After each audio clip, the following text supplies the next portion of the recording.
Lin Xiao traversed to the Douluo continent, acquiring a fortunate jar system. This system is designed to create joy through monetary means. Within the jar, one can uncover any item from myriad realms, and for every jar sold, he receives another with a tenfold explosion rate. The first world Lin Xiao is bound to is the dungeon world, where all game props can be produced. Awakening scrolls, luminous world instruments, enhancement scrolls, and other game items are infused with the unique characteristics of Douluo. Ning Rongrong obtained an awakening scroll from the fortunate jar, awakening her martial soul as the Nine-Treasure Glazed Pagoda.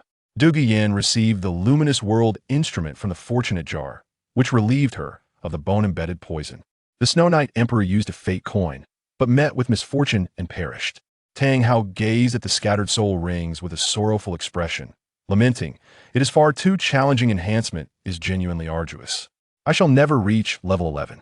Lin Xiao patted Tang Hao's shoulder, reassuring him, "Whoever gambles cannot always lose, and no child weeps perpetually." Opening another jar surely cannot result in loss. During the divine battle, Tang San, possessing dual divine positions, exuded an overwhelming arrogance. The 9 red and 1 gold soul rings beneath his feet astonished all. However, Bibi Dong held her head high, declaring, "Tang San, even with the sea god and Shura god dual positions, I remain unafraid for. All my soul rings are at level 13. Tang San was rendered speechless. How could anyone possess soul rings that remained intact at level 13? It was undoubtedly a ruse. Chapter 1. The Evil Moon, to open or not to open the jar? In the Douluo continent, on a bustling street in Soul Master City, a middle-aged man emerged from a modest shop, his expression rife with indignation. "A mere jar costs 100,000 gold soul coins?" he exclaimed. "Why not just rob someone?" "No, you're the one robbing. This is fraud." His loud outburst attracted many onlookers. Nearby, 2 youths were intrigued by the commotion. One, strikingly handsome, yet with an air of mischief, smiled slightly. "Few dare to create a scene in Soul Master City. It adds a touch of amusement to our mundane lives. Yen, let's take a look." "Boss, I must admit, I'm quite interested in a jar priced at 100,000 gold soul coins. I wish to see what lies within." "Surely, even if crafted from pure gold and silver, it cannot be worth that much," Yen responded, his curiosity piqued. The one he addressed as boss was none other than the Evil Moon, the most prominent figure among the younger generation of Soul Master City. Together, they approached the shop, where a sign reading "Fortunate Jar Shop" caught their attention. Flanking the entrance were 2 enticing phrases: "Create your future with your hands on the left," and "Create joy with your money on the right." This shop is rather amusing. It gives off a rather bold impression of swindling, Evil Moon observed with a slight smile. "Come on, boss. Let's enter. I can hardly contain my excitement," Yen urged, stepping inside. The interior was simply furnished, featuring an old counter with towering shelves behind it, adorned with black jars approximately 30 to 40 centimeters tall. The shop was sparsely populated, with only 5 or 6 individuals browsing out of curiosity. At that moment, someone inquired, "How much for the jar?" 100,000 came to reply. 100,000 copper soul coins? 100,000 gold soul coins. Upon hearing this, Evil Moon's heart skipped a beat as he thought, "This truly is extortion." Instinctively, he turned to locate the source of the voice and spotted the shopkeeper, a young man clad in black, appearing unremarkable, lazily reclining in a rocking chair, his eyes remaining closed even as he faced inquiries. His name was Lin Xiao, the owner of the shop, who had inexplicably traversed from Blue Star to the Douluo continent, and even more inexplicably, had bound himself to the fortunate jar system. According to the system's rules, each jar costs 100,000 gold soul coins. Selling one jar earns him another with a tenfold explosion rate. Furthermore, with each sale, he gains an equivalent amount of transaction points, which can unlock items from new worlds, such as Devil Fruit from the Pirate World, Imperial Tools from the Crimson World, and Yi Yao from the Dopa World. Currently, Lin Xiao is bound to the Dungeon and Demon Sword Master World, a game realm where any equipment or item from the game can be extracted from a jar. Items like upgrade scrolls, awakening scrolls, and equipment enhancers can all be obtained. Naturally, these items have been transformed to reflect the unique traits of Douluo. Awakening scrolls can evolve martial souls, such as upgrading the 7-Treasure Glazed Pagoda to the 9-Treasure Glazed Pagoda, while enhancers can extend the lifespan of soul rings. Enhancing a 1,000-year soul ring can add 200 years to its lifespan, and so forth, exponentially increasing. However, Those familiar with the dungeon experience understand the nature of probability. Upgrade scrolls can elevate soul power levels, for instance. Using one can elevate a soul power from level 1 to level 2. Moreover, the jars also contain soul bones that align with the characteristics of the Douluo continent. As for why he was bound to this world, Lin Xiao speculated it might relate to his previous adventures before his traversal, as he had been playing a game when an unexpected twist led to his demise from sheer excitement. "Let us depart, evil moon," Yin suggested. Having observed these jars, they seem to lack any extraordinary materials. They are far too ordinary to be of any value. The owner of this shop must either think others are fools, or he himself is a fool. However, upon hearing Yan's words, Evil Moon shook his head and instead posed a question to Lin Xiao in the rocking chair. "What justifies the price of 100,000 gold soul coins for your jar?"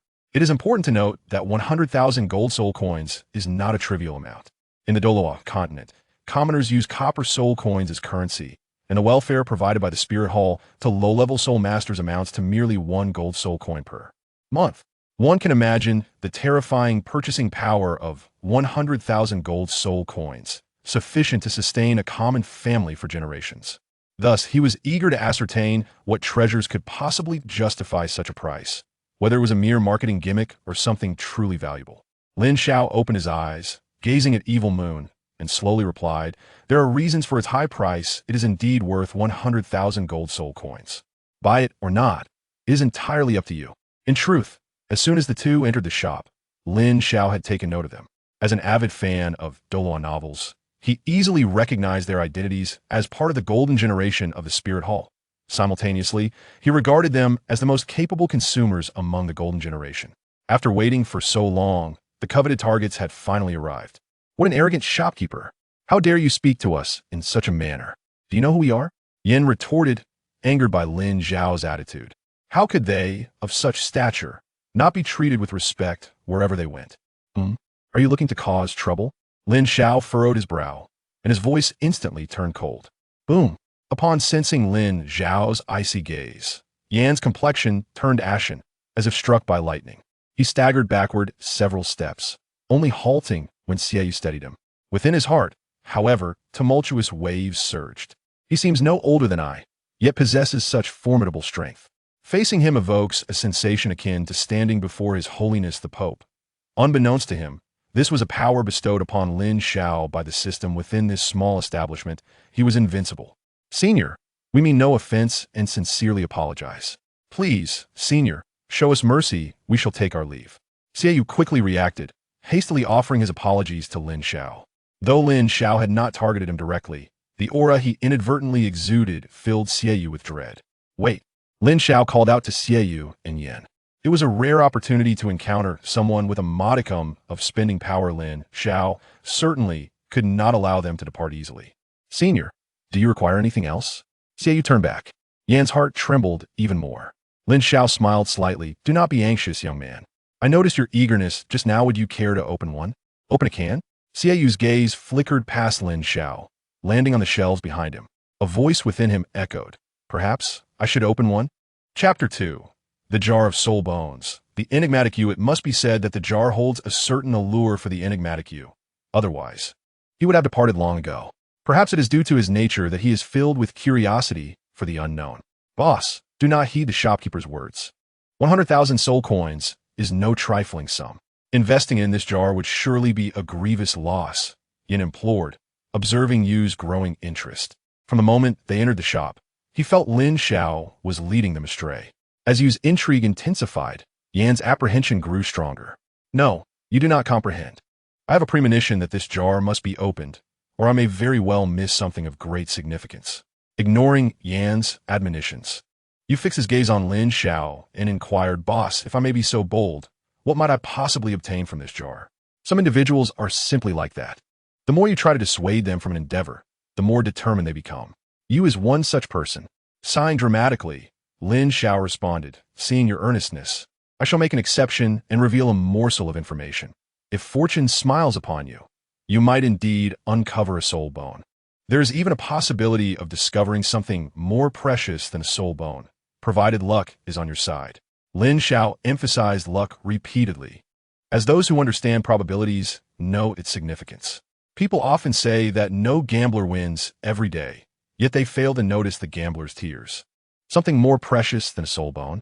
Upon hearing Lin Xiao's words, not only you, but also Yin and the others in the shop found their breaths quickening. Soul bones are coveted treasures for soul masters, and they are indeed rare and elusive. Could someone truly be willing to place one in a jar? They were skeptical. Let us not discuss anything further. If one could truly obtain a soul bone, a jar priced at 1 million soul coins would hardly be excessive. They dismissed the notion as mere deception, a ploy to exploit the allure of soul bones. Moreover, the idea of something more precious than a soul bone is utterly preposterous. In the realm of soul masters, the utmost importance lies in soul bones and soul rings. There is no third option. Once Yan regained his composure, he immediately shook his head. Lin Xiao, unfazed by Yan's remarks, merely replied with 2 words, ignorance. In the underground city, there are countless items more valuable than soul bones. Not to mention, if one could procure a resurrection coin, an item that fully restores one's vitality, it would be a tremendous gain. I shall open one. At that moment, Yu made his decision. Boss, are you truly going to open one? Indeed. Let it add a touch of excitement to my otherwise mundane life. Just one, regardless of what I find inside. I will open this single jar. Yu declared resolutely, pointing to the jar on Lin Xiao's shelf. Boss, the one arranged in 3 rows horizontally and 4 rows vertically. That one. With that, Yu produced a large chest from his spatial soul guide and placed it on the counter. Lin Xiao opened the chest, and a dazzling golden light erupted forth. Undoubtedly, the chest was filled to the brim with soul coins. Thankfully, the size of soul coins in Douluo is comparable to that of a 1-cent coin on Blue Star. Otherwise, carrying 100,000 soul coins would indeed be quite a cumbersome task. After casually storing the soul coins in the system's space, Lin Xiao turned and retrieved the desired jar for you, placing it on the counter. Someone has opened it. Indeed, someone has opened it. Let's see. The onlookers buzzed with excitement. A jar sold for 100,000 soul coins. Just imagine what it might reveal. How thrilling. Huh. I too wish to see who the unfortunate soul is. I eagerly anticipate the expression on his face once he realizes he has been duped. The other patrons gathered around, observing you at the counter with expressions of disbelief. Yin, feeling exasperated, remarked, Boss, you must explain to Nana that I attempted to stop you before you were deceived. You ignored his words and turned to Lin Xiao, asking, Boss, what must I do? Lin Xiao produced a small hammer, adorned in red and gold, from beneath the counter and placed it on the table. This hammer is called the Lucky Magic Hammer. With it, you shall smash the jar. Best of luck. With a heart racing and hands trembling, you did not hesitate. Grasping the Lucky Magic Hammer, he swung it down decisively. With a crack, a burst of purple light erupted from within. Lin Xiao's gaze flickered as he mused silently. Fortune seems to favor him. A purple item suggests that you has not incurred a loss. The items within the jar are categorized into 7 levels: ordinary, advanced, rare, artifact, legendary, epic, and mythical, each represented by the colors white, blue, purple, pink, orange, gold, and rainbow respectively. Of course, given the nature of the underground city, the quality of items does not solely determine their value. In essence, it is best summarized as the utility of an item is paramount. What suits you best is what truly matters. As the glow dissipated, a powerful surge of soul energy erupted forth. The crowd gazed in awe at the object in Yu's hand, their eyes nearly popping out of their heads as they exclaimed, What is this? It possesses a soul energy fluctuation? My heavens, it is indeed a soul bone. It must be at least 3,000 to 5,000 years old. Is this shop out of its mind? Have they truly placed a soul bone within a jar? What a windfall. This lad has struck gold. In the city of martial souls, soul masters abound. It is embarrassing not to be a soul master, so those knowledgeable are plentiful. Yet, the more knowledgeable they are, the more astonished they become. After all, what emerged from this jar is no ordinary item, but a coveted treasure pursued by countless soul masters throughout their lives. Instantly, the crowd's expressions turned fervent, and some even harbored malicious intentions. Sensing the rising tension, Lin Xiao's expression darkened, and he huffed, Out with the riffraff.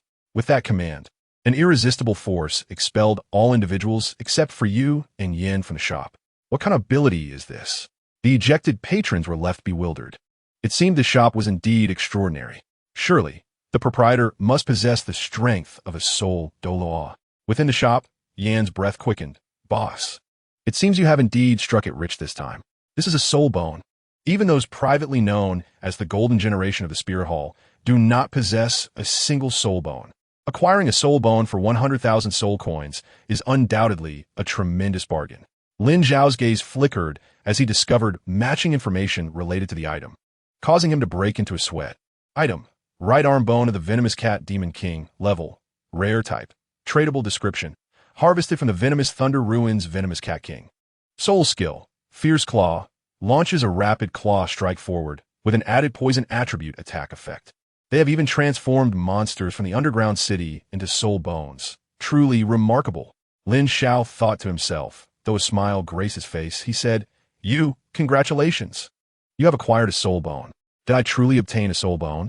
As the individual involved, you struggled to believe it. Boss, this is real. Yin chimed in, offering a reminder. With his heart racing and hands trembling, he took a moment to regain his composure, carefully storing the soul bone. He then turned to Yin and said, Yin, go back and ask Nana for the money. All my funds are with her. Upon hearing this, Yan's heart sank. Boss, did we not agree to open just one? Just a moment ago, did you not see that I have already acquired a soul bone? If I sell this soul bone, it could fetch no less than 1 to 2 million gold soul coins. Even if I were to open 10 jars, regardless of what I obtain, I would still profit. Xue Ye patiently explained to Yan. Lin Xiao, witnessing this, nodded with satisfaction, understanding the state all too well.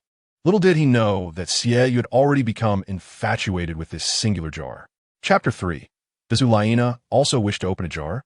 Indeed, she has become captivated. After hearing Xue Ye's words, Yin realized Xue Ye's mindset. However, inexplicably, he felt a stirring within himself. Should I also try one? Lin Xiao thought it prudent to stoke the flames. By the way, I must remind you, after opening 9 lucky magic jars, the 10th jar will yield double rewards. In other words, if you uncover a soul bone in the 10th jar, you would additionally receive an identical soul bone. Lin Xiao was not fabricating. This was the very rule of the system. Double rewards, you say? Xue Ye's gaze shifted as the sweetness of success truly intoxicated him.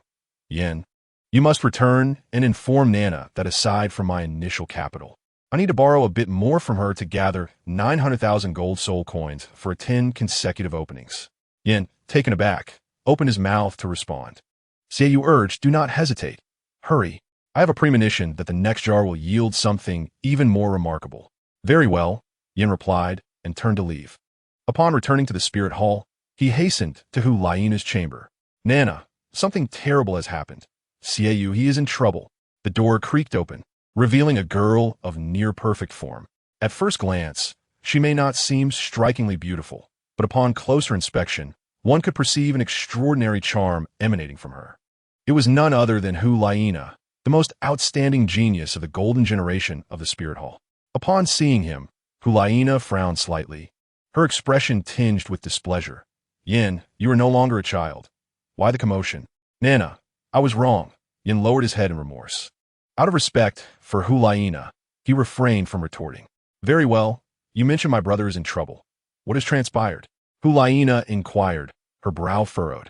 It is as follows. Xue Ye and I completed our training today, and, while strolling through the city, I intended to select some gifts for you.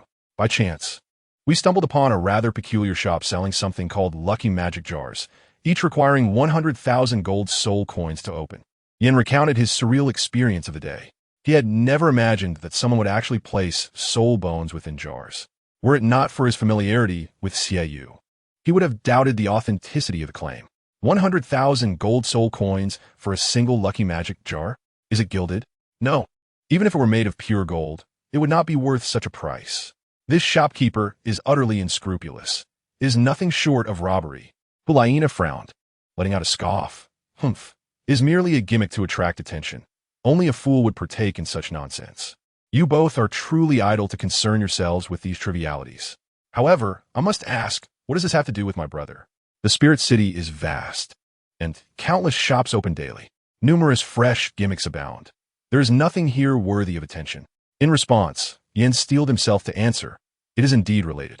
My brother has become utterly engrossed in opening jars. What? 100,000 gold soul coins for a jar, and my brother has opened one, and he cannot extricate himself from it. Hulayina's expression shifted, astonishment flooding her features. Soon after, anger took over. Has Xue Ye lost his senses? Nana, please remain calm. This venture has not only avoided loss, but has proven to be quite lucrative. Lucrative? For I witnessed my brother extract a soul bone from the jar. Yin recalled the events, a thrill coursing through him. What did you say? A soul bone? Hulayina repeated, convinced she must have misheard. Yin nodded earnestly. Absolutely true.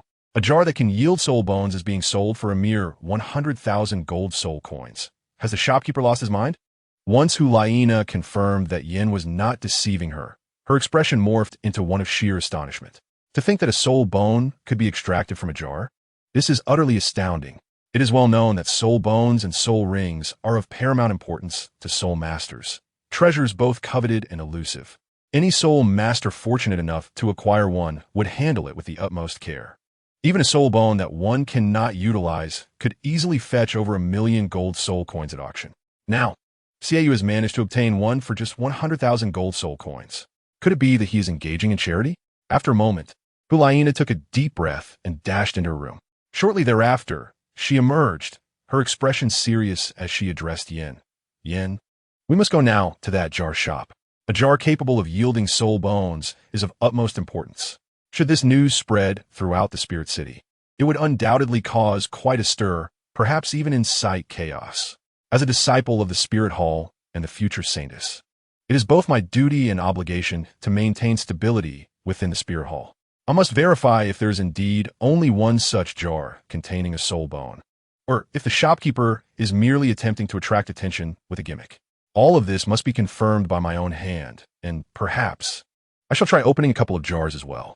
Meanwhile, outside the little shop, a considerable number of people had gathered, all filled with excitement and curiosity. I just heard that someone in the shop seems to have opened a soul bone. No way. A soul bone? Is that true? How could that possibly be real? Soul masters must understand the value of soul bones. Who would place such a treasure in a jar for others to open? That is simply absurd. Exactly. If they wanted to make money, wouldn't it be better to sell the soul bones directly? You don't believe me? I witnessed it with my own eyes. That fluctuation of soul power cannot be mistaken. At that moment, a slightly plump, middle-aged soul master snorted. He was the same person whom Lin Xiao had just expelled from the shop. His voice drew the attention of countless onlookers. Brother, is that true?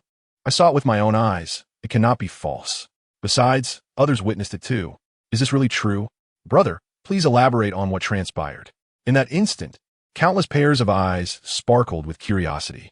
The middle-aged man recalled, I only know that the shop offers many items called lucky magic jars, each priced at 100,000 gold soul coins. Then, I witnessed that young man open a jar and extract a soul bone, and its age was no less than 3,000 to 5,000 years. Indeed, I can attest to that. I remember the shopkeeper mentioning that even more precious items could be extracted than just soul bones. Those who had also been expelled earlier corroborated his account. Incredible. I wonder what kind of establishment this shopkeeper runs. What a bold move. Enough talk. I want to know when that young man will emerge so that I can enter and have a turn. I want to open 2 jars. At this moment, Hulayina and Yin had already arrived at the back of the crowd. In the distance, Hulayina spotted 2 inscriptions hanging by the door. Create the future with your hands. Create happiness with your money. I am eager to discover whether that jar truly possesses extraordinary powers. Chapter 4. Boss Lin, a truly good man. At that moment, within the small shop, Lin Xiao suggested, why don't you take a moment to rest while I see if anyone else wishes to open a jar? Upon hearing this, Xue Ye's expression shifted, and he implored, Boss, please wait a moment. I have sent Yin to fetch the money, and he will return shortly. I have a premonition that the next jar will yield something even more remarkable. The treasures are calling to me, and I cannot bear to watch them be opened by others. Faced with this opportunity, Xue Ye chose to abandon his pride. After all, what is pride worth? Very well. Lin Xiao nodded, not refusing. He understood Xue Ye's sentiment. It was akin to the metaphysical practices in games, where one seeks to enhance equipment. Once one successfully enhances an item, the desire to continue enhancing grows, accompanied by the belief that the chances of success will be greater. It must be said, this was rather naive. Little did he know that the dungeon game world I am bound to operates on the absurd probabilities of the horse server. Speaking of which, Let us not dwell on the impossibility of 0 multiplied by 0. Lin Xiao silently mourned for Xue Ye. Unbeknownst to Xue Ye, Lin Xiao's thoughts were far from his own. Instead, Xue Ye expressed his gratitude, saying, "Boss, you're truly a good person." He was genuinely moved. As his gaze swept across the shelves behind Lin Xiao, filled with jars of fortune, his eyes sparkled with longing. He had already resolved, when Yin returned, he would not seek a double reward. Since soul bones were so easily obtained, he would settle for merely opening a complete set. He thought kindly of Lin Xiao, wishing not to cause him excessive loss. Fortunately, they did not have to wait long. A voice rang out from outside the door. "Boss Lin, it's Yin. I'm back with the money." Yin knocked, and then softly spoke. Having witnessed Lin Xiao's enigmatic prowess, he had become considerably more subdued. Although he was astonished by the young man's frightening strength, he dared not question it. Who exactly was this person that even the typically unruly Yin treated with such respect? Hulayina's gaze flickered, noticing Yin's unusual demeanor, intensifying her anticipation for the little shop. "Just come in," Lin Xiao called from within the shop, prompting Yin to push the door open. The wooden door creaked with a dry rasp. Inside, Lin Xiao raised his head and directed his gaze toward the entrance, discovering that alongside Yin, a girl had entered. She possessed a figure that could only be described as perfect. Her delicate features did not strike one as breathtaking at first glance, but upon closer inspection, one would find an inexplicable allure about her. If all went as expected, this young girl must be the holy maiden Hulayina of the Spear Hall. However, given the ages of Xue Ye, Hulayina, and Yin, who were all still quite young, it seemed she had yet to fully mature and had not undergone the trials of the City of Slaughter. Thus she could not yet be deemed a true holy maiden, Lin Xiao mused inwardly. Simultaneously, as Lin Xiao appraised Hulayina, her spring-like eyes scanned the quaint room. The decor was simple and ancient, featuring a counter, a rocking chair, and a tall shelf adorned with dozens of pitch-black jars. "Ah, they're matte black," she noted. "Is this young man behind the counter the owner of the shop? He appears quite youthful." Xue Ye was overlooked entirely as Hulayina regarded Lin Xiao with a glimmering gaze. To her surprise, she had expected the formidable shopkeeper, who even instilled fear in Yin, to be a venerable elder with a head of white hair. Yet here was a man who was hardly older than her brother. Could he be an even greater prodigy? "Nah, you have finally arrived." Xue Ye burst into Hulayina's line of sight, his eyes gleaming like a famished wolf. This was the current state of affairs. Before the golden generation had even made their debut, they were unburdened by the pressures of idlehood, embodying the spirit of youth. "Xue Ye, can you not act so uncouth?" Hulayina felt a chill run through her, resisting the urge to look at him further. She turned to Lin Xiao and offered a smile that would leave any flower in the shade. "Hello, boss. My name is Hulayina. It is a pleasure to meet you." Her voice, though not particularly melodious and slightly hoarse, resonated in the ears like a gentle caress, as if an invisible hand were teasing at one's heartstrings. Indeed, a true enchantress, Lin Xiao mused inwardly as he smiled back. "Greetings, I am Lin Xiao. Welcome to my humble establishment." At that moment, Hulayina's gaze drifted past Lin Xiao to the shelf behind him, her curiosity piqued. "Are those jars behind you the fabled fortune jars? Is it true that they can yield soul bones?" "Of course, I have opened them myself. There can be no falsehood there." "Boss Lin is a good man. You cannot disparage him," Xue Ye interjected, visibly displeased. He feared that Hulayina's skepticism might upset Lin Xiao, leading to their expulsion like those before them, jeopardizing his chance to acquire 6 soul bones. "Don't fret." Lin Xiao waved his hand dismissively. "Ultimately, what one obtains is largely a matter of luck. Should fortune not favor you, it is quite possible to come away empty-handed." "Oh, I see. So this is your marketing strategy." Hulayina's eyes lit up as she felt she had uncovered a secret. She had previously found the entire situation suspect. After all, who would be foolish enough to place items worth millions of gold coins into jars and only charge 10,000 to open them? Was it charity? Even philanthropists would go bankrupt. Now, Lin Xiao's words confirmed her suspicions that the allure of soul bones was merely a gimmick. Xue Ye was simply fortunate to be chosen as a pawn by Lin Xiao. Upon hearing Hulayina's remarks, Lin Xiao chuckled. "It is merely a soul bone. I do not hold it in high regard. There are items more precious than soul bones within these jars, and whether one can obtain them depends on individual luck. Regardless, whether you open a jar or not is inconsequential. They remain here." Hulayina was momentarily taken aback by Lin Xiao's words. Boss, what do you mean by that? Nothing much. If there's nothing else, you may leave. I cannot afford to have my business disrupted. I trust many will be interested in my jars, Lin Xiao said, waving them away. He then settled comfortably into the rocking chair, reclining back. He had anticipated skepticism, yet there was little he could do about it. He had no way to interfere with what could be produced from the jar. It was entirely a matter of luck. Speaking of fortune, one must mention that Xue Ye was indeed fortunate, as he drew a soul bone on his very first attempt, establishing Lin Xiao's reputation. If the jars in the small shop had previously deterred customers, now there were certainly envious onlookers eager to try their luck. In the words of Blue Star, take a chance, and a bicycle could turn into a motorcycle.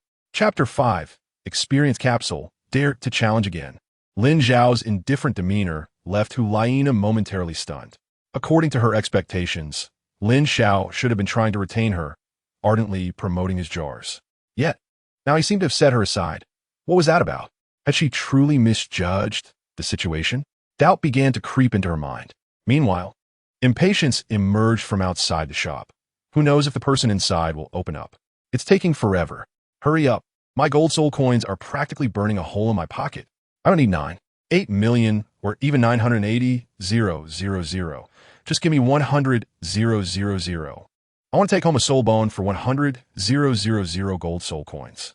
I begged the person inside to show some kindness and leave me 2 jars. As Lin Xiao had anticipated, the crowd outside was in high spirits. It could be said that Xue Ye's draw of the soul bone had truly ignited their enthusiasm. Is Nana still drawing? Xue Ye's eyes were red with urgency, but the money was in Hulayina's hands. Of course, I never said I wouldn't, Hulayina replied, her beautiful eyes flashing with determination. She resolved, look, I brought the money. As she spoke, she revealed 5 small boxes, each containing 100,000 gold soul coins. A total of 500,000 gold soul coins. This was indeed all the wealth Hulayina and Xue Ye possessed. Nana, you truly brought our entire savings, Xue Ye exclaimed in surprise. Naturally, Hulayina replied, her confidence unwavering. She then opened her palm and waved it in front of Lin Xiao. Boss, please open another jar for my brother. 1. Xue Ye was taken aback. Why wave your hand like that? Couldn't you just extend one finger? That works. Lin Xiao nodded, casually waving his hand to take 1 box filled with 100,000 gold soul coins. Then asked Xue Ye, have you decided which one to open? This time, Xue Ye was no longer as casual as before. He wore a serious expression. I've made up my mind. 6th row, 6th one. All right. Immediately, Lin Xiao turned and retrieved that jar, placing on the counter. Xue Ye had been waiting for this moment for quite some time. Skillfully, he picked up the lucky hammer resting on the table, aimed it at the lucky magic jar, and brought the hammer down. Crack! The jar shattered, but regrettably, this time no dazzling light emerged. Xue Ye was momentarily stunned, feeling as though his gold soul coins had been wasted. No, it was even worse than wasting them. For tossing 10,000 gold soul coins into water would at least create a splash. To have the jar simply yield nothing was disheartening. Could it truly be a trap? Yin too was taken aback, feeling a pang of regret. Hulayina frowned. I guessed correctly. This is indeed a pitfall. Who would place such a valuable soul bone in a jar and offer it for the mere price of 10,000 gold soul coins? It seemed that Xue Ye's earlier fortune was merely a stroke of luck. Wait, it seems there is something beneath the fragments. Xue Ye suddenly noticed a faint white glow among the shattered pieces. He reached in and soon presented a small object, measuring 3 centimeters before everyone. What is this? Hulayina, Xue Ye, and Yin all gazed in confusion. Lin Xiao, however, wore a peculiar expression. Isn't this an experience capsule from the game? Using it can increase your current level S percentage of experience. With a thought, Lin Xiao's eyes revealed the item's information. Item, experience capsule level, ordinary type, non-tradable description, experience gain transforms into soul power enhancement. Effect, upon use. The upper limit of your current soul power level increases by 10%. After reading the information, Lin Xiao was intrigued, exclaiming, the experience capsule has indeed transformed. Originally designed to enhance character experience in the game, it now boosts soul power? This aligns perfectly with the essence of Douluo continent. Observing the puzzled expressions on Xue Ye, Hulayina, and Yin, Lin Xiao explained to Xue Ye, The item in your hand is called an experience capsule. Once used, it can significantly increase the upper limit of your current level as soul power. It can increase the upper limit of soul power at my current level. The trio still appeared somewhat bewildered. After all, the existence of such an experience capsule had surpassed their knowledge as soul masters. Seeing their confusion, Lin Xiao smiled slightly and elaborated. If you currently require 10 days to advance from level 29 to 30 upon using this capsule, you could gain a day's worth of soul power, reducing it to 9 days. Of course, that's not precise. It's merely a metaphor. You could also interpret it as a 10% increase in your cultivation speed, without any restrictions. This means even for a title Douluo, it would still enhance your cultivation progress by 10%. It can enhance cultivation speed? How incredible! And without restrictions? This time, the three understood, their astonishment evident. They even began to draw broader conclusions and make long-term plans. After all, the effects of the experience capsule might not be apparent at lower levels. Gaining a level in 2 months with a 10% reduction in time is not easily noticeable. It is only after becoming a title Douluo that the true effect of the experience capsule would be realized. Everyone knows that for a title Douluo, advancing a single level often takes years, some a year, others a decade, or even several decades. At this point, the ability to disregard the 10% increase in the upper limit of current soul power level would be immensely valuable, potentially saving years of arduous effort. Wouldn't the few years of a title Douluo's time be worth 10,000 gold soul coins? Absolutely. Moreover, the golden generation of a spirit hall, as long as they do not meet an untimely end, are destined to become title Douluo. Thus, drawing an experience capsule now could be seen as paving the way for the future. With a racing heart and trembling hands, Xue Ye carefully tucked away the experience capsule. He began to imagine, when he becomes a title Douluo, if he could use 100 or 80 experience capsules all at once. Wouldn't he become as formidable as the Pope in an instant? Hulayina curiously looked at Lin Xiao and asked, "Boss, where exactly do you come from? How do you possess such wondrous items?" Lin Xiao smiled. "Where I come from is not important. Just remember that I am a businessman here to serve you. As you can see, this little capsule, in a certain sense, may even hold more significance than a soul bone. Therefore, it's not a loss. Now, do you wish to continue opening jars?" If the players from the underground city heard Lin Xiao's words, they would undoubtedly curse him for being heartless. It's just a worthless experience capsule. It's not even an upgrade scroll, and you're blowing it out of proportion. After hearing Lin Xiao's comments, Hulayina and Xue Ye exchanged glances, understanding each other's thoughts. Then, with a grand gesture, Xue Ye proclaimed, "Yes. Let us open the remaining jars. Use all the money for 4 more. In his heart, he believed that this boss was genuinely benevolent. Even though it cannot be guaranteed that every jar contains 1,000,000 gold soul coins worth of soul bones, in a certain sense, its value is not inferior to that of the soul bones.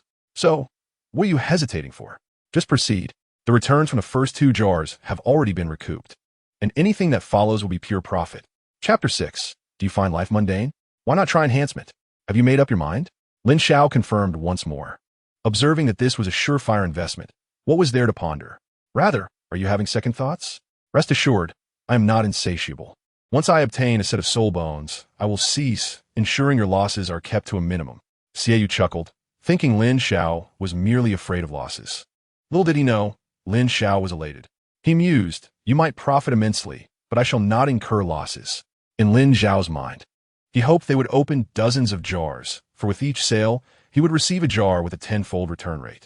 The more jars sold, the more he could open. In fact, Xue Ye could extract soul bones from every jar, which delighted Lin Xiao. Only in this way could he continually entice people to open more jars. This time, he decided not to choose, but to start with the first jar in the first row.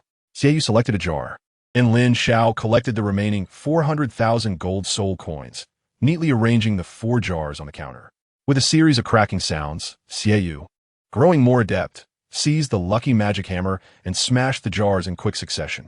White light, white light, white light. 3 consecutive bursts of white light made Xue Ye's eyelids twitch uncontrollably. This was perfectly normal, although he claimed he wouldn't suffer losses and could accept any outcome. Who wouldn't desire to continue uncovering valuable items? Finally, the last jar shattered, and a dazzling purple light emerged. Purple light, another purple light. Did this signify yet another soul bone?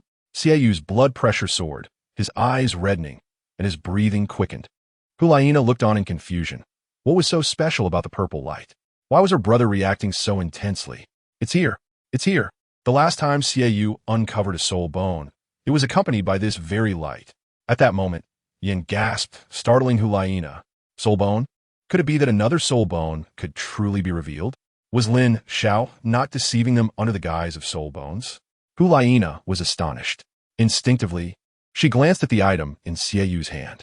At that moment, the deep purple light dissipated, revealing a palm-sized light blue disc adorned with 8 black dots, with a black swirl continuously flowing at its center. An enhancer. Lin Xiao furrowed his brow. Even without checking the information, he could recognize this item. Seeking to add a touch of excitement to a mundane life? The enhancer from Kai Zi, a treasure you deserve. The thrill of 40 consecutive defeats will leave you utterly hopeless. Item. Enhancer. Rarity. Rare type. Non-tradable description. Equipment level enhancement, transforming into a soul ring enhancement. Effect. Can specify any existing soul ring for enhancement. Upon successful enhancement, it can raise the soul ring's age limit based on its original age. The higher the enhancement level, the greater the multiplier. Note, success rates diminish with increasing enhancement levels. After level 3, the enhancement level may drop, and after level 10, there's a risk of the soul ring shattering. Upon reading the description of the enhancer, Lin Xiao felt no disturbance within, even finding it somewhat amusing. This wretched item, the risk of soul rings shattering, is quite remarkable. In his mind, he envisioned a scenario where someone painstakingly raised their soul ring to level 10, only to fail at enhancement level 11, causing their soul ring to explode. Just imagine the thrill. He wondered if anyone would be foolish enough to shatter all their soul rings and quit. Boss, could you explain what this item is useful for? Xue Ye pondered for quite a while, turning it over and over, yet failing to discern its purpose. Food. It didn't seem like it. Usable? How could it be used? The more he looked, the more bewildered he became. Xue Ye's words echoed the thoughts of both Hulayina and Yin, especially Hulayina, who had anticipated witnessing the miracle of soul bones emerging from the jars. Instead, they received such an item, although it appeared beautiful and mysterious. Could its allure truly be worth 100,000 gold soul coins? Clearing his throat, Lin Xiao wasted no time in explaining. This is an enhancer. You can specify any existing soul ring for enhancement. Upon successful enhancement, it will permanently increase the age of your soul ring. What does enhancing a soul ring mean? The three were not yet fully grasping this new term. Lin Xiao contemplated briefly before offering an example. Suppose your first soul ring has an age of 100 years. If you use this enhancer and successfully complete the enhancement, your soul ring's age could increase to about 110 years.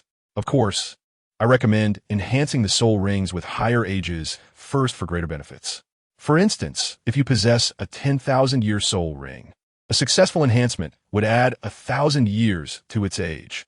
A 1,000-year increase is quite significant, enhancing the power of the soul skill, as well as your own fundamental strength, speed, and soul power. This was Lin Xiao's conservative estimate, based on his gaming experience. Enhancement level 1 would likely yield a 10% boost to the base stats. As Lin Xiao finished speaking, the three of them began to breathe rapidly, realizing the value of the enhancer. Incredible. It can elevate the age of soul rings. This is a treasure on par with soul bones. Yin exclaimed, his gaze towards Xue Ye turning envious. Hulayina's eyes also sparkled with joy. Indeed, the ability to designate any soul ring is astonishing. If I possess a soul ring over 90,000 years, a 10% increase would grant me a 100,000-year soul ring. A 100,000-year soul ring. Upon hearing Hulayina's musings, Xue Ye's eyes shone with excitement. It is well known that a 100,000-year soul ring is the aspiration of all soul masters. However, a 100,000-year soul beast is exceedingly rare. Today, they had discovered a shortcut to acquiring a 100,000-year soul ring. After listening to Hulayina, Lin Xiao couldn't help but chuckle. You make a valid point. But let me clarify one thing. A soul ring can be enhanced more than once, indeed countless times, and each enhancement will yield significantly greater improvements than the previous. Lin Xiao's words struck the hearts of the others like a heavy hammer. It can be stacked? Does that mean an ordinary 100-year soul ring can eventually be enhanced into a 100,000-year soul ring? Huaina's mind raced, instantly conjuring numerous possibilities. A 100,000-year first soul ring? You all have quite the audacity. Lin Xiao couldn't help but laugh. It was evident that they had never experienced the lessons of enhancement, emboldening them to voice such lofty aspirations. Lin Xiao's next words fell like cold water. I must remind you that enhancing soul rings is not without risks after level 3. There's a chance of failure, resulting in a drop in enhancement level. After the 10th failure, your soul ring still risks shattering. This indicates that enhancement carries peril. It must be approached with caution. Boss, what happens if it shatters? Yin could not help but inquire after regaining his composure. Lin Xiao replied with a half-smile. What else could happen? If it breaks, it is lost forever, which means you will eternally lose this soul ring. Chapter 7. The jar sell like hotcakes. Failure in enhancement beyond the 10th level results in the irreversible loss of the soul ring. Upon hearing Lin Xiao's words, Xue Ye, Huaina, and Yin were profoundly shaken. This penalty was exceedingly severe. A soul master without a soul ring is akin to losing their very life. Lin Xiao swiftly discerned their thoughts and spoke gravely. I can only say that danger and opportunity coexist. To gain immense power, one must also bear corresponding risks. This is the price one pays for strength. Is there any way to avoid this issue? After a moment's reflection, Huaina asked, confident that this marvelous shop would hold a solution. Certainly, there's a way to avoid it, Lin Xiao said, casting a deep glance at Huaina. The problem stems from the jars, so we must seek a remedy within them. As far as I know, there exists a tool within the jars called the Enhancement Protection Scroll. It can substitute your soul ring and absorb a portion of the punishment if enhancement fails beyond the 10th level, ensuring that your soul ring does not shatter, albeit resetting its enhancement level to 0. With this revelation, Huaina, Xue Ye, and Yin breathed a collective sigh of relief. The penalty of resetting the enhancement level to 0 was far more acceptable than losing the soul ring altogether. Observing their reactions, Lin Xiao could not help but chuckle. Isn't it a bit premature for you to be contemplating issues beyond the 10th level when you haven't even achieved the first? You have a point. Following Lin Xiao's reminder, Xue Ye and Yin felt a touch of embarrassment on their faces, while Huaina's cheeks flushed slightly. Their current behavior was akin to fretting over trivial matters. Lin Xiao shook his head slightly and diverted his gaze back to the shattered jars. With 3 items still awaiting confirmation. 1 jar contained the previously encountered experience capsules. The other 2 were identical small blue bottles, each the size of a thumb, seemingly filled with some kind of liquid. Items: magic juice level, common type, tradable description. Magic recovery has been converted to soul power recovery. Effect: upon use, can restore 30% of one's soul power. A recovery potion considered a basic necessity. Lin Xiao set aside his distractions and addressed Xue Ye. This is not too shabby. I need not elaborate on the experience capsules. The other 2 small blue bottles are known as magic juice, which can instantly restore 30% of one's soul power. Is that all? Xue Ye felt a tinge of disappointment after Lin Xiao's succinct description. Although they were both of white grade, the magic juice paled in comparison to the experience capsules. Many support soul masters could achieve recovery, healing, and even enhancement of soul power capabilities. Therefore, the magic juice's abilities did not seem remarkable. If given the choice, Xue Ye would prefer the experience capsules. Beside them, Huaina inquired, is there a level restriction? Lin Xiao shook his head. None, and this item is tradable, meaning you can share it with anyone. That seems quite beneficial, Huaina mused. In solo missions or during crises, it may prove invaluable. You're indeed correct. After hearing Huaina's explanation, Xue Ye felt considerably better. He then proceeded to gather the items laid out on the table. Regardless, they had profited, with only 2 items among the 4 jars being of lesser quality, but none were utterly worthless. Overall, they had emerged with a significant gain, a veritable windfall. As Xue Ye contemplated this, he glanced at Lin Xiao with newfound sympathy and confusion.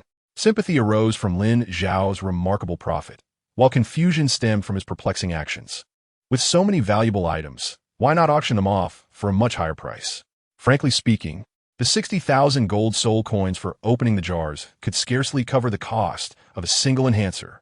Yet Lin Xiao had chosen to place these treasures in jars for others to open. 10,000 gold soul coins per jar felt almost charitable. Are you puzzled as to why I sell jars here? One day, when you reach my level, you will understand, Lin Xiao, seeing through Xue Ye's thoughts, casually remarked.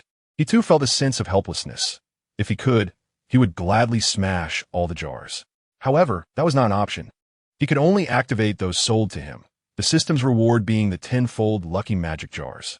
As Xue Ye collected the opened items, Lin Xiao donned a professional smile. Xue Ye, you have opened 6 jars. After opening 3 more, you will be eligible for double rewards. Would you like to continue? Double rewards. Xue Ye's eyes sparkled at the mention, nearly forgetting this crucial detail. To say he was not tempted would be disingenuous. However, Laina tugged at Xue Ye's sleeve. What's wrong, Laina? Brother, we are out of money. Out of money? Yes, out of money. Xue Ye felt a cold wave wash over him. He suddenly realized that he had unwittingly spent all his savings. Yet, he was so close to 4 more double rewards. Xue Ye felt both desperate and resigned. Ultimately, he could only sigh. Boss, if I gather enough money and return to open jars, can I still enjoy the double rewards? Do not fret. You can buy a maximum of 10 jars within 7 days. From the moment you make a purchase, any jars bought within those 7 days will qualify for double rewards. Is that so? I will head back to prepare. Upon hearing this, Xue Ye exhaled in relief. With 6 days left, he could scrape together 40,000 gold soul coins. He was determined to secure that double reward. Goodbye, boss. Laina waved, exuding beauty. Yan said nothing but nodded at Lin Xiao, who perceived the latent desire in Yan's eyes. Undoubtedly, he was a potential customer. Lin Xiao would not turn away an eager patron, smiling as he replied, "You are always welcome here." Then, Lin Xiao quietly watched as the trio exited the shop. Outside, a crowd had already gathered. The appearance of Laina and her companions instantly drew the attention of many onlookers. Look at them, their faces are beaming. Surely they have unearthed some treasures again. Even if they had not discovered anything further, it was still worthwhile, as the value of a soul bone was immense. Haha, they're out. It must be my turn now. What a fanciful notion. Line up behind if you wish. Moreover, 100,000 gold soul coins for a single jar. Do you possess such wealth to simply demand its opening? However, those newly arrived were utterly astonished upon hearing this. What? 100,000 gold soul coins for a jar, and yet so many of you are queuing? Have you all lost your minds? Chapter 8. Laina's plan. As the crowd engaged in fervent discussion, someone stepped forward to inquire. I apologize for taking up some of your valuable time, but may I ask how many jars you have opened? Have any soul bones emerged? Upon hearing this, a profound silence enveloped the gathering. This question echoed the thoughts of all present. Is it true that soul bones can be found within these jars, or is it merely a clever ruse? After exchanging glances, Laina spoke. The contents of the jars are entirely random, and their value is uncertain. Aside from the first jar, we have opened 5 more. Yet not a single soul bone has been revealed. Not a single one. 500,000 gold soul coins wasted? Someone exclaimed incredulously. I told you no one would actually place soul bones in jars. Such a charitable act is unheard of. It became evident that this was merely a captivating gimmick. The crowd reacted with a mixture of shock and disbelief. At that moment, Laina added, while we did not uncover any soul bones, in a certain sense, we did obtain items of considerable merit. The audience paused, bewildered. What could possibly be comparable to a soul bone? Could it be a soul ring? Such a notion seemed absurd. After all, jars are not soul beasts and cannot produce soul rings. Quickly, speculation ensued, yielding an array of fantastical answers. Laina, unable to contain her exasperation, interjected, enough of the guessing. What we discovered is a treasure known as an enhancer. When utilized, it can infinitely strengthen soul rings, extending their lifespan indefinitely. She briefly outlined the enhancer's capabilities, omitting any cautionary notes Lin Xiao had mentioned. Elaborating further would be cumbersome and, frankly, moot if these individuals could even open jars, let alone uncover enhancers. She aimed to convey only the most enticing aspects to draw attention to the shop. Indeed, her words resonated powerfully. A collective gasp rippled through the crowd. The ability to infinitely enhance soul rings and prolong their longevity was nothing short of astonishing.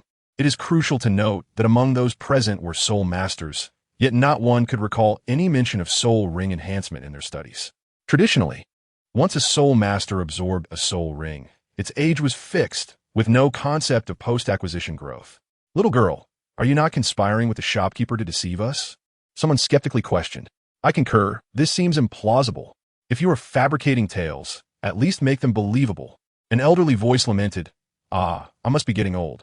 The younger generation truly dares to dream. The crowd did not lack belief. Rather, they were hesitant to accept such a possibility. If what these three claimed were true, the history of soul masters on the Douluo continent would be irrevocably altered.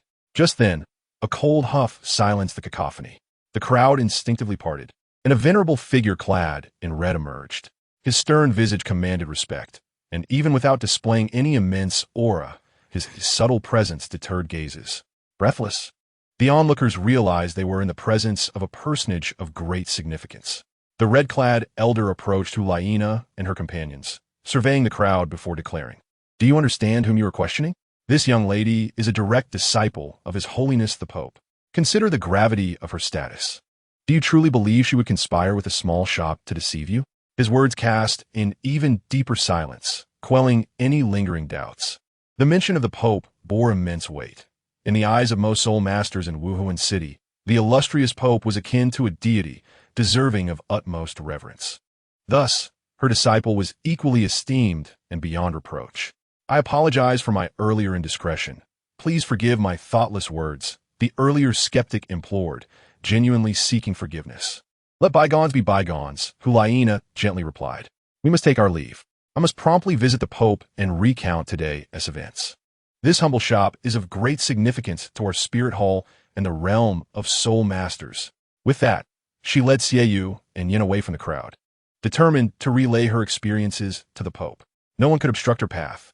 Even if you wish to enter the shop to purchase jars, be mindful of the rules and refrain from causing a ruckus. Otherwise, you shall bear the consequences. The red-clad elder cautioned as he departed. Once the crowd dispersed, the tension eased, and the atmosphere reignited with fervor. A soul master wiped the sweat from his brow, exclaiming, Heavens, I can hardly believe this is real. Infinite enhancement of soul rings. Does that mean 100,000-year soul ring is within reach? How naive.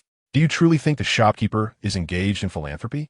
The Pope's disciple herself stated that the jars filled with uncertainty. Those lacking luck are advised against opening them. Indeed, those contemplating jar openings should reconsider.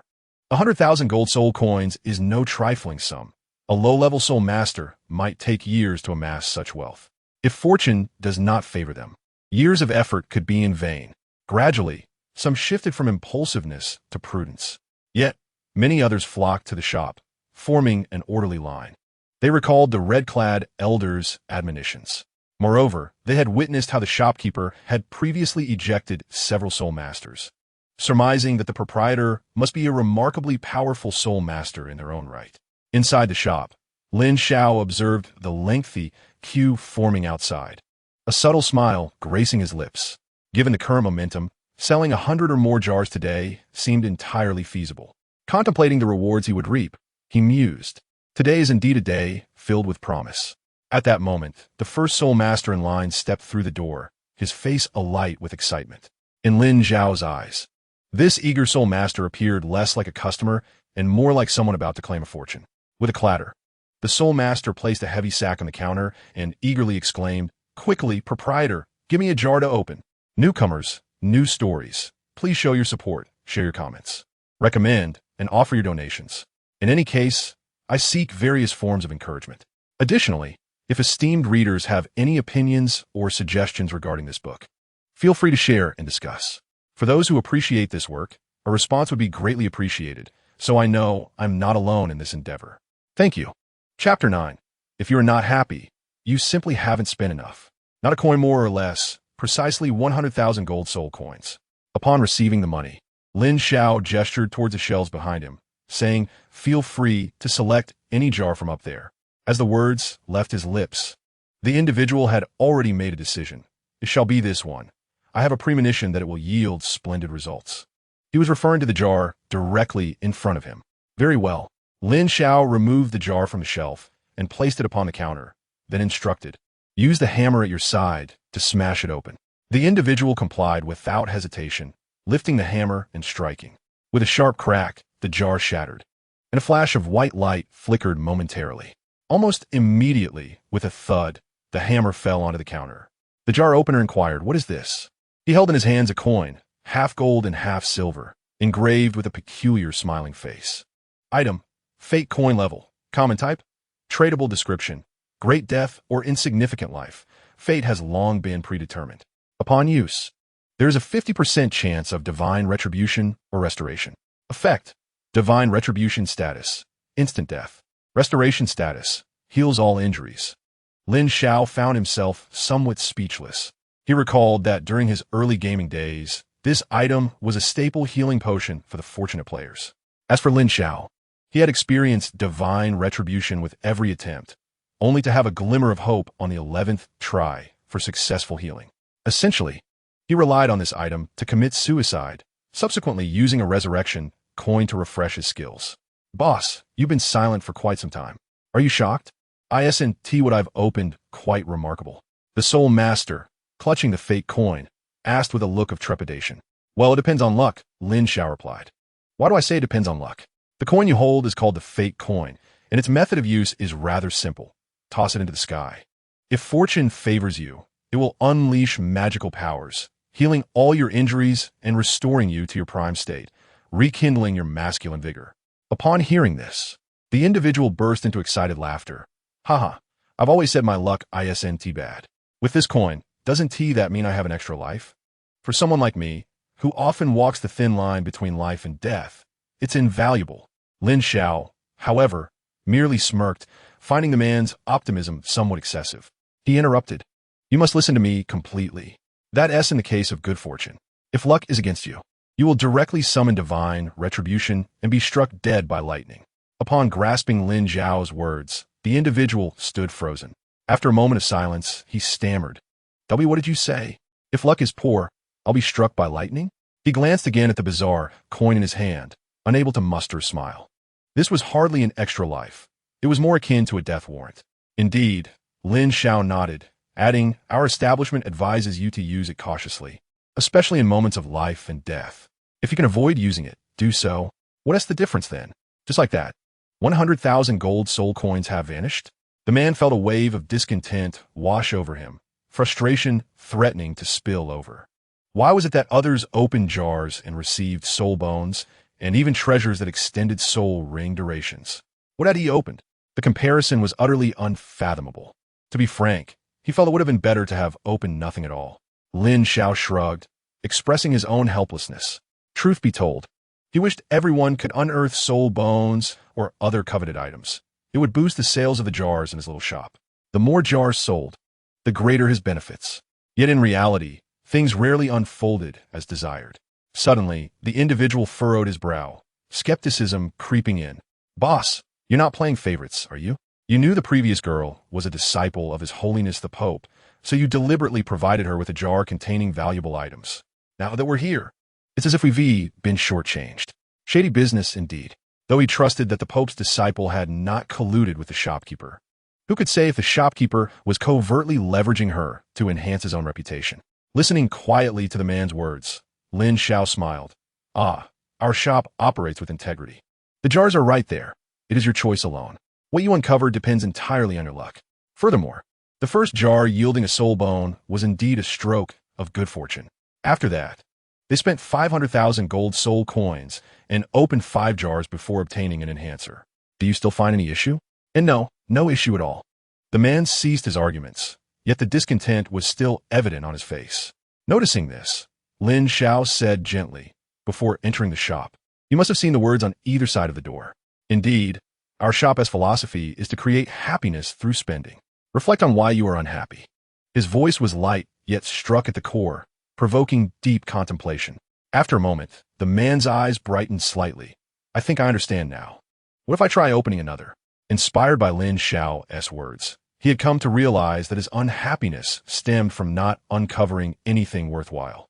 He was unwilling to accept that fate. Only by opening more jars could he resolve this issue. A teachable spirit, Lin Xiao thought to himself, nodding inwardly. As the Soul Master paid for another jar, Lin Xiao placed it upon the counter. With a crack, the jar shattered, and the Soul Master's heart sank once more. "Is it yet another white light?" Lin Xiao discerned the item within and smiled. Not bad. This time you've uncovered an experience capsule. Consuming it will significantly advance your cultivation. Really? So it has some use? The Soul Master's expression flickered between skepticism and hope. Is it true? You'll only know if you try it yourself. All right, I shall give it a go. The Soul Master promptly consumed the experience capsule. The next moment, his face flushed crimson. After a few breaths, a wave of soul power erupted from his being. It's real. It truly is real. This tiny experience capsule has propelled my soul power to the 60th level, saving me 2 years of arduous effort. With a soul ring, I shall become a soul emperor. Boss, thank you. You are truly a good person. The man was so overwhelmed with excitement that words escaped him. See, if you spend appropriately, there is no reason for unhappiness. Creating joy through expenditure is my heartfelt intention, Lin Xiao remarked with a gentle smile. It seems fortune is smiling upon you. Why not open 2 more to celebrate? Meanwhile, Hulayina, Xue Ye, and Yin had arrived at the Pope's palace, only to be informed that His Holiness was in discussion with several elders regarding important matters. A servant stepped forward, saying, "My lord, perhaps you should return and wait. I will inform the Pope of your visit." "No, I will wait here." Hulayina resolutely shook her head. "What I need to report is too crucial. I must see my teacher the moment there is an opening. Not a moment can be wasted." Chapter 10. Bibi Dong's confusion. I'm sorry, boss. I appreciate your goodwill, but I truly have no money left. In the small shop, the Soul King, whose soul power had just broken through to the 60th level, displayed a changing countenance. Awkwardness etched across his face. Money was not the issue. The problem was being completely broke. In truth, individuals of his caliber can be deemed as standard soul masters. A Soul King, when placed in the outside world, is indeed formidable and can command a noble title in both the Heaven Do and Star Luo empires. However, in the Spirit Hall, renowned as the Holy Land for soul masters, soul kings are plentiful. Here, most soul masters devote themselves to relentless training in pursuit of higher realms, and those with substantial wealth are quite rare. Yet, should he concede to this reality, a sense of discontent lingered within him, prompting him to muster the courage to inquire. "Sir, might I be able to acquire 2 jars on credit? I shall repay you once I have the means." The shopkeeper's response was unequivocal. "Our establishment does not extend credit. Return when you possess the funds." The man sighed, acknowledging his greed, and shook his head in resignation as he turned to exit the shop. "Look, the brother who just entered is coming out," exclaimed a voice. "Brother, do tell us what you uncovered." Observing his forlorn demeanor, they speculated whether he had been deceived. Just as he stepped outside, a throng of curious onlookers surrounded him, eager for answers. "Did you incur a loss?" Taken aback, the Soul Master initially hesitated, but then a glimmer of realization crossed his eyes. "Why did not experience a substantial gain? I assure you, I did not suffer a loss either. Yet, why do you appear so dejected?" They pressed. "My disappointment stems from my financial constraints. If only I had more funds to open additional jars." Upon hearing this, the crowd exchanged bewildered glances. Is it truly as miraculous as that? Had they been brainwashed by the shopkeeper? Are you not curious about my findings? Allow me to share. At that moment, the man continued, "I opened 2 jars in total. The first yielded a fate coin. Its precise value remains uncertain. The second jar contained an experience capsule, which upon consumption, elevated my soul power directly, enabling me to break through from level 59 to 60. In reality, the situation was not as extraordinary as it seemed. He was merely on the cusp of his breakthrough, having already achieved over 90% of level 59. The 10% increase from the experience capsule was merely the final nudge he needed. However, the crowd remained oblivious to this nuance, attributing his success solely to the capsule's wonders. A collective gasp echoed through the air. What did it signify to possess a treasure capable of enhancing soul power? The gathered soul masters understood its significance implicitly. To acquire superior soul rings and powerful soul bones, one must first possess ample soul power. Without it, all aspirations are futile. The situation grew increasingly absurd. First, someone unearthed a soul bone, then another discovered an enhancer for soul ring longevity. And now there was a capsule that could augment soul power. What could possibly come next? Perhaps a treasure that facilitates the evolution of martial spirits? Don't be ridiculous. For over a decade, our training has consistently taught us that such treasures do not exist. One scoffed. I am beginning to suspect that perhaps I overindulged yesterday and have yet to awaken from my stupor. This reality feels surreal, as if it were a dream filled with tales never before mentioned in legends. The crowd buzzed with speculation. Doubt it, do you? The man suddenly unleashed a formidable surge of soul power, causing those nearby to instinctively retreat several steps. Such terrifying soul power. He was indeed a level 60 soul king, poised to transcend to soul emperor upon acquiring a soul ring. Among the crowd were several powerful individuals who swiftly discerned his realm. Yet, a question lingered. Could anyone ascertain whether his breakthrough was preordained or a direct consequence of that experience capsule? Hey, old Zhang, is that really you? Have you ascended? But wait, ordinarily, you would require another year or two. A few recognized the soul master, their faces reflecting shock as they exclaimed amidst the throng. Upon witnessing this, the crowd's skepticism dissipated, excitement surging within them. This is undeniably true. Without hesitation, I too must open 2 jars. Suddenly, the area outside the shop was abuzz with eager voices. Meanwhile, within the Pope's chamber, the heavy doors swung open. A voice, cool and devoid of emotion, resonated. Nana, you may enter. Hulayina exchanged a knowing glance with Xue Ye before stepping inside, and glanced around before choosing to follow. The grand hall was adorned opulently, yet the lavish decorations could not mask the pervasive chill, mirroring the Pope's own icy and solitary heart. Presently, only 3 figures occupied the hall. The most captivating was the elevated figure, adorned with a 9-curved purple gold crown and wielding a long staff of approximately 2 meters in length. Standing before the throne that symbolized the Pope's authority, her resplendent golden gown, form-fitting and radiant, added a few more hues to her already perfect visage. Noble, elegant, and serene, such descriptors seemed fitting for this woman. At her side sat 2 individuals. One, with skin as delicate as an infant's and a striking appearance that defied belief, was recognized as one of the elders of the Spirit Hall, the Douluo, Yuan.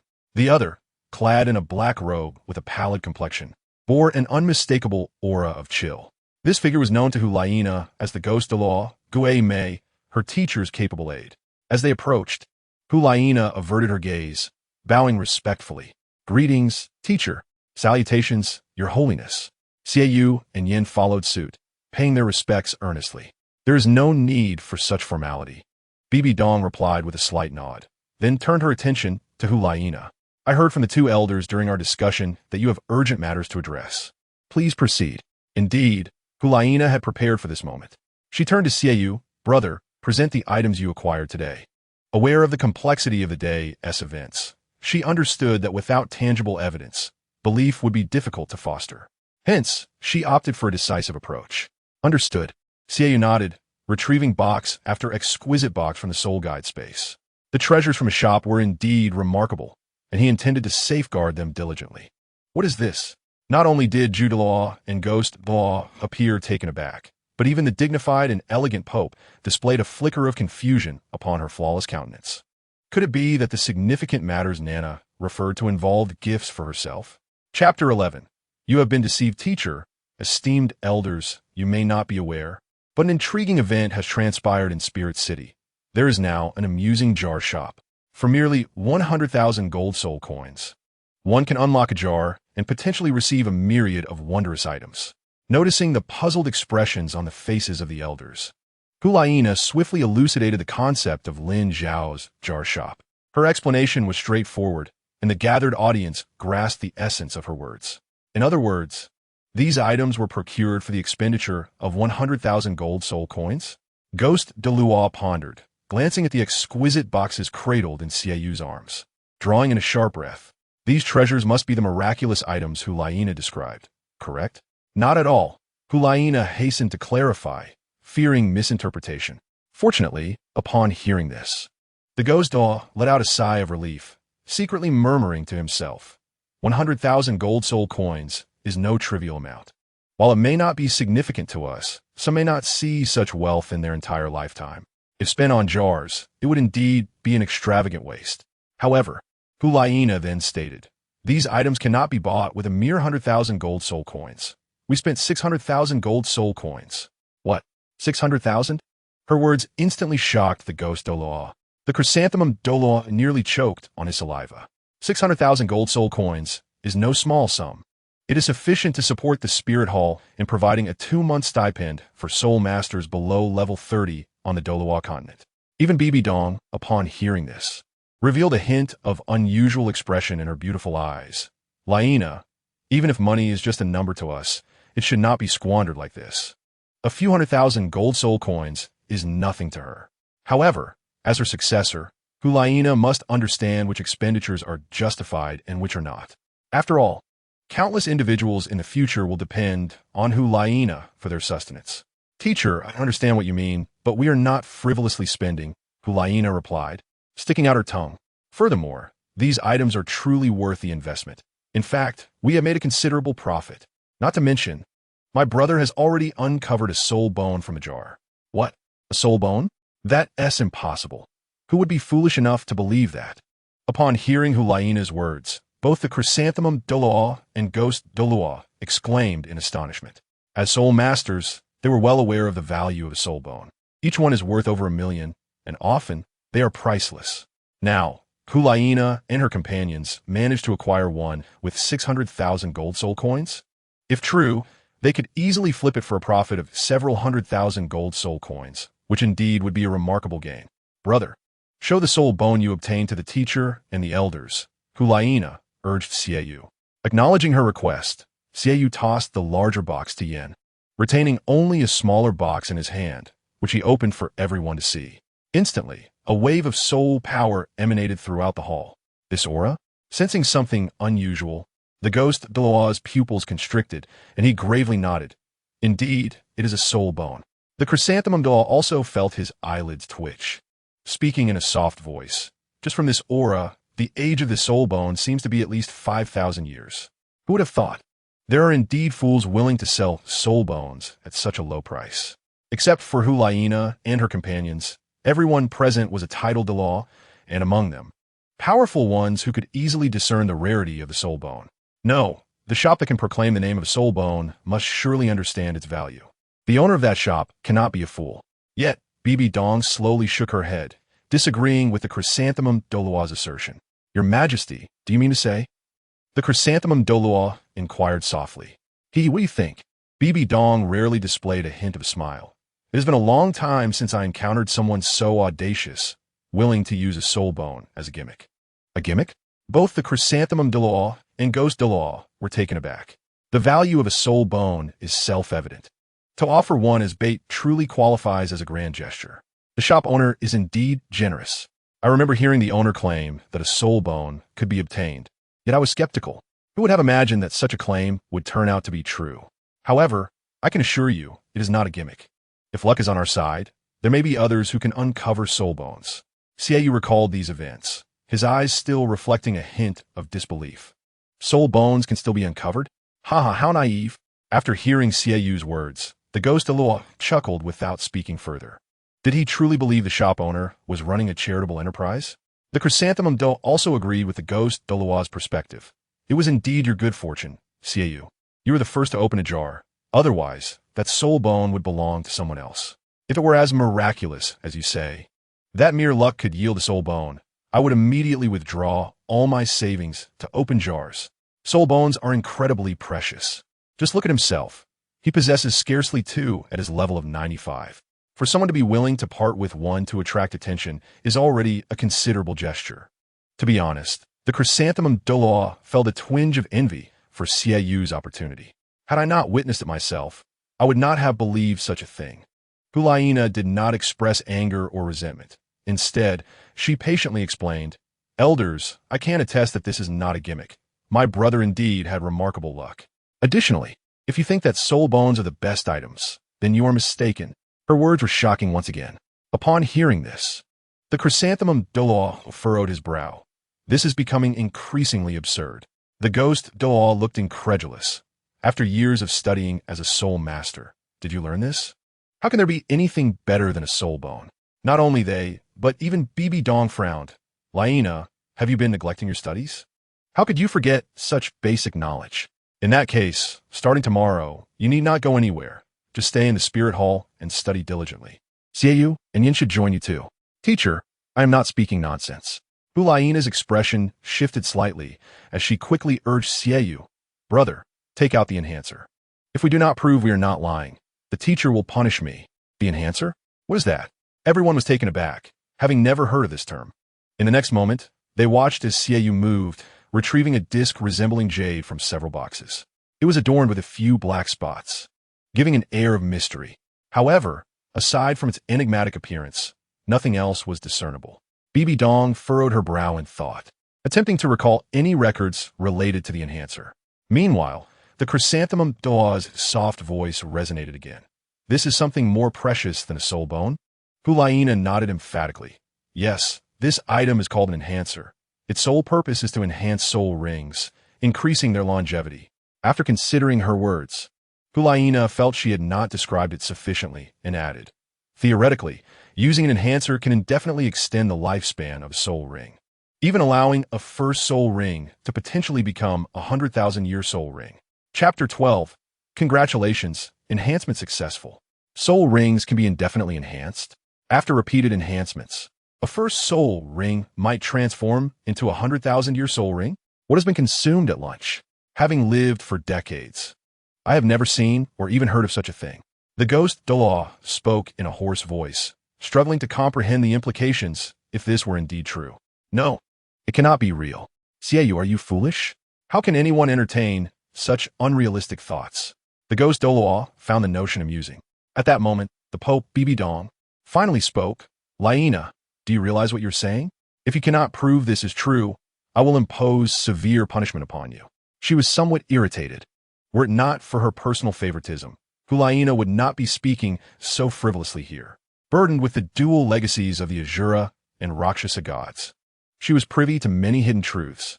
The notion of extending the lifespan of soul rings, while seemingly absurd, was not beyond the realm of possibility for the exalted deities. However, such feats were stringent in nature, necessitating the completion of trials designated by the gods to earn such rewards. This was not something that a mere enhancer could achieve. Teacher, I am not speaking nonsense, Hulayina exclaimed, a hint of urgency in her voice. Brother, this item is meant only for you. Quickly show it to the teacher and the two elders. All right, Xue Ye nodded heavily. In the next moment, two crescent blades materialized in his hands, and beneath his feet, 4 soul rings, yellow, yellow, purple, purple, emerged, unleashing an aura unique to the soul sect. Xue Ye, this child, was indeed commendable, boasting a soul power of approximately level 49. Truly, he was the hope of our spirit hall, thought Xue Douluo, nodding in approval. Such youth and achievement were indeed rare. Bibi Dong's gaze flickered slightly, her heart secretly anticipating, is it about to begin? For some reason, she felt a tinge of excitement. Enhance the 4th soul ring. At that moment, Xue Ye called out sharply, is this sufficient? The crowd was taken aback, not expecting such a proclamation from him. Yet, in the next instant, something extraordinary occurred. The 4th soul ring around Xue Ye began to float gently above his head, slipping from his control.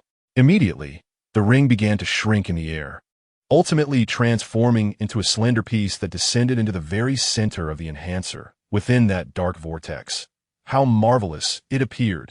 Hulayina, Xue Ye, and Yin all widened their eyes, astonished by the enchanting process of enhancement. Could it be that this so-called enhancer truly had the ability to augment soul rings? Ghost Douluo and Xue Douluo exchanged glances, both recognizing the astonishment reflected in each other's eyes. In that moment, they began to believe Hulayina and her companion's claims. If only slightly. Intriguing, genuinely intriguing, Bibi Dong's expression exhibited a rare curiosity. However, everyone remained fixated on the enhancer, oblivious to the sounds that accompanied the soul ring's entry, a series of metallic clangs reminiscent of a blacksmith hammering iron. Yet, this sound did not persist for long, leading many to question its reality. It must be complete. The crowd awaited Xue Ye's revelation with bated breath. Congratulations, enhancement successful. A voice inexplicably echoed within Xue Ye's mind. He was curious. Would it truly align with what the proprietor had foretold? Brother, why are you dazed? What has happened? Did not the owner say that before level 3, soul rings would not degrade or shatter? Hulayina murmured softly. It did not fail. It succeeded, Xue Ye replied, his heart stirring as the soul ring once again soared from the enhancer, reattaching itself to him. Concurrently, a powerful wave of soul energy erupted forth. At that moment, the enhancer disintegrated into a swirl of blue luminescence, swiftly vanishing from sight. My heavens, did I not see incorrectly? The lifespan of a soul ring has truly increased. Can this mysterious enhancer genuinely achieve such a feat, defying the common knowledge of Douluo continent? Ghost Douluo was astounded. Zhu Douluo's expression turned grave as he stated, "This is no illusion. I accompanied Xue Ye on soul hunting, and his four-soul ring had a lifespan of around 4,950 years. Yet now, following enhancement, this ring feels as though it possesses at least 5,000 years of potency. This fluctuation of soul power seems to be around 5,400 years, approximately a 10% increase." Bibi Dong interjected. Hiss. The sound of collective gasps filled the air as her words settled. If the lifespan of the fourth soul ring had surpassed the recorded limits of 3 to 5,000 years, it was truly remarkable. Yin could not help but exclaim, envy glistening in his eyes. Do not underestimate this few hundred years of enhancement. It is significantly impactful for a soul master. Both the potency of soul skills and the inherent attributes of the soul master, their strength, speed, and soul power, experience considerable augmentation. This is precisely why soul masters pursue soul rings of higher ages. Indeed, Xue Ye had surpassed the limits of an ordinary soul master, advancing further towards future achievements. Bibi Dong nodded in affirmation. What say you, teacher? The two elders, did Laina deceive you? This is the truth, Laina laughed, relieved. Truly, the proprietor was a trustworthy individual, having not misled them. Ghost Douluo chuckled awkwardly. Previously, I was rather ignorant. Please, do not hold it against me. At their level of cultivation, one's pride had long since thickened. I have lived for decades and never anticipated such a treasure to arise on Douluo continent. Zhu Douluo could not help but express his admiration, then inquired, I surmise this enhancer must have certain limitations, correct? At such a level, none were foolish. Having witnessed the enhancer vanish post-enhancement, it was evident that it concealed some hidden truths. You are correct. As you have observed, each enhancement consumes one enhancer. Furthermore, enhancements beyond level 3 risk a drop in enhancement levels, while those exceeding level 10 risk the shattering of the soul ring. Xue Ye nodded, revealing no secrets. Shatter? Hiss. Both Zhu Douluo and Ghost Douluo gasped in shock. This was an exceedingly harsh penalty for a soul master. Is it possible to restore a shattered ring? Zhu Douluo asked tentatively. Not all. Xue Ye shook his head. A shattered soul ring is lost forever, and one must pay a certain price in soul power as punishment. Though Lin Xiao had not articulated this, after undergoing enhancement, Xue Ye instinctively grasped this information. How cruel! Upon hearing this, Zhu Douluo and Ghost Douluo's expressions shifted dramatically. Chapter 13. I do not casually enhance to 90? Is it truly cruel? I think not, at the core. It is merely your own avarice. Bibi Dong's icy voice resonated. Even if each enhancement only adds a mere 10% to the lifespan of soul rings. Reaching level 10 would more than double your soul ring's lifespan. Ghoul and Moonlight, you are both titled Douluo. Contemplate the implications of such a doubling of soul ring lifespan on your own capabilities. How many 100,000-year soul rings could you potentially wield? To what heights would your strength ascend? At Bibi Dong's words, Zhu Douluo and Ghost Douluo were instantly roused. Indeed, we have been excessively greedy. According to Her Holiness the Pope's calculations, transitioning the 9th soul ring into a 100,000-year soul ring is practically assured. Even if their 8th soul ring has only a lifespan of over 40,000 years, it could still be enhanced into a 100,000-year soul ring. Title Douluo with dual 100,000-year soul rings could dominate Douluo continent, as long as they avoid folly, Ghost Douluo mused.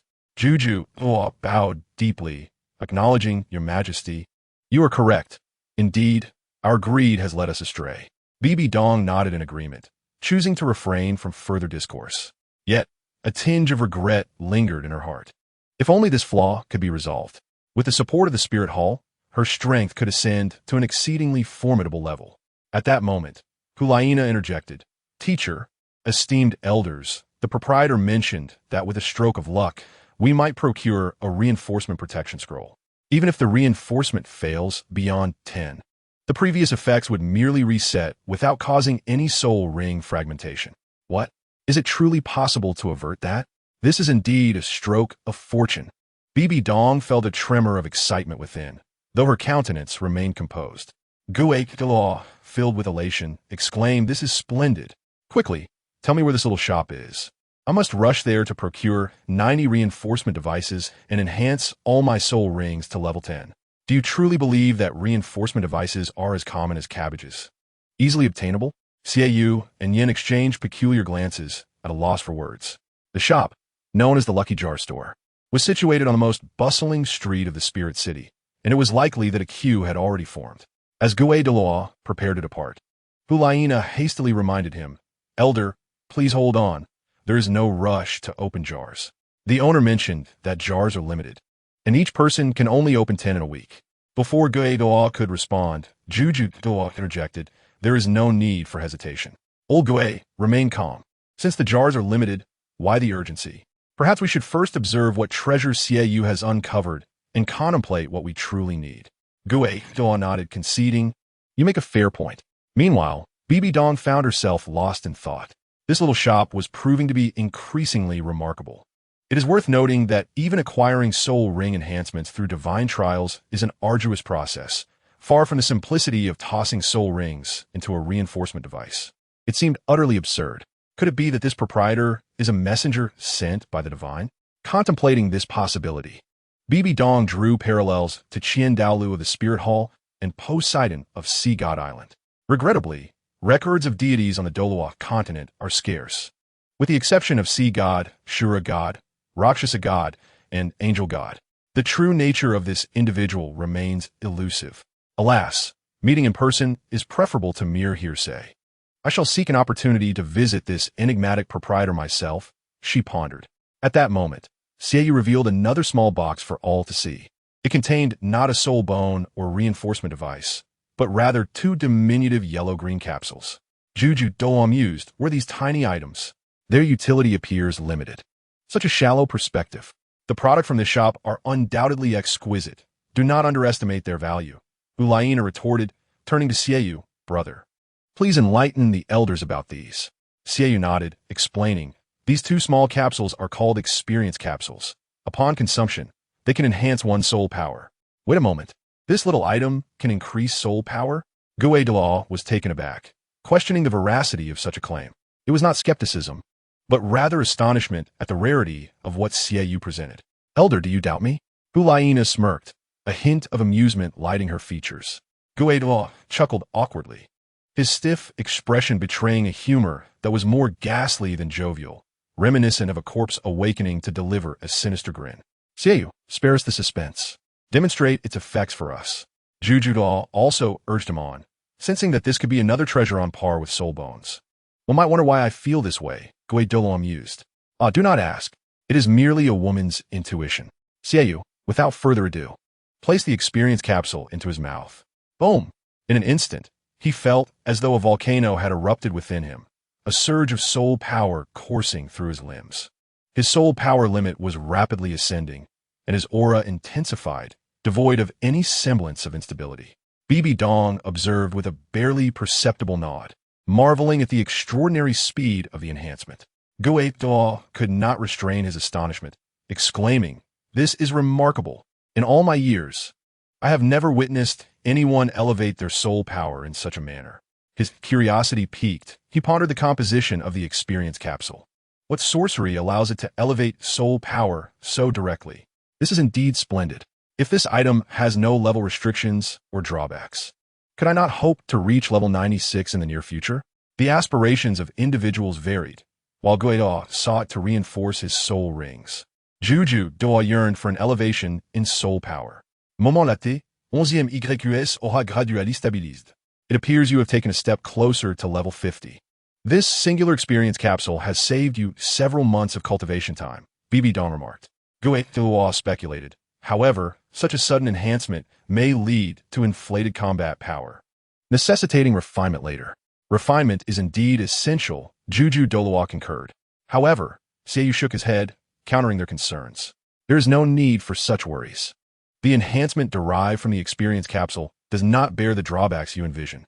Seeing their skepticism, Xue Ye continued, "In fact, while my strength has increased, I have also gained numerous insights into the techniques of utilizing soul power akin to the effects of rigorous training over several months.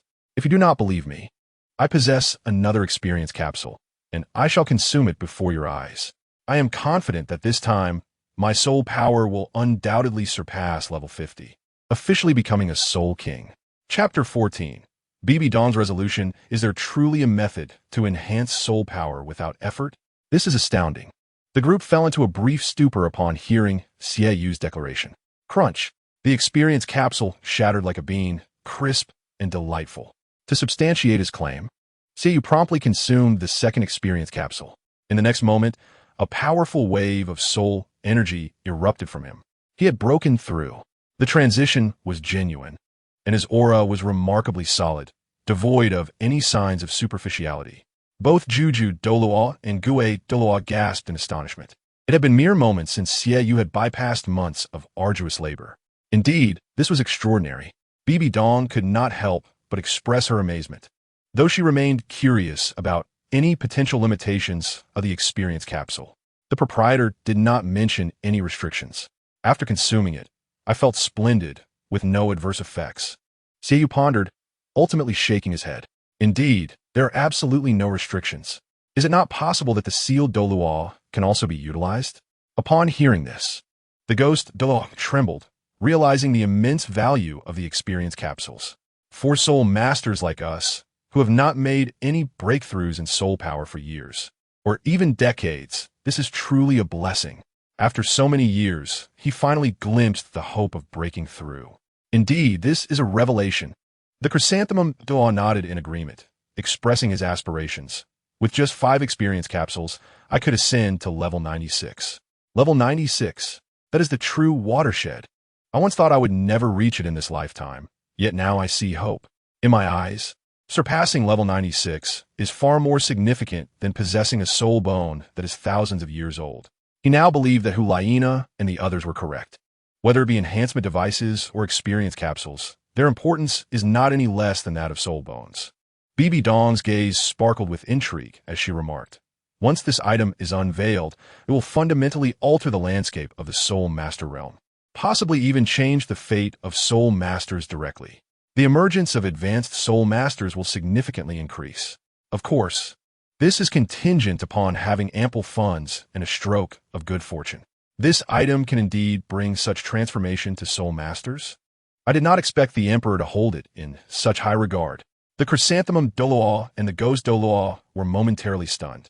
Bibi Dong did not elaborate further, but turned her attention to Xue Ye. Is there anything else you wish to present? There are still 2 bottles of magic fruit juice. Xue Ye replied, producing the last 2 items and explaining, the value of magic fruit juice is among the lowest of all items. It can restore a significant amount of soul power upon use. Upon hearing this, everyone nodded. Bibi Dong also offered her assessment. Indeed, compared to the previous items, magic fruit juice is not particularly remarkable. However, purchasing it for 100,000 gold coins is not a loss. It can be remarkably effective when one faces an evenly matched opponent. You are correct, Xue Ye stated as he stowed the magic fruit juice away. The chrysanthemum Douluo and the ghost Douluo still seem somewhat unsatisfied. After living for several decades, today has truly broadened my horizons. I never imagined such miraculous events could unfold on the Douluo continent. However, what intrigues me even more is the origin of the owner of this canister store and their motivations. The chrysanthemum Douluo expressed his curiosity. This question had been troubling him from the outset. The chrysanthemum Douluo's curiosity mirrored that of the ghost Douluo. Even Bibi Dong, who was privy to many secrets unknown to ordinary people, could not draw a definitive conclusion. After some contemplation, she inquired, Nana, what kind of person do you think this store owner is? What sort of person is the owner? Not only Xue Ye, but also Xue Ye and Yin fell into reflections and musings. However, it was not long before Xue Ye remarked, I cannot say he is exceptionally handsome, but he is quite pleasant to the eye. He is neither too tall nor too short. I think he's just right. His shoulders seem a bit broad, which gives a sense of security. The others chimed in. Are you judging a beauty contest here? Xue Ye was somewhat speechless. Women, indeed, have different priorities. They either focus on looks or physique. Yet, he never considered that if the owner were a stunning beauty, the outcome would surely be reversed. After all this discussion, Not a single point was on target. Bibi Dong gently shook her head. Enough, do not continue. Xue Ye, you speak now. Yes, Hulayina fell silent. Xue Ye continued. What impressed me most was the strength of this shopkeeper. With just a word, he suppressed both me and Yin to the point we could hardly breathe. Another word, and everyone except me and Yin was thrown out of the shop. He recalled the events that transpired within the shop, speaking slowly. To possess such strength, he must at least be a title-level powerhouse. This is indeed intriguing. The ghost Douluo appeared quite interested, stating, Tomorrow, I shall open 2 canisters and investigate his background. Do not proceed in such a manner. Suddenly, a voice interrupted the ghost Douluo's statement. Everyone turned to find it was none other than Her Majesty the Pope. Bibi Dong's expression turned grave as she said, As a customer, there is no issue with opening canisters, but do not engage in any probing, otherwise. Unforeseen events may occur that I cannot predict. This individual commands such regard from Her Majesty? The ghost Douluo was taken aback. He could not recall how many years it had been since he had seen such a serious expression on Her Majesty's face. The chrysanthemum also perked up, listening intently. His astonishment was surely no less than that of the ghost Douluo. To command such regard. The Pope's response was succinct. Yet, these 3 simple words underscored the weight of the mysterious shopkeeper in her mind. Nevertheless, Bibi Dong felt that this caution was entirely warranted. In her heart, Lin Xiao was exceedingly enigmatic. The extraordinary abilities exhibited by both the enhancement devices and experience capsules had surpassed her understanding. To rationalize such miraculous events, one could only invoke the existence beyond the Douluo continent, God. Only a deity could manifest such extraordinary means. Of course, she was aware that the Douluo continent operates under its own rules. The enigmatic shopkeeper could not possibly be a divine being. Yet, their identity could very well be that of a representative of some deity on the Douluo continent, akin to powerful entities like Qian Douluo and Poseidon. Thus, it would be prudent to refrain from offending such an individual until their intentions were fully understood.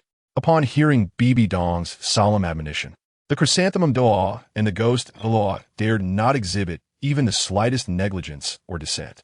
They both bowed deeply and replied in unison, We understand, Your Majesty. Very well. Bibi Dong nodded gently. In that case, let matters remain as they are for now. Let us not interfere with the development of the small shop. We shall observe for a while longer. The others nodded in agreement, signaling their understanding. Now, you may all leave. I am weary. Bibi Dong waved her hand, dismissing them. We shall take our leave. The group complied, exiting the hall. Outside, the chrysanthemum Douluo suddenly seized the hurriedly departing ghost Douluo. Old chrysanthemum, why are you holding me back? The ghost Douluo asked in confusion. Do you wish to join me in opening canisters? Chapter 15. Someone is offering tradable items. To everyone's surprise, the chrysanthemum Douluo shook his head. Certainly not. I merely wish to convey that there is no rush to open canisters. It is nearly dark, and the shopkeeper may be closing soon. Moreover, if we go now, it is likely that any good canisters will already have been opened by others. Could that be so? Is it not said that the contents of the canisters depend solely on luck? The ghost Douluo was taken aback. It is not necessarily so. I believe that opening canisters is a science that requires timing, location, and human factors. Only at the right moment can one uncover the finest treasures. Seeing the ghost Douluo intrigued, the chrysanthemum Douluo added, You must realize that the cost of opening canisters is no small sum. 100,000 gold soul coins each. Do you really wish to waste your hard-earned savings? At last, the chrysanthemum Douluo's words struck a chord. Am I someone who lacks courage? Certainly not. What I lack is money. I would rather believe there is something to be gained than risk losing it all. The ghost Douluo certainly did not wish to see his painstakingly accumulated wealth squandered. However, he turned to the chrysanthemum Douluo and inquired, Are you suggesting that there is a real chance of obtaining good items? To be candid, I possess an ancestral knowledge that perfectly aligns with the probabilistic nature of certain phenomena, yet it has remained unutilized until now. Douluo glanced around and suddenly spoke in a mysterious tone. What? You have such knowledge? What is it called? Metaphysics, replied Douluo, momentarily taken aback, stroking his chin in contemplation. It certainly sounds profound. Let us investigate further. Thus, the 2 figures, arm in arm, vanished from sight. Nana, do we not agree to request some funds from His Holiness the Pope? Why did you refrain from speaking up? Xue Ye inquired suddenly.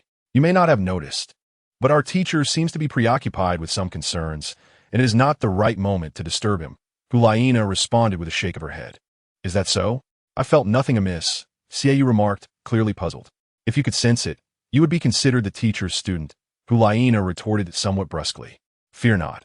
I shall approach the teacher for funds first thing in the morning, sufficient to cover at least 4 jars, and secure a double reward. Really? Xue Ye scoffed. Is it truly wise to doubt me?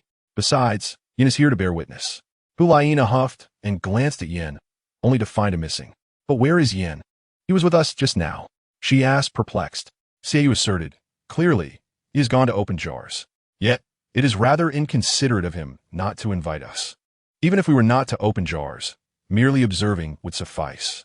Meanwhile, within the grand hall, Bibi Dong slowly seated herself upon the throne. After a brief pause, an enchanting smile graced her exquisite visage. How intriguing. Let chaos ensue. The more tumultuous the Douluo continent becomes, the greater my opportunity to execute my plans. However, I must personally inspect this remarkable jar shop. As dusk approached, a considerable crowd still gathered before the small shop. Though most were merely awaiting the results of others opening jars, a phenomenon colloquially referred to as vicarious thrill. After all, 100,000 gold soul coins is no trifling sum, unaffordable for the average individual. Witnessing others spend such a fortune for bizarre treasures had substantially diminished the crowd's enthusiasm. For instance, some had opened explosive sky fruits, while others had procured restorative magic juice, and yet others had unearthed incendiary bottles that erupted into flames upon shattering. Among these, only the magic juice held some merit. Yet it certainly did not justify the exorbitant price. The remainder were sheer losses. Only a select few affluent individuals harbored hopes of turning their fortunes around through these jars. Creak. The shop's door opened once more, and a middle-aged soul master emerged, instantly surrounded by eager onlookers. Brother, what did you unveil? Do share your findings with us. Various voices clamored around him. After a moment's contemplation, the middle-aged soul master revealed his palm, showcasing a nearly translucent capsule. What is this? How does it compare to the experience-enhancing capsules? The crowd inquired with curiosity. It's difficult to say, the middle-aged soul master replied, shaking his head gently. This is called a super speed capsule. Upon consumption, it enhances speed by 30% for 5 seconds. Upon hearing this, the crowd fell silent, their expressions turning peculiar. 5 seconds? That seems excessive. My mother always warned me that speed is not a virtue in men. What if this super speed capsule is tradable? The middle-aged soul master continued. The murmurs of the crowd diminished, yet their breaths grew heavier. Tradable? You mean we could give this capsule to someone else? Someone queried. Indeed. The middle-aged soul master confirmed with a nod. I will offer 500 gold soul coins. 500? That's all. I bid 550. I offer 1,000 gold soul coins. Brother, let me add, the capsule itself is secondary. My lifelong ambition has been to become a swift man. This must be fulfilled. Clearly, many soul masters were eager for the super speed capsule, particularly those specializing in agility-based attacks, as a 30% speed boost was immensely valuable. Even a fleeting 5 seconds could enable them to achieve numerous feats. 20,000 gold soul coins. Any higher, and I shall withdraw, declared a slender man, evidently an agile soul master. If it weren't for a personal vendetta, I would never spend so much. The middle-aged soul master, upon hearing this, acquiesced to the transaction, and the crowd felt the weight of the moment. This jar may be splendid, but it is truly beyond the reach of the average person. Gradually, more and more individuals departed, their excitement waning as they regained their composure. Xue Ye opened 6 jars, while another individual opened 2, and 9 others each opened 1, resulting in a total of 17 jars on the first day, a reasonable outcome. Now, it remained to be seen how Xue Ye and the others would be received upon their return to the Spirit Hall. Lin Xiao sighed, a sense of helplessness washing over him. Yet, there was little to be done. The underground market offered scarce items with a low probability of return. Coupled with the staggering price of 100,000 gold soul coins, it was certainly not something an average person could bear. Thus, the limited sales of jars were not surprising. I shall inquire once more at the entrance. Should no one arrive, I shall close the shop and open jars myself. Contemplating this, he ambled to the shop's entrance and called to the sparse crowd. Are you still interested in opening jars? If not, I shall close up. Chapter 16. Yin opens a jar, mental state crumbles who would dare to open now? Lin Xiao's words silenced the crowd outside. Haha, boss, we are merely observing. It is getting late, and we must return home for dinner. Those outside quickly dispersed at Lin Xiao's inquiry. While the thrill of opening jars tempted many, the reality was that most lacked the funds. Many were low-ranking soul masters, struggling to survive on a meager stipend of 1 gold soul coin from the Spirit Hall each month. 100,000 gold soul coins was a figure beyond their wildest dreams. Let it be. If I cannot open jars, I shall simply close up shop, Lin Xiao mused, preparing to shut the door when a hurried voice called out. Boss, wait. Give me a chance. I wish to open. The voice rang out, and a figure rushed toward the shop. Lin Xiao peered through the crack in the door and recognized none other than Yin. Opening the door fully, Lin Xiao said, If you wish to open jars, come inside. Thank you, boss. You are truly a good person, Yin exclaimed, filled with excitement. Just moments ago in the Pope's chamber, having witnessed His Holiness's demeanor, Yin has come to the realization that this master is undoubtedly a formidable figure beyond his imagination. The fact that such a powerful individual can remain so approachable and humble is truly deserving of respect. Haha, spare me the flattery. Now tell me, which jar do you wish to open? Lin Xiao inquired, cutting straight to the point. I intend to open 3 jars, Yin replied, placing the prepared sum of 300,000 gold soul coins on the table, then gesturing towards the 3 jars. Have you made your selection? Yes, I have. Yin nodded gravely, anticipation swelling within him. Having previously enjoyed watching Xue Ye open jars, it was finally his turn. He believed his expectations were modest. As long as any one of the jars contained a soul bone or a strengthening device, he would be satisfied. As for the experience capsules, he chose to set them aside for the moment. Even if he were to acquire one now, he wouldn't use it immediately as Xue Ye had, but rather save it for a future opportunity to maximize his gains when he sought to elevate his strength over the years. Lin Xiao nodded, discreetly collecting the 300,000 gold soul coins, and placed the 3 jars selected by Xue Ye onto the counter. Having watched others open so many jars, you should be familiar with the process now, so I won't elaborate further. Understood, Yin said, his heart racing and hands trembling, fully aware that this 300,000 gold soul coins represented all his savings. Wishing for a strengthening device, a soul bone, Yin murmured softly before lifting the hammer and striking down. Observing this, Lin Xiao couldn't help but chuckle inwardly. The scene felt so familiar, reminiscent of his own gaming days, where he often chanted incantations in pursuit of coveted gear while grinding in abyss maps, wishing for a flowing spring, wishing for a breath of energy, wishing for everlasting glory. The sound of shattering jars pulled Lin Xiao back to reality, a flash of white light illuminating the space as a small blue vial fell from the jar. Is this mana juice? Yan's eyelids twitched, and he turned to reassure himself. Not bad. Mana juice isn't a loss. Lin Xiao almost laughed out loud. It was amusing how quickly Yin had begun to console himself. The second jar shattered, revealing yet another flash of white light. Yan's face instantly paled, his heart sinking. Lin Xiao noted the fine beads of sweat forming on Yan's forehead. Examining the items that had been revealed, Lin Xiao suddenly understood. Mimicking Yin's tone, he remarked, Not bad. Mana juice isn't a loss. Indeed, Yin nodded emphatically, not a loss. The first 2 were just fillers. I have a strong feeling that the next jar will yield something great. This fellow truly seemed to have been born in the wrong era. Had he been in Lin Xiao's world, he would undoubtedly be a legendary gaming titan. The term filler came to him so quickly, Lin Xiao thought to himself.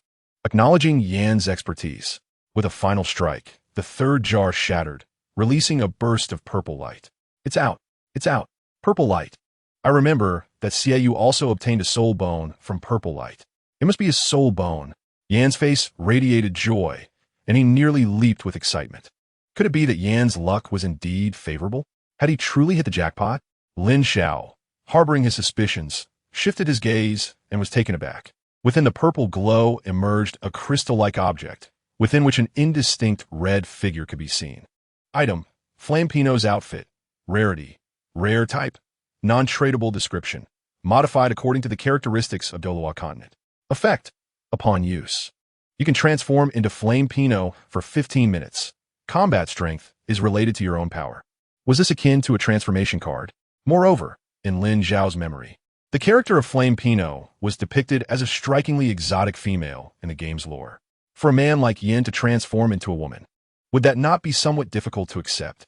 Furthermore, how would Yin feel seeing a soul bone he yearned for manifest as something like this? Without keeping Lin Xiao waiting, Yin gradually regained his composure from his ecstatic state. However, upon realizing what had emerged from the jar, he was left dumbfounded. What is this? Where'd my soul bone? Yin felt a buzzing in his head, utterly bewildered. Ahem, Lin Xiao cleared his throat and explained, "Allow me to introduce this item. It is called the Flame Pinot's outfit. Upon use, you could transform into her for 15 minutes. Is that it? Just that?" Yan's demeanor crumbled. He had spent 300,000 gold soul coins only to receive 2 vials of mana juice and some outfit. Was this a joke? He had come seeking a soul bone and a strengthening device. It was impossible for him not to feel disappointment. Moreover, the outfit clearly depicted a female figure. Is it truly polite for me to transform into her? Lin Xiao could empathize with Yan's dismay, yet there was little that could be done. The jar opening endeavor was a gamble. Either you possessed wealth, or you were simply fortunate. Lacking both, what could he expect from opening jars? Wouldn't it be better to steadily pursue practical gains? However, from another perspective, one could argue that it wasn't a total loss. Noticing Yan's puzzled expression, Lin Xiao gently remarked, "After all, Flame Pinot has never appeared in Douluo continent before. By transforming into her, you would be pioneering new ground. Spending 300,000 gold soul coins to experience something that no one has done before isn't a bad deal. Many would pay to seek novelty and excitement." There was a semblance of truth in Lin Xiao's words, and Yan's expression softened considerably upon hearing them. As he calmed down, he realized that not acquiring a soul bone or a strengthening device was merely a stroke of bad luck. It was no one's fault. Actually, the items you received are still useful, Lin Xiao continued. You might have missed it, but there are others who have spent 100,000 gold soul coins only to receive the fruit of the sky tree, which has minimal utility. Compared to them, you fare quite well. That's true, Yin conceded, his mood steadily improving. Lin Xiao's point was indeed valid. In comparison to those individuals, he and T fared too poorly. But then again, shouldn't the aim be to acquire better items? Having come to this realization, did he still wish to open another jar? As you mentioned, having already opened 3 jars, surely the 4th one must yield something worthwhile, Lin Xiao said enticingly. At this, Yin felt a stir of temptation. Lin Xiao's words resonated with his own thoughts. According to the filler theory, having already opened so many jars, surely something good was bound to appear. However, he truly had no money left. For now, I think I'll hold off. After all, within 7 days, I can only open 10 jars, so I still have time. Yin shook his head. Seeing this, Lin Xiao smiled slightly, not pressing the matter further. "I look forward to your next visit. I will return," Yin stated earnestly before departing under Lin Xiao's watchful gaze. Alas, what a pity it was that Yan's luck was so dismal. I had hoped he would uncover something splendid to draw in more individuals to open jars. Lin Xiao let out a sigh and closed the shop door, marking the official end of business for the day. It was quite satisfactory. Today he had sold 20 jars, enough to accumulate 2 doubles.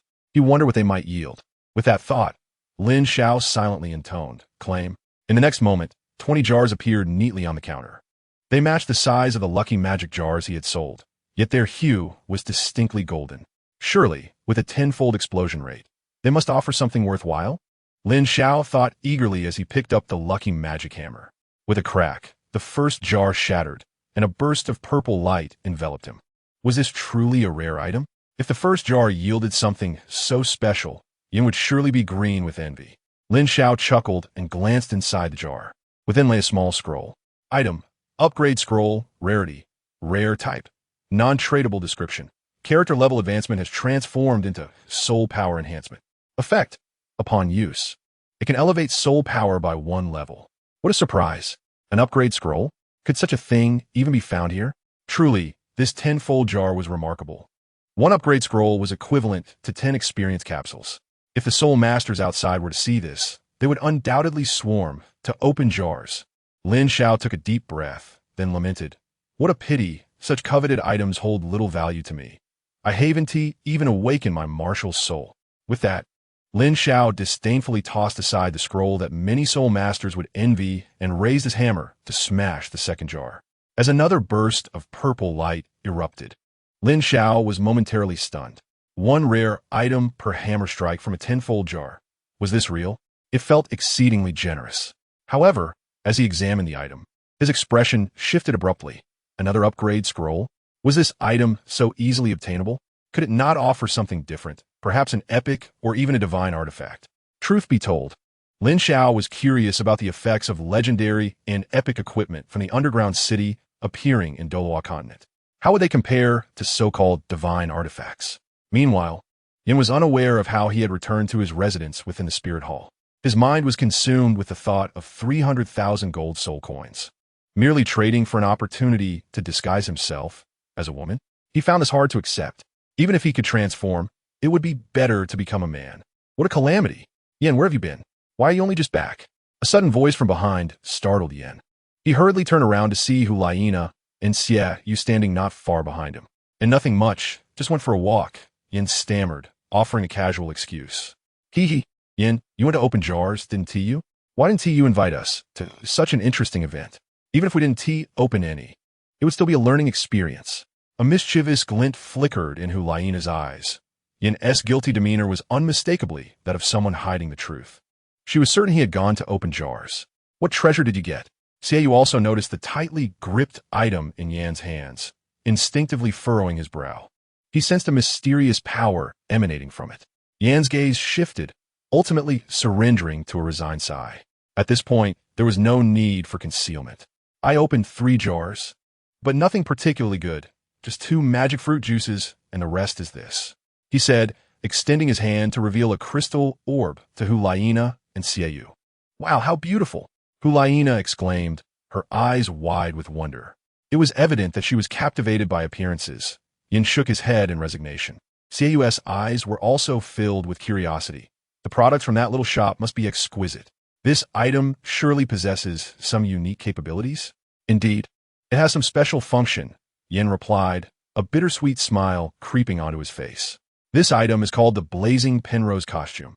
Upon use, I could transform into her form for combat. What? You could transform?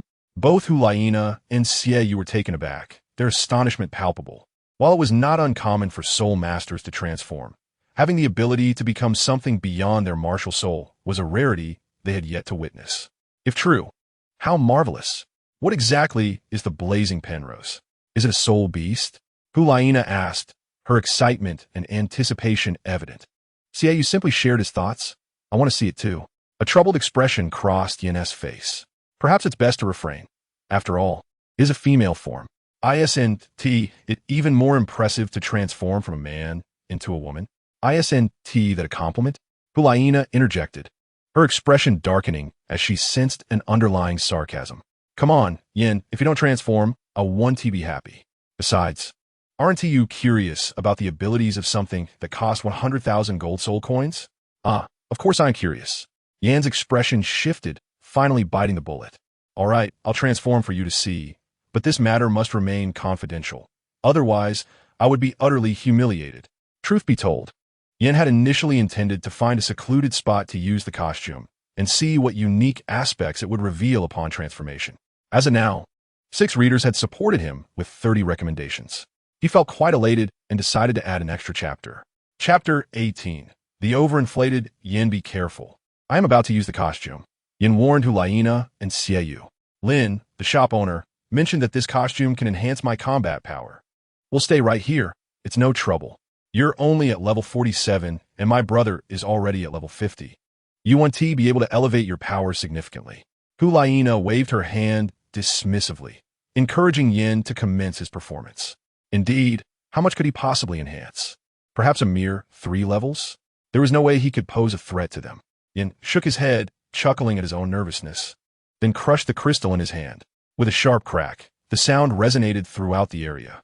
As Xue Ye and Xue Ye's eyes were fixed on Yin, anticipating his transformation into a beautiful woman, a powerful force of flames suddenly erupted from Yin's body. Intense, scorching, and overwhelming. The fierce aura caused Xue Ye and Xue Ye to instinctively retreat, ultimately halting at a distance of 10 meters. In Xue Ye's eyes, astonishment filled her gaze. Brother, am I seeing this correctly? Is this still the Yin I know? This flame power cannot be unleashed by the fire, Lord Martial Soul. It was crucial to note that she, Xue Ye, and Yin had practically grown up together. They were intimately familiar with one another.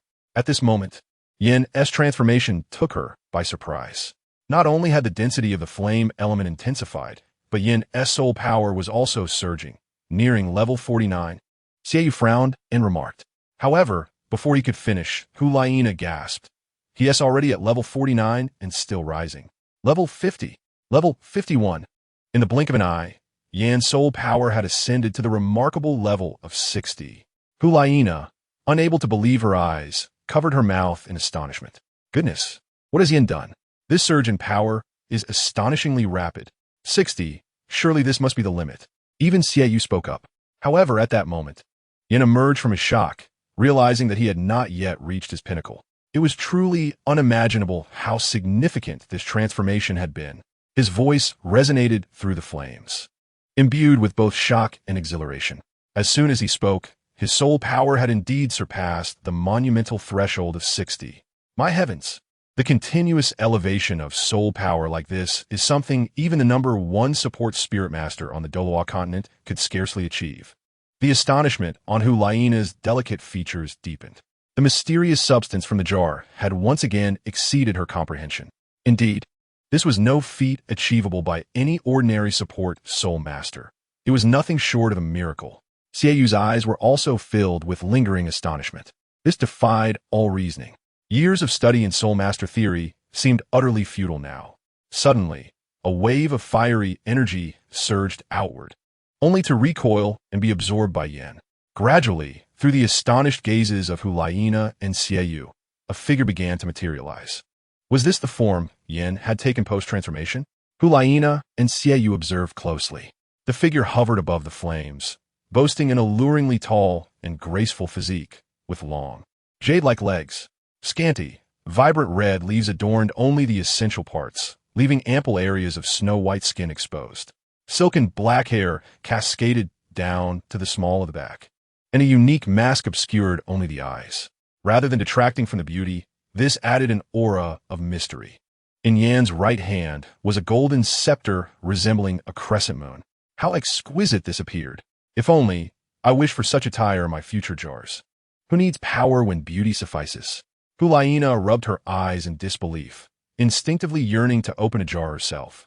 Not for any other reason, but for this captivating appearance. It was stunning, exuding an exotic charm. Xue Ye's eyes widened in astonishment as he offered his assessment. Were these siblings being deliberate? Conversely, Yan's heart was in turmoil. The actions of Hu and Xue Ye pierced deeply into his soul. Helplessly, he posed a question. Is there something amiss with your priorities? Shouldn't you be more concerned about my power escalation? Upon hearing this, Xue Ye and Hu were jolted back to reality. To Yan's surprise, Xue Ye shook his head, filled with regret as he remarked, "What a perfect appearance. Such a pity you have a mouth." Yan, feeling despondent, retorted, "What do you mean? Surely you don't actually see me as a woman?" Regret washed over him. Had he known, he would not have transformed before them. It was far too hasty. How could this be?" Hu stammered, a hint of guilt evident in her voice. "We merely admire your appearance. It has nothing to do with gender. However, I must admit, the transformation was worth every bit of the 100,000 gold soul coins. If you can embrace this look, earning 100,000 gold soul coins would be effortless. Whether it's a loss or gain, it depends on practical value. I feel an immense power coursing through my body now. My control over fire has increased severalfold compared to before. Xue Ye, let us battle to validate my hypothesis," Yin declared, eyes gleaming with fervor. "Very well," Xue Ye replied without hesitation, inquiring, "Who do you wish to challenge? To be honest, I want both of you to join forces against me." As he spoke, a fervent light ignited within Yan's eyes. "Have you lost your senses? Or have I become incapable of wielding my blade?" Xue Ye was taken aback, then coolly retorted, "On ordinary days, neither Lina nor I are opponents you can conquer. Are you certain you wish to challenge us both? Aren't you afraid of a humiliating defeat?" With that, he stepped forward, shielding Hu behind him, his moon blade materializing in hand, as 4 soul rings, yellow and purple, emerged beneath his feet, signaling that battle was imminent. "Boss, do not misunderstand. I harbor no intentions of underestimating you." Yin shook his head, clarifying, "To be frank, my soul power is extraordinarily strong, infinitely close to that of Soul Sage." At this declaration, Both Xue Ye and Hulaina were taken aback. What did you say? Close to Soul Sage? That leap seems rather vast. They exclaimed incredulously. Yet, Yin shook his head in dissatisfaction. This gap is not as significant as you think. Were it not for my low foundational soul power, I could achieve even more.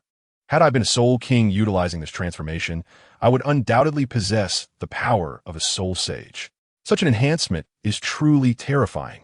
The boost from this transformation is excessively potent. Xue Ye and Hulaina exchanged solemn glances, each recognizing the gravity in the other's eyes. In that case, we shall hold nothing back. You merit our full effort.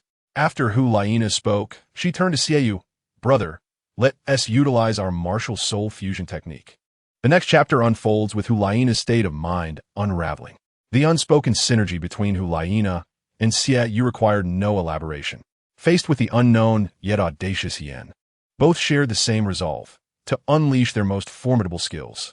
Suddenly, Xue Ye and Hulaina collided, pink mist enveloping the arena. Then, a figure clad in armor, possessing an alluring yet ambiguous allure, emerged. Each hand wielded a moonblade, sending chills down the spine. Enchantress, Yin realized, astonished to find himself alone before this formidable presence. Rather than fear, excitement welled within him. I must admit, your current state is indeed formidable and warrants our utmost seriousness. The enchantress spoke, her voice devoid of any discernible gender. However, it was undeniable that neither Xue Ye nor Hulaina had anticipated Yin, after donning that extraordinary guise, would become so powerful, enough to instill trepidation and necessitate their utmost focus. I too did not foresee my own strength. I must express my gratitude to the shopkeeper for granting me the chance to challenge you both. This 100,000 gold soul coins are truly worth it. Yan's voice brimmed with exhilaration and fervor. Regardless of the outcome, he felt fulfilled. Do not become complacent, now that we have initiated our martial soul fusion technique. The one who will inevitably face defeat shall be you. The voice retained its ambiguity, yet Yin discerned it was Hulaina addressing him.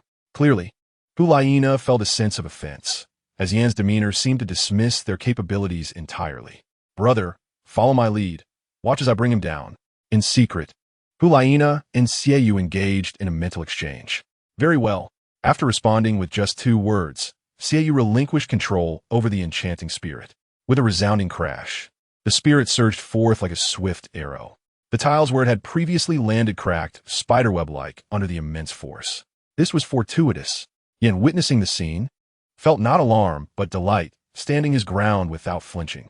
With a swift rotation of the golden scepter in his hand, he struck at the spirit.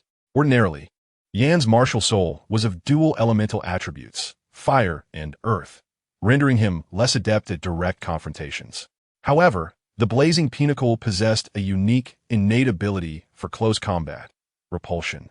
As long as the target was not invincible or immune to control, it would be repelled. In contrast, the spirit let out a cold laugh. Yin, how reckless you are. Do you not understand the overwhelming strength of the spirit? Evasion is your best option. Do you truly believe an elemental soul master can best me in a battle of strength? As his words fell, he had already closed the distance, crossing his moon blades to strike heavily against the golden scepter. Clang, clang, clang. The sound resembled metal grinding against metal, sparks flying as the scepter met the moon blades. Yet, to the spirit's surprise, Yin did not get knocked back. Instead, he felt an irresistible force erupting from Yan's scepter. Boom! In the next instant, the spirit was sent flying. How could this be? Even though Yin had surpassed the 60th level in soul power, our spirit was no match for a soul emperor. This sudden turn of events left them in disbelief. Both Hulaina and Xue Ye were stunned. Yin, as an elemental soul master, how could you possess such immense strength, even surpassing our fused spirit? Is that extraordinary attire bestowing upon you remarkable power? Hulaina could not help but inquire. You misunderstand. Yin shook his head and explained. This is the additional skill of the blazing pinnacle, repulsion. Anyone struck will be knocked down or sent flying. It has nothing to do with strength. Only those with invincible or immunity to control can remain unaffected. Upon hearing this, Xue Ye exclaimed in shock. This soul skill is the bane of close combat soul masters. I refuse to believe it's invincible. Brother, I will suppress him with 50% of my soul power and speed within my domain. Let us see if he can still hit us. Guyan spoke again, releasing a dense pink mist. This was the formidable ability of their fused spirit. Anyone or any soul beast within the domain would be affected, with their soul power and speed reduced by 50%. With this diminishing effect, Guyan was convinced Yin could no longer accurately strike them. If he engaged in close combat, defeat awaited him. If you wished to approach, you would have to sacrifice half your life. Otherwise, there is no chance. Yin responded with a cold smile, lightly touching the ground with his scepter. With a sharp sound, for soul rings, yellow, yellow, purple, and purple, appeared beneath him, beginning to pulse around him. In that moment, the blazing pinnacle, encircled by soul rings, emanated a sacred aura. Xue Ye could not help but sigh. The only flaw is that it carries Yan's voice. Yet, Guyan, who commanded the spirit, gasped, "You can still use soul rings? Not only can I use them, but even the abilities of my soul rings have been enhanced. It should bring you quite a surprise." Yan's voice was filled with mystery.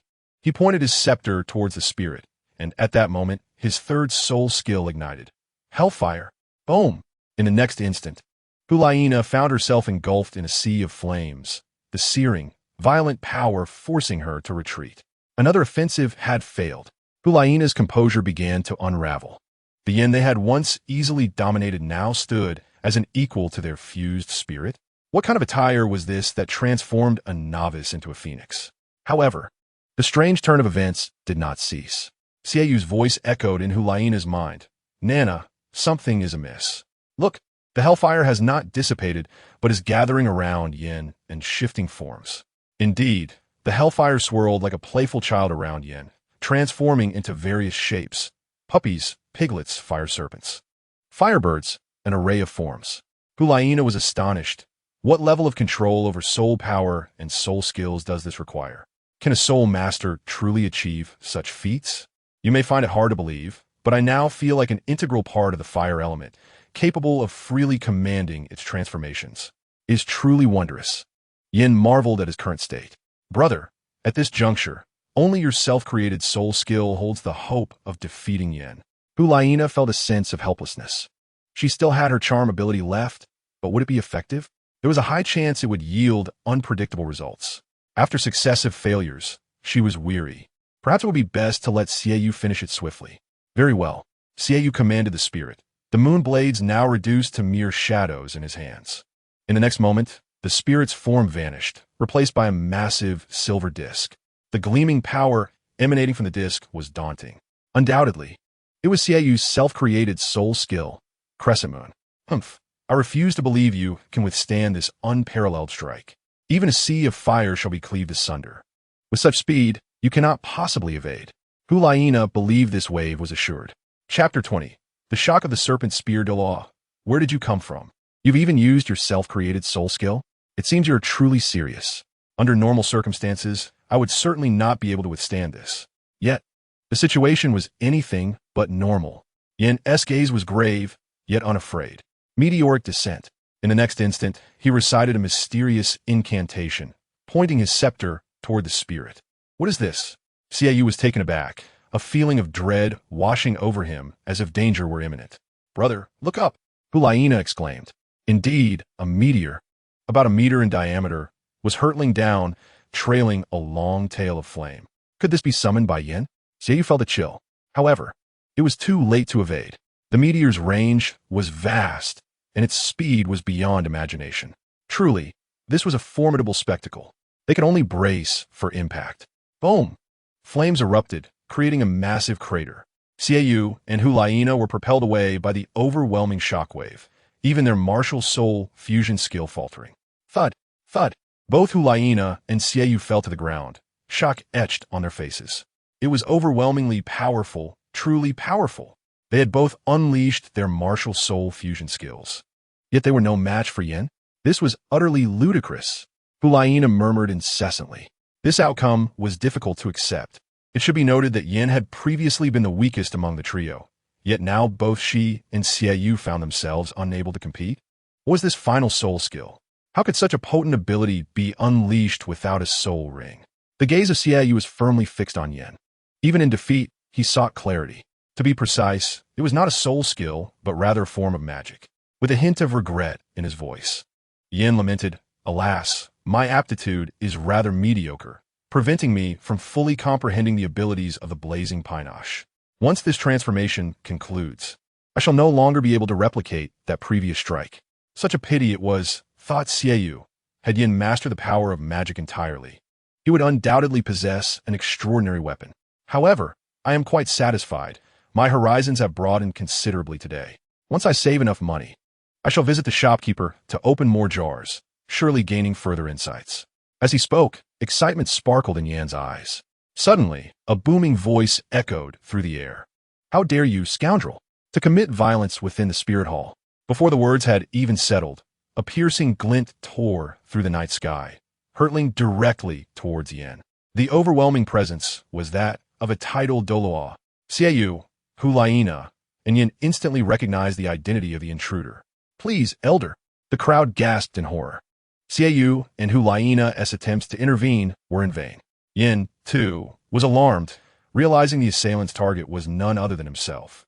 Moreover, he noticed the formidable armor and the serpent spear wielded by the intruder. Indeed, it was the serpent spear, Da, stationed to guard the spirit city. What to do? To refrain from resistance would surely lead to death. Without conscious thought, he swung his staff and aimed it at the serpent spear Douluo. Overestimating yourself. You barely possess soul power beyond the 60s, yet you dare to strike at me? You clearly do not understand the meaning of death. A single spear thrust from me could annihilate you. The serpent spear Douluo sneered at the sight. However, in the next moment, as the spear clashed against the golden staff, his expression froze. Such immense power, a shock surged within him, and he felt an unstoppable force propel him away. Boom! The crowd watched as the serpent spear Douluo soared through the air, tracing a parabolic arc before crashing against a high wall. They stood in stunned silence. Yin had indeed not deceived them. Without the use of a body enhancement or control immunity skill, the only outcome was to be sent flying. Even a titled Douluo was unable to evade such fate. This repulsion was nothing short of miraculous. Xue Ye and Hulaina felt their hearts race. Did I just defeat a titled Douluo? Yin, too, was astonished, staring incredulously at the golden staff in his hands. This was extraordinary, truly extraordinary. Having first vanquished Hulaina and Xue Ye in their merged spirit form, he now sent the serpent spear Douluo flying with a single strike, feeling as though he had reached an unprecedented pinnacle. Who are you? For where do you hail? I have yet to hear of such an individual on the Douluo continent. At this moment, the serpent spear Douluo had risen from the ground, his spear aimed menacingly at the transformed Yin, his eyes filled with a complex array of emotions. Shock, wariness, confusion. He could not recall a female titled Douluo of such caliber on the continent, though he had not unleashed his soul skills. The power he had just experienced was not to be underestimated. The outcome had left him sent sprawling. The serpent spear Douluo instantly regarded the newcomer as a formidable titled Douluo, and a strong one at that. Yin, realizing the gravity of the situation, quickly spoke up, "Elder, it is I, Yin. Yin?" The serpent spear paused, then revealed a look of astonishment. "How did you transform into this stunning form, possessing such formidable strength?" This story begins with 3 jars. Yin thought helplessly, suppressing his embarrassment as he recounted his previous experiences. As he narrated, the expressions on the serpent spear Douluo's face shifted dramatically, yet his eyes grew increasingly bright. "You mean to say there exists a wondrous little shop that sells various jars? And within these jars lie incredible treasures, some of which can enhance the lifespan of soul rings, boost soul power, or even allow for transformation. Yet each one propels one's strength to new heights?" Indeed, both Yin and Hulaina nodded earnestly. "This is magnificent." The serpent spear Douluo's eyes sparkled with excitement as he asked the most pressing question. "Is there anything that can enhance the strength of a martial spirit?" Enhancing the strength of martial spirits? The crowd fell silent. It must be said, the serpent spear Douluo dared to dream.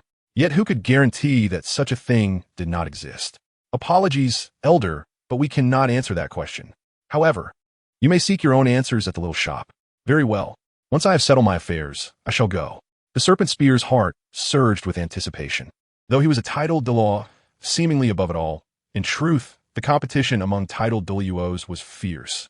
His combat power ranked among the lowest, with whispers suggesting he could not even rival some top-ranked Seoul Douluos. Was this not a blatant insult? Thus, he was fervently eager to shed the stigma of being at the bottom, and the appearance of the jar shop ignited a glimmer of hope. Bulaina kindly advised, Elder, I must remind you to bring ample funds. Meanwhile, within the little shop, Lin Xiao found the experience rather dull. He had opened 8 jars, yielding 8 upgrade scrolls. This would make anyone else laugh in their dreams, but what use was it to him?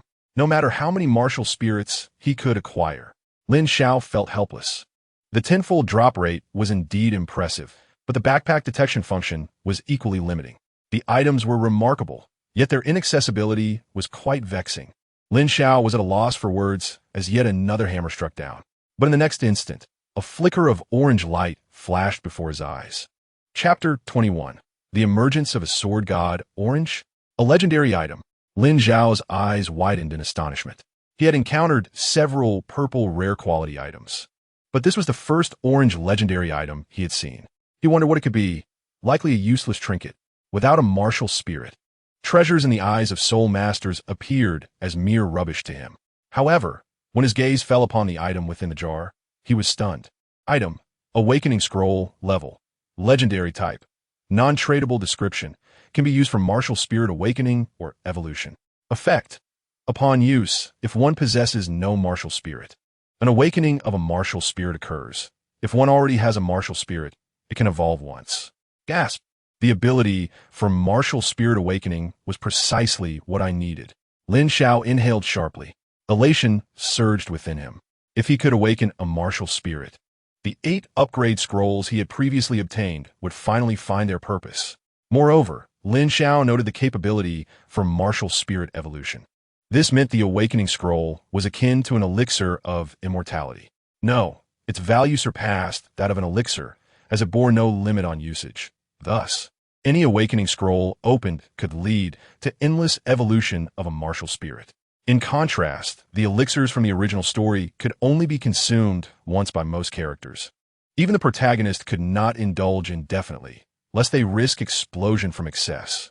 Lin Xiao instantly recognized the immense value of the awakening scroll. Forget it. Regardless of the value of the awakening scroll, it is destined to be consumed. Lin Xiao contemplated as he tore the scroll apart. A burst of golden light erupted from the scroll, enveloping Lin Xiao. In the next moment, he felt as though he were submerged in a hot spring. The warm and comforting sensation nearly coaxing a sigh of pleasure from him. Detection indicates that the host is an outsider and cannot awaken a martial soul. This system will integrate the characteristics of the underground city, transforming a random one of the 5 professions from the dungeon and fighter game world into the host's martial soul. Do you accept? What on earth is this nonsense? Does it look down upon those who traverse worlds? Lin Xiao sensed a profound malice emanating from the Douluo continent. Simultaneously, he recalled the various professions within dungeon and fighter. The 5 professions of the Demon Sword Master include Sword Soul, Berserker, Azura, Sword Shadow, and Ghost Cry. As for the strength of these professions, aside from the Berserker, which has consistently maintained its status as a formidable force through the generations, the others, while not as distinguished, have all reached the pinnacle of the zero illusory god position. Since I have arrived in Douluo continent, it is imperative to seek opportunities to explore. Without formidable strength, how can one proceed? Not to mention that this is the martial soul city, where soul masters abound, and while I may be invincible within the premises, what if a conflict arises outside the hall one day? Therefore, I have no choice but to accept. But please, do not let it be the Azura. Lin Xiao silently prayed, inwardly affirming, accept. The reason for avoiding Azura is simple. Azura is blind. Now commencing random selection of profession for the host. Congratulations to the host for obtaining Martial Soul, Sword Soul, Innate Soul Power, Level 1. Well, that's acceptable.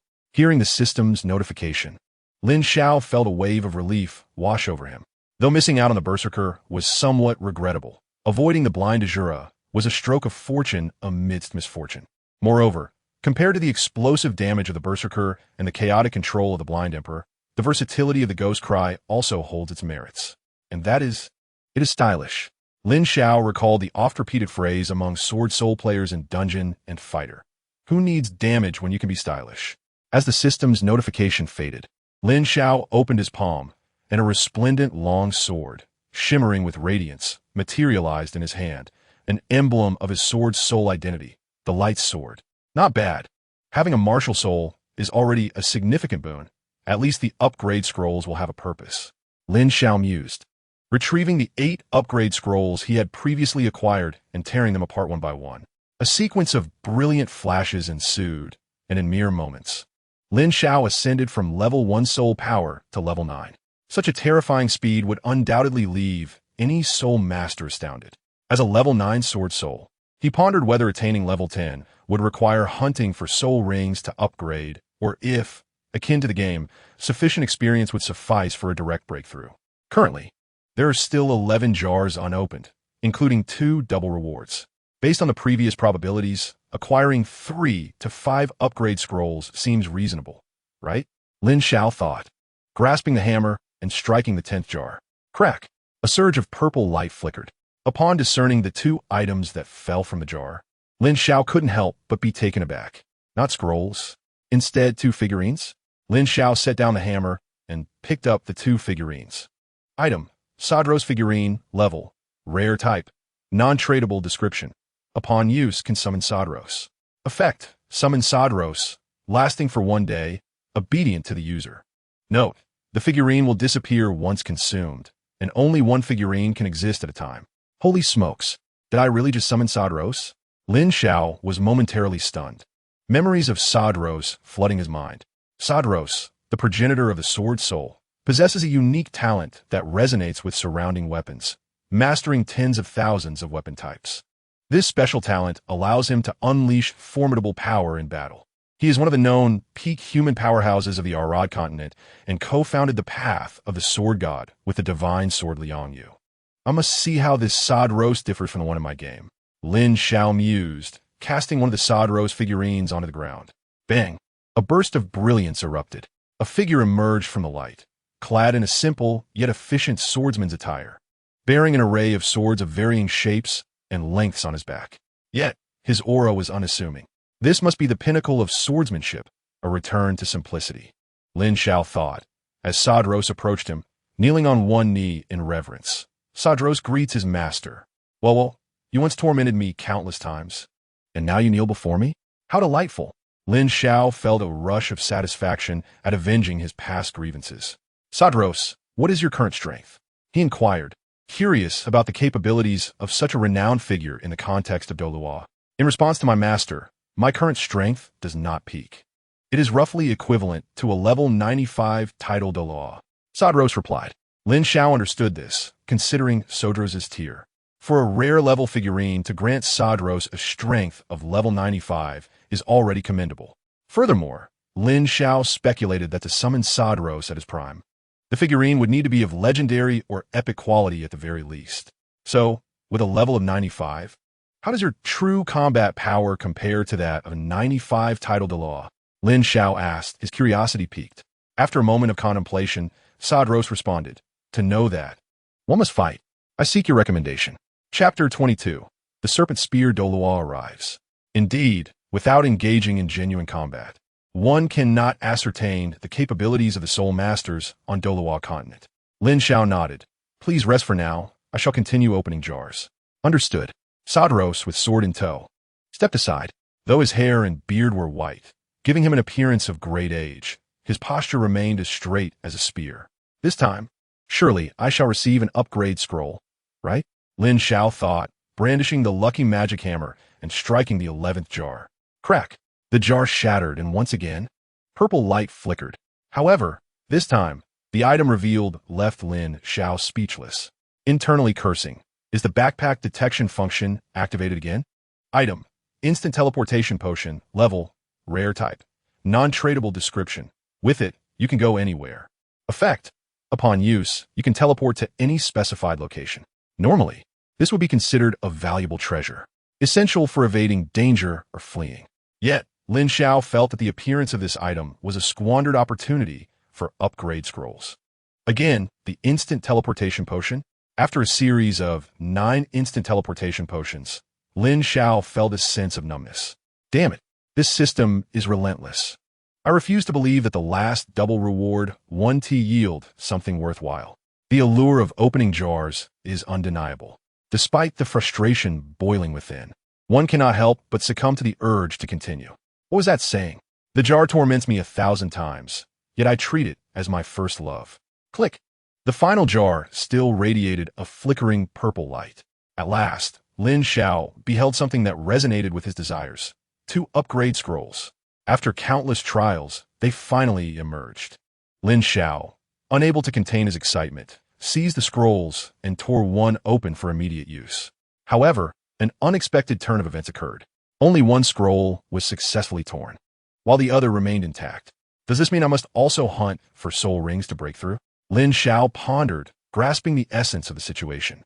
With a sigh, he lamented, how unfortunate. I had thought that using 99 upgrade scrolls would allow me to ascend to godhood. Now, it seems prudent to rest and await tomorrow's closing of the shop before seeking a location to hunt for soul rings. Conveniently, the instant teleportation potion I acquired will come into play, and with old Sua's assistance, there should be little danger. As dawn broke, a new day arrived. Lin Xiao opened the shop door, and the warm morning light washed over him. Embracing the morning glow, he instinctively remarked, today is yet another day brimming with hope. Hulayina and Xue, you must have informed the higher-ups of the Spirit Hall about yesterday's events, right? Given the miraculous occurrences, it is bound to create quite a stir. I wonder how the Spirit Hall will respond today, and who will come. Will it be the chrysanthemum Douluo, the ghost Douluo, or perhaps the Pope, Bibi Dong? How thrilling! As an avid reader of novels, Lin Xiao yearned to witness these characters from the original works. Moreover, these individuals possess wealth and power, making them promising candidates for jar openings. The shop is open. It's open. In this humble establishment, someone opened a soul bone yesterday, and even procured a potion worth several tens of thousands of gold soul coins. What? A potion sold for tens of thousands of gold soul coins? How much did they spend? 100,000? It seems they might have taken a loss. Upon the shop's opening, many gathered around, engaged in animated discussions. Are you here to open jars? Please, step inside. Lin Xiao addressed the crowd outside. Actually, we are here to watch the spectacle, the bystanders admitted, their expressions somewhat awkward. Truth be told, they too wished to open jars, but the price of 100,000 gold soul coins was beyond the reach of ordinary folk. Suddenly, the sound of footsteps echoed as a figure clad in armor strode into the scene. The powerful aura emanating from them instilled a sense of dread, causing many to instinctively retreat. Some recognized the figure and gasped in surprise. This is the serpent spear, Douluo. We have seen your grace. Has the fame of this small shop spread so far? A title Douluo has personally arrived. The crowd was left in astonishment. Meanwhile, the serpent spear Douluo wore a solemn expression as he passed through the throng. In truth, he was quite excited. After learning of the Lucky Jar shop's feats yesterday, he had made arrangements overnight and even requested the ghost leopard Douluo to cover for him. The jar shop appeared, as Hulayina and Xue Ye described, rather unassuming. The serpent spear Douluo thought as he entered the store. The shop was modest, furnished with a counter, rocking chairs, and shelves comprising all its decor. Behind the counter stood a young man, smiling at him. He must be the enigmatic owner, Lin. Not far from Lin stood a peculiar figure, burdened with several swords. How intriguing. They not only sell jars but also swords. He couldn't help but jest. However, as soon as his words fell, a terrifying aura erupted from the lean elder. In an instant, the serpent spear Douluo felt as though he had plunged into an icy abyss. Stumbling back several steps under the overwhelming pressure, he finally steadied himself. What a terrifying sword intent. This individual is indeed a formidable opponent. The serpent spear Douluo was taken aback. A master reveals their prowess in an instant. He realized that the gaunt, peculiar elder possessed strength far surpassing his own. More alarmingly, the sharpness of that aura reminded him of the similarly formidable sword Douluo from the Nine-Treasure Glazed Tile School. Yet, while he had encountered the sword Douluo, this elder was evidently not him. Could there be another as fearsome in this world? My friend, please do not misunderstand. I harbor no intention of offense. The serpent spear Douluo spoke with a dry voice. Also, do not be so fierce. You might frighten the customers. Lin Xiao interjected with a smile, attempting to ease the tension. Under his command, Douluo abruptly suppressed his aura, transforming back into the unremarkable old man. However, The serpent spear Douluo was nearly dumbfounded. Such a terrifying powerhouse calls this young man master? Who is he truly? This misunderstanding stemmed from Hulayina and the others neglecting to inform the serpent spear Douluo about Bibi Dong's instructions yesterday. Otherwise, he would not have dared to act so recklessly.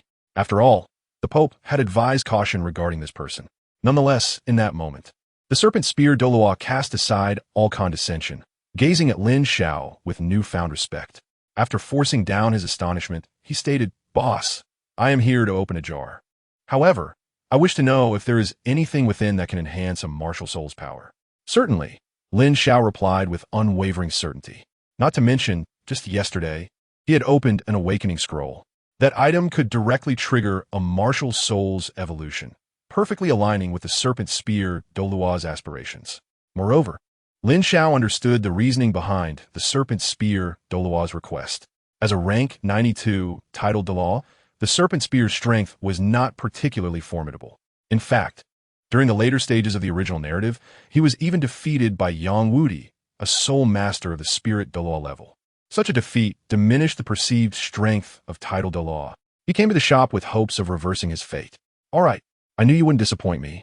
The serpent spear Douluo expressed joy and anticipation. "One thing I must remind you of is that what appears in the jars is entirely dependent on luck. If fortune does not favor you, you might end up with worthless trinkets." Lin Xiao felt the other party's optimism was somewhat excessive and deemed it necessary to caution him about potential outcomes. "I hope you do not suffer a surge in blood pressure from discovering something disappointing." "Fear not, boss. I'm well aware of the risks involved. Life and death are predestined. Wealth and nobility are in the hands of fate. I understand this well. Just give me a chance to test the waters." The serpent spear Douluo stated, placing a bag of gold soul coins on the counter. Seeing this, Lin Xiao no longer hesitated. After all, he was in the business of selling jars and could not afford to turn down a transaction. Accepting the payment, Lin Xiao turned to the serpent spear Douluo and inquired, "Have you selected a jar?" "I have chosen the 6th row, the 6th jar. 6 is my lucky number. It cannot possibly go awry," the serpent spear Douluo asserted, clearly possessing his own philosophy regarding jar openings. "Very well," Lin Xiao spoke as he retrieved the jar and placed it on the counter, adding, "You can shatter the jar with the hammer at your side." "Understood." The serpent spear Douluo nodded and struck down with a hammer. Clang! A flash of white light darted past, revealing a somewhat heavy object that fell to the ground. "What is this?" Lin Xiao was momentarily taken aback. It was the first time someone had produced such a substantial item.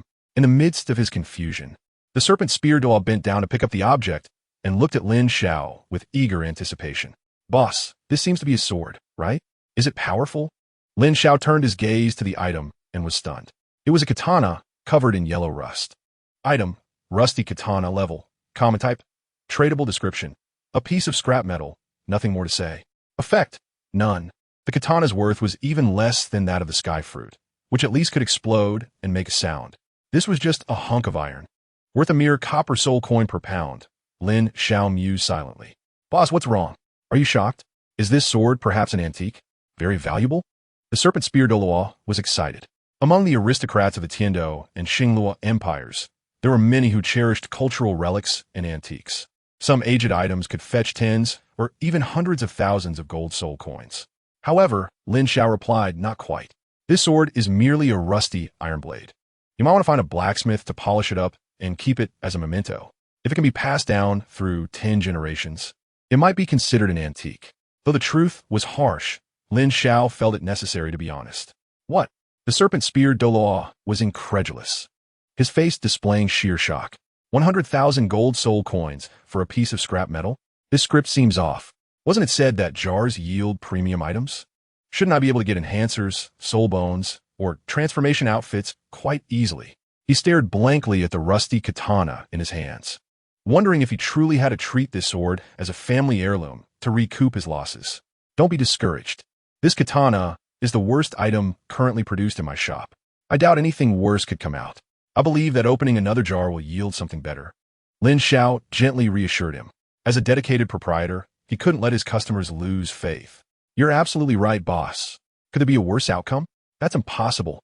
The serpent spear Douluo regained his composure and produced another 100,000 gold soul coins, declaring, "Let me have another go."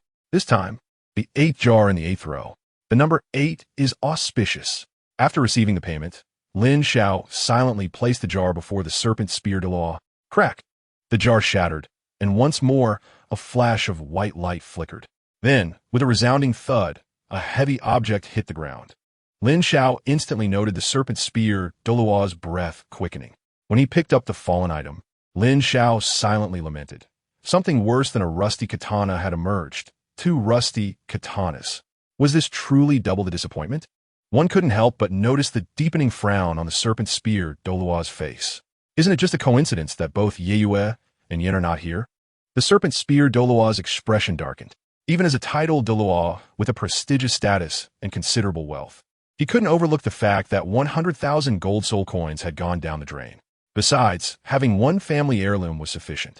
Was there really a need for 2? Did fate demand yet another misfortune? Lin Xiao's voice echoed ominously in the serpent spear Douluo's ears. However, this time the serpent spear Douluo hesitated. "Boss, we're back."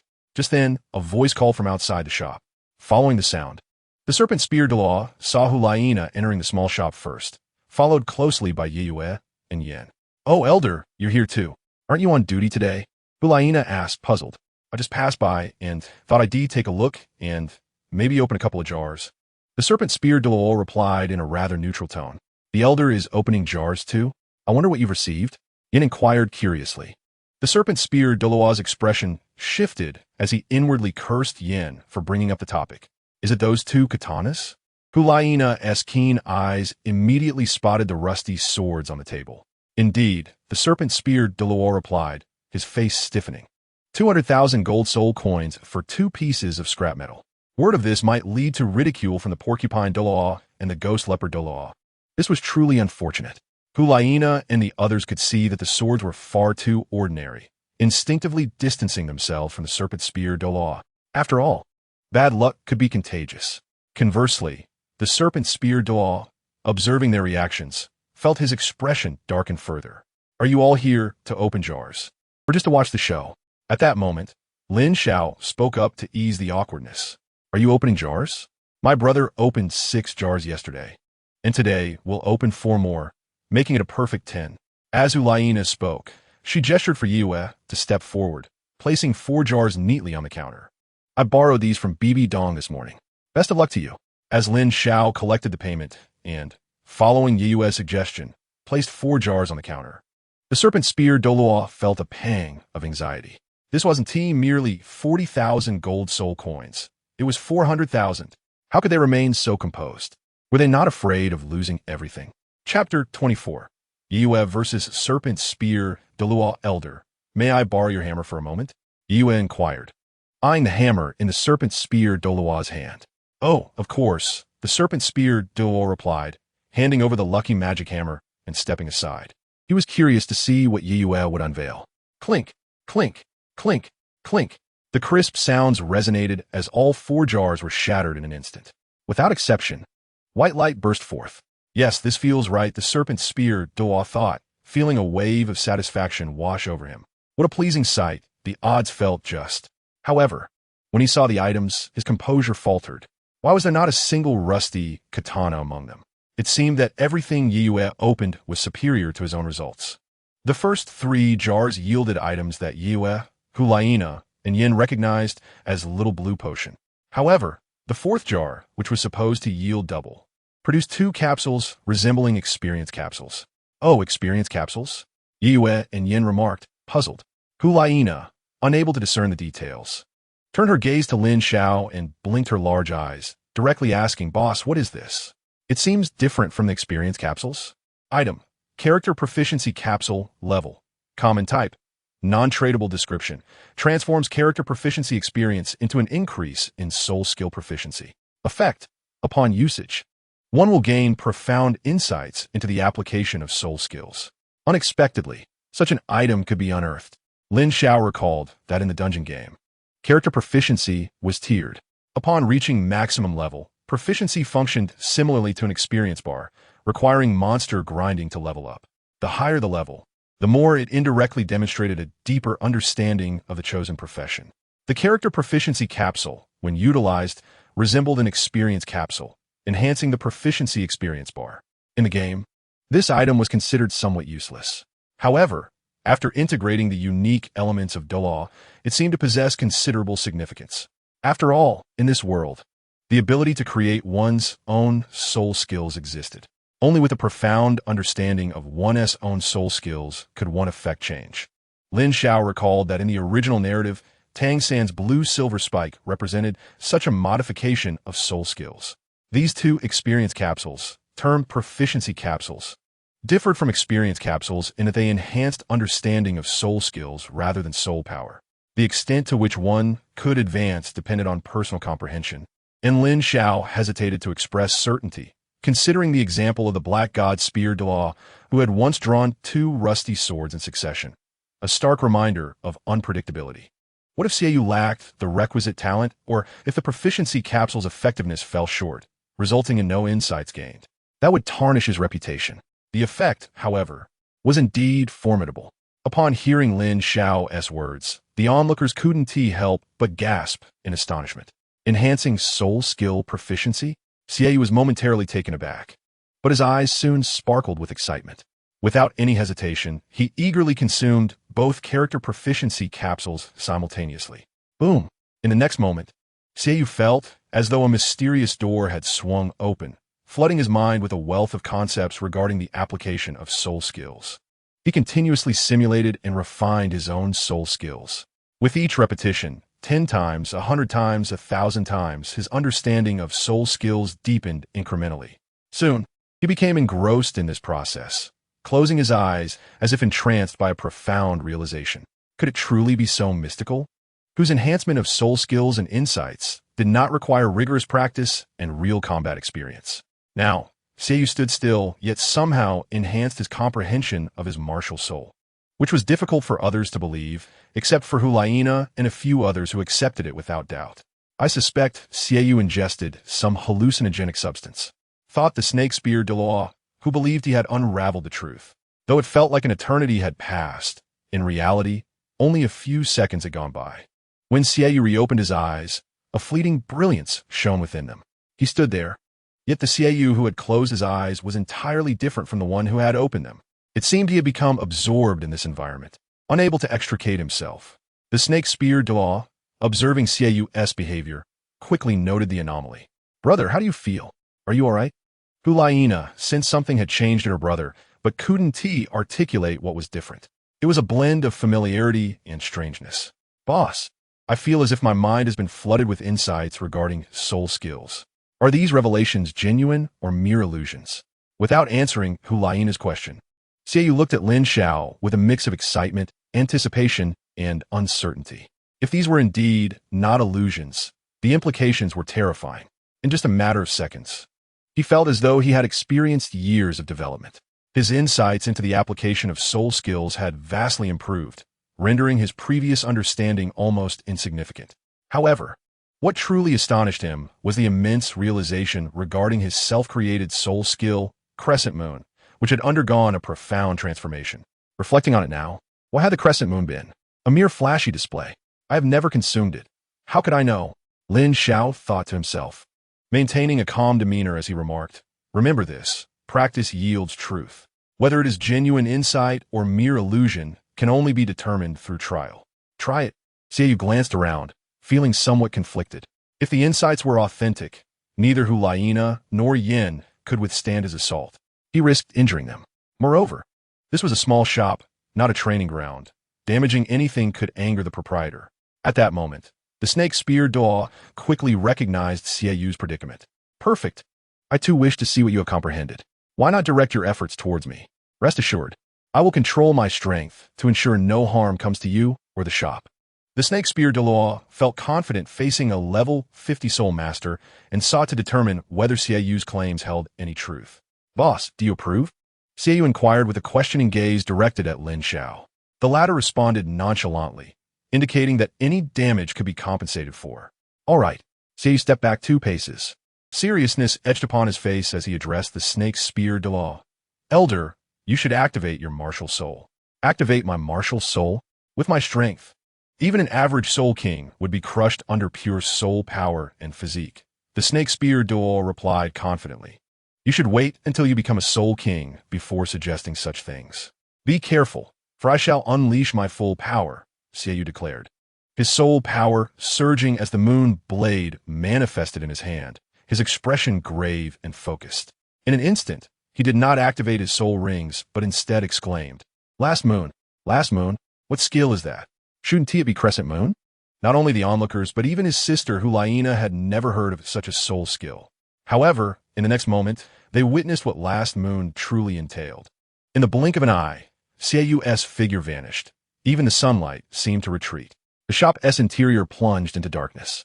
But just as confusion settled among the crowd, a blinding silver light erupted. They beheld a silver crescent moon, hurtling toward the snake spear Douluo with astonishing rapidity and force. Swift, powerful, and indomitable. This was the universal sentiment regarding the crescent moon. Even Hulaina and Yin contemplated how they might defend against such a strike. It's too fast and too ferocious. I doubt I could withstand it even with all I have, Hulaina mused inwardly. Is this truly the extent of my brother's power? If he had unleashed such a fierce blow while transformed into the blazing phoenix, I fear I would struggle to defend myself. Unless one were a defensive soul saint, evading its edge would be imperative. Yin was equally astonished. Yet, the most stunned of all was the snake spear Douluo, who experienced it firsthand. What sorcery is this? How could Xue Ye be so extraordinary? Such formidable power, can it truly be displayed by a mere soul master? Even a soul emperor would pale in comparison, it seems. I must admit, I have underestimated this young man. Facing him without a martial soul is indeed a formidable challenge. Break for me. With a cold snort, the serpent spear Douluo brandished a spear, gripping it tightly as he thrust it towards Xue Ye. Undoubtedly, he had spoken too soon. However, with no other recourse against Xue Ye's strike, he could only meet it head-on. Boom!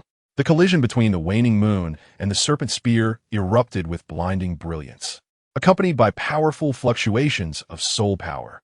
The terrifying force unleashed caused both Hulaina and Xue Ye to stagger back several steps. Nearby, Sadros let out a cold snort, unleashing an invisible sword aura that contained the soul power's leakage, compressing all the force between Xue Ye and the serpent spear Douluo. With the pressure suddenly alleviated, Hulaina and Yin finally noticed the presence of this powerful elder within the shop. The mere aura he exuded was sufficient to suppress the residual battle waves from her brother and the serpent spear Douluo, indicating that he was likely a titled Douluo as well. Having seen the world, Hulaina discerned the elder's strength. Do not be alarmed, this is old Sa, my servant, Lin Xiao explained, noticing their tension. Sadros made no objection. A servant? Such a powerful being willingly serves another? Without further explanation, Hulaina and Yan's astonishment only deepened. This indeed confirmed the Pope's speculation. The mysterious proprietor's strength exceeded everyone's imagination. At that moment, the fluctuations of soul power completely vanished. The figures of Xue Ye and the serpent spear Douluo reappeared before everyone. Xue Ye's complexion was pale, clearly drained, yet his eyes sparkled with excitement. He was evidently pleased with the new power he could wield through his comprehension of the waning moon. In contrast, the serpent spear Douluo stood with a grim expression, his face shifting from dark to a sickly hue. Brother, how shall we determine the outcome? Hulaina blinked curiously. Clearly, it is the armored fellow who has lost. He not only resorted to his martial soul, but had it not been for this young man's restraint, he would have likely been cleaved in two. Came the cold voice of Sadros. What? Is that so? Yin responded incredulously. The serpent spear Douluo had invoked his martial soul and still failed to defend himself? You can see for yourselves. As Sadros spoke, a peculiar sound echoed. Crack, crack, crack. The crowd turned to see a fissure suddenly appear in the cold iron armor worn by the serpent spear Douluo. Could that crack be the result of our leader's attack? Yin exclaimed in disbelief. Indeed, I have lost. I underestimated you. Xue Ye, you truly are one of the most outstanding talents of our generation within the Spirit Hall. The serpent spear Douluo's countenance shifted repeatedly before finally settling into admiration. Is the serpent spear Douluo conceding? Hulaina asked, astonished yet curious. Brother, when did you master such a powerful soul skill without informing me? After spending so many years together, she had no idea Xue Ye had been harboring such a trump card. I have not concealed anything from you, Xue Ye explained. This is a soul skill I created, derived from the 2 proficiency capsules I just consumed. Just comprehended? The crowd was taken aback. Was it truly so easy to create a soul skill? To be precise, I modified the full moon. I once fell into the trap of seeking perfection, attempting to integrate offense, defense, and speed. In retrospect, such ambitions were naive, even foolish. If comprehending a self-created soul skill is considered foolish, then where does that leave my dignity? The serpent spear Douluo mused bitterly. Xue Ye continued. Soul masters can be categorized into attack, support, and control types. As an attack-type soul master, why pursue perfection? Offense is paramount, which is why I sacrificed the defensive capabilities of the full moon. Thus, it transformed into the waning moon, greatly enhancing its attack power.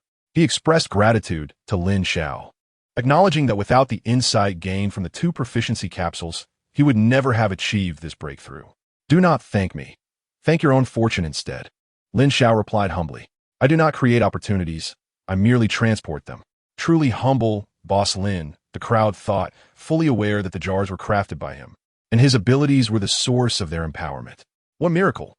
The serpent spear Douluo could not help but admire silently, now believing wholeheartedly in the efficacy of the proficiency capsules.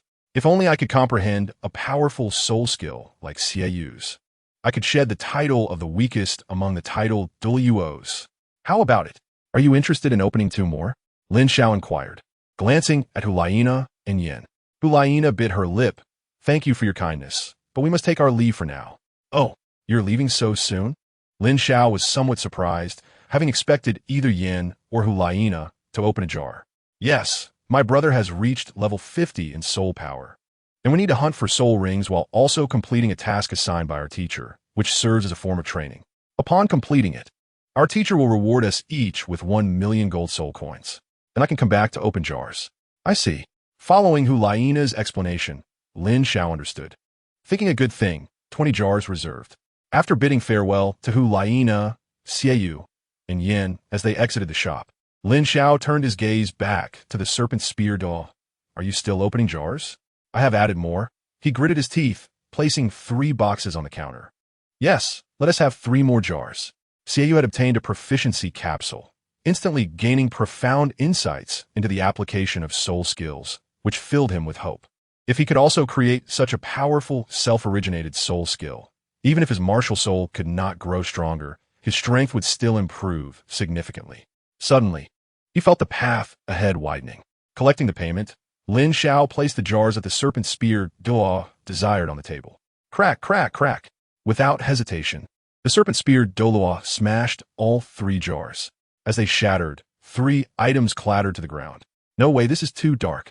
Lin Xiao gasped internally. The serpent spear Douluo was equally thunderstruck, staring blankly at the 3 rusty samurai swords lying on the ground. It was as if they mocked him, saying, Brother, with such poor luck, perhaps you should refrain from opening jars? Boss, I suspect you used to run a blacksmith shop, and sold me your unsold blades. The serpent spear Douluo's eyes were filled with resentment. 200,000 plus 300,000 in gold soul coins exchanged for 5 rusty samurai swords. What a loss. Sadros snorted, one hand already resting on the hilt of his sword, a formidable aura erupting in an instant. His gaze was as sharp as a blade, fixated on the serpent spear Douluo. I warn you, mind your tone when addressing the master. Don't misunderstand, the serpent spear Douluo exclaimed, alarmed, quickly waving his hands in defense. I meant no disrespect towards the boss. He could sense the immense power radiating from the frail elder. His combat prowess was beyond his capacity to contend with. In fact, he felt that even the ghost Douluo and the chrysanthemum Douluo alone could not match this old man. Sodros. All right, old Sodros. No need to be so fierce, Lin Xiao interjected, placing a reassuring hand on Sodros' shoulder, signaling him to relax. He then turned to the serpent spear Douluo and continued, I've never encountered a situation quite like yours. You must have witnessed the opening of jars by Evil Moon here. While the items obtained may not be exceptional, they at least hold some utility. But in your case, it's utterly dismal. 5 jars, 5 swords. Your luck is simply abysmal. Don't look at me with such innocence. I've been contemplating whether to sell you the jars at all. A situation like yours could tarnish the reputation of my little shop. What? Are you refusing to sell me the jars simply because of my bad luck? Does that mean there's no chance for redemption? The serpent spear, Douluo panicked at Lin Xiao's words. Any resentment he felt vanished, replaced with a hopeful smile. Boss, please don't give up on me. I believe I can still turn this around. Lin Xiao shook his head. No, I believe you are beyond saving. ISNT, there's a sign outside your shop that reads, create happiness with money? My luck is poor, but I can compensate with money. A quantitative change can certainly lead to a qualitative leap. As he spoke, the serpent spear Douluo pulled out a spatial soul guide from his robe, waving his hand to reveal 5 boxes on the counter. Boss, this is 500,000 gold soul coins. Please give me another chance. Sell me 5 more jars, and I believe I can change my fate. Lin Xiao gazed deeply at the serpent spear Douluo. All right, seeing your sincerity, I will sell you 5 more jars. One last time. Thank you, boss. You truly are a kind person. The serpent spear Douluo expressed his gratitude with a beaming face. Now, do make an effort and open something valuable. Lin Xiao replied with a hint of exasperation. The scene oddly resembled a father eagerly wishing for his son to succeed. Yes, yes. The serpent spear Douluo nodded vigorously, his expression solemn. With a series of crackling sounds, the 5 jars were smashed in one go. Perhaps it was the courage of desperation or a turn of fortune. This time, the serpent spear Douluo finally unveiled something extraordinary. Magic fruit juice, magic fruit juice, magic fruit juice, magic fruit juice. Lin Xiao barely glanced at the items in the first few jars. However, the 5th jar emanated a flickering purple light, revealing 2 items strikingly similar to enhancers. Yet while the enhancers were blue, these were purple. Item, amplifier, level, rare type, non-tradable description, enhances attributes of strength, stamina, spirit, and intelligence, transforming them into enhancements for the martial soul. Effect, upon use, it enhances the martial soul. The higher the amplification level, the greater the enhancement multiplier. Note, as the amplification level increases, the success rate decreases. After amplification level 3, the level may drop. After level 10, there is a risk of the martial soul shattering. Boss, what do you think? ISNT, this purple glow impressive? Surely, this time I haven't lost out. The serpent spear Douluo looked at Lin Xiao with eager anticipation. To be honest, he felt quite apprehensive. He had observed the earlier jars. If they were not capsules used by Evil Moon, he had little interest. After kneeling before so many jars, he could only hope that the product from the jar, glowing with purple light, would alter his fate. When you came to my shop, what was your first question? Lin Xiao suddenly inquired. I asked if there was a possibility of obtaining treasures that could strengthen martial souls from the jars. Wait, didn't you say this is it? The serpent spear Douluo exclaimed, astonished, as he retrieved the 2 amplifiers from the jar, his hands trembling. Congratulations, you've finally had a stroke of luck. This time, your wishes can come true. Lin Xiao smiled gently. The 2 items you hold are called amplifiers. Their effect is similar to that of enhancers. While enhancers strengthen soul rings and extend their lifespan, amplifiers enhance martial souls, making them more powerful, amplifying martial souls, making them stronger. A divine artifact. This is truly worth it. 1 million gold soul coins is a bargain. The serpent spear Douluo's eyes sparkled with fervor, overwhelmed with excitement. At this moment, Lin Xiao added thoughtfully, however, I must remind you that once you exceed amplification level 3, signs of failure may occur, and the amplification level of the martial soul may drop. If you surpass level 10, the martial soul may explode and disappear completely. Indeed, the serpent spear Douluo calmed down considerably after hearing this, then let out a bitter laugh. Boss, do you think with my luck, I have any hope of reaching level 10? If I could reach level 10, I would never touch amplifiers again. However, Lin Xiao shook his head slowly, saying, don't be so lacking in confidence. Achieving level 10 is merely a matter of acquiring 10 amplifiers. Moreover, if you can obtain amplifiers, there is a possibility of acquiring amplification scrolls. A single level 10 amplification scroll could instantly fulfill your goal. Amplification scrolls? Such treasures exist? Lin Xiao's words were incredibly enticing, igniting a fiery enthusiasm within the serpent spear Douluo's heart. Of course, beyond amplifying martial souls, there are also awakening scrolls in the jars, which can allow martial souls to evolve. Gasp!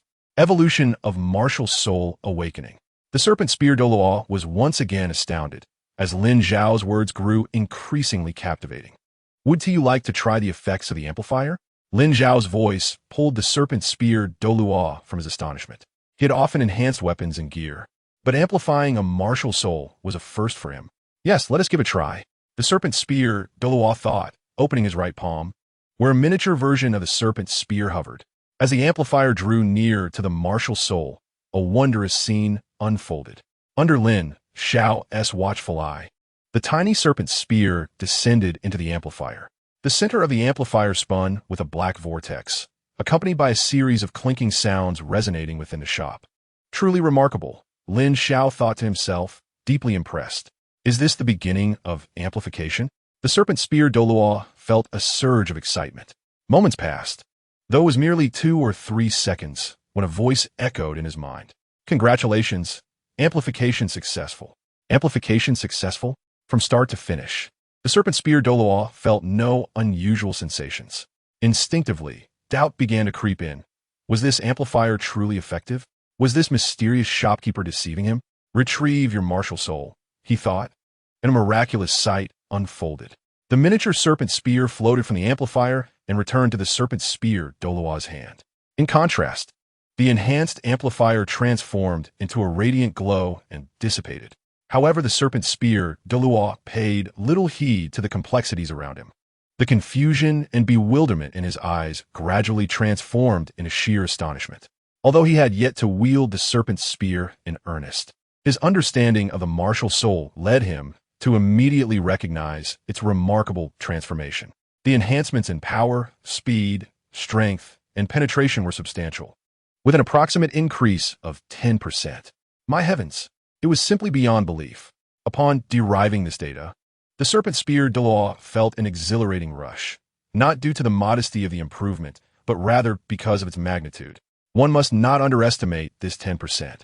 It is crucial to note that beneath the 95th level, the disparity in soul power between each level is only about 20%. This 10% suffices to compensate for the serpent spear Douluo's inferior soul ring age, rendering him weaker than his peers of the same rank, the title Douluo. This enhancement allows the serpent spear Douluo to stand shoulder to shoulder with formidable entities such as the ghost leopard Douluo, the spiked porcupine, and the demon bear. Beyond the elevation of his power, he sensed an increase in his upper limit of strength. The serpent spear Douluo stumbled upon another astonishing realization. Indeed, this was the case. In the Douluo continent, soul masters are fundamentally anchored to their martial souls. The might of a martial soul dictates the heights of achievement one can attain. The notion of a worthless martial soul is mere drivel. It is the soul master who falls short. True high-ranking soul masters understand that the so-called theories posited by Yu Xiaojing are laughable. One must ask, among the elite soul masters of the age, who possesses a weak martial soul? Only a powerful martial soul can determine the upper limits of cultivation. One need only observe the Haoyan sect to comprehend this. The title of the world's foremost weapon martial soul is not merely a title. Every sect boasts a cadre of title Douluo. This is the essence of a powerful martial soul. Onward. There was no way the serpent spear Douluo, having tasted this sweetness, would easily relent. Once more, he sought to amplify his power, and, as expected, congratulations, enhancement successful. The familiar voice resonated in his mind, and the serpent spear Douluo was filled with anticipation for the extent of this enhancement.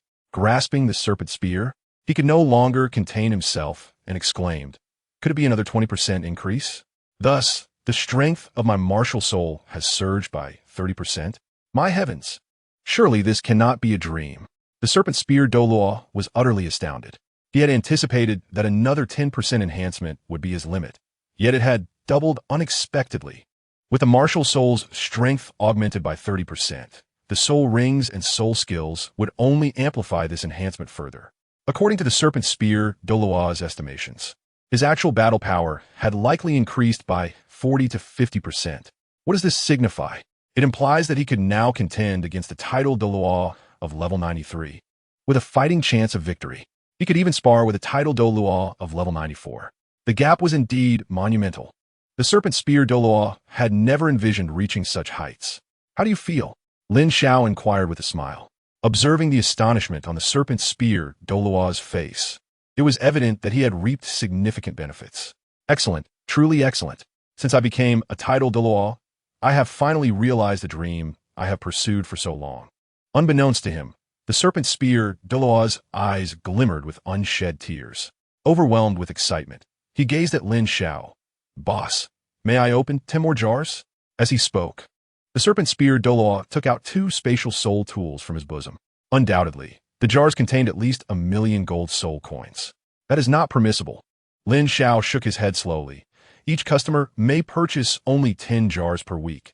This is the rule of our establishment. Boss, please do not be so heartless. I am willing to pay 200,000 gold soul coins for each jar. What say you? Having tasted the thrill of enhancement, the serpent spear Douluo was unwilling to let it end so easily. The exhilaration of increased power was utterly intoxicating. Not even the Pope of the Spirit Hall could alter this rule. Your quota for jars this week has already been exhausted. You must wait until next week. Lin Xiao's tone was resolute and left no room for debate. Alas, I have been greedy. The serpent spear Douluo felt as though he had been doused with cold water. Awakening to reality. Boss, I must thank you. Without your assistance, I could never have fulfilled my long-held aspiration. His voice brimmed with gratitude. Lin Xiao, however, remained modest. There is no need for thanks. It is merely your fortune. Shall I return next week? You are always welcome. Lin Xiao smiled, watching the serpent spear Douluo depart. As he stepped outside the shop, the serpent spear Douluo attracted numerous gazes. Typically, when someone finishes opening jars, inquiries about their gains would quickly follow. However, in the presence of the serpent spear Douluo, the crowd instinctively paused. Even their voices were hushed. It was not surprising. Those unfamiliar with the serpent spear Douluo feared his formidable aura, while those who recognized him were intimidated by his status and strength. The existence of a titled Douluo was not something one could approach lightly. Yet, unnoticed by all, a graceful figure lingered at the back of the crowd. She was tall and slender, clad in simple yet fitting attire, exuding an air of elegance. Her features, while not conventionally beautiful, possessed a refreshing charm. At first glance, she appeared to be 28, embodying grace and wisdom. A closer look suggested she could easily pass for 18, standing tall with poise.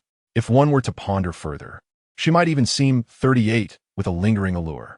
At this moment, her autumn-like eyes followed the departing figure of the serpent spear Douluo, and a slight smile graced her lips. She murmured softly, "Although Shilong remains the same Shilong, his demeanor has undergone a profound transformation. It would not be an exaggeration to say he has been reborn.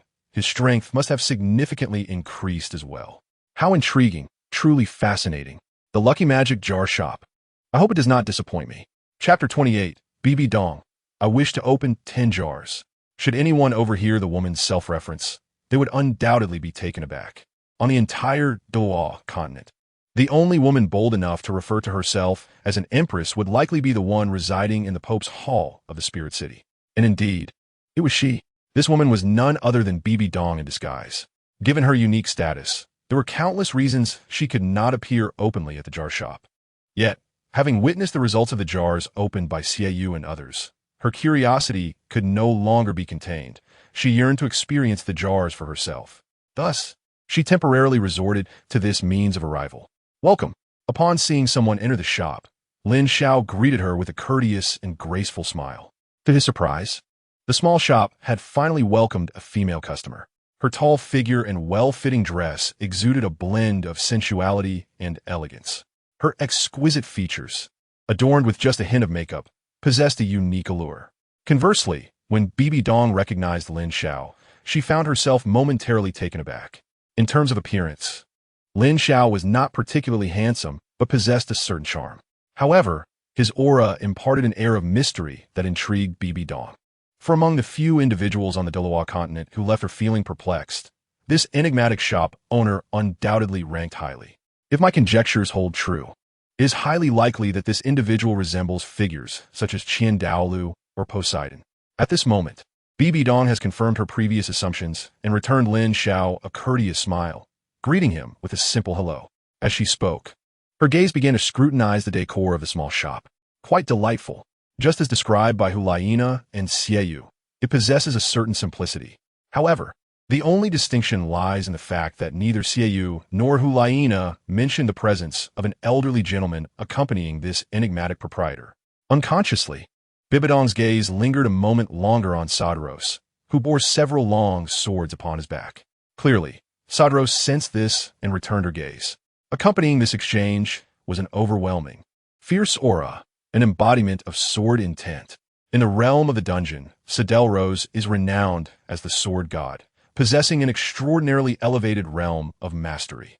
A mere movement, a fleeting glance, or a thought imbued with sword intent is effortlessly executed by him.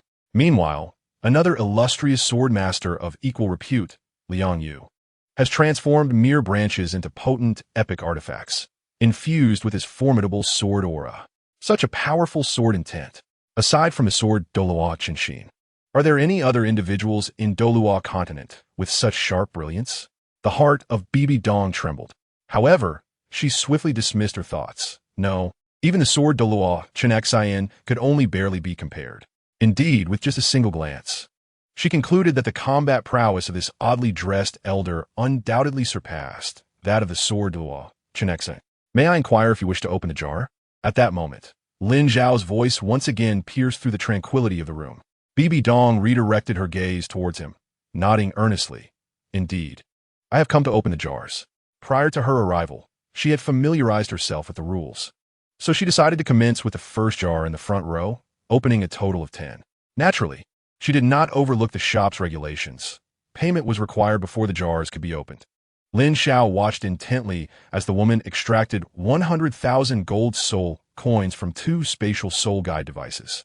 Instantly, he realized that her identity might be rather extraordinary. After receiving the payment, a smile graced Lin Xiao's face. He relished the sensation of an immediate exchange, money for goods. Soon, 10 jars were neatly arranged on the counter. Without hesitation, Bibi Dong extended her delicate, porcelain-like hand and grasped the lucky magical hammer beside the counter, striking each jar in succession. Magical fruit juice. Magical fruit juice. Magical fruit juice. Observing this, Lin Xiao silently pondered. Goodness, I have just sent away a person burdened with a rusty sword curse. Could it be that another who opens magical fruit juice is upon us? However, it must be said that despite this, the woman before him displayed no signs of discontent. Her composure and grace truly left Lin Xiao in awe. Who says that women are inferior to men? Before me stands a remarkable woman, unyielding in her endeavors. At last, upon opening the 6th can, a distinctive hue emerges blue. I have finally unearthed a premium item. Lin Xiao curiously glanced over, as a white shell, the size of an infant's fist, tumbled from the jar. Simultaneously, relevant information about the item materialized. Item: sleep shell meat, level, advanced type. Tradable description: delicious shell meat that induces immediate slumber upon consumption. Effect: upon use, the individual will instantly fall into a state of sleep, restoring both soul, energy, and injuries. What is this? Bibi Dong, upon realizing she had finally produced something extraordinary, could not help but inquire with curiosity. The sleep shell meat, with its delightful texture, is said to restore one's soul power, heal injuries, and even usher in pleasant dreams, all while ensuring the consumer remains undisturbed by external assaults. Lin Xiao provided the elucidation. Huh, are you jesting, my esteemed boss? Bibi Dong was truly amused. Who could possibly be so sound asleep as to remain unaware of an attack? Is one to be regarded as dead to the world? Believe it or not, you will discover the truth once you return and try it. Lin Xiao spoke with unwavering confidence. He recalled that during the game, after consuming the sleep shellfish, he would instantly fall into a deep slumber. The speed at which he succumbed to sleep was astonishing, even surpassing that of a carefree individual. Moreover, in addition to restoring health and mana, there existed a hidden attribute: invulnerability. Those who entered this slumber would remain undisturbed by any external factors, sleeping soundly until awakening naturally. Could it truly be this miraculous? If what you claim is indeed true, I shall endeavor to open 10 jars every week henceforth, not for any other reason, but for the sake of a peaceful slumber. Bibi Dong was momentarily taken aback, yet a flicker of belief ignited within her. Her words were not mere fabrications.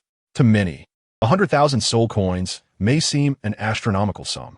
However, for Bibi Dong, it was not so.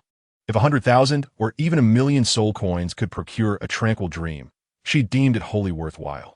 After all, she could scarcely remember the last time she enjoyed a restful night. Each time night fell, and she approached the brink of sleep, the haunting memories from the depths of her mind would surge forth. King Sunji, Yu Xiaojiang, and even the Rakshasa god transformed into nightmares that tormented her. After all these years, she was truly weary. She longed for a genuine opportunity to relax and indulge in a deep slumber. Lin Xiao smiled, saying, "Then let us await the outcome. It appears my little shop is to gain a stable customer." He suggested they continue. A faint smile graced Bibi Dong's lips as she grasped the lucky magic hammer and shattered the remaining 4 jars in succession. This time, it seemed fortune had favored Bibi Dong. The first 2 jars emitted a white glow, while the latter 2 shimmered with a purple radiance, one of which was a double reward jar. Lin Xiao remarked to Bibi Dong, 2 rare items and 2 ordinary ones. The outcome appears significantly improved compared to the earlier jars. Why is it that there are no tickets today? I feel quite unfortunate. I was planning for a late-night endeavor. Chapter 29. A broken blade worth 100,000 soul coins? Indeed, fortune has finally turned in our favor. Boss, could you kindly take a look at what has been revealed? At this moment, a gleam of excitement illuminated Bibi Dong's eyes. If this scene were to be witnessed by Hulayina, Xue Ye, Zhu, and Ghost Law, they would undoubtedly be left in utter astonishment. Could this truly be our aloof majesty, the Pope? The character's facade has crumbled, indeed. Every individual possesses a duality, and at this moment, Bibi Dong reveals the aspect she has long concealed from the world. Meanwhile, Lin Xiao gazes upon the items that have tumbled into the jars. Item: Inventory Expansion Scroll, Rarity, Rare Type, Non-Tradable Description. This scroll has transformed the inventory expansion into an extension of Spatial Soul Guide Apparatus. Effect: Upon use, it increases the designated Spatial Soul Guide's capacity by 50%. Item: Sky Tree Fruit, Rarity, Common Type, Non-Tradable Description. Fruits abundantly produced by the sky fruit tree. Caution: They are prone to explosion. Effect: Upon use, the fruit detonates, causing a knockdown effect on targets within the vicinity. Item: Character Proficiency Capsule, Level, Common Type, Non-Tradable Description. Transforms character proficiency experience into an increase in soul skill proficiency. Effect: Upon use, it grants profound insights into the application of soul skills. Item: Teleportation Potion, Level, Rare Type, Non-Tradable Description. With it, one can travel to any location.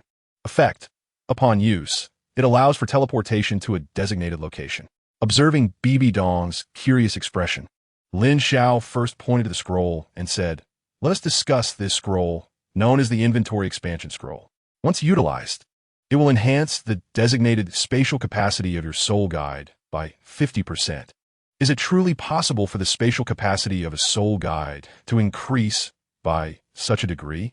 Bibi Dong was taken aback, for her personal spatial soul guide was undoubtedly among the most superior in the Douluo continent.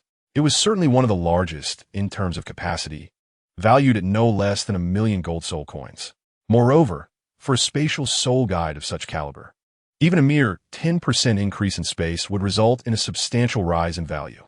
This implies that the worth of this item expansion scroll alone was sufficient to cover her expenses for this round of openings, and even more.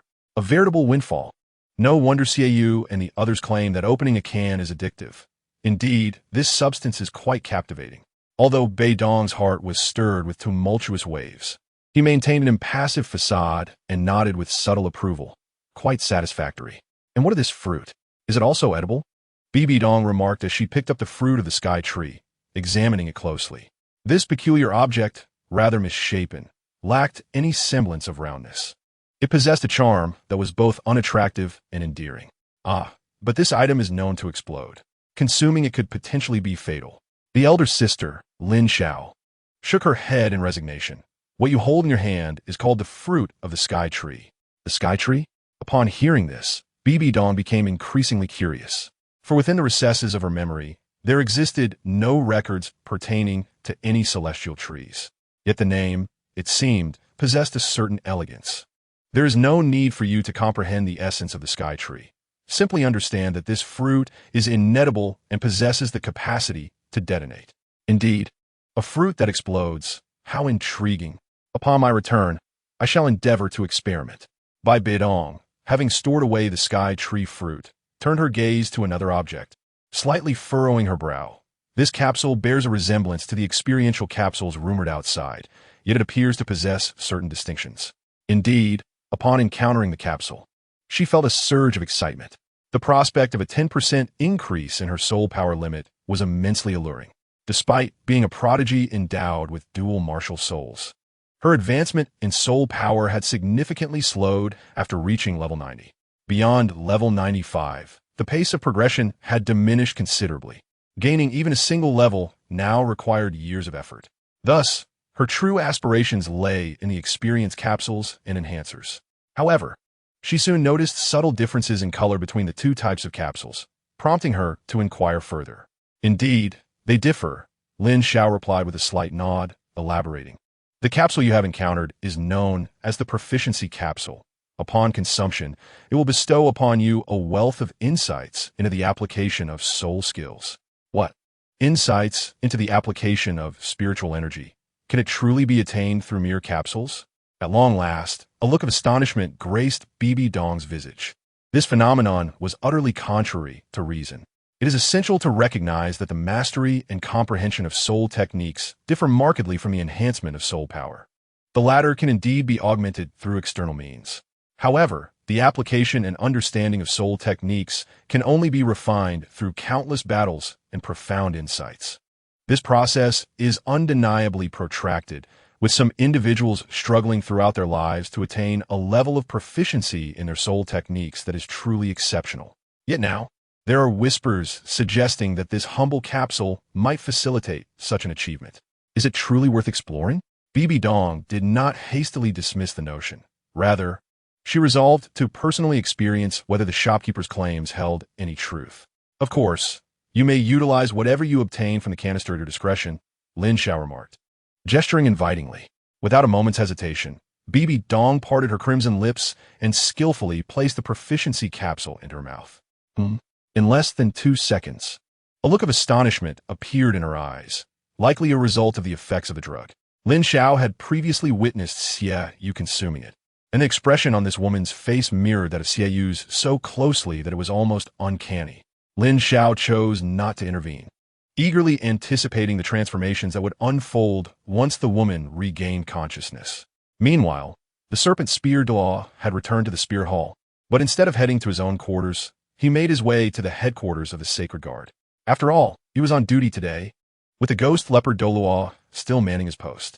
At last, you have returned. Did you manage to procure what you desired from that enigmatic shop of jars? In the distance, the snake spear Douluo returned, clad in black, and with a cold demeanor. The ghost leopard spoke with a tone laced with disdain. To him, it was inconceivable that anyone would willingly spend 100,000 gold soul coins on a mere jar. Whoever did so was nothing short of a fool. He harbored no belief that such a vessel could yield anything capable of enhancing one's strength. Throughout the annals of Douluo continent's history, he had never heard of such occurrences. A minor setback had occurred, yet the outcome was remarkably satisfactory. The snake spear Douluo, recalling the gains from his expedition, was visibly elated. Just imagine the elevation of his own power. Wouldn't he, the ghost leopard Douluo, be utterly astounded upon discovering what had been obtained? Well, this is all I could bring back. The serpent spear Douluo remarked as he cast several rusted samurai swords onto the ground, producing a cacophony of clattering sounds. The ghost leopard Douluo was taken aback. What do these swords signify? Did you rob a blacksmith shop?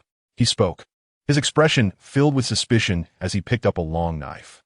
Gripping the hilt with one hand, he pinched the blade's tip with the other, applying a slight pressure. Snap! It broke. Xue Ye was taken aback.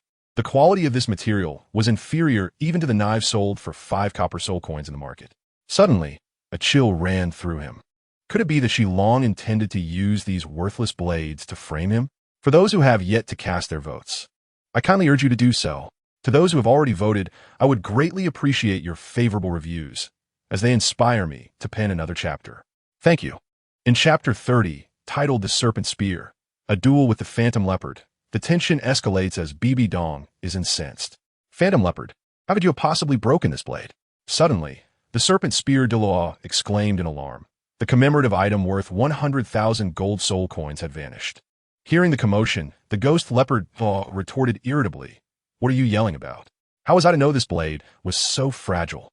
Moreover, it is hardly a valuable item. I shall compensate you for it. Not valuable? This blade was procured at the cost of 100,000 gold soul coins.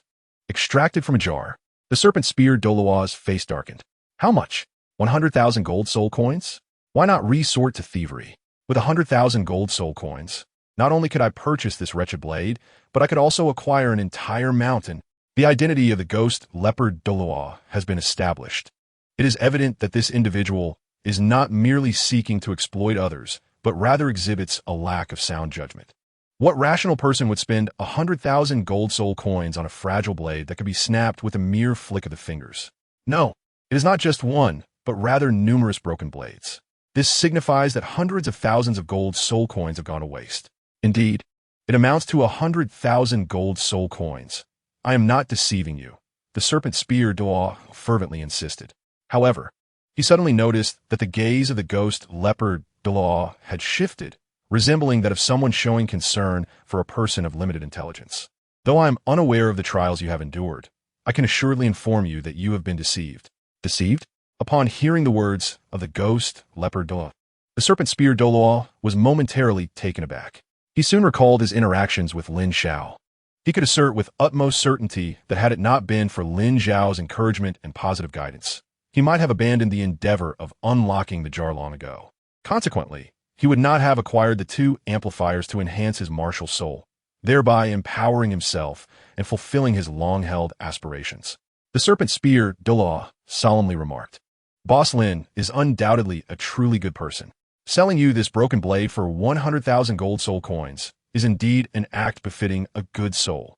The ghost leopard Douluo expressed his disdain even further. "These katana are merely a fraction of what you can see. The remaining benefits have already been assimilated by me." Assimilated? The ghost leopard Douluo was taken aback and cautiously inquired, "Have you perhaps unlocked a soul bone?" "It is not a soul bone, yet its value is by no means inferior to that of a soul bone. A treasure that is not a soul bone, but rivals its worth. Surely you jest?" The ghost leopard Douluo was naturally skeptical. The serpent spear Douluo pondered for a moment and then said, "Words alone cannot convey the truth. Come with me to the training ground and engage in a few exchanges. Only then will you comprehend everything. Do you wish to spar with me?" The ghost leopard Douluo chuckled. "Is it your serpent spear that has become unsteady, or is it I, the ghost leopard, who can no longer wield my blade? It seems you have forgotten the agony that rendered you bedridden for 3 days last time. I am curious to witness the source of your audacity." The words of the ghost leopard Douluo were laced with mockery, yet his heart was filled with perplexity. It is well known that the serpent spear Douluo, regarded as the least formidable among the elders, has never dared to broach the subject of sparring, often shunning it entirely. However, today he has taken the initiative to propose a duel. What has emboldened him so? You have awakened. In the quaint little shop, Lin Xiao smiled. The woman across from him fluttered her eyelashes slightly, as if she had just emerged from a profound realization. Bibi Dong uttered softly, her eyes brimming with astonishment as she exclaimed, "It's truly extraordinary. I have indeed acquired an immense understanding of soul skill application effortlessly. In just a fleeting moment, I have saved myself 3 to 5 years of arduous research." Bibi Dong did not exaggerate. With the enhancement of her proficiency capsule, her mastery over soul skills had become remarkably adept. Her combat prowess had risen by at least 10%. The enhancement of one's capabilities by a mere 10% can undoubtedly be regarded as a significant advancement for Da. Now, let's discuss the final item. Lin Xiao pointed to the last jar, containing 2 green vials of potion, and said, "These 2 potions are known as the teleportation elixirs. Upon consumption, they will awaken a wondrous power within you, enabling you to transport yourself to any location that exists within your memories." Teleportation elixirs? Can one traverse to any desired location? A thought stirred within Bibi Dong. Does this equate to instantaneous movement devoid of any limitations on distance? Lin Xiao nodded. "You may interpret it this way. Another wondrous item." Bibi Dong silently marveled, then with a hint of lingering curiosity, inquired, "Boss, may I open 10 more jars?" In this establishment, the rule is that each person is permitted 10 jars per week. Do remember to arrive early next week. Lin Xiao's tone left no room for doubt. Sighing in disappointment, Bibi Dong ceased her insistence after hearing Lin Xiao's words. However, as she began to stow away her items. A faint smile returned to her face. It seemed that fortune still favored her. Lin Xiao mused to himself about her perception of luck. In his eyes, while this woman's fortune was not entirely bleak, it hardly bordered on favorable. As for Xue Ye, he was undeniably the reigning champion of jar openings. Each round yielded rare treasures. Although the serpent spear Douluo initially faced a streak of misfortune, he ultimately procured 2 amplifiers, a remarkable turn of fate. Yet, this woman had only acquired a proficiency capsule. As for the potential enhancement it could offer, Lin Xiao remained uncertain. And regarding the sleep shell meat, could anyone truly justify spending 100,000 gold soul coins on such an item, believing it to be a worthwhile investment? Certainly, Lin Xiao refrained from directly contradicting her, instead opting for a vague response, as long as you're happy. Noticing Lin Xiao's silence, Bibi Dong suddenly inquired, "Boss, are you not curious about my name and identity? What need is there for prior acquaintance in our meeting? Your name holds little significance for me," Lin Xiao softly remarked, gently shaking his head. Internally, he added that the name was of no consequence. What mattered was the opening of the canister. Upon hearing this, Bibi Dong's gaze flickered slightly, and she murmured the words, her eyes reflecting a deeper change as they turned to Lin Xiao. She was unaware of the trials this young man had faced to utter such sentiments. Then, "Farewell, stranger," Bibi Dong declared with a sense of resolve, making her way towards the exit. Suddenly, Lin Xiao called out to her, "Wait, what is it? Regretting your decision?"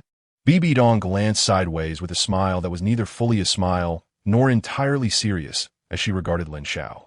"It is not that," she said. "I merely wish to inquire if you possess a map of Douluo continent. I am in need of one, and of course, I am willing to compensate you for it." Lin Xiao fidgeted awkwardly, rubbing his hands together. He suddenly recalled that he was already a level 10 powerhouse and needed to hunt souls to transcend his current realm. However, as an outsider, his knowledge of Douluo continent was limited, even if he wished to use a teleportation potion to reach the soul-hunting forest. He required a precise landing location. Thus, a map was of utmost significance to him. Upon hearing this, Bibi Dong's expression darkened, and she promptly tossed a scroll to Lin Xiao, declaring, "Consider a gift." Without another word, she turned and departed. She has emerged. She is not a titled Douluo. Perhaps we can inquire about what she has obtained. Indeed, I share your curiosity. Outside the establishment, a considerable number of individuals approached a woman who had just emerged, eager to inquire about the outcome of the battle. However, Bibi Dong did not spare a glance at the crowd.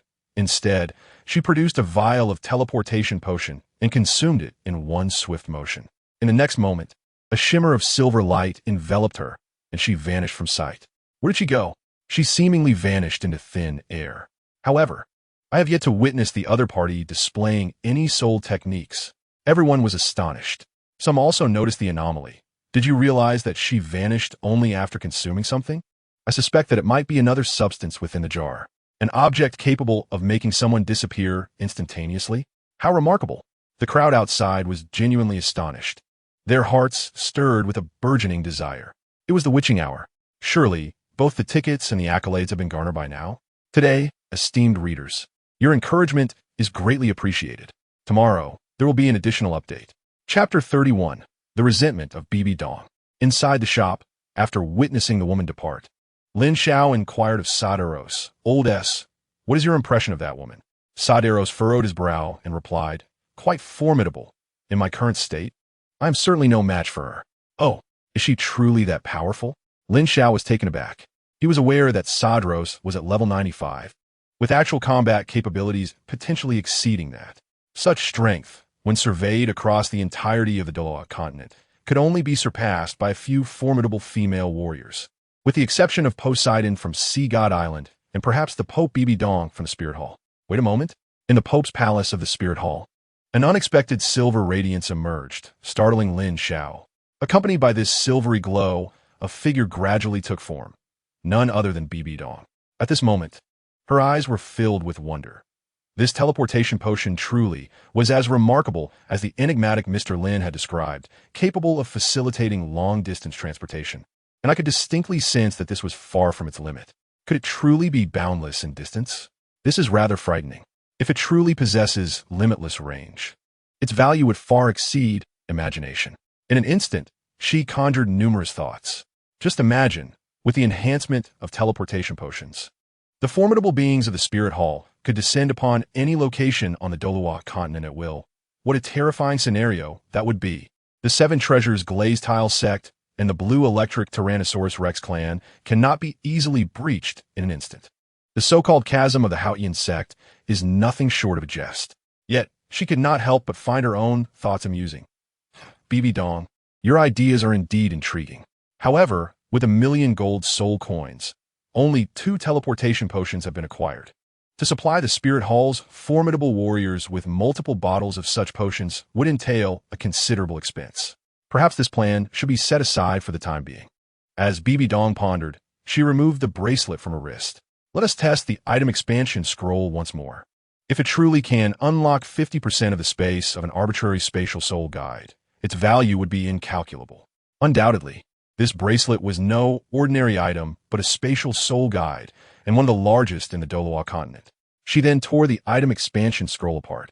With a flicker of her thoughts, a dazzling golden radiance erupted from the scroll and enveloped the bracelet. A mysterious aura rippled throughout the chamber. Bibi Dong narrowed her eyes slightly. What is this power? How extraordinary. Congratulations, the expansion of the spatial soul guide has been completed. A peculiar notification sound suddenly echoed in her ears, causing Bibi Dong to freeze momentarily. With a hint of suspicion, she picked up the bracelet and infused a trace of her soul power into it, only to be astounded. The space, which originally measured a substantial 60 cubic meters, now appeared to have expanded to at least 90 cubic meters. Indeed, it had grown by an impressive 50%. In this space, storing several hundred or even millions of gold soul coins is certainly not an issue, Bibi Dong marveled. However, why is there a need to store money? Suddenly, she became aware that something was amiss. Was this not the hint that her boss had given her? The thought was intriguing. Yet how could it be that I had misspoken? If the sleep shell fails to deliver the promised effects, I shall never open another can again. Bibi Dong let out a soft snort as she extracted the sleep shell. Its pristine, white exterior radiated purity and beauty, while she believed in its potential to aid slumber. The notion that one could drift into a deep sleep instantly, impervious to any external disturbances, was beyond her credulity. After all, how could a sleeping person be impervious to awakening? Unless one is feigning slumber, perhaps it would be prudent to prepare for sleep beforehand. Just in case this is indeed true. After Bibi Dong finished her ablutions, she donned a golden camisole nightgown and gracefully made her way to bed with the succulent shellfish. Gently prying open the shell, she revealed the immaculate, delicate flesh within. An enticing aroma immediately wafted through the air. Bibi Dong's eyes sparkled. The mere scent was enough to awaken the cravings within her. From a soul guide space, she retrieved an exquisitely crafted silver fork and delicately speared the shellfish, bringing it to her lips. The fresh, nuanced flavors instantly captivated her palate. Yet, before she could savor the taste and chew, the flesh of the shellfish mysteriously transformed into an enigmatic force and dissipated. What could this mean? Bibi Dong was taken aback.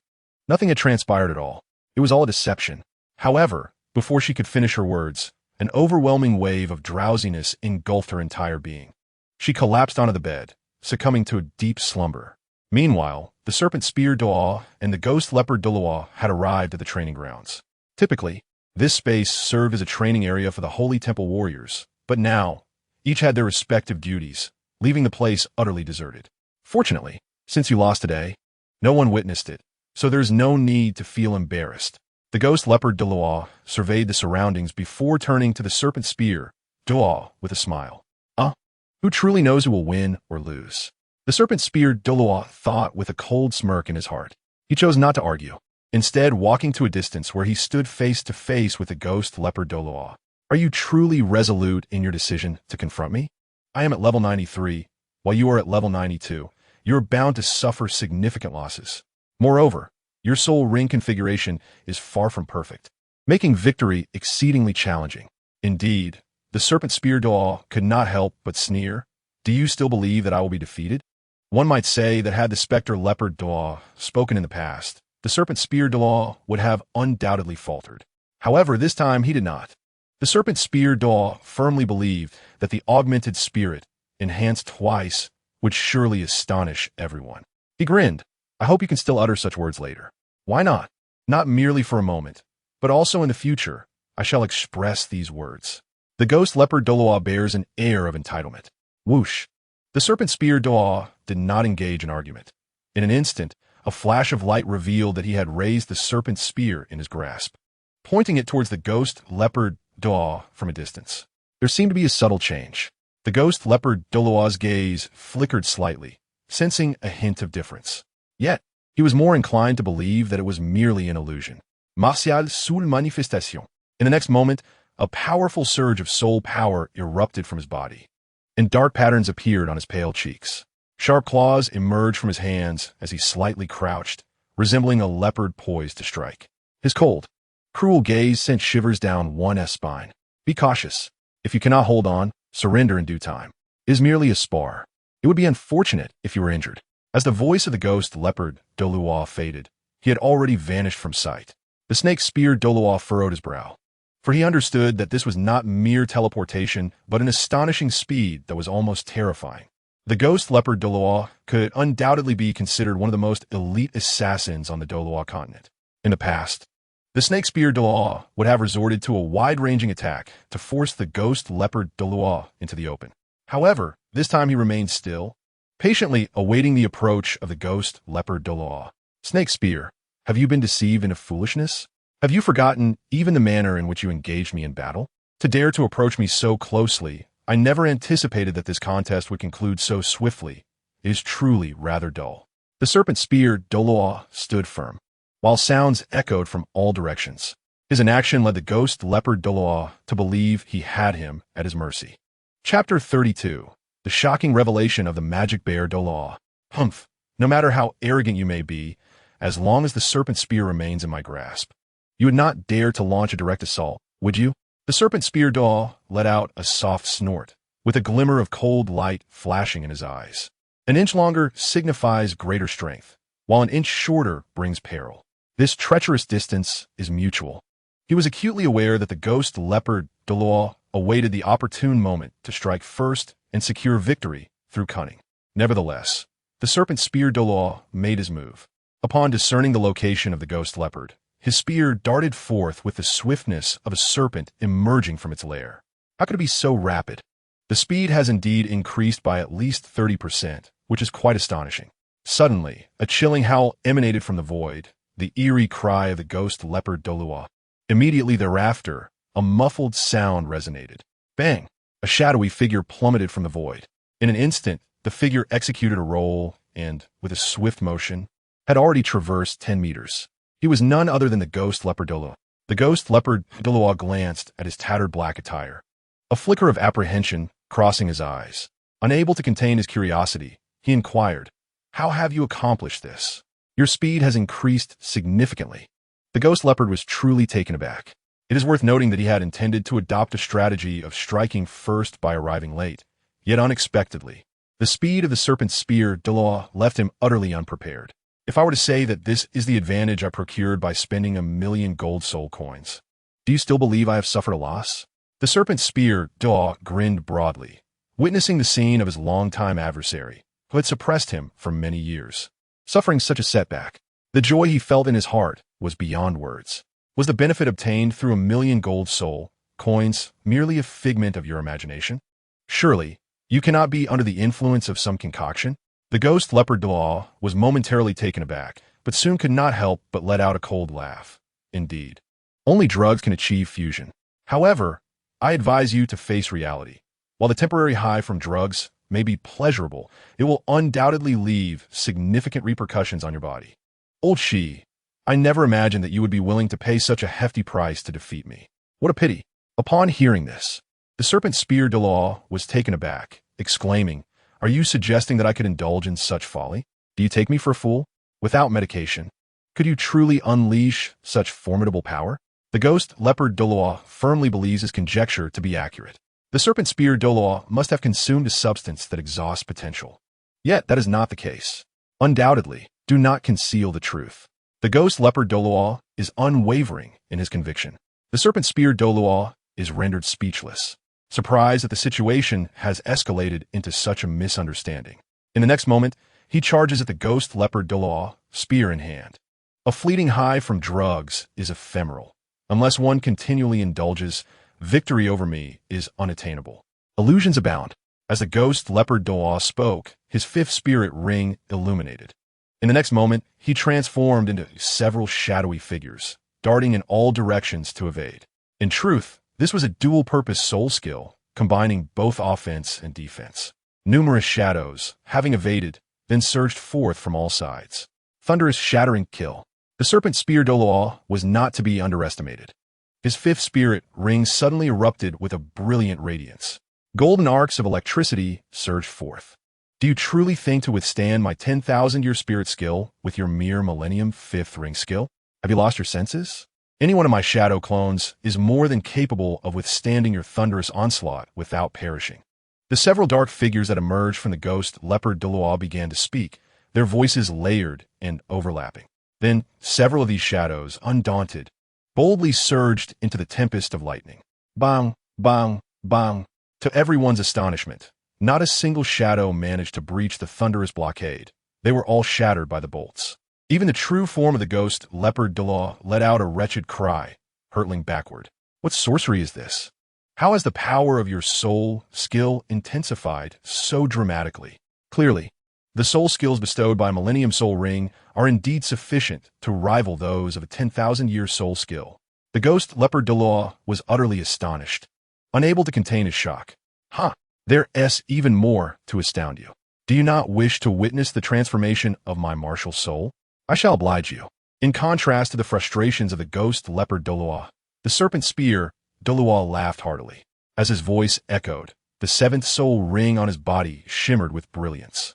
Martial soul transformation. It is a unique ability of the serpent spear Douluo. Suddenly, as the spear is hurled forth, it transforms into a colossal two-headed python. The ghost leopard swallows hard, astonished by the presence of the two-headed serpent, which exudes an aura at least 30% stronger than before. He is taken aback. Yet a curiosity stirs within him regarding the miraculous elixir that has empowered Shilong. He finds himself intrigued.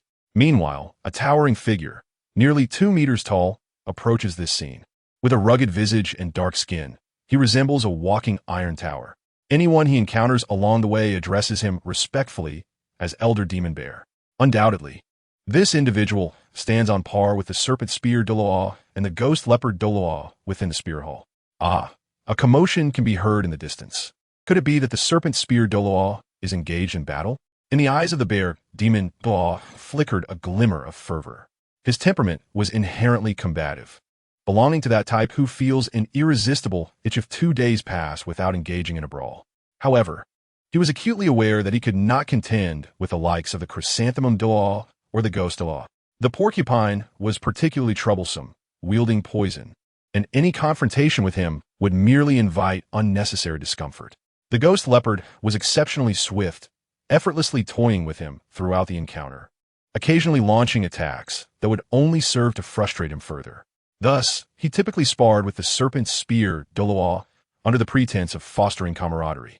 Today marked the 3rd day. The time to hone his skills had arrived. Rather, the day to strengthen bonds was upon him. I must hasten to prevent them from getting injured, he thought, for if the serpent spear were harmed, I would be left without a sparring partner. With a determined plan in mind, he took off running, his steps reverberating like an earthquake. At last, he approached the training grounds. Yet, upon witnessing the scene before him, he was utterly astonished. Was this truly the serpent spear Douluo? His prowess was simply extraordinary. The serpent spear beast has transformed. Its colossal form now at least 1/3 larger than before. Its swiftness rivals that of a tempest, and its onslaught is such that even the ghost leopard Douluo finds it impossible to evade. The ferocity of its attacks resembles a torrential downpour, and each time the ghost leopard Douluo is struck, he cannot help but voice his grievances. Even in his awakened martial soul form, fully transformed into the ghostly patterned Black Panther, he remains unable to withstand the assault. Is this truly the case? It seems utterly terrifying, does it not? The formidable demon bear, Douluo, hastily rubbed his copper bell-sized eyes with his large hand resembling a fan, assuring himself that he was not mistaken. Indeed, it was true. The ghost leopard Douluo was being overwhelmed in battle by the serpent spear Douluo. At this moment, his heart was filled only with astonishment, pure astonishment. My goodness! What transpired that allowed the seemingly inconsequential snake spear Douluo to disregard a soul power level and decisively overpower the ghost leopard Douluo? He was utterly perplexed. At that moment, the battle in the arena was drawing to a close. Shilong, cease your attacks. I concede. The ghost leopard Douluo found himself utterly powerless to resist. Splendid. The serpent spear Douluo smiled faintly, relishing the sight of his old adversary prostrating beneath him in submission. A single word resonated within him. Exhilarating. In the distance, the soul Douluo of the demon bear was taken aback. Had the ghost leopard truly conceded? It was worth noting that even he would struggle to achieve such a feat.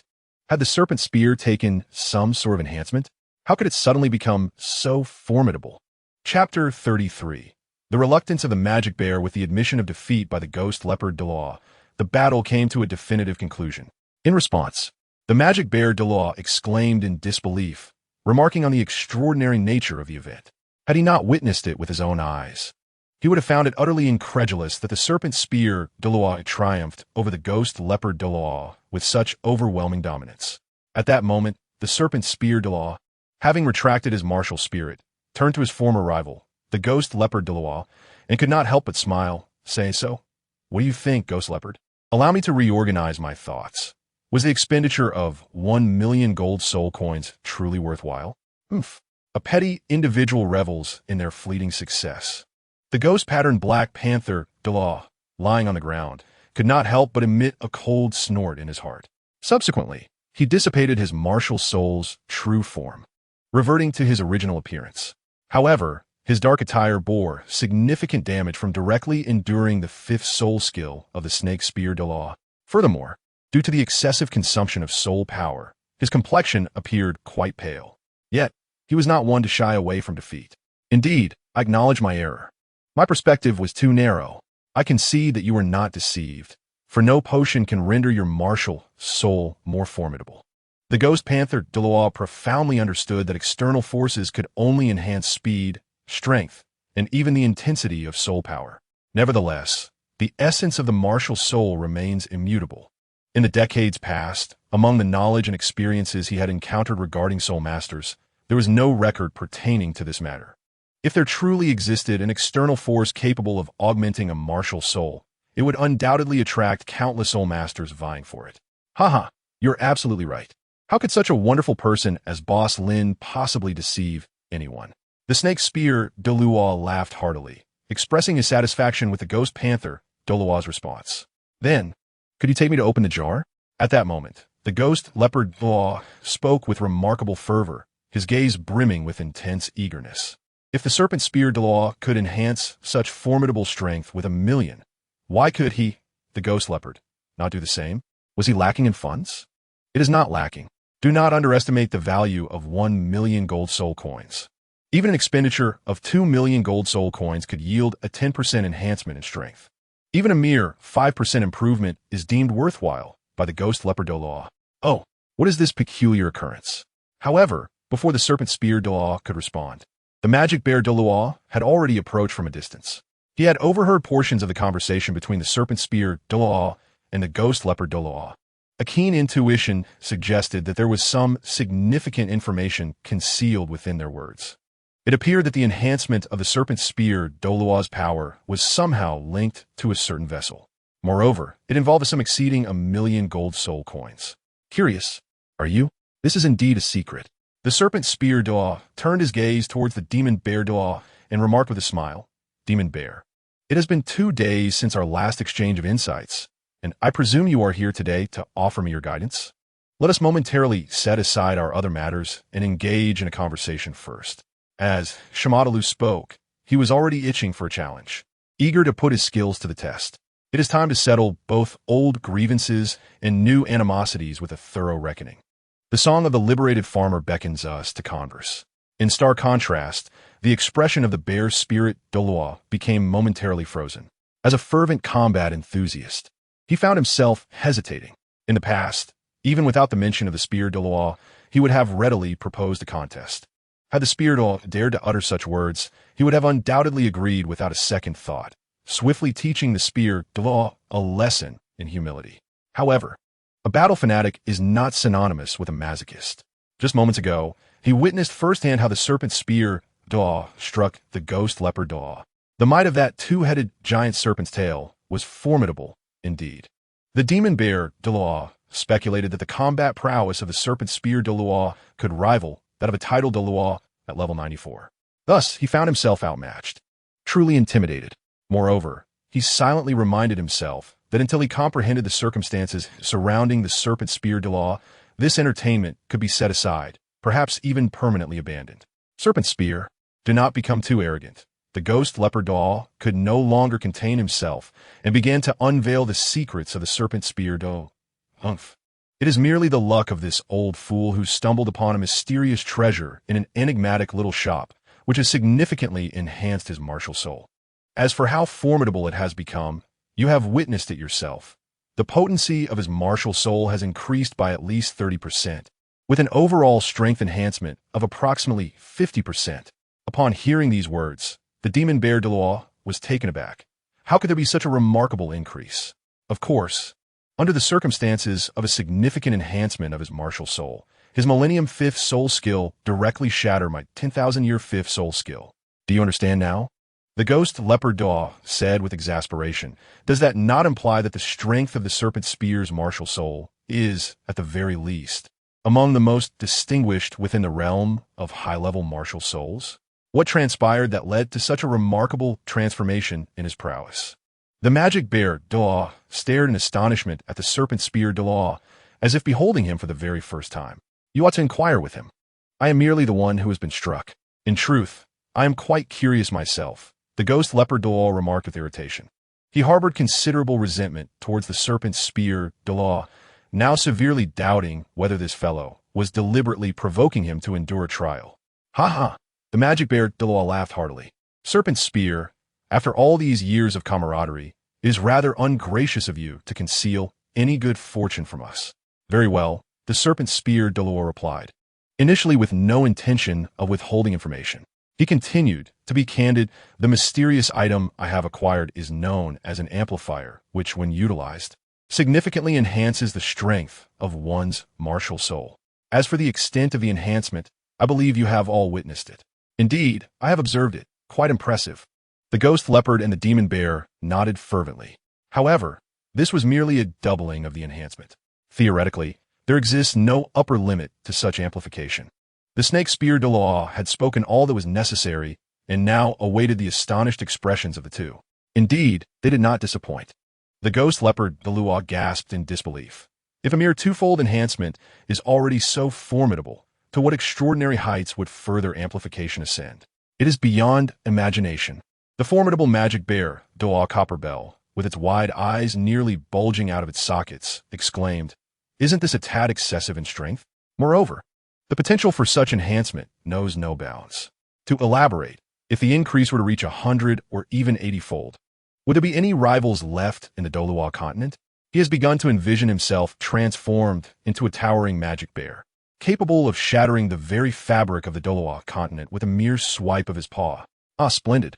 I relish this blissful ignorance you all display.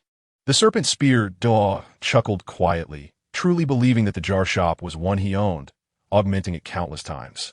Even with 100 or 80 amplifiers, depleting all your savings may not suffice to unlock it. Yet at that moment, a voice resonated from behind the serpent spear Douluo. If this jar is so extraordinary, where might one procure it? Who is it? A sense of alarm surged within the heart of Shimao Douluo as he turned to look behind him. Simultaneously, both Xue Bao and Mo Xiong became aware of the newcomer, their bodies involuntarily shivering. The seventh offering had arrived, leaving the brothers momentarily speechless. Chapter 34, Boss. This cannot be tolerated. The depths of the Spirit Hall are profound. However, only the higher echelons of the Spirit Hall truly comprehend their extent. To outsiders, it may seem that the Papal Hall and the Elder Hall wield the authority of the Spirit Hall, but this is merely an illusion. In truth, all the elders are aware that the entity possessing absolute power is the revered Offering Hall. The elderly figure who suddenly appeared before them is one of the 7 offerings. The demon subduing Douluo ranked 7th. Yet, despite his position, he far surpasses the three of them, being a formidable title Douluo of level 96. There is no need for excessive formalities. Simply answer my question. The demon subduing Douluo maintained a composed exterior, though inwardly he was profoundly astonished. Despite the seemingly indifferent attitude of the offerings towards the affairs of the Spear Hall, they possess an intimate understanding of its dynamics, including the prowess of its members. It is widely acknowledged that the snake spear Douluo ranks among the weakest of the elders. In the eyes of the offerings, he is hardly worth mentioning. They regard the formidable soul Douluos of the Haoyan sect and the Blue Lightning Tyrant Dragon Clan as far superior. It is likely that he is on par with the poisoned Douluo, though the latter proves formidable in group battles. Conversely, the snake spear Douluo falters in both one-on-one and group confrontations. Nevertheless, he observed the recent battle from the shadows, and the outcome was remarkably beyond his expectations. Is this truly the snake spear Douluo I know? It is astonishingly powerful. He was bewildered by the inexplicable transformation of a lowly existence from the world of Douluo, who had once been at the bottom, into a formidable Douluo capable of overcoming stronger foes. Subsequently, he overheard others discussing this remarkable change, attributing it to a mysterious shop. Unable to contain his curiosity any longer, he decided to reveal himself and seek the truth. There is no doubt regarding the 7 offerings.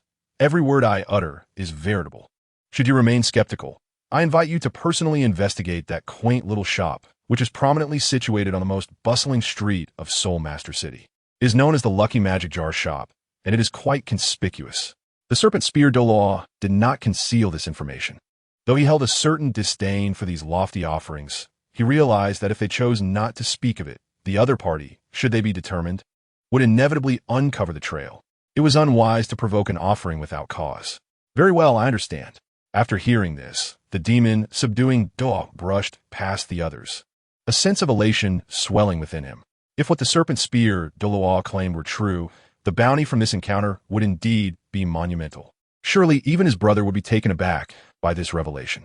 Perhaps, after years of stagnation in our cultivation, we might yet experience some advancement?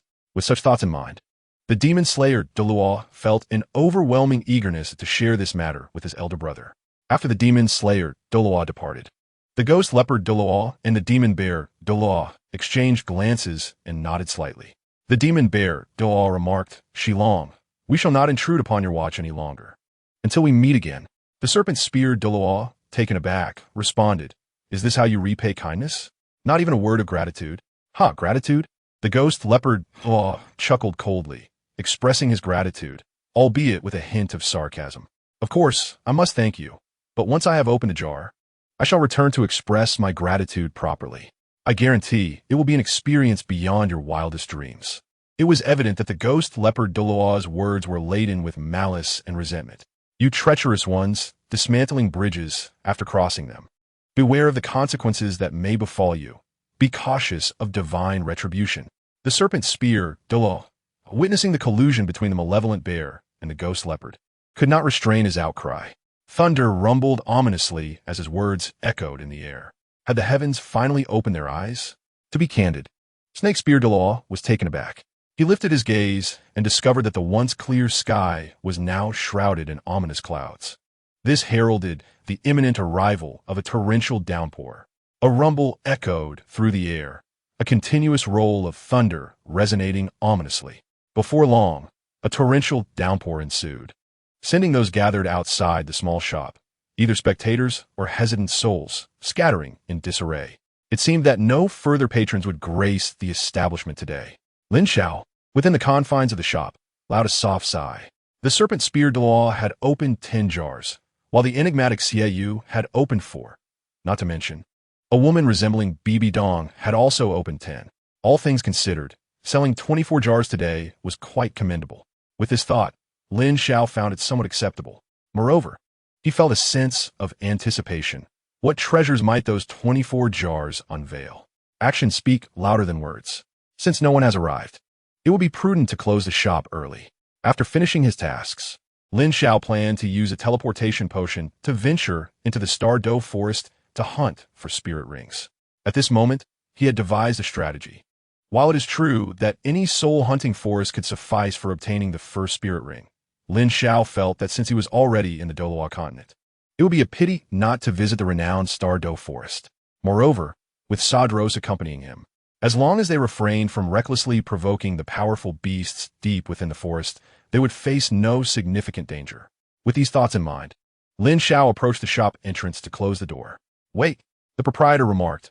"We shall now open the can." Startled by the sound, Lin Xiao turned to behold two figures approaching side by side. One was as robust as an iron tower, while the other was slender and bore a somewhat cold demeanor.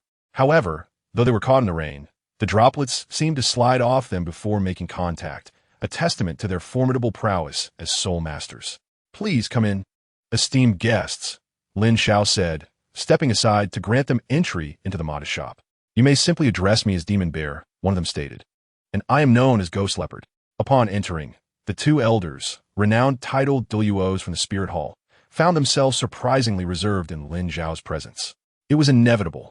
After all, they sought assistance from him. More importantly, Lin Xiao was an enigma to them, shrouded in mystery. Ghost Leopard and Demon Bear? Goodness. Considering the previous Snake Spirit Law, half of the title de law from the Elder Hall of the Spirit Hall have arrived. Lin Xiao murmured to himself. Glancing at the tattered garments of the Ghost Leopard de law, he began to grasp the situation. His heart trembled slightly, yet his expression remained composed as he said, "Come with me." Following Lin Xiao into the shop, both the Ghost Leopard and the Demon Bear beheld the coveted items they had longed for, jars. In their eyes, a fervent glimmer ignited. The matte black magic jar appeared to them far more alluring than any unparalleled beauty. "I too aspire to discover a means of becoming stronger within that jar." The Ghost Leopard Douluo exhibited a demeanor of utmost reverence, almost as if in prayer. In stark contrast, the Demon Bear Douluo boldly proclaimed, "I have modest expectations for this journey. Surely, obtaining 10 jars and activating 10 amplifiers should pose no issue." Huh, is this what one would call modest expectations? Upon hearing the words of the Magic Bear Douluo, Lin Xiao wore a peculiar expression. It was uncertain whether this fellow was devoid of heart, or simply lacking in sensibility.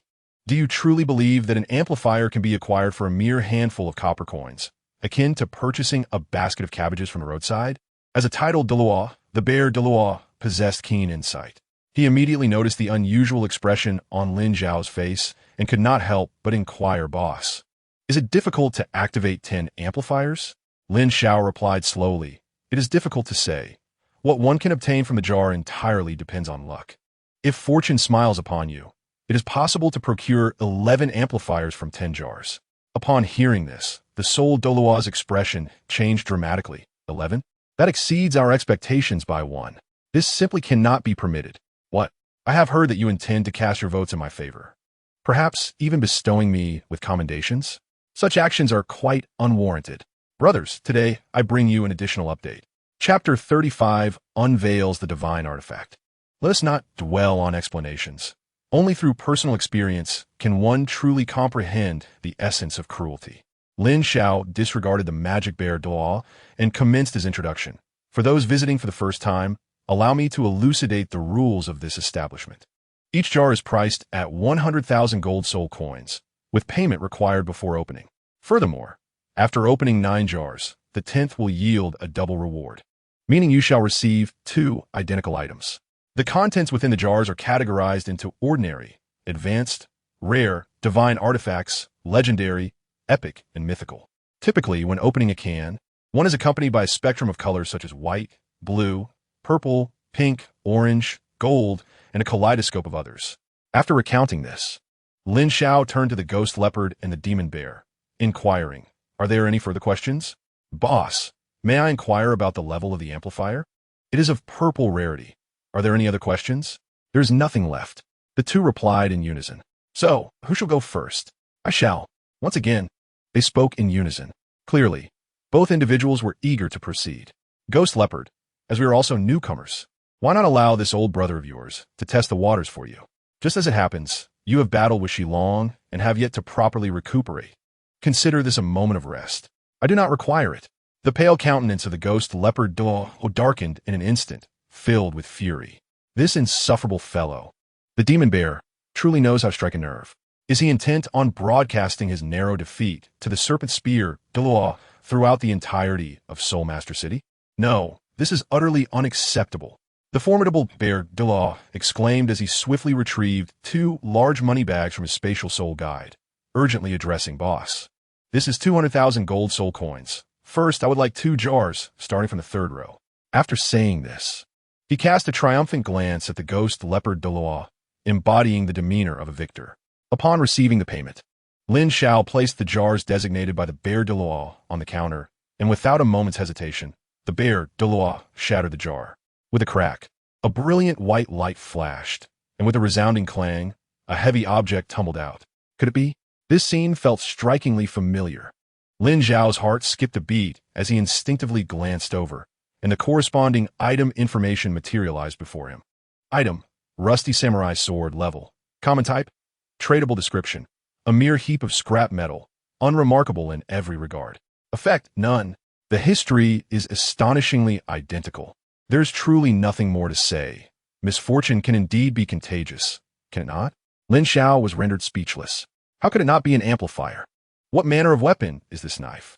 The expression on the face of the bear spirit Douluo transformed dramatically. What began as anticipation morphed into confusion, and then culminated in sheer astonishment. 100,000 gold soul coins, purchased for this blade? Upon grasping the rusted katana once more, he felt a profound sense that it resembled nothing more than mere refuse. This blade, known as the rusted samurai sword, is an antiquity of considerable age. One must handle it with utmost care, for a mere touch could lead to its shattering. Without the need for Lin Xiao's explanation, the ghost leopard Douluo observed the bewildered expression of the demon bear Douluo and spoke up, revealing a contented smile. A rusted samurai sword. Does this imply it has become mere scrap metal? Will such things still appear in the jar? Certainly. Previously, the serpent spear Douluo spent 1,000,000 gold soul coins and acquired a plethora of them. The rift between us arose when I snapped a rusted samurai sword, leading to our altercation. Ah, what a feeling of betrayal. The demon bear Douluo murmured instinctively, pondering the worth of such an item for 100,000 gold soul coins. At the same time, he realized that opening the jar might not be as straightforward as he had imagined. However, no sooner had his voice faded than a piercing aura erupted from a corner of the small shop, causing a sharp pain to throb in his forehead. His entire being quaked as if he were but chaff in the wind, a cold sweat pouring down his back, akin to plunging into an icy abyss. I have been targeted. Should I dare to act recklessly, I would surely face a thunderous retribution. The formidable bear, Douluo, was engulfed in an overwhelming sense of terror, paralyzed into inaction. Simultaneously, he became acutely aware of his precarious situation. This was no place for him to act recklessly. Every word and deed demanded utmost caution. The master had previously remarked that the outcomes are entirely reliant on fortune, and should one encounter undesirable items, it is merely a reflection of one's ill fate. Therefore, one cannot place blame on others. At that moment, the slightly hoarse voice of Saderos echoed softly. The ghost leopard, equally astonished, turned his gaze towards the shadowy figure in the corner, his heart racing. He was well aware of his prowess in the art of assassination, yet since entering the establishment, he had failed to detect any presence beyond the shopkeeper. Such terrifying skills of concealment. Had this been an adversary, I might have already met my demise. Who is this enigmatic shopkeeper, and how does he possess such a formidable servant? The ghost leopard Douluo, astonished by Sadero's strength, felt an even deeper curiosity about Lin Xiao's true identity. Ah, please do not misunderstand. My intentions were never to offend. The magic bear Douluo quickly regained composure and forced a smile. Simultaneously, with a heart full of remorse, he addressed Lin Xiao, saying, "Boss, I assure you, my intentions are not directed at you. It is simply that I find it somewhat difficult to accept, is it not?" Lin Xiao smiled faintly. Having opened many jars himself, he could empathize with the other's feelings. When one approaches with anticipation, yet fails to retrieve the desired item, it indeed plays tricks on the mind. However, such is the nature of jar opening. The more one desires something, the more elusive it becomes, fostering an even greater longing. It sounds paradoxical, yet it is the truth. Thus, he resolved to continue. There was still one jar remaining, and he must see it through to its conclusion before relinquishing his efforts. Indeed, giving up was not an option. As the demon bear, Douluo, spoke, the jar was already shattered. A dazzling pink radiance captivated everyone's attention. In that moment, time seemed to freeze. Lin Xiao could distinctly hear the weighty breaths and the rapid thumping of his heart. The demon bear, Douluo, leapt with excitement, exclaiming the pink glow. It's a divine artifact. This is an extraordinary treasure, surpassing even the amplifier. He wears an expression of delight. Could it be that the magic bear is the hidden child of destiny? Lin Xiao muttered to himself and turned his gaze toward the items within the jar, momentarily taken aback. It was a peculiar pink wooden stick, its shape somewhat odd. Lin Xiao felt a sense of familiarity, though he could not recall where he had encountered it before. However, upon viewing the details of the item, his pupils suddenly constricted, and he inwardly cursed. Is this wicked thing truly among them? Item: the inflatable companion of the second brother, level. Artifact type: non-tradable. Description: a wondrous piece of equipment hailing from the realm of dungeons, cherished by a select few. Effect: when attacking, there is a 2 chance to induce a state of dizziness in the enemy, and a 3 chance to inflict poison upon them. Should we really bring forth such a contraption designed solely to vex others? This item can only be deemed a manifestation of the developer's wicked sense of humor. Lin Xiao finds himself at a loss for words. What do you think, dear boss? Is this treasure not truly remarkable? At that moment, the bear spirit Douluo looked at Lin Xiao with eager anticipation, inquiring about his thoughts. Beside him, the ghost leopard Do also perked up, keenly awaiting Lin Xiao's explanation, fearful of missing any valuable information. After a brief moment of contemplation, Lin Xiao stated, "Congratulations, the 3rd chapter is complete. I extend my gratitude to all who cast their votes, as well as those who did not. I appreciate your support for tomorrow's voting. Chapter 36, you say? I shall listen to your rebuttals. Congratulations, you are the first to unveil a divine artifact from the jars in this establishment." A professional yet insincere smile graced Lin Xiao's face as he felt a twinge of resentment towards the system within his heart. Was it truly aimed at manipulating people's sentiments? The vast array of dungeon artifacts encompasses a multitude of items, ranging from the exceptionally powerful to the merely adequate, totaling no less than hundreds, if not thousands. Without mentioning a powerful divine artifact that increases damage by 40% like a bone ring. Why is it referred to as second brother's inflatable companion? Moreover, there are no female streamers in this world. Could it be that a divine artifact has truly been unveiled? As the words fell, the ghost leopard Douluo, who had been eavesdropping nearby, gasped in disbelief. The term divine artifact was far too jarring. In the realm of soul masters on Douluo continent, this was merely a legendary term. Indeed, many soul masters were unaware of the existence of divine artifacts. But now, had the magic bear truly unearthed one? Unbelievable. It was truly unbelievable. My heavens, am I dreaming? The magic bear Douluo was utterly dazed. Just a moment ago, he lamented about the shopkeeper's unscrupulousness, and the next moment, fortune had smiled upon him. Life is indeed full of ups and downs. Boss, I was wrong. I sincerely repent for my previous offenses. Can you forgive me? He genuinely believed he had misjudged Lin Xiao. How could one who placed a divine artifact within a jar possibly be a swindler?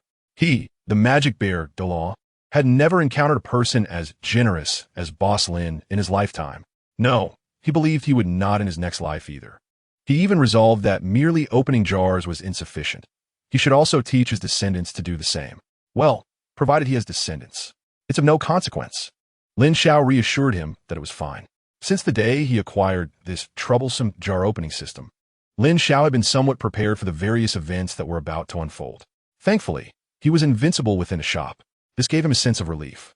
At that moment, the magic bear Douluo had grasped the pink wooden stick, a look of confusion adorning his face. Please enlighten me, boss. What are the effects of this divine artifact? Effects? Lin Xiao could not resist clearing his throat. Ahem, this divine artifact is called Second Brother's Inflatable Companion. When attacking, it has a certain probability of causing enemies to enter a state of dizziness and poisoning. Second Brother's Inflatable Companion. What a peculiar name. However, while the magic bear Douluo was momentarily taken aback, Lin Xiao had already completed his introduction. That's it. This divine artifact can't possibly be a fake, can it? The magic bear Douluo was somewhat dumbfounded. In his understanding, the power of divine artifacts was cataclysmic. He had never heard of one that merely induced dizziness and poisoning, especially not one that relied on probability. I detest probability, the magic bear Douluo thought bitterly. In truth, it was hard to assess the true power of this divine artifact. Seeing the magic bear Douluo's crestfallen expression, the ghost leopard Douluo hesitated as well. Lin Xiao knew he could no longer remain silent. Was there perhaps another explanation?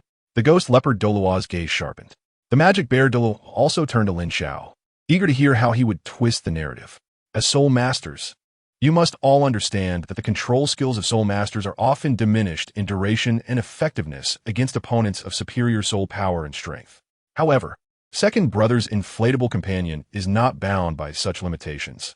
Thus, should you trigger the dizziness effect while using it, the effect will not weaken, even if the opponent is far more powerful than you. Furthermore, is a 2% chance of dizziness truly low? It is not. 50 attacks guarantee at least one instance of dizziness, regardless of level. What more could you desire? This already grants you the ability to challenge opponents of higher ranks. As long as your attack speed is sufficiently rapid, what difference does it make whether the chance is 2% or 100%? With a 100% chance of dizziness, combined with the ability to ignore level disparities and an added poisoning effect, is this not powerful? Lin Xiao was not speaking idly. This was indeed how it functioned in the game. The customers had already entered the shop, and Lin Xiao could not simply watch them leave, could he? One must extract value from the expenditure. To open jars, he first needed them to do so. Upon reflection, it made sense. The ghost leopard Douluo cast a heated glance at the pink wooden stick in the magic bear Douluo's hand. Launching 50 attacks was not overly challenging for someone of his agility, especially when a single instance of dizziness would render any opponent easily manipulated. The boss's words hold merit. I was too one-sided in my thinking. If it truly functions as the shopkeeper described, then the investment of 100,000 gold soul coins would undoubtedly be worthwhile, perhaps even immensely profitable. The magic bear Douluo sighed inwardly, realizing he had acted too impulsively, executing 50 attacks in rapid succession. Even if the magic bear Douluo was not particularly speedy, would not be a daunting task. Moreover, he had ample room for improvement. Contemplating this, the magic bear Douluo glanced at his right hand, already beginning to ponder how to enhance his hand speed. So, shall we continue opening jars? In response to Lin Xiao's inquiry, the magic bear Douluo hesitated. He was still contemplating testing the artifact's power before making a decision. The ghost leopard Douluo frowned, stepping back behind the magic bear Douluo. Though he coveted the magic bear Douluo's artifact, he recognized the inherent randomness of it. I have a suggestion. Since you have already begun opening 2 jars, why not continue? For after opening 7 more jars, you will earn a double reward jar. This could be a chance to turn your fate around. If luck is on your side, the benefits could be immense. Noticing their indecision, Lin Xiao played his trump card. By the way, do you know the serpent spear Douluo? He previously opened jars and only obtained worthless rusty weapons. Yet from his final double reward jar, he received 2 amplifiers. Hiss. So that is how Shilong obtained his 2 amplifiers. Upon hearing this, both the magic bear Douluo and the ghost leopard Douluo inhaled sharply. So, Shilong had endured such trials as well. 1 million gold soul coins is indeed a considerable amount, but for individuals of your stature, it should not be overly difficult to acquire, right? After a year or 2 of effort, opening just a few jars could yield lifelong benefits. Is that not worth it? When you think about it, money is essentially just a collection of precious metals. Only through genuine consumption and personal gain can they realize their true significance.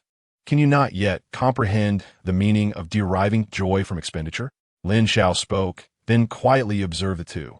He had said all that needed to be said, and offered all the persuasion he could. Surely this would alleviate their concerns about opening jars. The notion that money could translate into enhanced strength might seem excessively costly to many, especially to soul masters. However, both the ghost leopard and magic bear were elders of the spirit hall, significant figures within the soul master community. For them, money was not a major concern. If luck was lacking, then one could compensate with wealth. The magic bear Douluo gritted his teeth. Boss, enough of your persuasion. I will open. Is that acceptable? I am opening. Thank you to the readers for your support. Special thanks to those who voted. Chapter 37. The Control System's Nemesis, Body Armor Potion. The magic bear Douluo was indeed swayed. Lin Xiao's words were not without merit. Compared to others, he could indeed afford to produce 1 million gold soul coins with relative ease. And what had he worked so hard to accumulate his wealth for? If not for personal comfort and smoother cultivation? Now that an opportunity to enhance his strength through expenditure had presented itself, What was there to hesitate about? With the serpent spear, Xue Ye before him, even if he were to return to the spirit hall to ponder for a while, he would inevitably find his way back here. Ultimately, this jar must be opened. The demon bear Douluo would not be content otherwise. Boss, let us procure another 8 jars in the same manner as before. With only 10 jars to open in a week, it will save me the trouble of doing it all at once. With a grand gesture, the demon bear Douluo produced 2 spatial soul guiding devices and extracted 800,000 gold soul coins. The youth was quite astute. Accepting the funds, Lin Xiao swiftly placed the requested 8 jars upon the counter. I hope these 8 jars do not disappoint me. The demon bear Douluo clasped his hands together in a slight bow before seizing the lucky magic hammer to open a jar. Oh my, is he delving into the realm of metaphysics now? Lin Xiao thought to himself, unable to suppress his inner musings. With a crack, a flash of blue light illuminated the space, revealing a red fruit nestled within the jar. Is metaphysics truly at play? Lin Xiao paused, then leaned in for a closer look. Item: mutated strawberry, level, advanced type, tradable description, restores and alleviates internal bleeding, transforming to heal 1's injuries. Effect: heals all surface wounds and restores a certain amount of stamina. Boss, is this wild fruit not inferior to a rusty warrior's blade? He quipped. No worries. Just speak your mind. I can handle it. The demon bear Douluo inquired with a dark expression. To be frank, he felt that this seemingly trivial wild fruit was far beneath the caliber of an advanced item. 100,000 gold soul coins, a grievous loss. Not quite as you perceive, Lin Xiao responded with a slight shake of his head. This red fruit, known as the mutated strawberry, grants an extraordinary healing ability upon consumption. Even if you bear a wound deep enough to expose bone, it can mend instantly while restoring a portion of your stamina, allowing you to regain your combat prowess. Is this tiny fruit truly so miraculous? The demon bear Douluo's eyes gleamed with newfound interest as he regarded the red wild fruit with appreciation, a smile beginning to grace his features. Without a doubt, it was a lifesaver in critical moments. The 100,000 gold soul coins were not in vain. Compared to a rusty warrior's blade, it was vastly superior. Furthermore, I must remind you that this mutated strawberry is tradable, meaning you can gift it to anyone or sell it to those in need, Lin Xiao added. The value had just escalated tremendously. The demon bear Douluo was now even more elated. Let's proceed. Stowing away the mutated strawberry, the demon bear Douluo's spirits lifted considerably as he opened the second jar. A flash of white light ensued. Lin Xiao quickly discerned the item within the jar. A familiar small blue bottle. Item: magic juice. Before the demon bear Douluo could voice his question, Lin Xiao explained. The liquid inside this small blue bottle is magic juice, which restores 30% of your soul power limit upon consumption. If used in conjunction with the recently acquired mutated strawberry, it should yield unexpected results. A combination attack, you say? The demon bear Douluo was pleasantly surprised to discover this unexpected boon. Together, these 2 items are akin to gaining half a life. At that moment, the previously silent ghost leopard Douluo finally spoke up, recognizing the value of these 2 items. Utilizing them together is essential for any seasoned soul master navigating the thin line between life and death. Is fortune finally turning in my favor? The demon bear Douluo felt a lift in his spirits. He proceeded to open 3 jars consecutively. 2 bursts of white light followed swiftly by a flicker of blue light. And the demon bear Douluo halted his actions, gazing eagerly at Lin Xiao, hoping to hear that this endeavor had not been in vain. Item: magic juice. Item: magic juice. The first 2 jars yielded only the small blue bottles, which Lin Xiao chose to overlook. His focus shifted to the third item, which was yet another potion. This was not unexpected, as the underground city was known for its plethora of potions. As a professional player within this realm, one would be remiss not to possess an array of potions. The remaining potion in the jar was a golden red bottle. Item: Berserker Armor Potion, level, advanced type, non-tradable description, just charge in. Effect: upon use, enter a berserk state for 10 seconds, becoming immune to all control effects. You're already familiar with the effects of the first 2 magic juices, so I shall not elaborate further. As for this advanced item, as you can see, it is a potion, Lin Xiao indicated, pointing to the Berserker Armor Potion. Another potion? What is this one meant to restore? The demon bear Douluo asked, curiosity piqued. Beside him, The ghost leopard doll wore a look of intrigue. No, this potion does not restore health, Lin Xiao clarified slowly. This potion is called the Berserker Armor Potion. Upon use, you will enter a berserk state for 10 seconds, during which you will be immune to all control effects. If you can stand firm, you can unleash your full power without restraint. Berserk, and for 10 seconds, no less. The demon bear, Douluo's breath, quickened at the revelation. He despised agility-based soul masters. But control-type soul masters were his true bane. Engaging with those who merely kite would leave him at a disadvantage. However, with the Berserker Potion in hand, dealing with them would become significantly easier. With control effects nullified, they would be at his mercy. 10 seconds would be ample time to accomplish much. As he contemplated the artifact in his hand, the situation seemed to be shaping up perfectly. Meanwhile, the ghost leopard Douluo was equally astonished. Is it truly possible to achieve a berserk state through a potion? This is astonishing. Let's continue. The demon bear, Douluo, collected the items and shattered the last 2 jars. The 9th jar erupted in a flash of blue light, while the 10th jar also glowed blue. Unfortunately, both double jars contained the Berserker Armor Potion. The demon bear, Douluo, felt a twinge of disappointment. The extraordinary event surrounding the serpent spear Douluo had yet to repeat itself in his case. Boss, what is this advanced item? He inquired as he lifted the object from the jar. It was a transparent crystal ball, within which was sealed a rather unattractive creature with a pointed nose and ears, adorned in green skin.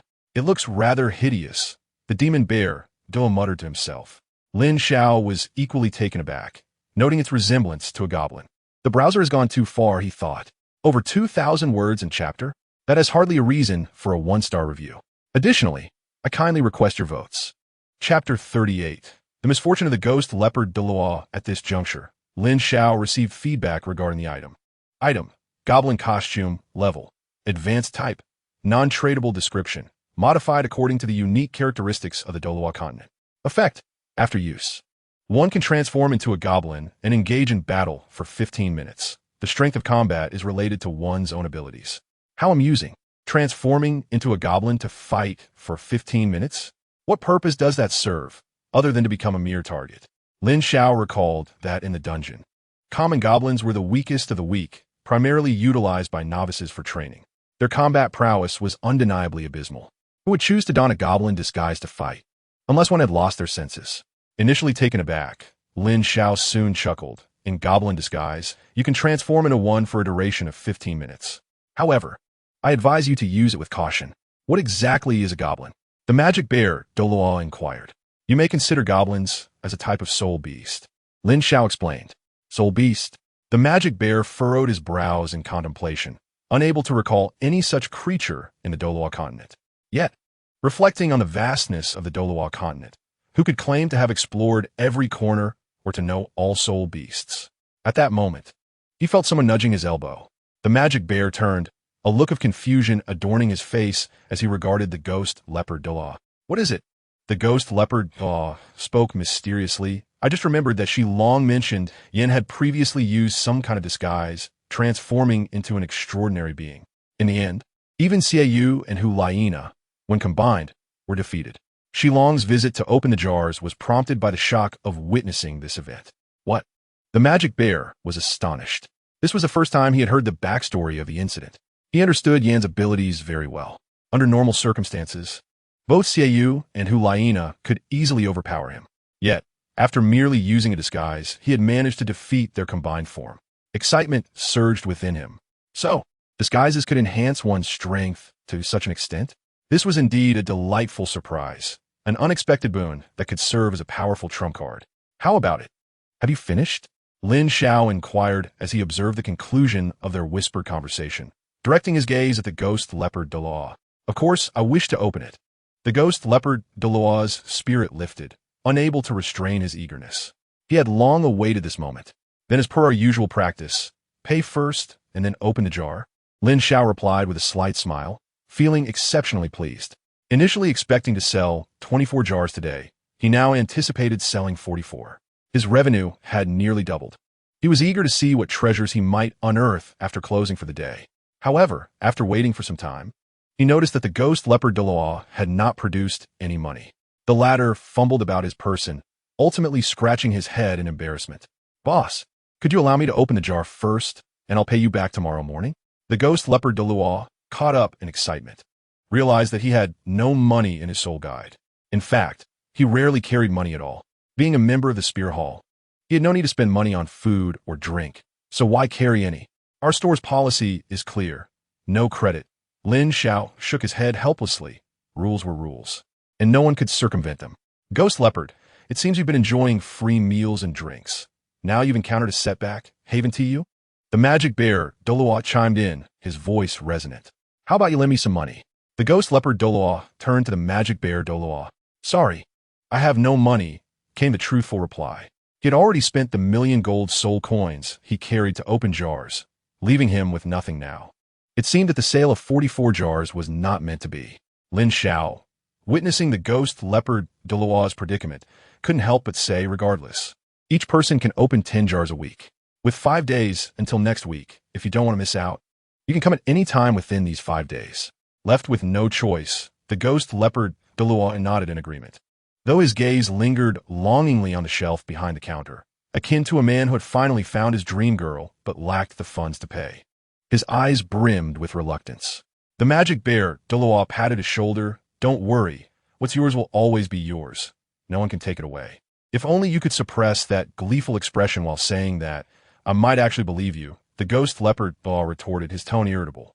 He then bid farewell to Lin Xiao and exited the shop. Boss, I will return next week. The magic bear Douluo also made sure to greet Lin Xiao. At the same time, he calculated his savings and concluded that opening 10 more jars would not pose a problem. You're always welcome. Lin Xiao replied with a gentle smile, watching the two depart. After confirming that no one else would come, Lin Xiao closed the shop. He had initially intended to open jars before hunting soul beasts for soul rings, but now he opted to hunt for soul rings first. After all, in a few hours, Sadros will be arriving in the Douluo continent. Lin Xiao mused, glancing at Sadros. For the time being, he did not wish to utilize the next Sadros doll, so hunting souls was the priority. In truth, it mattered little. He could always open jars later. After all, the jars would not run away. Perhaps a different timing might yield a higher success rate. Lin Xiao thought to himself. There was no helping it. Those who played through dungeons often gravitated towards such arcane beliefs. Approaching the counter, Lin Xiao spread out the map he received from the woman who seemed to be Bibi Dong and beckoned to Sadros. Come here, I will take you to a place.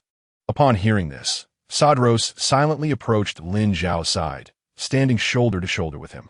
Lin Xiao had already confirmed that as a being he summoned, Sadros would not consume any teleportation potions. The 2 teleportation potions he possessed were just enough for a round trip. After consuming 1 potion, Lin Xiao placed his finger on the map, marking a location inscribed with 5 significant characters. Star Do Great Forest. After contemplating, Lin Xiao shifted his finger slightly to the edge of the marked area, ensuring he would not be teleported to the core region. With a thought, he silently intoned the word teleport. Suddenly, a cool breeze swept through the shop, enveloping him and Sadros in a silvery light, and in the next moment, both had vanished without a trace. As the storm subsided, the magic bear Douluo and the ghost leopard Douluo had just stepped into the spirit hall when a figure clad in magnificent armor strode toward them with formidable presence. Shilong, with his keen senses, recognized the figure, prompting the ghost leopard Douluo to scoff in annoyance. Meanwhile, the serpent spear Douluo approached. Curiosity etched on his face as he queried, Magic bear, ghost leopard, you have returned. So, what treasures did you uncover? Quick, don't keep it to yourselves. Let your brothers see. The demon bear Douluo furrowed his brow, surveying the surrounding holy knights, and spoke in a deep voice. Let us find another place to converse. This is not a suitable venue for discussion. You seem to have gathered quite a bounty on this journey. The serpent spear Douluo's gaze wandered between the ghost leopard and the demon bear before he remarked, Then let us proceed to the headquarters of the holy knights, where we can witness your treasures. With that, he took the lead. Meanwhile, in the worship hall, the demon slayer Douluo paced anxiously before the training grounds exclusive to the Titan Douluo. I've been waiting for so long. Why hasn't my brother come to see me? He lamented, feeling a sense of urgency. I hope that mysterious jar from that little shop hasn't sold out. As he muttered to himself, he occasionally glanced at the tightly shut doors of the hall. After parting ways with the serpent spear Douluo and the others, he had eagerly sought out the Titan Douluo, only to find that the latter was in seclusion. With a creaking sound, the closed doors were pushed open, emitting an unsettling noise.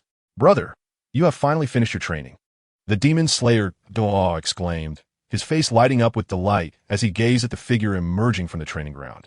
Each time he looked at this person, he felt as though he were gazing into a mirror. This individual was none other than his elder brother, the 7 offerings of the Spirit Hall, the Titan Douluo. "You have broken through to the 97th level," he inquired solemnly.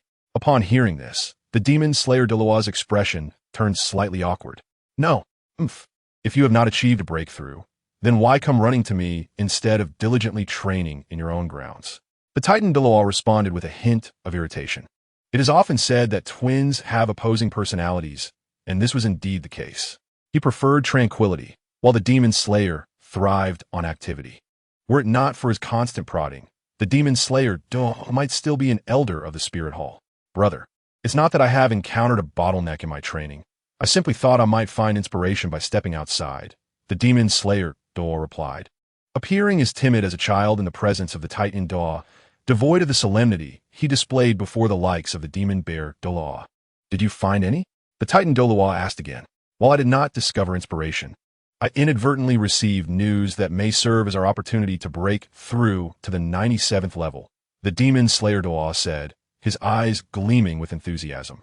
He was well aware of his brother's obsession with achieving this breakthrough, for once they reached that realm, they would rival the 98th level title Douluos. It is worth noting that the 98th level is deemed the pinnacle of Douluo continent.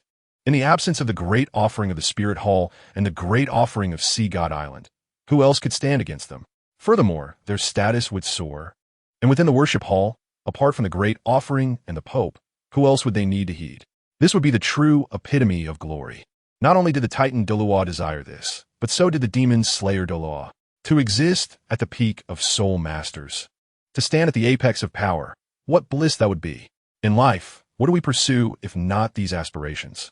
However, reality is often harsh, and for individuals of their caliber, reaching the 97th level seemed a distant dream. "Really? Quickly, tell me how we can achieve this breakthrough." The Titan Douluo's excitement was palpable as he grasped the shoulders of the demon slayer Douluo tightly. "There has emerged a mysterious jar shop in Soul City, and these jars can yield treasures that enhance our strength. This is what I speak of as our opportunity for breakthrough," the demon slayer Douluo explained as simply as he could. Upon hearing this, the Titan Douluo's expression turned serious.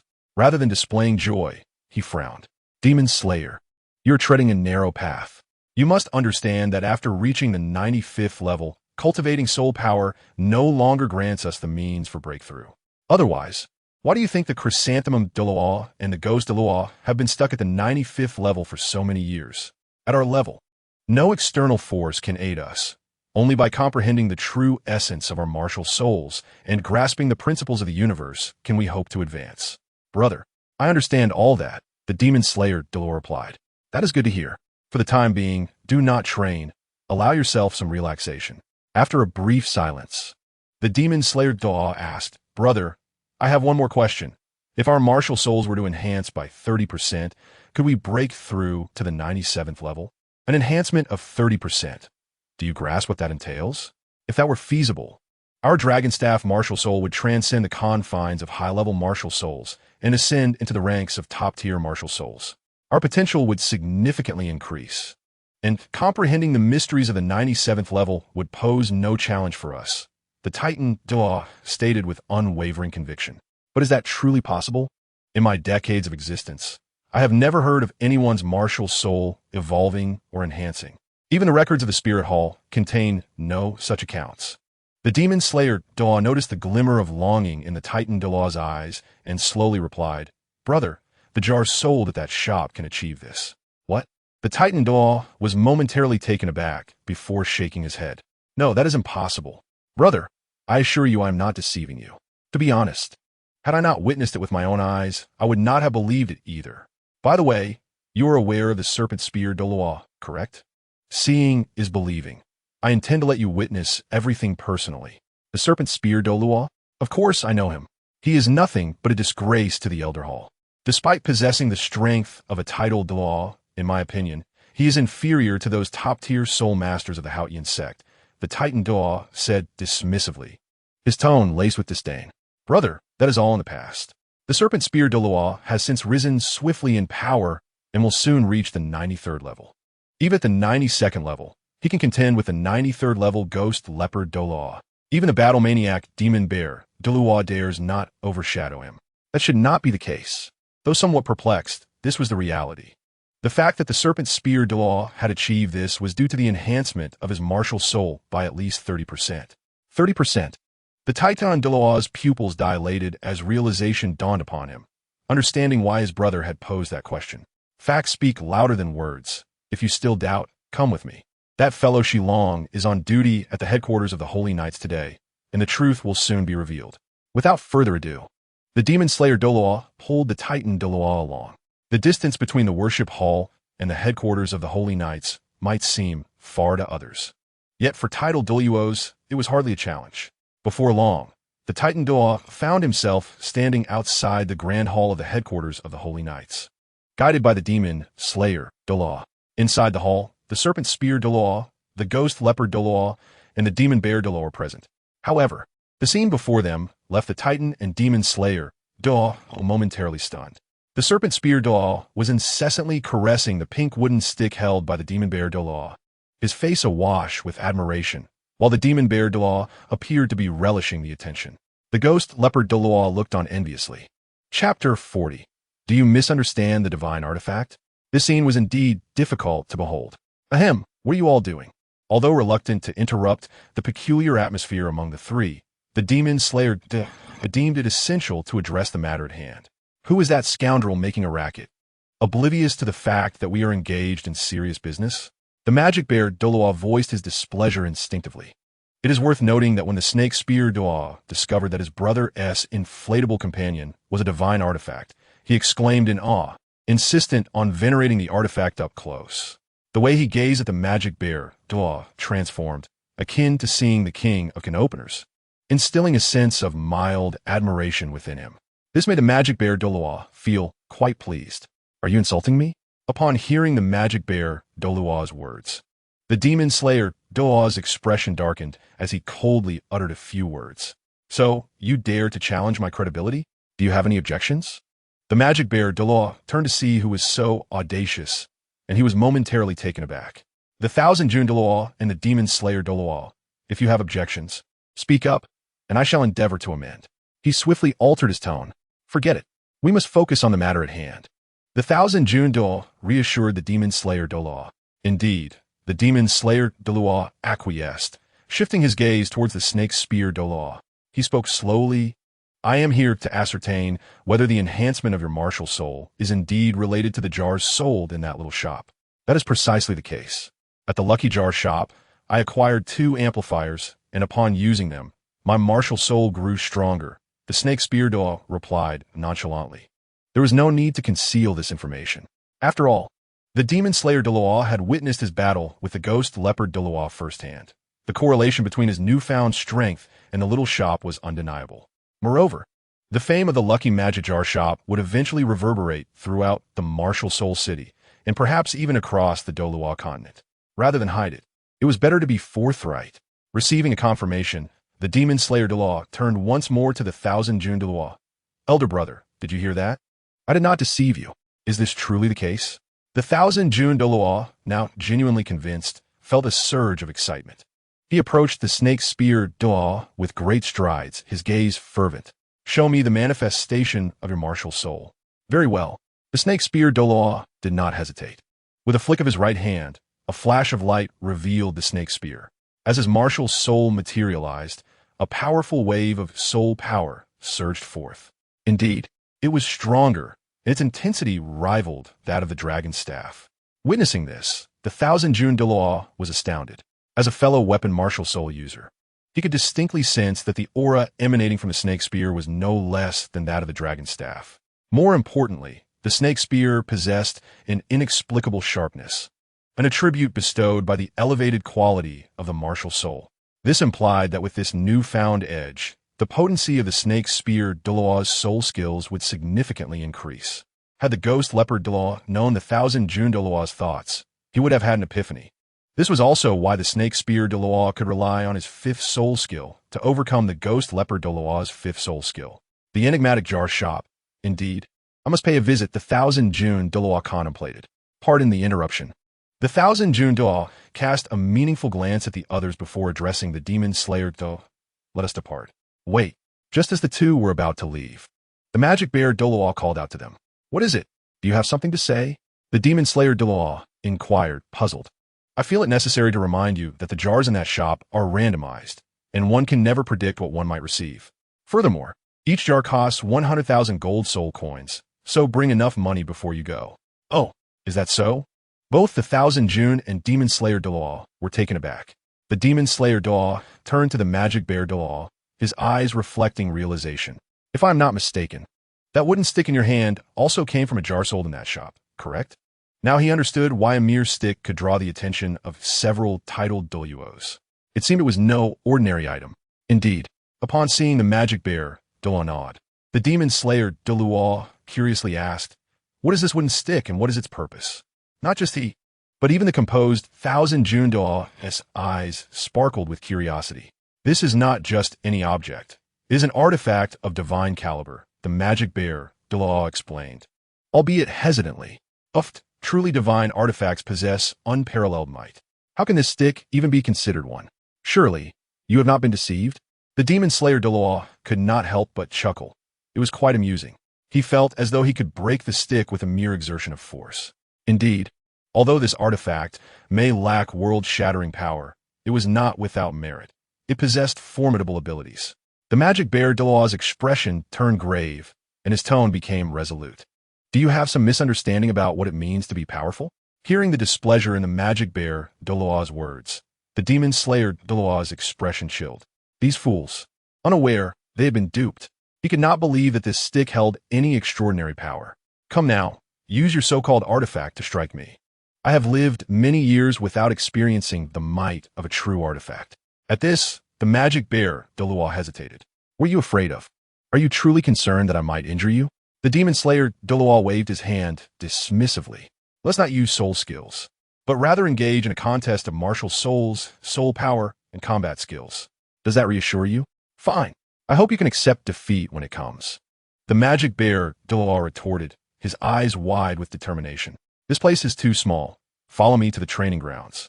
With the air thick with tension, the demon slayer Douluo's assertiveness could not be blamed for the magic bear Douluo's harshness. Today, blood would be shed beneath his mighty staff. Outside the training grounds, the ghost leopard Douluo returned to familiar territory, his emotions tangled. However, this time it would be the magic bear Douluo facing off against the demon slayer Douluo. Truth be told, had he not witnessed the wonders of the jar shop firsthand, the ghost leopard Douluo would not have believed he could perform better than the demon slayer Douluo. After all, such anomalies that defy the principles of the Douluo continent are indeed hard to swallow. On the other side of the training grounds, the snake spear in 1,000 June Douluo observed. In the arena, the demon slayer Douluo summoned his martial soul, the dragon staff, which emanated an aura exclusive to a level 96, titled Douluo, dominating the atmosphere. The weighty presence of the dragon staff nearly took everyone's breath away. Oppressive, overwhelmingly oppressive. The magic bear Douluo could only withstand this pressure by embodying his martial soul, transforming into a half-human, half-bear form. Kulme, attack me with all your might. The demon slayer Douluo exuded confidence, and he indeed had the foundation for such confidence. It should be noted that there was a 3-level gap in soul power between him and the magic bear Douluo. One must not underestimate this 3-level difference. It represents a significant chasm between level 95 and level 96, an insurmountable divide, comparable to the gap between a soul Douluo and a title Douluo. Moreover, as fellow assault-type martial soul users, the quality of the demon slayer Douluo's martial soul surpassed that of the magic bear Douluo. Given such circumstances, losing would be a challenge. In this scenario, securing votes should not be difficult. Thank you to all the readers for your votes. And special thanks to the user with the account ending in 1514 for your support and for becoming my first fan. What an exhilarating moment. I'm grateful for the enthusiasm displayed by readers and their positive feedback. Today, I noticed that the criticisms were not as excessive as I had anticipated. Some even awarded 1 star for brevity. Chapter 41. The bewildered magic bear. Have I misplaced my fortune? Hood, hood, hood. The magic bear, Douluo, began to move. His formidable physique radiated explosive power, and with each step, the entire practice arena trembled. Despite being a strength-type spirit master, once one reaches the rank of title Douluo, how slow can one possibly be? The distance between them diminished with just a few strides. The once lengthy staff in the hands of the magic bear, Douluo, now seemed to transform into a mere short rod as he aimed it downwards at the demon-slaying Douluo. This is splendid. Let us see whether your divine artifact proves more resilient than my Panlong staff. The demon-slaying Douluo scoffed, believing that upon collision, the Panlong staff would effortlessly shatter the pink wooden rod into fragments. Boom! The clash between the inflated companion of his second brother and the Panlong staff produced a deafening sound. Both the magic bear and the demon-slaying Douluo were formidable title Douluos. Even without utilizing their soul power, they could clearly perceive a wave of soul energy rippling outward. Crack, crack, crack. A network of fissures appeared in the bluish stone tiles beneath the feet of the demon-slaying Douluo, as intricate as spider silk. In contrast, the magic bear, Douluo, gritted his teeth, exerting all his strength, yet he could not advance an inch. His power simply fell short. The demon-slaying Douluo shook his head with an air of ease, then suddenly bellowed, "Retreat." At this command, the magic bear, Douluo, felt an overwhelming force erupt from the lean frame of the demon-slaying Douluo, causing his robust body to stagger backward several steps. A level 96 title Douluo was indeed formidable. In the distance, the snake spear Douluo and the ghost leopard Douluo exchanged glances, their eyelids twitching. The difference between a level 96 and a level 95 title Douluo was unmistakable. One could say that the level 93 magic bear Douluo could be easily subdued. Huffing and puffing, the magic bear Douluo halted several meters away, his chest heaving like a bellows, exhaling heavy breaths. Is this what one calls a divine artifact? Its sturdiness is somewhat beyond my expectations. The demon-slaying remarked with a hint of sarcasm. Yet aside from its robustness, it appears to be utterly useless. It seems that this so-called divine artifact is merely a gimmick. The thousand-gene Douluo shook his head slightly. To be honest, he had hoped that this so-called divine artifact would provide some unexpected delight. However, it now seemed nothing more than a deceitful ploy. Just then, the demon-slaying Douluo suddenly let out a strange cry, capturing everyone's attention. "What have you done to me?" He looked at the magic bear Douluo in confusion, his body swaying. Clang! The Panlong staff, resembling a walking stick, was propped against the ground by the demon-slaying Douluo, stabilizing his form. However, his complexion was far from pleasant, shifting between hues of green and white, like a revolving lantern. "What is happening to you?" The thousand-gene Douluo immediately noticed his brother's unusual state and asked anxiously, "Brother, I am unsure of what is occurring. I now feel weakness in my limbs, and even my soul power seems to be diminishing, as if I had been poisoned." The demon-slaying Douluo grit his teeth. Poisoned?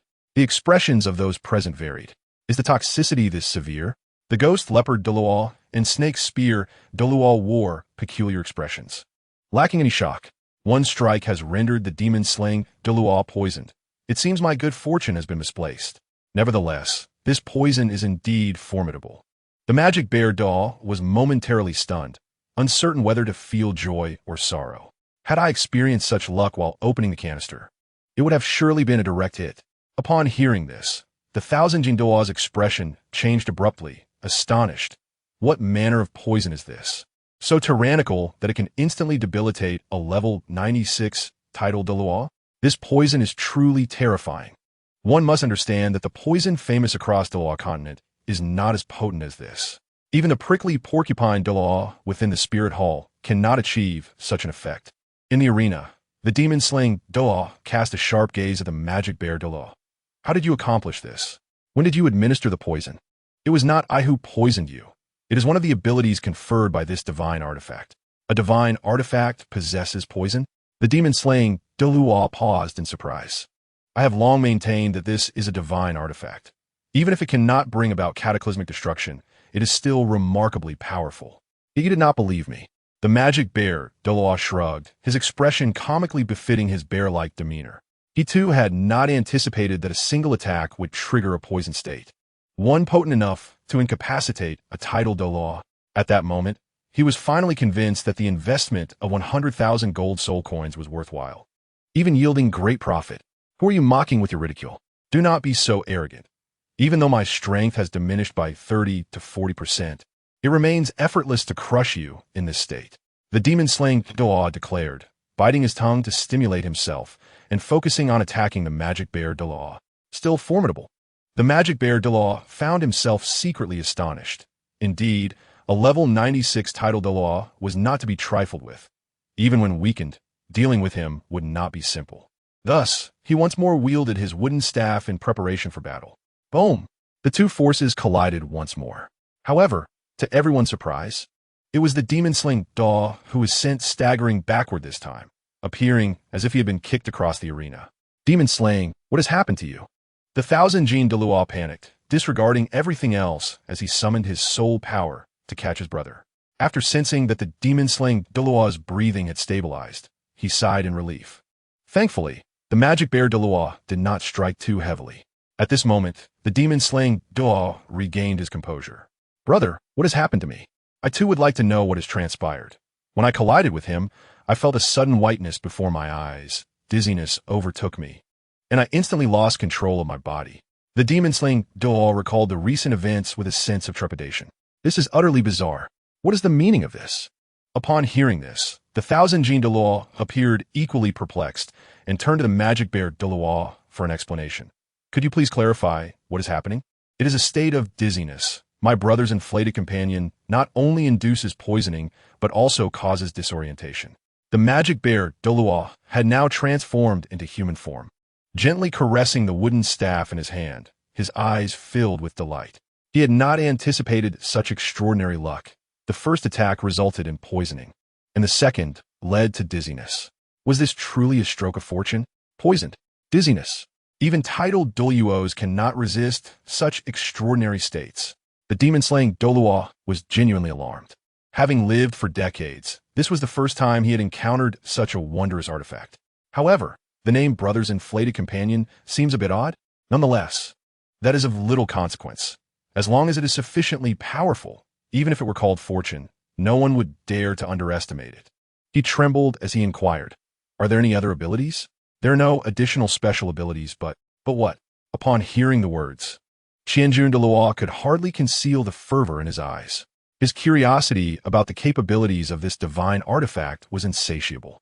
With a fervent shout, he exclaimed, "Bring forth the ticket." Chapter 42. Did the demon bear Douluo transform into a goblin? Is there more to this? The demon slayer Douluo was flabbergasted. This truly defied the heavens. Could it be that the 100,000 gold soul coins had indeed bestowed an invincible treasure upon the demon bear Douluo? What a tremendous gain! At that moment, the demon bear Douluo slowly revealed, "It's not that remarkable. It merely ignores the levels of poison and dizziness. Unlike control-type soul masters, whose effects diminish with the opponent's soul power or the restraint of martial spirits.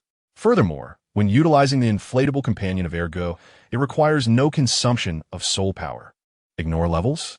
No soul power consumption? This was becoming increasingly outrageous. Although its destructive power was not astonishing in a one-on-one confrontation, it was indeed terrifying enough to be regarded as a genuine divine artifact. The demon slayer Douluo gasped in astonishment and instinctively remarked, "I envy you. If I possessed such a divine item, I wouldn't need to break through level 97. I could easily summon the third, fourth, or fifth offerings at will." Upon hearing this, the expressions of those present grew peculiar. Clearing his throat, Qianjun Douluo coughed lightly and retorted, "Do not speak so carelessly. Brother, let us proceed to open the jar now.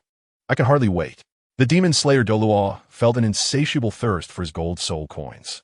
Indeed, Qianjun Douluo for once did not refuse. Given the circumstances, he too wished to witness the wonders of that shop. What if he could alter his fate? However, the demon bear Douluo interrupted them. When we returned, it appeared the shopkeeper had closed. "I suggest you visit tomorrow." "I understand. Thank you for the advice," Qianjun Douluo nodded, casting a lingering glance at the demon bear Douluo before departing with the demon slayer Douluo. Such a divine artifact, truly remarkable. Watching Qianjun and the demon slayer leave, the demon bear Douluo expressed his envy. "In truth, it isn't as formidable as it seems. This divine artifact has its drawbacks, he confided in his old comrade. Revealing no secrets. What drawbacks? Shima Douluo, taken aback, recalled witnessing the mighty demon Slayer Da, a level 96 titled Da, subdued in mere moments. In the first place, one must engage in close combat with the opponent to trigger the abnormal effects. Secondly, it is a probabilistic attack. The chance of poisoning is 3%, while dizziness is merely 2%. Shima Douluo, astonished, retorted, "Is the probability truly so low? Were you not gambling with your lifespan to trigger the effect? Get lost." The demon bear Douluo's face darkened. "Indeed, I also thought the demon bear's luck was excessively fortunate. I just wonder if the divine artifact can be inherited after his demise." Xue Bao Douluo jested. "You are all untrustworthy." The demon bear Douluo exclaimed in frustration. "By the way, aside from this divine artifact, did you come across any other treasures? Curious, are we? Win a match, and I shall divulge the secrets." The demon bear Douluo replied, unable to contain his eagerness. However, Shima Douluo glanced at the wooden stick in his hand and shook his head. "Rest assured, I will not utilize this divine artifact." The demon bear Douluo then stored away Xue Ye's inflatable companion, believing it warranted further study to uncover more potential uses. "So confident? Have you discovered an enhancer for soul rings?" Shima Douluo inquired. "Not yet." As he spoke, the demon bear Douluo unleashed a surge of powerful soul power, causing 9 soul rings to ascend from beneath him. Yellow, yellow, purple, purple, black, black, black, black, black. Shima Douluo quickly assessed, confirming no discrepancies in the years. "The years are accurate, and your martial spirit strength is normal. But who granted you the audacity to be so reckless?" With a chuckle, he added, "Come, let's engage in a duel. This time, I may even impart some guidance." With that, he stepped onto the training ground. Observing this, Xue Bao couldn't help but chuckle inwardly. The demon bear is likely to don the goblin disguise. This would be quite the spectacle. I eagerly anticipate seeing Shi Long's reaction upon witnessing the transformed demon bear. Will he be rendered speechless? The thought filled him with anticipation. On the other side, the demon bear Douluo acted precisely as Xue Bao Douluo had predicted. He had secretly grasped the goblin disguise in his hands. In the arena, Shima Douluo, wielding his snake spear, beckoned the demon bear with a gesture, "Come here." "Indeed, the enhancement of power has made you rather arrogant." The demon bear Douluo replied with a slight smile, even without activating his martial spirit, exuding confidence. At that moment, Shima Douluo caught sight of the item in the demon bear Douluo's possession, and his heart raced in alarm. "Wait, we cannot fight." I suddenly recalled matters requiring my attention. Shima Douluo, struck by inspiration, attempted to withdraw. He recognized that the object in the demon bear Douluo's hand resembled the transformation disguise previously mentioned by Yen. He remembered well how Yen, after assuming a different form, had rendered both Hulayina and Xue Ye's martial spirits ineffective, significantly boosting his combat prowess. Even his own attack had been easily repelled. It was indeed formidable.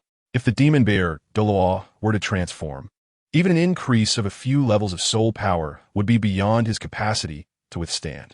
Lacking a divine artifact, this battle would likely result in his defeat. Thinking of escaping? Too late. The demon bear Douluo smirked coldly and abruptly crushed the crystal in his hand. In the next moment, a blinding green light erupted, enveloping him entirely. Both Shima Douluo and Xue Bao were momentarily stunned, instinctively gazing toward the green light, awaiting the transformation of the demon bear Douluo. Boom! In the blink of an eye, the light dispersed, revealing a figure that astonished both men. Their expressions transformed into one of bewilderment as they beheld a creature standing at roughly 1.5 meters tall in place of the towering demon bear Douluo. With a long nose, pointed ears, and a large mouth, its features were strikingly discordant.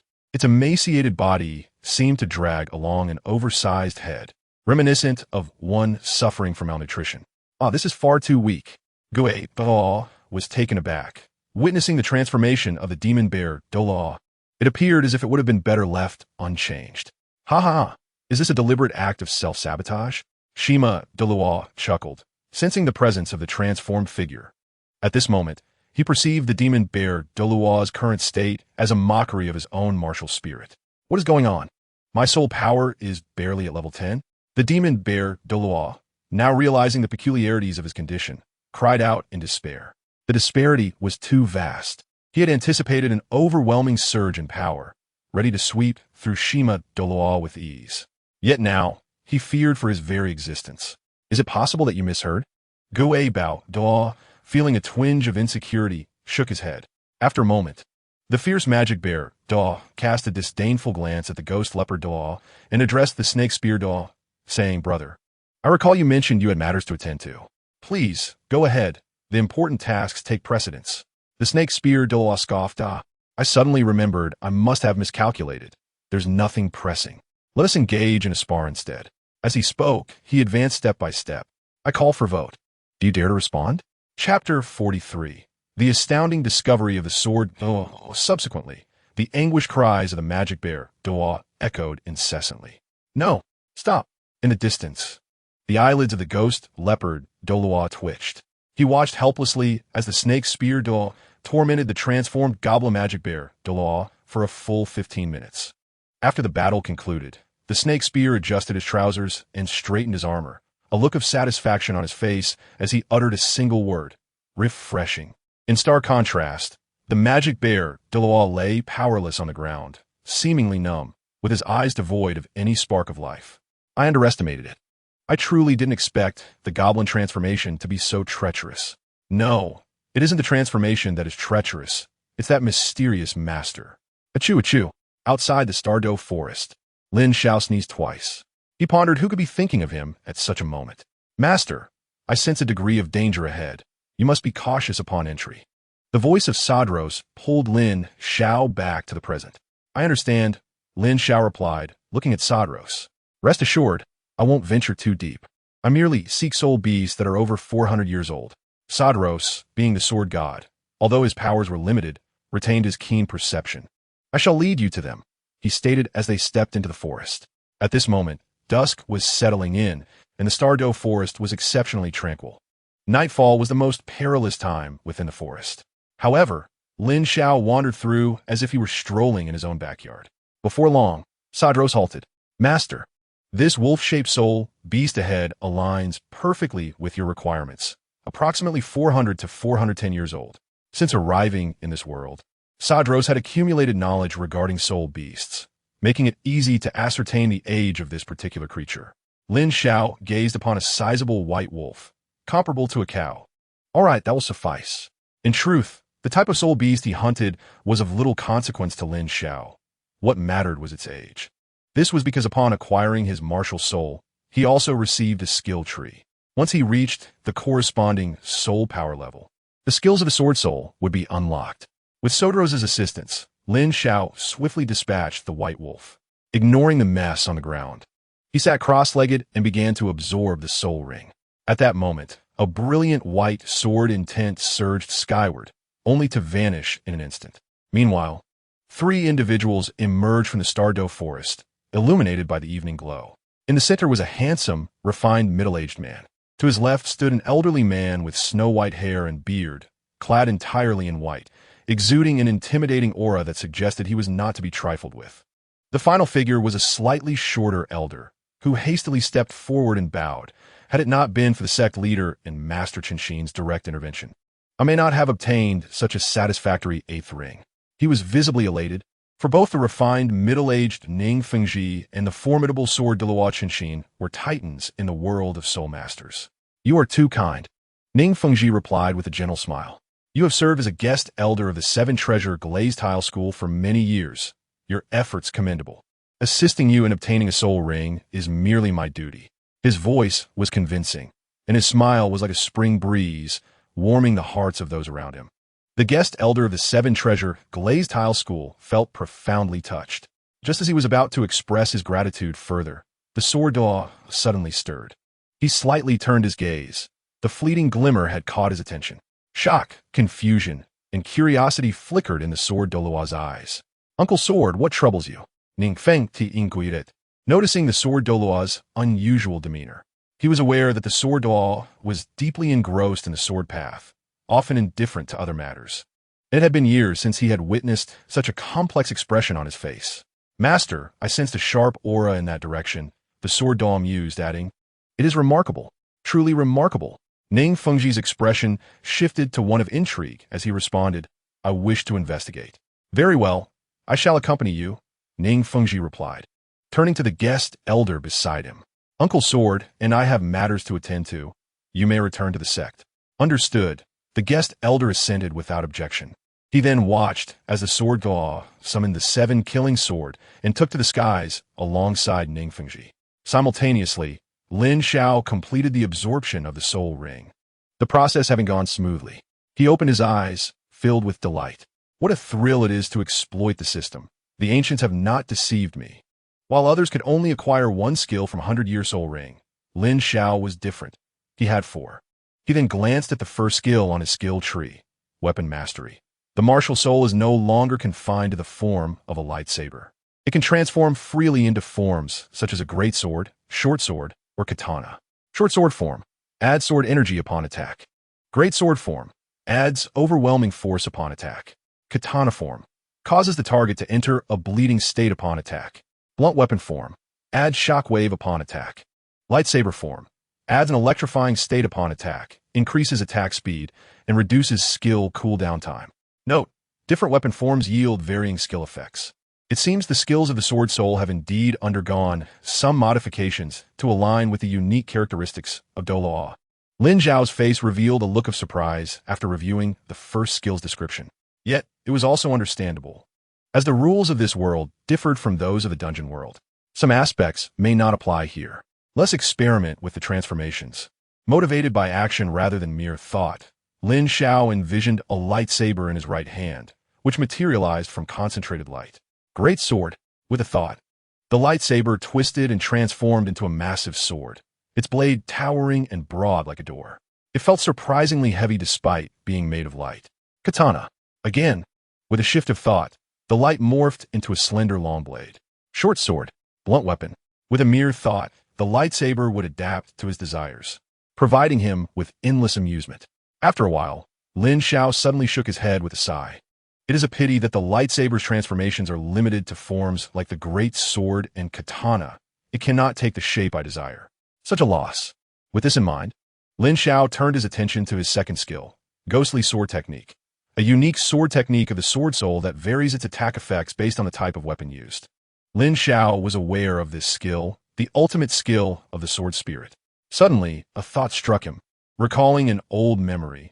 Would I be able to unearth the epic equipment, the Demon War shoulder, from the jar in the future, thereby resurrecting the legend of achieving divinity with a single shoulder? This thought stirred a thrill within him. He was somewhat excited, thinking about how everyone had voted for him. Grateful for the monthly votes from the innocent child, he felt a rush of joy. Chapter 44. The duel between the Sword Douluo and Saderos. Lin Xiao pondered. Lin Xiao, have you forgotten the pain of the 4-tier Demon War shoulder? Caught in his musings, he recalled the suffering he had endured during that time and decided not to dwell on it further. He shifted his attention to the next skill. 5/. Execute a sliding attack in any direction. A rather useful escape skill. Lin Xiao was very familiar with this one. Undoubtedly, it was a displacement skill. The damage was negligible, but its speed was swift and its appearance striking, making it a must-pick at the start of any game. As he approached the final skill, he encountered back jump backward while launching an attack, releasing a wave of sword energy. Nothing more to say. It was a skill akin to mere scratching.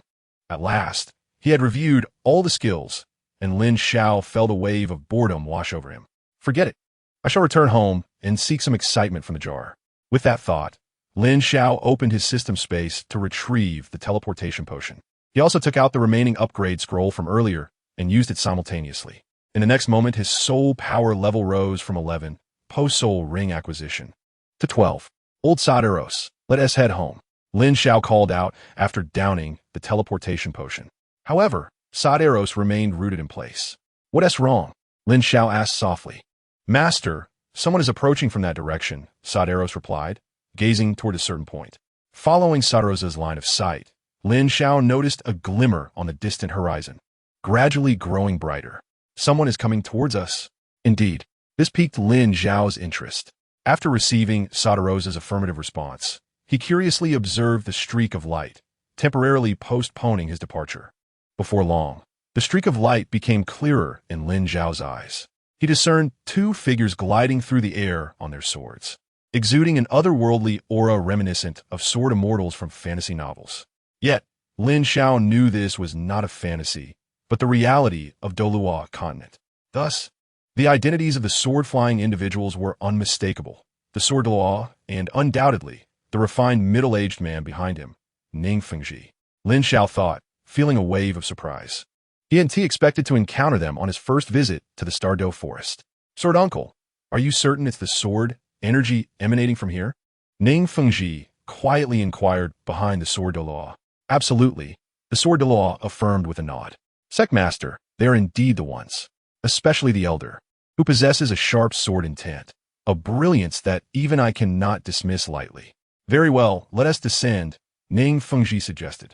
In the blink of an eye, the sword Douluo had landed on the ground, guiding the 7 kills sword. Ning Fengji took a step forward to stand alongside the sword Douluo. He clasped his hands in a respectful bow. I am sincerely sorry for the disturbance. I am Ning Fengji, the sectmaster of the 7-Treasure Glazed School. This is my elder, the sword Douluo, Enhancement. Lin Xiao replied with a slight smile. As for Saderos, he paid Ning Fengji no mind. Indeed, such a character, Lin Xiao mused. Upon hearing the name Lin, Ning Fengji furrowed his brow. In his memory, there seemed to be no sole master family with the surname Lin on Douluo continent. Yet, an elder whom the sword Douluo regarded with such seriousness must at least be a title Douluo. Where could they possibly originate from? For a moment, he fell into a profound perplexity. Sect Master Ning, may I inquire about your purpose in coming here? Lin Xiao asked straightforwardly, weary of unnecessary preambles. Ning Fengji was taken aback. He expected Lin Xiao to be so forthright. However, he was unaware of their purpose for coming. He was merely following the sword Douluo's will. His gaze flickered as he looked at the sword Douluo. Meanwhile, the sword Douluo turned his gaze towards Saderos, his eyes ablaze with intensity. Indeed, I have a matter of significance. I hope to challenge you to a duel, and I request your consent. He had sensed the sharp aura that had erupted earlier. He believed this elder, burdened with several swords, was worthy of being his opponent. You wish to duel with old Saderos? Lin Xiao's expression turned somewhat peculiar. He understood the sword Douluo was powerful, but that strength was more a matter of brute force. In terms of skill and comprehension of his sword art, he was likely leagues behind Saderos. Of course, this issue wasn't limited to the sword Douluo. It was a common predicament among all soul masters on Douluo continent. They were overly reliant on the additional skills from soul rings and soul bones, neglecting the development of their own techniques. This was also why Tang San could thrive in Douluo with a set of low-level martial arts. Yet one must ponder, isn't it a bit foolish for a non-deified sword master to seek a duel with a sword god? Lin Xiao turned to Saderos, old Saderos. Do you have any objections? None at all, master, Saderos replied solemnly, a glint of battle intent shining in his eyes. He sensed that the sword Douluo Chan Xin traversed an entirely different path of swordsmanship. Perhaps engaging in a spar would yield unexpected insights. However, upon hearing Saderos's title, both Ning Fengji and the sword Douluo were taken aback. What was this seemingly title-level powerhouse referring to this young man as? Master? Ning Fengji and the sword Douluo both realized that this youth named Lin Xiao might possess a status far beyond their initial assumptions. Yet, it was not the time for further contemplation. The sword Douluo summoned the 7 kills sword into his hand as 9 soul rings. Yellow, yellow, purple, purple, black, black, black, black, black, rose from beneath his feet. Chen Xen, Wuhuan's 7 kill sword, 96 level assault system titled Douluo. Please enlighten me. Saderos, consider my soul power to be 95. As for my Wuhuan, you may regard the swords on my person as my Wuhuan, Saderos replied in a deep voice. What does that mean? Upon hearing this, Ning Fengji was momentarily stunned, failing to fully grasp Saderos's words. Since you are at 95, I will not employ soul power exceeding that level, the sword Douluo stated earnestly. That won't be necessary, Saderos responded, already drawing the first of his swords. It was a massive sword with a dragon-shaped hilt, the giant sword. Ilong sword, choice. Lin Xiao recognized the sword and felt a surge of excitement, inwardly exclaiming, here it comes, he has arrived. Old Saderos's 4 axes are about to make their mark on Douluo continent. Typically, the next moves would involve blunt weapon, the dwarven mighty golden hammer, the light sword, the Tianji bone prison breath, and the giant sword, the demon's slave. He vividly remembered the exhilarating yet painful experience of being defeated in one fell swoop by Saderos back then. He couldn't help but wonder what the sword Douluo's experience would be like. This sword, indeed, was remarkable. However, this is merely insufficient. The sword Douluo observed as Saderos unsheathed his long sword, his gaze flickering with intrigue. He sensed that this blade, while not a martial soul, possessed an aura that rivaled that of one. Yet, when compared to the supreme martial soul, the seven-killing sword, it seemed somewhat lacking. After a moment of contemplation, Sword Douluo fixed his gaze on Saderos once more and spoke. You are formidable. In terms of swordsmanship on the Douluo continent, you rank just below me. You may strike first. I fear that if I attack first, you may lose the opportunity and courage to retaliate. With that, he positioned the seven-killing sword before him, adopting a stance of nonchalance, as if to say, let your strength be your strength. I shall remain unfazed. Here it comes. I shall endeavor to pen another chapter, though I am uncertain if time will permit. If not, I shall post it by morning. Do reserve tickets for tomorrow. Chapter 45. Sword Douluo. No one understands the essence of the myriad swords better than I. Let Saderos strike first. Lin Xiao thought to himself, astounded. This clearly indicated a lack of experience with the terrifying combination of infinite fierce dragon and sword dance. However, one could hardly blame Sword Douluo. After all, he was already among the elite soul masters of the Douluo continent, with few rivals aside from exceptional beings such as Qian Douluo, Tang San, and Poseidon. Confidence is not misplaced. If you can endure 3 minutes under my hand, consider it a victory. As his words fell, Saderos, unyielding, bent slightly while gripping the Yilong's sword, then unleashed a sudden strike. Flowing heart leap. Lin Xiao recognized this skill and noted the faint golden radiance flickering around Saderos. This was the overwhelming effect that accompanied a sword soul wielding a great sword. The great sword's soul embodied 2 words, dominance. Boom! The clash of the Yilong's sword and the seven-killing sword erupted in a deafening roar. Immediately, Sword Douluo took a step back. Do not underestimate this retreat. It signified the immense power contained within Saderos' strike, one that even his formidable level 95 soul power could not withstand. Astounding. To unleash such power without a soul ring? Sword Douluo was utterly astonished. After executing that extraordinary sword technique, this strike possessed the might of a level 96 soul master. How careless! Sword Douluo admonished himself internally.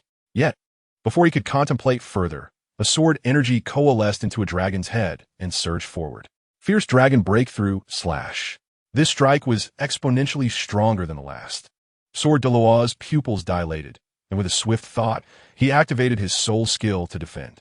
His 5th soul ring illuminated, and with unwavering determination, he met the fierce dragon's onslaught. He successfully blocked the first strike. However, another dragon-shaped sword energy quickly formed, forcing him into a retreat. Are soul skills instantaneous? Sword Douluo's composure began to unravel, and he found himself in a defensive retreat.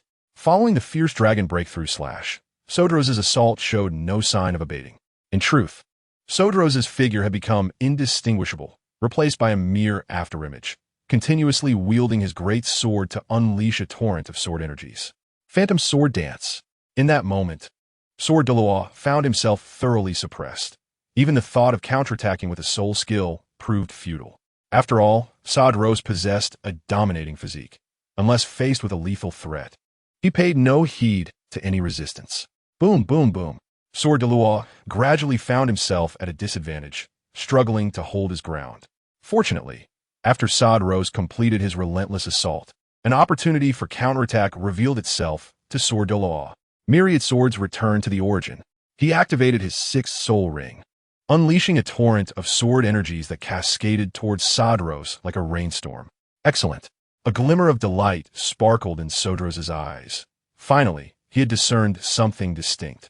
Breaking the void slash, he swung the Yilong sword, fast as a fleeting shadow. A colossal and ever-expanding sword energy surged forth to meet Sword Douluo's unleashed myriad sword energies. Clang, clang, clang. The arena echoed with the crisp sounds of countless sword energies colliding. Trees in the vicinity toppled, and before they even touched the ground, they were shredded to splinters by the sword energies. Fortunately, Both Sadros and Sword Douluo were masters of the sword path, and under their conscious control. Not a single sword energy threatened Lin Xiao and Ning Rongrong. Ultimately, the multitude of sword shadows and the gargantuan sword energy dissipated into nothingness. How is this possible? What skill are you employing that can neutralize my myriad swords return to the origin? Sword Douluo's voice brimmed with astonishment. Myriad swords return to the origin? Sadros chuckled lightly at his words. Your soul skill encompasses myriad swords, yet I fail to see the return to the origin. If there truly existed a sword of return, then my strike would likely be beyond your defense. Are you attempting to instruct me? Sword Douluo raised an eyebrow. Sadros shook his head, not instruction, but rather, I too possess myriad swords return to the origin. Myriad swords return to the origin. Here it comes, here it comes. Lin Xiao's eyes sparkled with anticipation. Was the man bearing 5 swords about to make his appearance? No. However, upon hearing this, Sword Douluo slightly shook his head. No one understands myriad swords return to the origin better than I. His conviction was unwavering. For his myriad swords return to the origin was a skill bestowed by his soul ring, truly one of a kind. Yet, 5 sword energies began to materialize around Sadros. Can 5 sword energies even be deemed myriad swords? Sword Douluo's disdain grew. However, in the next moment, he suddenly realized that the 5 sword energies had vanished into thin air. Dongji, a sense of urgency washed over him as he attempted to shift positions. It was already too late. Those 5 sword energies had split into countless sword shadows, enveloping him and launching a fierce assault. Sword Douluo's defense became frantic. The power remains commendable, yet the technique is lacking. The limitations of so-called soul skills are too pronounced, Sadros assessed as he fought. To be frank, aside from the initial soul skill exhibited by Sword Douluo, which had caught him off guard, the current display felt rather rigid. Indeed, battles among soul masters on the Douluo continent often resembled a turn-based affair. Lin Xiao shared this sentiment, perceiving it as a mere exchange of skills, with performance time exceeding that of actual combat. Am I weak in swordsmanship? Enveloped by the myriad swords, Sword Douluo was both astonished and enraged. Is he weak? Certainly not. In the realm of soul masters on the Douluo continent, who does not revere him as the embodiment of the sword path? What is the sword path? He is the sword path. How dare anyone belittle him? Yet, in the next moment, he ceased to ponder further, a sudden sense of alertness surging within him. Wait. It seems there is yet another strike brewing. If I wish to defend, it may come at a cost. In an instant, a chill ran down his spine. However, just as he was contemplating how to counter, all sword energies vanished without a trace, as if everything that transpired was but an illusion. What is happening? Sword Douluo gazed at Sadros in confusion. You must have sensed it. There remains a strike that has yet to descend. That strike embodies the essence of return. Should it fall, you would undoubtedly be injured, Sadros stated calmly. Return to the origin. Sword Douluo muttered these words, his brow furrowing, as a flicker of understanding began to dawn within him. Indeed, the esteemed Xue Ye possesses formidable comprehension of the swordsmanship. However, his soul power level constrains his capabilities. Lin Xiao mused. Youth without diligence, yet one still leaps back with sword intent. It appears I must exert myself further to peddle more jars to enhance my strength. However, to achieve the second awakening and become a sword god, one must possess not only dozens of upgrade scrolls, but also 2 awakening scrolls. An arduous task indeed. At that moment, Douluo turned to Lin Xiao and said, Master, let us depart. Lin Xiao nodded in agreement. Suddenly, the Sword Douluo called out to them. Is there something you require? Lin Xiao inquired. This time, I have lost. Yet, I have not exerted my full strength. The Sword Douluo gazed at Douluo and solemnly asked, If I wish to spar with you again, where might I find you? Douluo remained silent, as if he had not heard. In Wuhuan City, Lin Xiao interjected on Douluo's behalf. I have opened a small establishment named the Lucky Magic Jar there. Business is exceedingly challenging, having recently acquired 2 clients. Do lend a vote of encouragement. Chapter 46. Hulaina's Admiration Wuhuan City? Could they be affiliated with the Wuhuan Temple? Upon hearing Lin Xiao's words, Ning Rongrong and the Sword Douluo's expression shifted. They immediately connected numerous dots, their faces revealing an unmistakable unease. It seems there has been a misunderstanding. Observing their altered countenances, Lin Xiao waved his hand dismissively. Gentlemen, please do not misconstrue our intentions. Although we hail from Wuhuan City, we are not members of the Wuhuan Temple. I merely operate a small shop there. A small shop? Ning Fengji and the sword Douluo appeared thoroughly perplexed. Indeed, the aforementioned Lucky Magic Jar shop. Should you both be interested, I invite you to try your luck with a couple of jars. You may stumble upon unexpected treasures. Lin Xiao did not forget to promote his little shop. Youth without diligence, yet one still leaps back with sword intent. To avoid future setbacks, he resolved to diligently market his jars. Very well, Ning Fengji and the sword Douluo nodded, albeit with some confusion, still unsure of what the so-called Lucky Magic Jar entailed. Farewell, I shall await your esteemed presence at my shop. With nothing more to discuss, Lin Xiao concentrated, and a silver radiance enveloped him. He had already consumed a teleportation potion, making his departure a mere matter of thought. What does this signify? Ning Fengji was perplexed. The sword Douluo furrowed his brow. There exists spatial power. However, before they could inquire further, Lin Xiao and Douluo had vanished without a trace, as if they had never been present. Vanished? Ning Fengji instinctively stepped forward, reaching out to where the two had stood. It was empty, confirming that it was not an illusion. The sword Douluo widened his eyes and extended his soul power perception, yet still found no trace of Lin Xiao and Douluo. They have truly disappeared. It seems I have not been mistaken. The youth named Lin Xiao indeed exhibited spatial power. Yet, within 100 meters, not a single sign of them remains. Where have they been transported? The sword Douluo was left in a state of bewilderment. Ning Fengji, uncertain, proposed, is it possible they have returned to Wuhuan City? Returned to Wuhuan City? Is that feasible? The sword Douluo shook his head slightly, unable to accept this notion. The higher one's power, the more one realizes the improbability of such an occurrence. After all, they were several hundred kilometers away from Wuhuan City. Even a being with spatial abilities could not achieve such a feat. A title Douluo would struggle to endure such soul power expenditure. While I too find it hard to believe, considering the strength exhibited by that elder and the mystery surrounding the youth, I deem it quite plausible, Ning Fengji insisted. Plausible? If that were the case, just how powerful is Lin Xiao? The sword Douluo was shaken. Ning Fengji, caught off guard by the question, shook his head with a bitter smile. Uncle Guyan, I cannot say. Yet, if one were to ask Ning Fengji to describe his impression of Lin Xiao, he would only find 4 words adequate. Immeasurable depth. After a moment of silence, the sword Douluo had no choice but to convince himself to accept this seemingly implausible reality. Master, what shall we do now? Shall we return to the sect? He inquired softly. Do you recall Lin Xiao's words before he departed? He invited us to Wuhuan City to try our luck with a couple of jars, suggesting we might encounter unexpected treasures.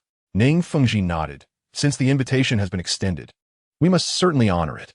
To Wuhuan City, the sword Douluo's gaze flickered, and he nodded in agreement. He too was curious about the so-called jar shop, and what wares it might offer. What manner of individuals were Lin Xiao and Douluo? Meanwhile, on the opposite side of the Stardow Forest, a fierce battle had just concluded. With a resounding crash, a massive 10,000-year-old saber-toothed tiger collapsed. Its eyes, larger than copper bells, glared at the enigmatic figure before it, filled with resentment and confusion. It could not comprehend how a soul master in the 40s and another in the 50s could become so formidable upon merging. How could it, a being comparable to a soul emperor, be gravely injured by a single strike? It had never witnessed such a phenomenon. To fall before my newly comprehended moonlight. You may now rest in peace, the enigmatic figure spoke. As the words fell, a burst of pink mist erupted, and the figure split into 2, Hulaina and Xue Ye. Brother, you are truly remarkable. Hulaina gazed at Xue Ye, her eyes reflecting admiration. It was worth noting that Xue Ye had predominantly directed their combined form during the battle, and Hulaina had not even needed to employ her charm ability.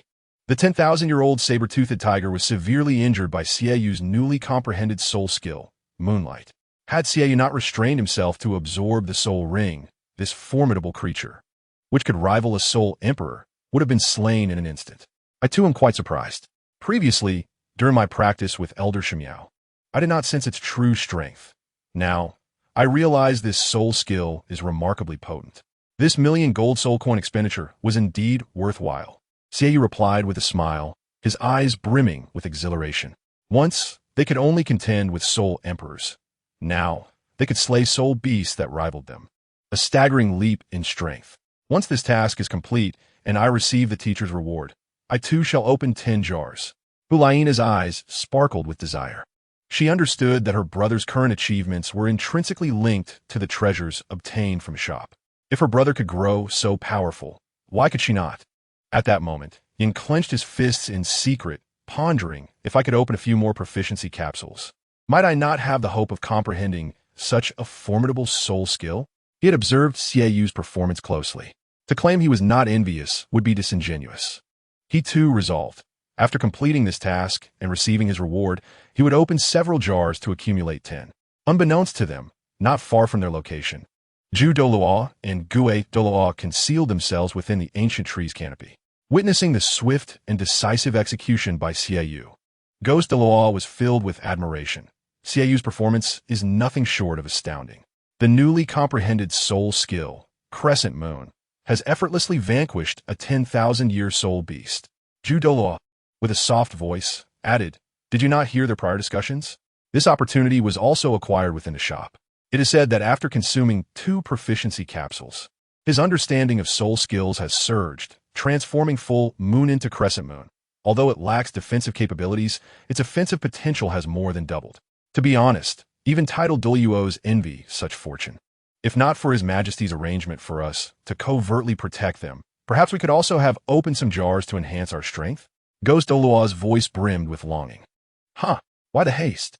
Zhu Douluo chuckled softly. Once Xue Ye absorbs the soul ring, we can set off to fulfill His Majesty's command to eliminate that nefarious soul emperor. I was once concerned, but it seems my worries were unfounded. From this moment, we will return to Wuhuan City in no more than 4 days.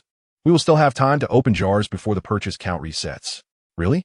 Ghost Douluo replied, somewhat skeptical. Of course, if you cannot open them, I will accompany you in that endeavor. Zhu Douluo assured fervently. If I cannot open them, what good will it do for you? Ghost Douluo retorted, slightly annoyed. Meanwhile, in Wuhuan City, a glimmer of silver light flickered in the shop as Lin Xiao, the Soderos, suddenly appeared. I've finally returned. Now I'm a level 12 powerhouse. On such an important day, I shall open dozens of jars to celebrate. Lin Xiao pondered and made a wish. I do not ask for much. No need for epic or mythical items. Just a few upgrade scrolls will suffice, as there is still some distance until awakening. Come on, vote for me. Today I can add more chapters before midnight. Chapter 47. Lin Xiao's Jar Opening Mystique. However, Lin Xiao felt that such a significant matter as opening jars should not be taken lightly. He hurried to the back of the shop and fetched a basin of clean water. Master, what are you doing?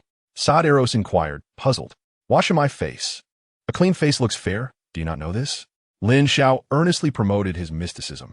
But master, your complexion does not seem dark at all. Soderos replied, confused. Am I discussing complexion with you? Lin Xiao explained, somewhat exasperated, the terms dark and fair are not about actual appearance.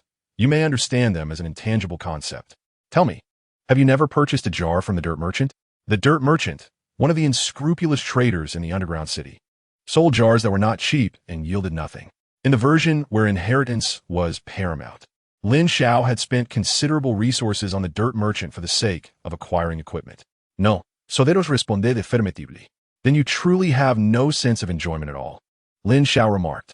In the underground city, where everything could be opened from jars, a life without opening jars was certainly not a fulfilling one. I shall return and seek out the dirt merchant or the Grim Reaper to try my luck with a few jars. After a moment of silence, Soderos replied, Are you leaving? Lin Xiao was somewhat surprised. However, upon considering the time, he realized it was indeed close to the summons deadline.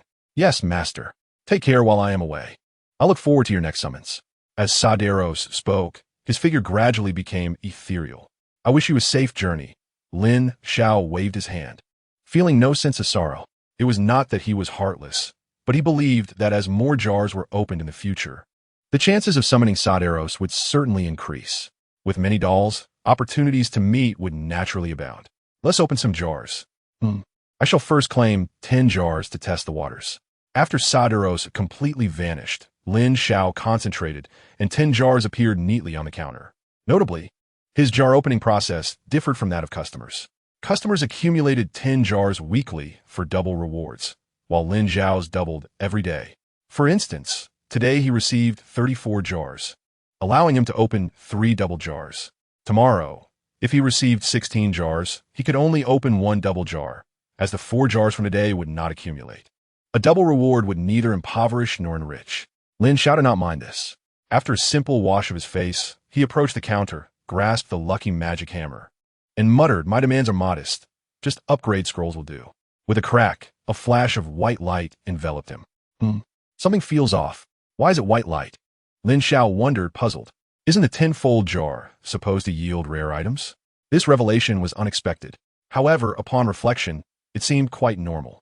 Those who have ventured into the underground city understood that the so-called tenfold drop rate was merely a jest. After all, 0.0000001 multiplied by 10 does not yield significant improvement.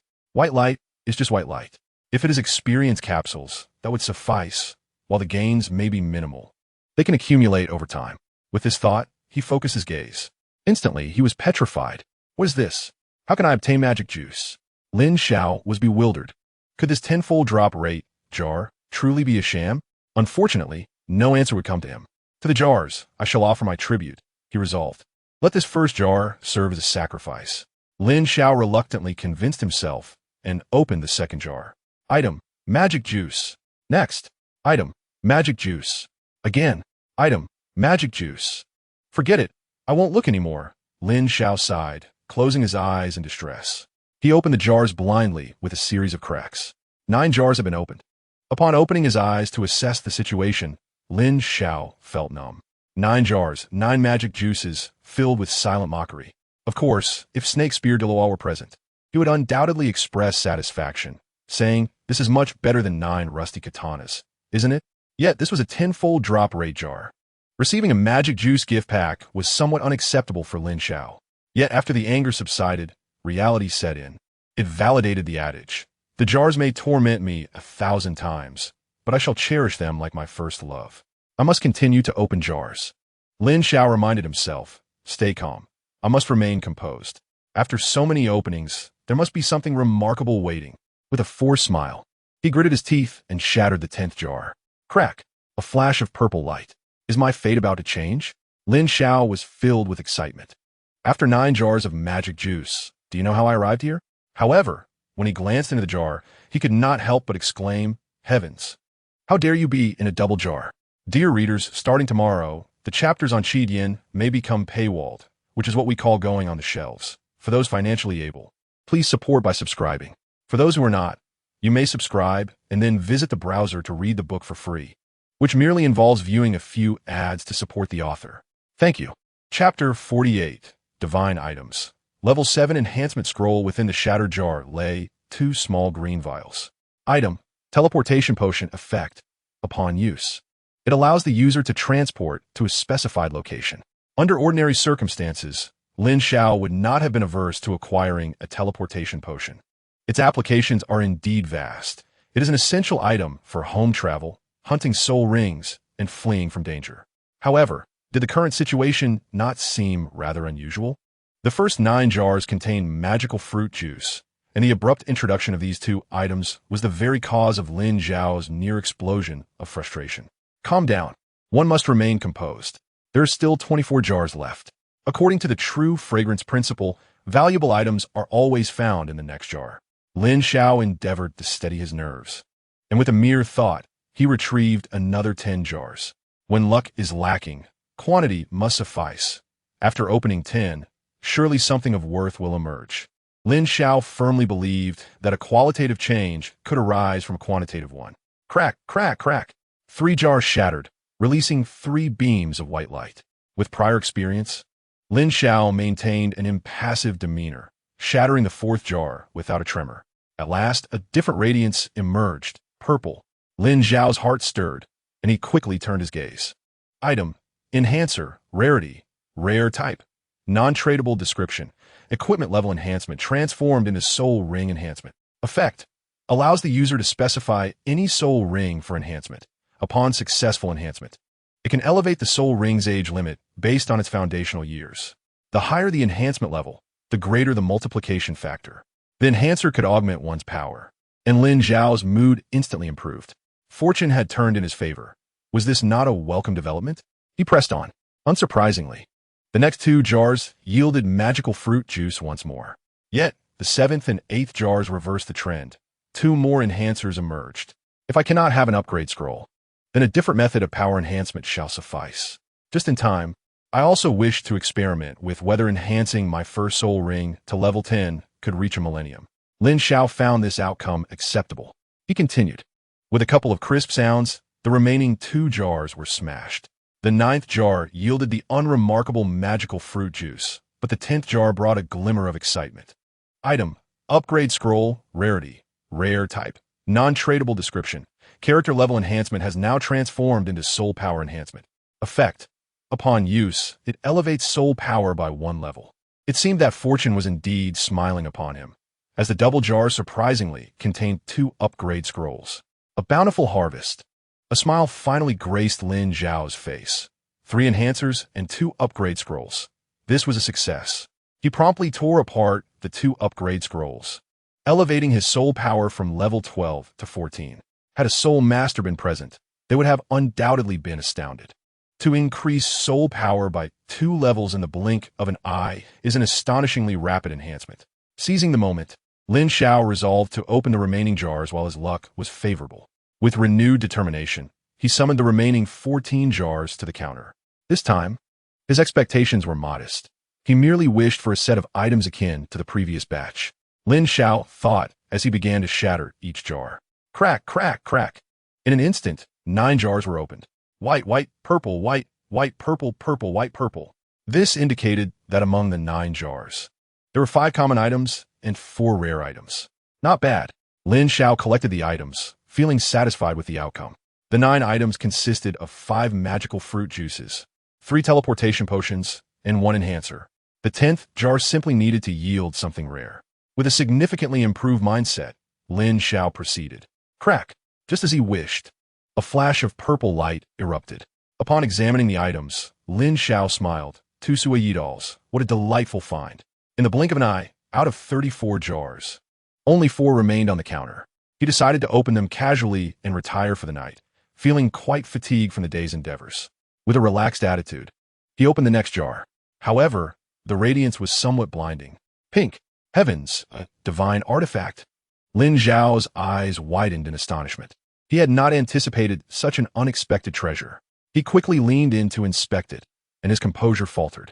Item: Level 7 Equipment Enhancement Scroll, Rarity, Divine Type, Non-Tradable Description. Equipment level enhancement has now transformed into Soul Ring Enhancement. Effect: Upon use, it will enhance the specified Soul Ring to level 7 with 100 success.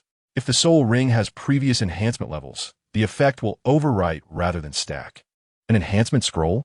It truly exists, and with a guarantee of 100 success. Lin Xiao felt a mix of surprise and delight. Within the dungeon, enhancement scrolls are divided into 2 categories. One being probabilistic, with levels ranging from black iron, bronze, silver, gold, platinum, emerald, to diamond, with corresponding success rates of 1, 5, 10, 30, 50, 70, and 90. This type is favored by the exceptionally lucky, as even a 90 success diamond scroll can fail.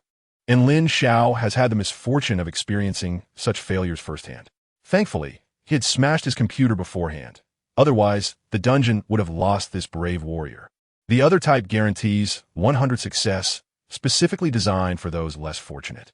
The value of such scrolls is immeasurable under equal enhancement levels. The guarantee of success makes them far more valuable.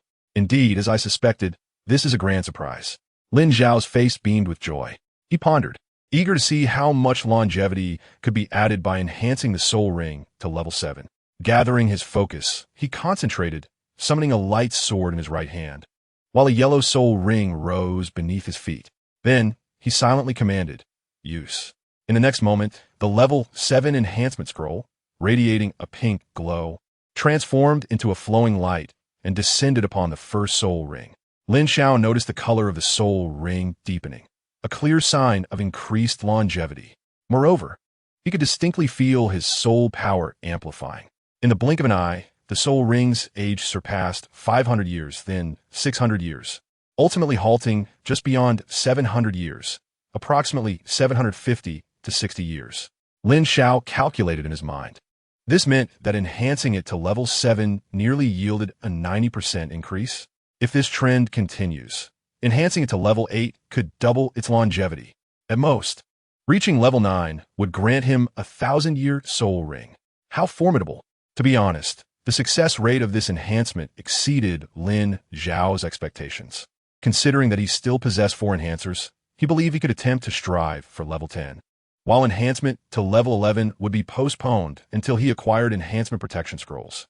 With this in mind, he felt an impatient eagerness to finish opening the remaining jars and then experiment with the enhancers in his possession. Chapter 49. Bibi Dong's astonishment, the next 2 jars yielded nothing more than ordinary magical fruit juice. However, the final jar brought an unexpected delight to Lin Xiao. Another divine artifact. Item. Reinforcement protection scroll level. Divine artifact type. Non-tradable description. Transforms protective equipment into a protective soul ring. Effect. Upon usage.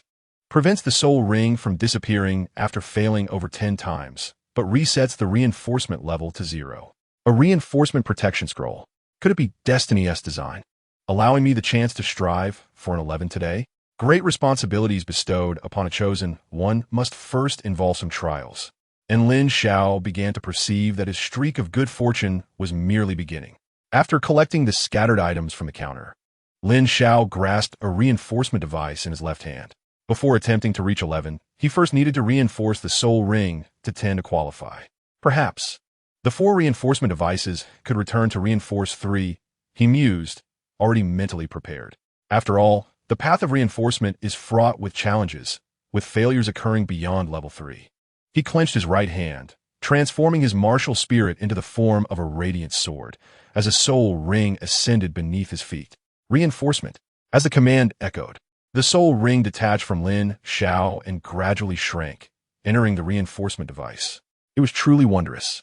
Observing the process of soul ring reinforcement for the first time, Lin Xiao's eyes sparkled with amazement. He noticed that as the soul ring descended, the black dots on the reinforcement device began to whirl. Before long, a voice resonated in his ears. Congratulations, reinforcement successful. Was that reinforcement 8? Lin Xiao was momentarily taken aback. It seemed easier than he had anticipated. The soul ring soared from the device, reattaching itself to him. Upon closer inspection, Lin Xiao observed that the color of the ring had deepened, surpassing the 900-year threshold. Simultaneously, a surge of soul power surged within him. He remained composed, recognizing the soul power feedback from the soul ring's enhanced age. Reinforcement 9 would surely breach the 1,000-year barrier.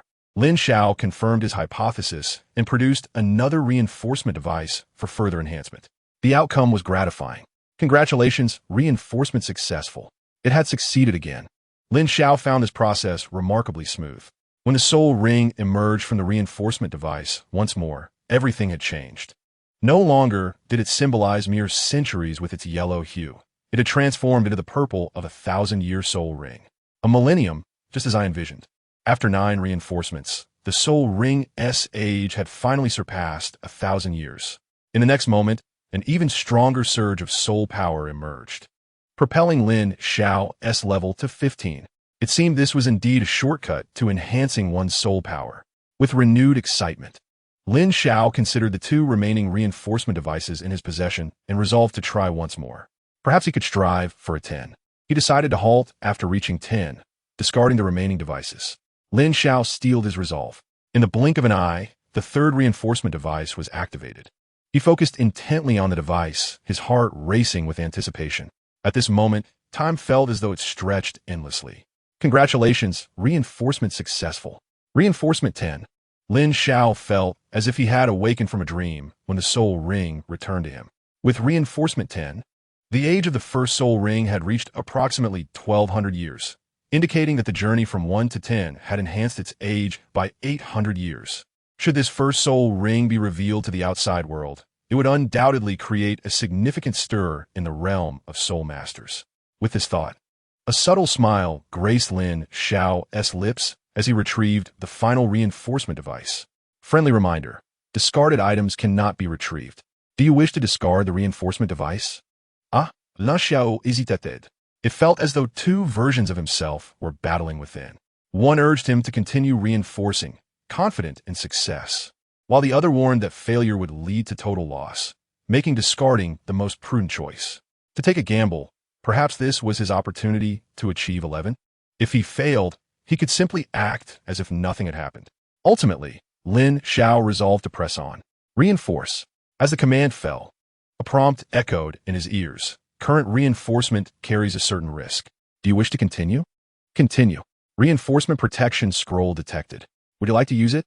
Note: successful reinforcement does not consume the scroll, but failure results in its disappearance, and the item resets to 0.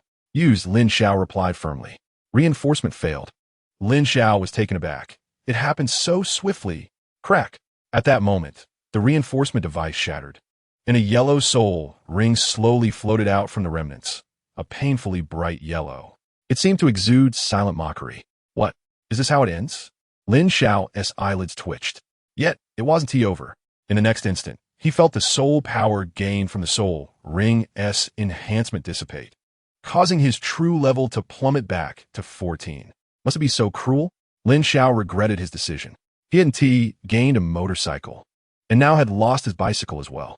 Next time, he vowed, it was uncertain when he would have another chance to strive for 11. In the end, Lin Xiao could only console himself in this manner. I shall sleep and consider this a dream, as if nothing ever occurred. The morning sun was serene and elegant, streaming into the Pope's chambers and illuminating the slumbering face of Bibi Dong. She seemed to sense the warmth of the sunlight, revealing a faint smile upon her beautiful visage. Her long eyelashes fluttered as she slowly awakened. Stretching lazily, she felt an unprecedented sense of ease before finally opening her eyes with a satisfied expression. However, the next moment, upon realizing her surroundings, she was taken aback. Daylight? Did I sleep through the entire night?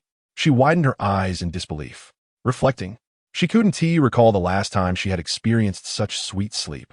10 years, 8 years, or perhaps even longer. It truly was daylight. Without a moment to tidy up, she leapt from her bed and flung open the doors of her chamber, allowing more sunlight to flood in. The air was slightly damp, carrying the fragrance of earth. There were still traces of water on the stone path outside. Bibi Dong was certain that a significant rainstorm had occurred the previous day. Your Majesty, you are awake, a maid outside the chamber exclaimed, her voice tinged with unmistakable surprise. Ever since she had taken on the role of maid, she had never witnessed the Majesty rise so late, nor had she seen her sleep so soundly. It rained yesterday, Bibi Dong murmured softly. The thunderstorm was the most intense in recent years, the maid replied earnestly. Thunderstorm? Bibi Dong was momentarily stunned. She hadn't heard the thunder at all. In fact, she hadn't even dreamt. It must have been the effect of that sleep-inducing shell, just as Lin said. It appears I have lost. Bibi Dong whispered to herself, a smile creeping on her face. It seemed that future jars would undoubtedly be hers to open. Today promised to be yet another day brimming with hope. Lin Xiao, having had a restless night, yawned as he pushed open the shop door. However, to his surprise, someone was already waiting outside the door. Upon seeing the customer approach, Lin Xiao smiled and remarked, Xue Bao, you arrived quite early. Hearing this, Xue Bao, the Douluo, felt a twinge of embarrassment. In truth, I came late last night and have been waiting ever since. He proceeded to explain the issue regarding the enhancement scrolls.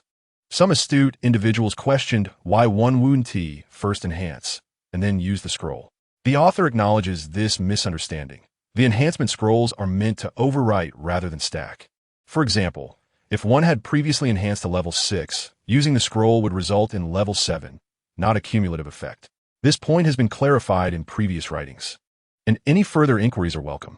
Chapter 50, Xue Bao Douluo. Can I also fight beyond my level? Welcome. Lin Xiao displayed a professional smile. However, for reasons unknown, Xue Bao Douluo felt an inexplicable sense of unease upon seeing that smile. As Lin Xiao entered the shop, Xue Bao Douluo paused outside the counter, while Lin Xiao approached the shelves. You were present when the demon bear opened the jars yesterday, so I trust you understand the rules, and I won't reiterate them. Yes, I understand completely. Xue Bao nodded eagerly, his heart racing at the prospect of the thrilling jar-opening moment. Have you forgotten something? Lin Xiao noticed that Xue Bao was merely nodding and not retrieving any money, and couldn't help but gently remind him. Oh, forgive my memory, Xue Bao exclaimed. quickly extracting 500,000 gold soul coins from his spatial soul guide and handing them to Lin Xiao. "Boss, please open these 5 jars first." After completing the transaction, he pointed to the jars at the edge of the shelf. "All right." Lin Xiao waved his hand, and 5 boxes filled with gold soul coins vanished from sight. With another gesture, the 5 jars swiftly flew over and landed neatly on the counter. For Lin Xiao, this was a trivial matter. After all, within the confines of his shop, he was an invincible presence, capable of executing any task with ease, even the suppression of a titled Douluo with a mere flick of his finger. The rationale behind such actions was simple. Lin Xiao had experienced a restless night and felt weary, reluctant to exert himself. Yet Xue Ye, who witnessed this phenomenon firsthand, felt a chill of astonishment. The absence of any soul power fluctuations, yet the ability to manipulate objects from a distance. This enigmatic shopkeeper was indeed no ordinary person, he mused. Am I more alluring than the jars? Or do I possess what you seek? Lin Xiao observed Xue Ye, staring at him intently, finding it amusing. And no, it's nothing. I just feel that your strength is astonishing, Xue Ye stammered, managing a forced smile. Astonishing? A level 14 soul master is indeed quite impressive. Lin Xiao thought to himself, suppressing a chuckle. At that moment, Xue Ye had already picked up the lucky magic hammer to open the first jar. With a crack, the jar shattered, and a burst of blue light flickered. From within fell a small vial filled with red liquid. What is this? Gubao inquit? Papa. As he lifted the vial, which radiated warmth and felt pleasantly comforting in his hand, he turned to Lin Xiao and asked, "Boss, what is this item?" He had never encountered anything like it among the items produced by the Snake Spear Douluo and the Demon Bear Douluo, leading him to marvel at the peculiarities within shop. Item: Fire Lizard Potion. Level: High Type. Tradable description: transforms weapon attacks into fire attribute attacks, adding fire element damage. Effect: upon use, attacks gain an additional 10% fire element damage, lasting for 10 minutes. Perhaps I should stop being called the Jar Merchant and instead rename the shop to Pharmacy Tomorrow, Lin Xiao mused, his expression oddly contemplative as he examined the item details. However, this was quite normal. The underground city boasted an abundance of various potions. Strength, spirit, speed, and enhanced physique. There were countless types of potions available.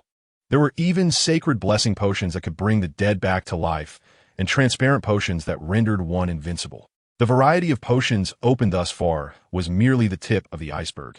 Never mind, why dwell on such thoughts?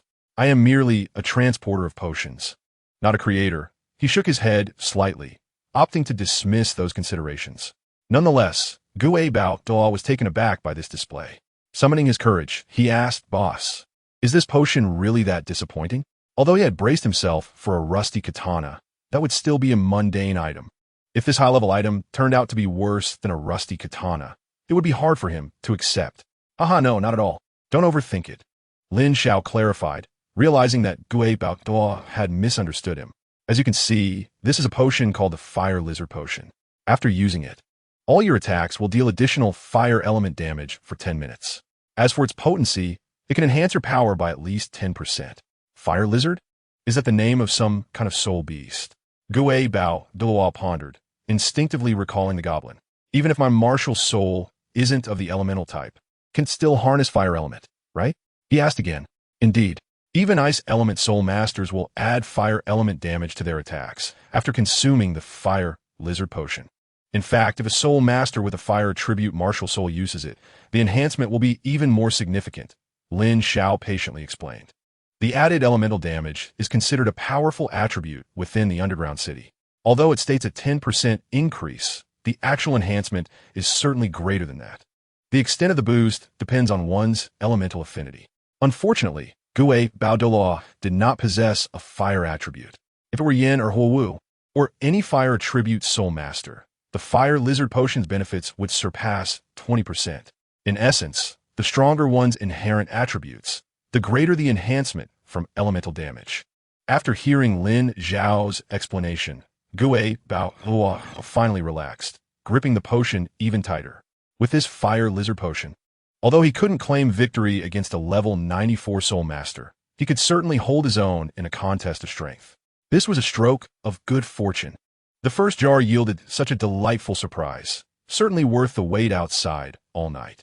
Xue Bao, though, reflected on the rewards from the first jar, feeling that everything had been worthwhile. Of course, he entirely forgot the disdainful expression he had worn when he previously accused the snake spear Douluo of relying on potions. Enhancing one's power is nothing to be ashamed of. With a crack, the second jar opened. A flash of white light illuminated the surroundings. Upon seeing the contents of the jar, Xue couldn't help but pause in astonishment. Another unfamiliar item? Within the shattered jar lay a coin, interlaced with silver and gold, adorned with a peculiar grin. Item: Destiny coin level, common type, tradable description, great death or insignificant life. Fate has long been predetermined. Upon use, there is a 50% chance of invoking divine retribution or restoration. Effect: divine retribution state, instant death. Restoration state, fully heals all injuries. The destiny coin reappeared, and Lin Xiao sighed softly. He then recalled the first person who had obtained the destiny coin. He wondered how that individual was faring now and whether they had used the coin. In Chapter 51, the miniature jar of Demi, the shopkeeper inquired, "Boss, what is the function of this coin?" The ghost leopard Douluo skeptically examined the destiny coin in his hand, turning it over and over again. Yet he could not discern its purpose. Carelessly, he placed it on his thumb, preparing to flick it. "What are you doing?" Lin Xiao exclaimed, his eyelids twitching. "Do not flick it." As his voice fell, an invisible force descended, rendering the ghost leopard Douluo immobile, as if turned to stone. "What is wrong?" The ghost leopard Douluo could not vocalize his query, but Lin Xiao understood the concern reflected in his eyes and explained, "The coin you hold is called the destiny coin. If thrown towards the sky, it will unleash miraculous powers. With good fortune, it can heal all your injuries, returning you to peak condition. With misfortune, however, you will summon divine retribution and be struck dead instantly. Now do you understand why I stopped you?" Upon finishing, Lin Xiao released the ghost leopard Douluo from his restraint. "Thank you, boss. If you hadn't stopped me, I cannot imagine what might have happened." The ghost leopard Douluo gasped, his back drenched in cold sweat. He felt as though he had narrowly escaped death. Glancing at the coin in his hand, he instinctively wished to discard it. Undoubtedly, it was a death warrant. Perhaps it is wise to keep it. In the event of an unavoidable calamity, it may yield unexpected results, Lin Xiao suggested, perceiving the ghost leopard Douluo's thoughts. "I understand." The ghost leopard Douluo replied, gazing at the destiny coin with a mix of complexity. The coin, likely unnecessary, represented a wasted 10,000 gold coins. "Boss, are you there? Thank you so much."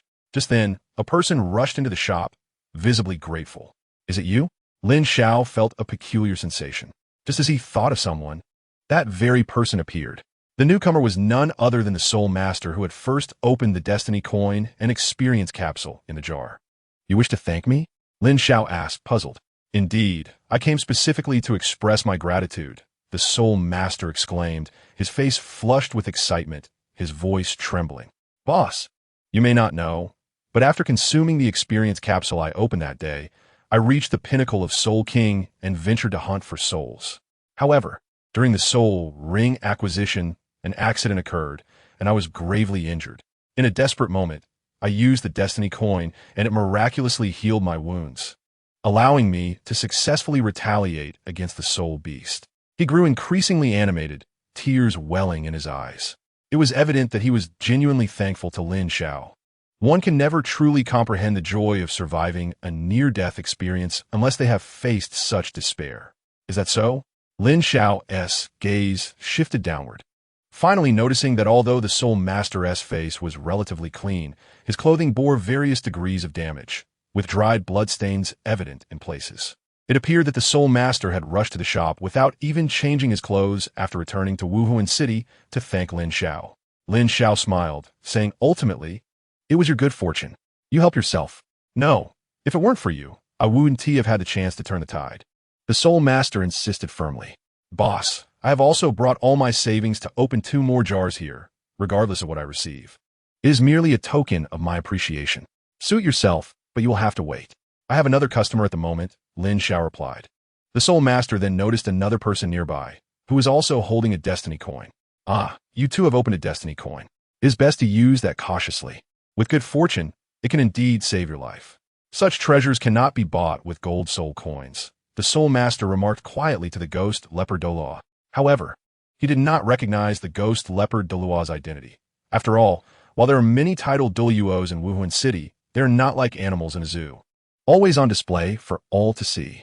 So, obtaining the destiny coin means I am fortunate after all, the ghost leopard Douluo chuckled, though he regarded the coin with newfound respect, discreetly putting it away. Continue on. I will wait here, the soul master said, stepping aside, curiosity gleaming in his eyes as he wished to see what the other would open. Very well, Lin Xiao replied with a slight smile, observing the queue forming behind him. The ghost leopard no longer hesitated and opened the next jar. A flash of white light revealed a bottle of magical fruit juice. Lin Xiao did not need to explain. The ghost leopard doll understood its function. Shortly thereafter, he opened the fourth jar. As white light flickered, a heavy object thudded to the ground. Lin Xiao recognized that the item was none other than a rusted samurai sword. Whether it is fortune or misfortune, one cannot escape their fate. What is destined to come will arrive, the ghost leopard doll thought, his eyelids twitching. Fortunately, he was mentally prepared and accepted the outcome calmly. Hoping for something beneficial from this jar, he silently prayed as he smashed the fifth jar. With a crack, the jar shattered, and a burst of purple light exploded forth. Rare. The ghost leopard Douluo's eyes widened, excitement surging through him. He quickly made a wish for enhancers and amplifiers. However, as the light faded, he was left stunned. What is this? He beheld, after the lucky magic jar shattered, another jar of fist-sized dimensions appeared. Is this nesting dolls? Item: Yinmi's miniature jar, gold coins, level, rare type, not tradable description. Gold coins generated from within the jar are converted into gold soul coins. Effect: upon opening, a random amount of gold soul coins is obtained between 100,000 and 1,000,000 gold soul coins. Yinmi's jar had unexpectedly emerged. Lin Xiao contemplated this jar, recalling a significant event. In the underground city, opening Yinmi's miniature jar required a substantial amount of gold coins. Initially, it was designed to deceive players and reclaim their gold, but it inadvertently became a boon for players, leading many to amass billions of gold coins. Some even earned 170,000 in just 3 days before the game was rolled back. Boss, what is the function of this jar? What can it yield? The ghost leopard Douluo, having studied it for a while, could not discern its purpose and could not help but inquire. Moreover, having witnessed the previous incident with the destiny coin, he was reluctant to try it carelessly. Lin Xiao replied, unlike the lucky magic jar, this jar can only yield gold coins. Gold coins? In such a diminutive jar, how many can it hold? Perhaps it could be filled with a mere few hundred gold soul coins? The ghost leopard Douluo deemed this rare container a waste. However, Lin Xiao interjected, extending a finger and waving it before the ghost leopard Douluo's eyes. I appreciate the numerous inquiries and comments from my readers. I have been attentive to your concerns. Yet, I cannot divulge everything all at once. Take your time. All shall be revealed in due course. Chapter 52. The arrival of Ning Fengji. Does the proprietor mean 10,000 gold soul coins? Indeed. How could the jar within the shop be an ordinary vessel? Since it can accommodate a rusted samurai sword, it is hardly surprising that it can hold a considerable amount of gold coins as well. The ghost leopard Douluo comprehended this notion. Never mind. It seems that poverty has constrained the ghost leopard Douluo's imagination. Lin Xiao, without hesitation, stated, the jar your possession can yield a minimum of 100,000 gold soul coins and potentially a staggering 100 million. 100 million?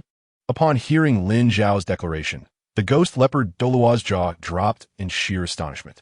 This revelation was truly astonishing. Overwhelmed by the shock, he nearly dropped the jar from his trembling hands, but fortuitously it was caught. Yet, he felt somewhat bewildered. What does 100 million gold soul coins signify? Apologies. The figure is too immense. Even as a titled Douluo, an elder of the spirit hall, the ghost leopard Douluo had never dared to dream of possessing such wealth. Good heavens! Even in my dreams, having several million would be the utmost limit. Beside him, a spectator, captivated by the unfolding spectacle, was nearly rendered speechless. Are you perhaps under a misapprehension regarding the potential of reaching 100 million?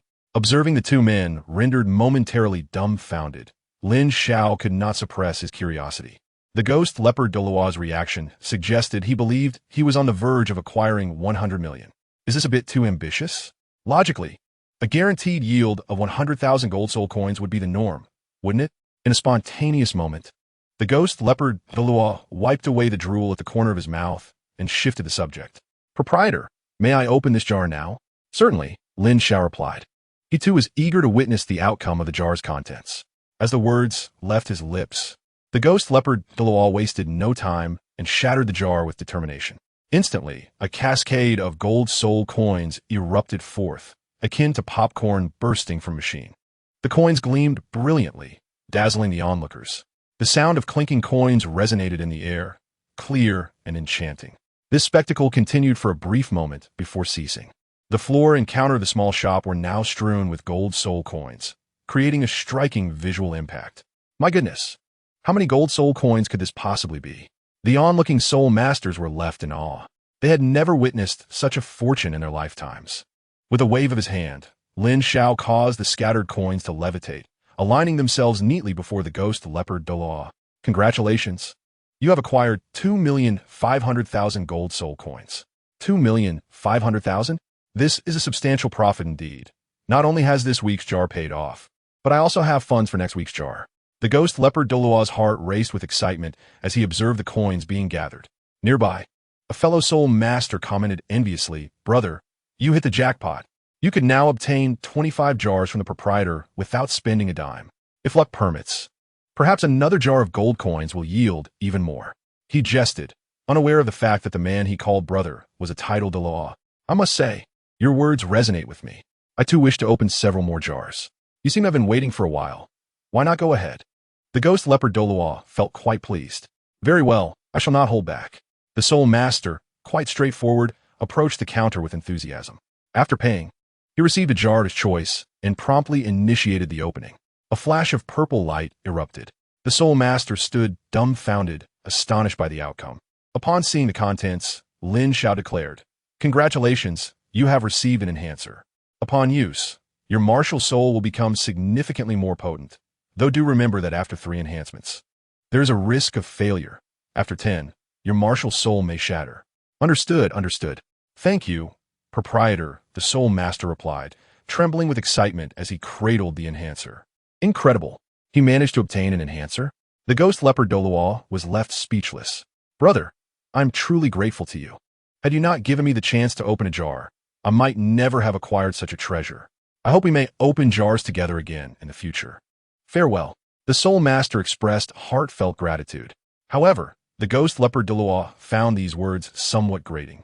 Watching the figure depart, he felt a pang of regret. Had I continued to open jars, would that enhancer not have been mine? What is destined to be will eventually come to pass. What is not meant to be cannot be forced. Lin Xiao shook his head slightly. Congratulations, you have sold a total of 60 jars. Unlocking new jar. Lucky wish jar, rare. At that moment, the system's abrupt notification caught Lin Xiao off guard.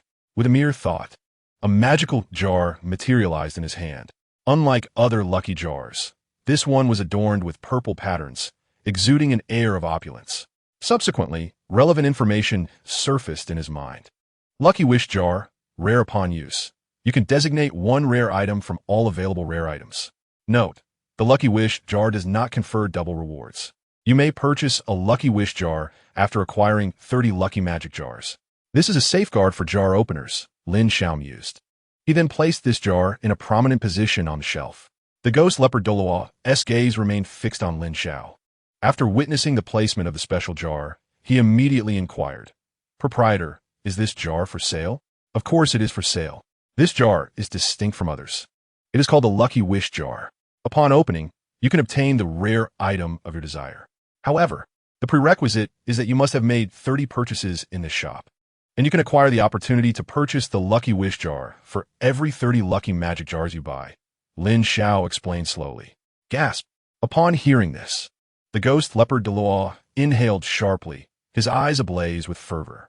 Does this mean that even if one is unlucky, as long as the cumulative count is sufficient, they can obtain their desired treasure? This truly is a blessing for the unfortunate. Immediately, he was invigorated, waving his hand grandly as 500,000 gold soul coins appeared on the counter. Proprietor, give me 5 more jars. Meanwhile, not far from the shop, Ning Fengji and Jian Douluo arrived, weary from their overnight journey. Master, we must be close. Ahead lies Lin Zhao's shop. I never imagined this modest establishment would gain some notoriety in Spirit City, as I've heard many discussing it. I am curious, are the items sold within truly so extraordinary? Douluo could not help but remark. Haha, Jian, do not place too much faith in rumors. As tales are told, they often become embellished. Even mildly effective items are mythologized. Hearing is one thing, but seeing is believing. Now that we are here, we shall discern the truth for ourselves. Ning Fengji chuckled softly, recalling the various discussions he had overheard. What enhancers can augment the lifespan of soul rings, such as experience capsules that facilitate breakthroughs in cultivation? He found it somewhat absurd. Chapter 53. I shall take all the jars equipped with enhancers. Ah, someone is coming out. Just as this thought crossed his mind, Ning Fengji and the sword Hua simultaneously spotted an individual emerging from the shop, his face alight with excitement. Had he stumbled upon a treasure? Their curiosity piqued. However, a large crowd outside was even more inquisitive and hastily surrounded him. What have you discovered? Show us the treasure. The crowd clamored. I have acquired an enhancer, a rare item that can strengthen one's martial soul, the soul master proclaimed, raising the object in his hand as if to boast. In truth, he did this to express his gratitude to Lin Xiao. Although Lin Xiao had remarked that the outcomes were merely a matter of luck, he understood that the shopkeeper was a kind-hearted man who offered favors without expecting anything in return. Moved by this kindness, and being somewhat financially constrained, he resolved to promote the shop's popularity in this manner as a token of appreciation. Moreover, the majority of the items produced by the shop were unusable by anyone other than himself, alleviating any concerns of envy from others. An enhancer? A newly emerged item? Could it possibly have effects akin to those of the augmenters? The crowd was astonished and couldn't suppress their speculations. Was it true that the enhancer could indeed empower martial souls? Both Ning Fengji and the sword Douluo shared in the intrigue. The sword Douluo noted that just moments prior, Ning Fengji had insisted on not spreading rumors. Yet upon hearing the claims about the enhancer's power, his breath quickened. Ah, Fengji, though you do not speak of it, you are still deeply obsessed with the shackles of the 7-treasure glazed tile. He sighed inwardly. Do you doubt? Allow me to demonstrate. The soul master declared, summoning his martial soul, a diminutive axe. With a mere thought, the axe was drawn into the enhancer, which began to whirl with a black vortex. Is this really sufficient? Could it truly become stronger? The crowd was filled with doubts, yet without witnessing it firsthand, they remained skeptical. Moments later, the black light on the enhancer ceased its rotation, and the small axe floated out, revealing itself to the onlookers. It seems to have undergone some change. It indeed appears stronger. The crowd scrutinized. Meanwhile, at the edge of the crowd, the sword Douluo's hand suddenly rested on Ning Fengji's shoulder. The sect master has truly grown stronger. I sense that the strength of this martial soul has increased by at least 10%. He sensed it repeatedly, confirming his assessment before speaking. The small axe has genuinely become more formidable. Increased by 10%. Ning Fengji's eyes sparkled with disbelief. At that moment, within the shop, the ghost leopard Douluo gazed at the shattered jar and sighed. This was the last jar. It seems my luck has run out. I shall return next week, boss. As he spoke, he stored away the items from the other 4 jars. 5 jars yielding 6 bottles of magical fruit juice. Was that acceptable? Although somewhat disheartened, considering he had previously opened jars worth 250,000 gold soul coins and had obtained 15 jars without cost, he felt no reason for discontent. Reflecting on the prospect of gathering 30 jars to unlock the lucky wish jar for a designated rare item, hope filled his heart. I truly anticipate the arrival of that day, he mused quietly. Looking forward to your next visit, Lin Xiao said with his signature feigned smile, watching the other depart. On another note, Sword Uncle, is this really true? Outside the shop, Ning Fengji's voice was tinged with hoarseness. My 7-treasure glazed tile has reached its limit. If I could enhance its quality by just 10%, could it not break the shackles of the martial soul and ascend to the rank of an 80-level soul, Douluo? As this thought surged within him, his heart swelled uncontrollably. Although the difference between 79 and 80 levels was merely 1, it was a chasm apart, a culmination of decades of obsession for Ning Fengji. If the 7-treasure glazed tile could gain an additional soul ring, he could hardly fathom the magnitude of its auxiliary capabilities. Sect Master, this is not mere hearsay. I have witnessed it with my own eyes. There is no error. Perhaps the 7-treasure glazed tile, martial soul, truly held the potential to surpass the shackles of 79 levels. Even the sword Douluo, a seasoned and knowledgeable powerhouse, could not help but exclaim, "Remarkable! Truly remarkable! And who is this shopkeeper Lin Xiao? From where does he possess such extraordinary abilities?" His curiosity was insatiable, and he yearned to enter the shop at once to seek clarity. However, many others harbored the same thoughts, all eager to enter the shop. "I must go in and open 2 jars, no matter what. 100,000 gold soul coins for a significant boost in strength? What a bargain." The emergence of the Enhancer had once again driven the Soul Masters outside the shop into a frenzy. Just then, another individual emerged from the shop.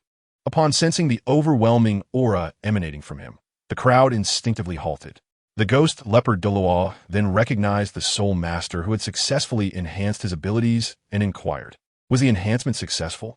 He could perceive that the other martial soul ranked among the finest within intermediate level martial souls. "Indeed, it was successful.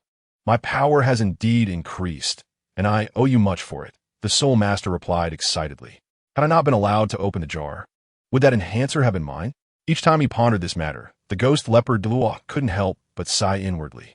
"What a missed opportunity," the Soul Master then remarked. Noticing the ghost leopard Douluo's displeased expression, "Brother, it seems the last few jars did not yield good results." Indeed, the last 5 jars produced nothing of value, only yielding 6 bottles of restorative magical fruit juice, the ghost leopard Douluo admitted, his expression darkening.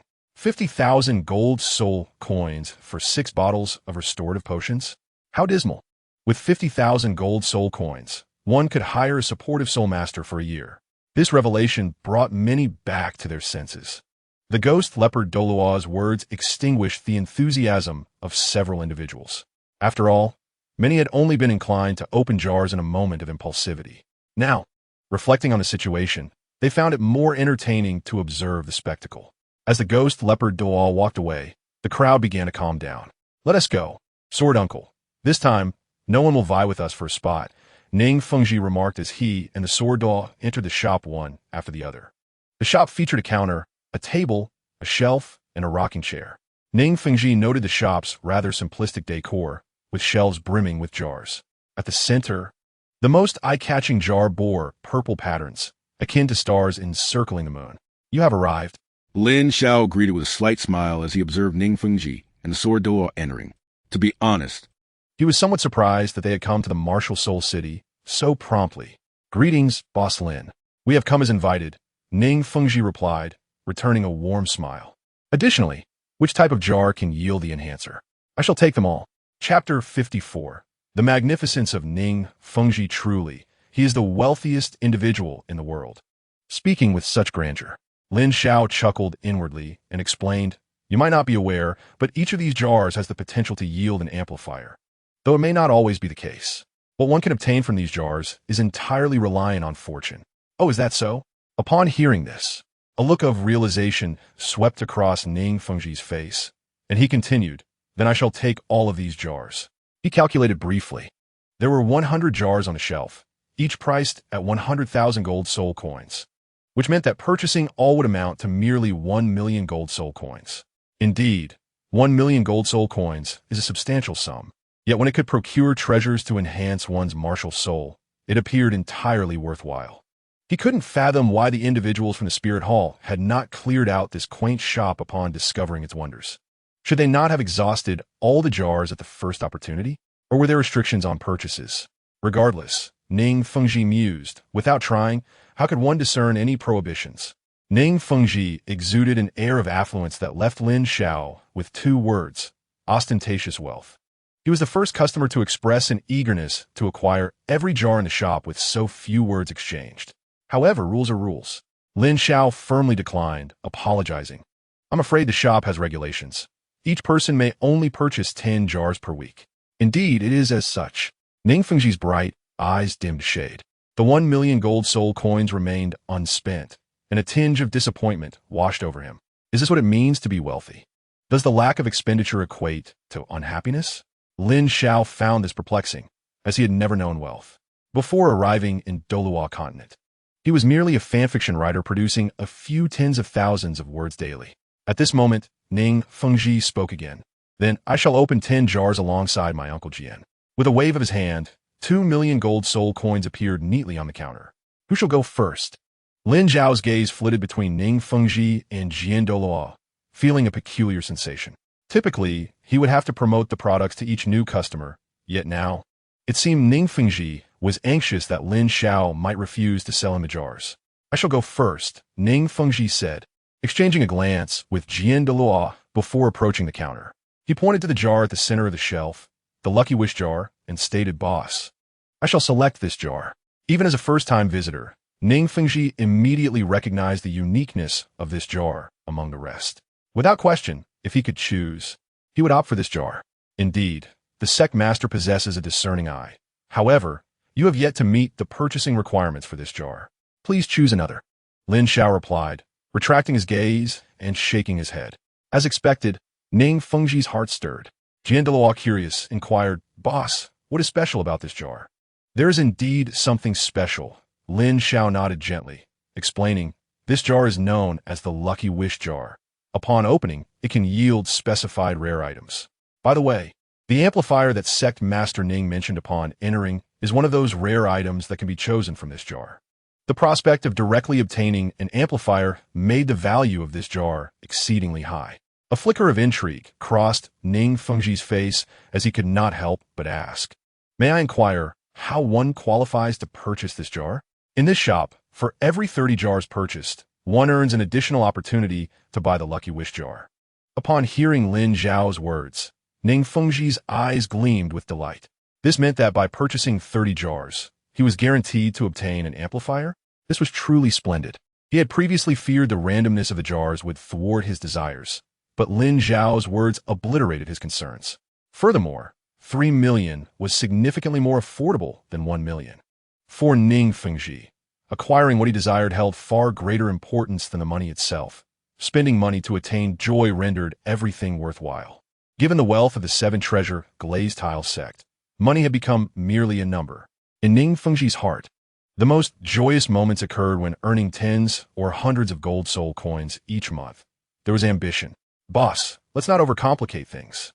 We'll start by opening from the first row," he suggested casually upon realizing the special jar was unavailable. "It's a done deal." As 10 jars were placed on the counter, Lin Xiao calmly instructed, "You may pick up the hammer on the counter to open the jars." "Understood." With that, Ning Fengji's voice fell as he commenced to open the first jar. Crack! A flash of white light revealed a small blue vial. Ning Fengji looked to Lin Xiao and asked, "What is this?" "Mana juice. When consumed, it restores 30% of one's depleted soul power." "Not bad," Ning Fengji nodded lightly. After witnessing the wonders of Lin Xiao and the quaint shop, he felt assured that Lin Xiao would not deceive him in this matter. "Open another." "Mana juice." "Proceed." Once again, mana juice. In the blink of an eye, Ning Fengji had opened 7 jars, all yielding mana juice. "Sectmaster, perhaps we should pause for a moment and change our luck?" Douluo suggested, unable to contain himself. "Do we not agree that this jar could produce various items? Why have we seen nothing but mana juice?" He harbored doubts. "Honestly, what I obtain matters little. My goal is to reach the Lucky Wish jar after opening 30 jars." Ning Fengji replied with a serene smile, striking the hammer down once more. Throughout the process, his expression remained placid, as if he were merely carrying out an essential task. Such a mindset is truly commendable, Lin Xiao thought to himself. Of course, all this was predicated on the foundation of wealth. Crack! The 8th jar shattered. Ning Fengji instinctively reached for the 9th jar, but suddenly paused. "Ah, is that a purple light?" he exclaimed, surprise evident in his voice. Lin Xiao turned to look as well, inwardly marveling at the emergence of a new item. Within the jar, there appeared to be a flickering red flame, which, in reality, was a crystalline object emanating a distinct aura. Item: otherworldly sacred aura, red, level, rare type. Non-tradable description: enhances the skills of a brave warrior's equipment, transforming them into enhancements for soul ring skills. Effect: upon use, it can enhance the effects of specified soul ring skill. Lin Xiao was astonished that otherworldly aura had also manifested. He recalled that otherworldly aura came in 3 colors: red to amplify skill power, blue to reduce skill cooldowns, and green to imbue skills with special attributes. Each of these colors further divided into ordinary and sacred grades. The effects were the same, but ordinary auras bore penalties of equipment shattering upon failure. Lin Xiao speculated that the same harsh penalties would apply to soul rings. However, the sacred aura differed, boasting a 100% success rate. Chapter 55, Ning Fengji's Unexpected Delight Boss. What is this item? After Lin Xiao acquired the information, Ning Fengji spoke up. I feel there is some value in this. At that moment, he was gently toying with the aura of the otherworldly divinity that he held in his hands. Your intuition is correct. This is an item of equivalent caliber to the amplifier, Lin Xiao elucidated. It is known as the aura of the otherworldly divinity, which can enhance your designated spirit ring, thereby augmenting the effects of the skills it confers. Enhancing the spirit ring, amplifying the skill's effects. Both Ning Fengji and Douluo felt a flicker of understanding mixed with confusion. For instance, if the first spirit ring of Sect Master Ning can increase a person's strength by 10, then after utilizing the aura, it might become 11. Of course, everything is subject to practical verification. Upon hearing Lin Xiao's explanation, both Ning Fengji and Douluo were suddenly enlightened. It seemed they had indeed stumbled upon a treasure. Even Ning Fengji, who had seen much in his time, exhibited a glimmer of surprise. It is worth noting that he had already reached level 79, attaining the pinnacle of a 7-treasure glazed tile master. He had considered numerous methods to enhance his strength, yet to no avail. If this mysterious aura proved to be as extraordinary as Lin Xiao claimed, it would undoubtedly be an unexpected delight for him. Even a mere fractional increase would make the investment worthwhile. After all, which soul master does not yearn to grow more formidable, especially for someone like Ning Fengji, who is not lacking in wealth, with ample resources at his disposal. He held the esteemed position of the wealthiest sect master and was also the teacher of the crown prince of the Tiando Empire. His status was undeniably elevated. The only aspect lacking was his strength, which had long been a source of concern for Ning Fengji. Master, do you truly believe this? Douluo, having regained his composure, could not resist inquiring.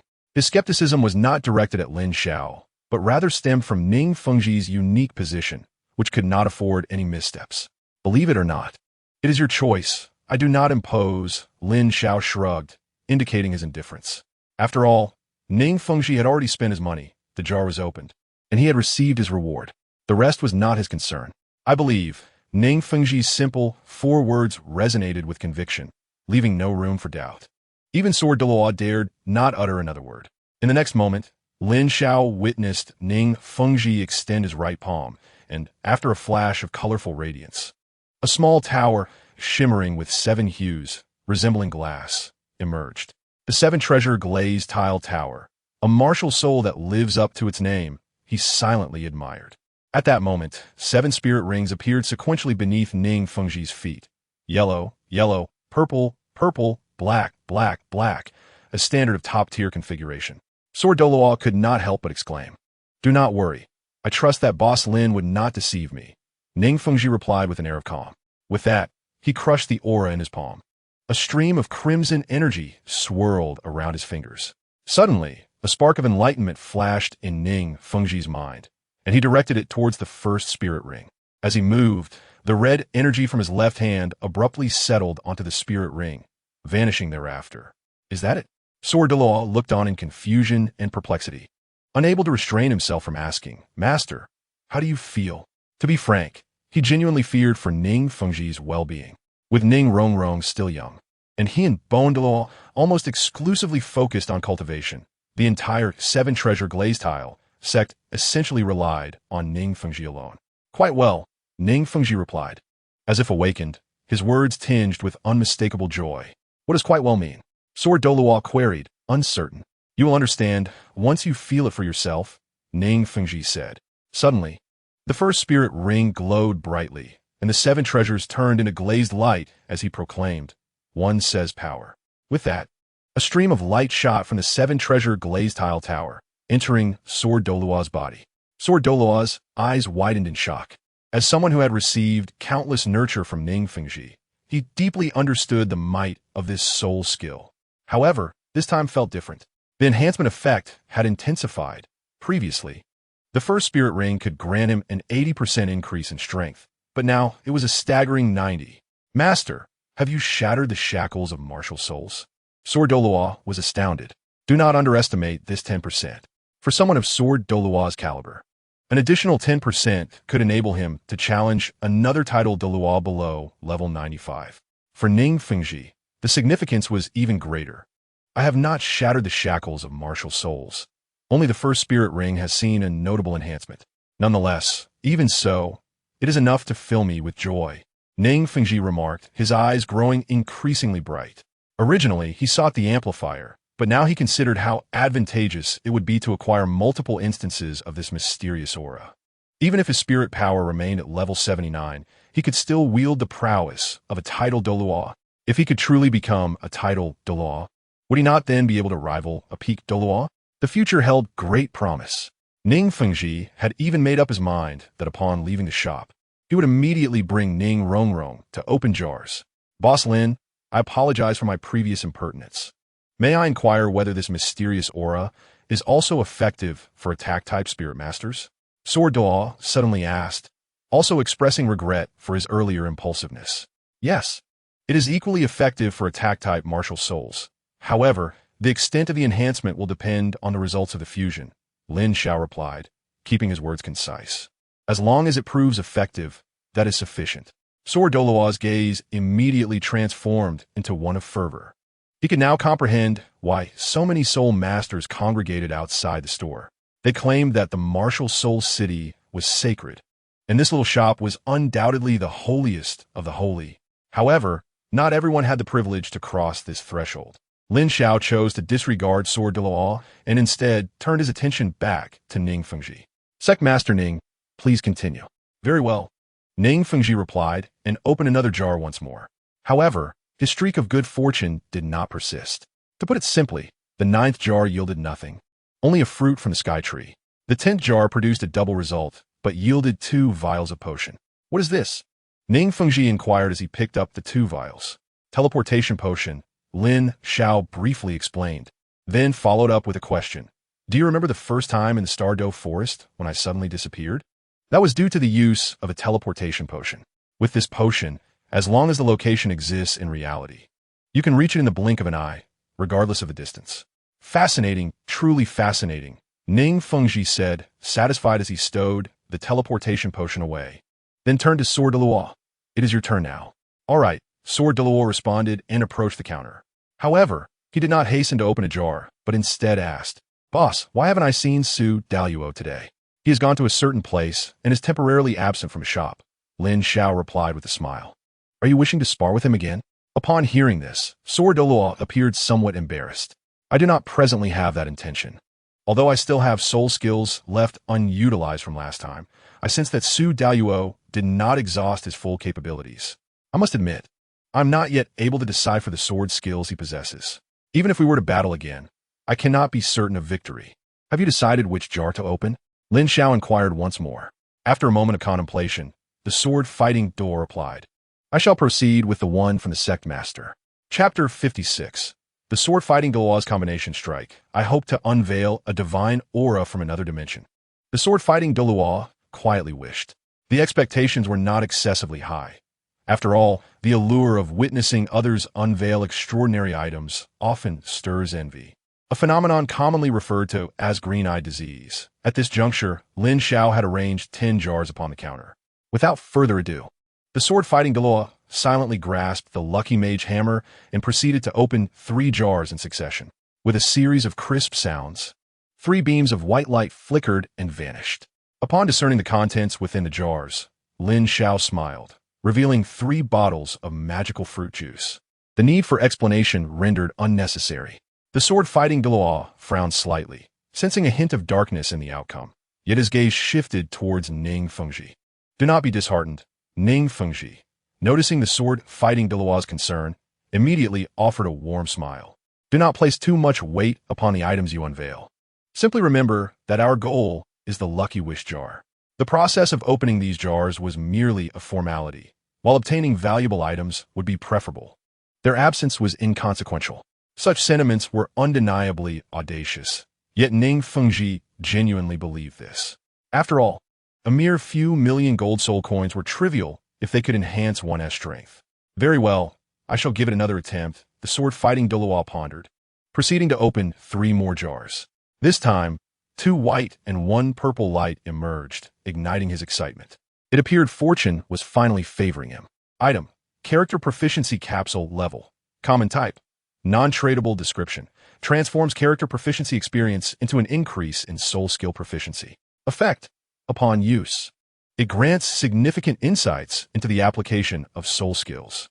Item: Experience Capsule Level. Common Type: Non-tradable. Description: Experience Enhancement is converted into an increase in soul power. Effect: Upon use, it raises the current soul power level cap by 10%.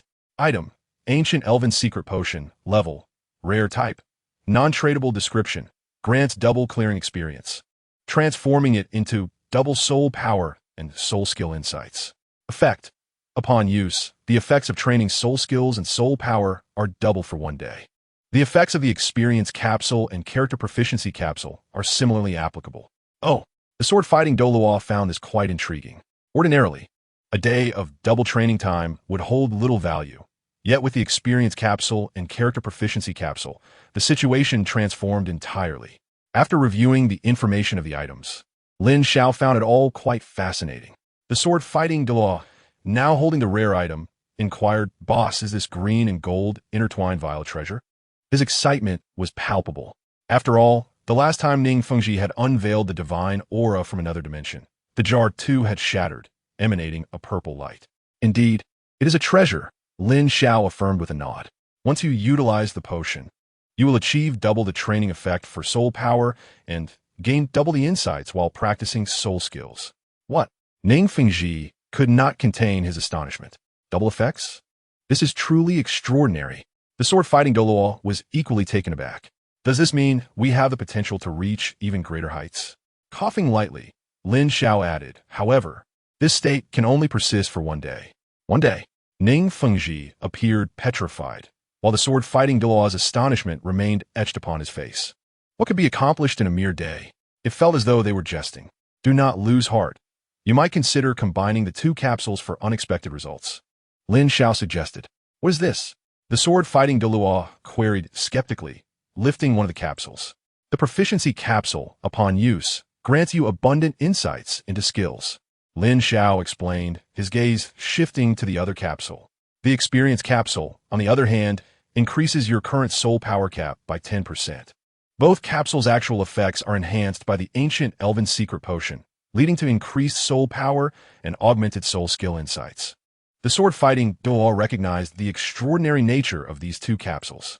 After hearing Lin Xiao's description, he suddenly felt that this rare item was not as inconsequential as he had initially perceived.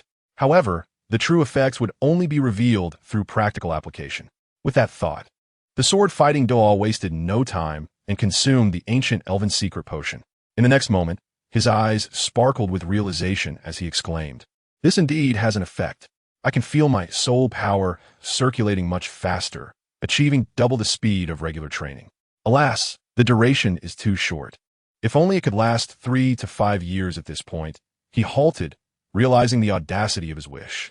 What a fanciful thought, Lin Xiao mused internally. Considering that 3 years amounted to over 1,000 days, even if they were to exhaust the 7-treasure glazed tile sex resources, such a goal was unattainable. How intriguing, Ning Rongrong remarked, a curious expression adorning his face. "Sir Uncle, why not try those 2 experience capsules? Could they truly be so remarkable?" As the words left his lips, the sword-fighting Douluo nodded and first consumed the Proficiency Capsule. In an instant, he felt a flood of myriad figures rushing into his mind. Upon closer inspection, these figures were none other than his own soul skills being practiced. In that moment, the sword-fighting Douluo found himself entranced. Is Sword Uncle experiencing enlightenment? This is truly miraculous. Seeing the growing bewilderment in the sword-fighting Douluo's eyes, Ning Rongrong was taken aback.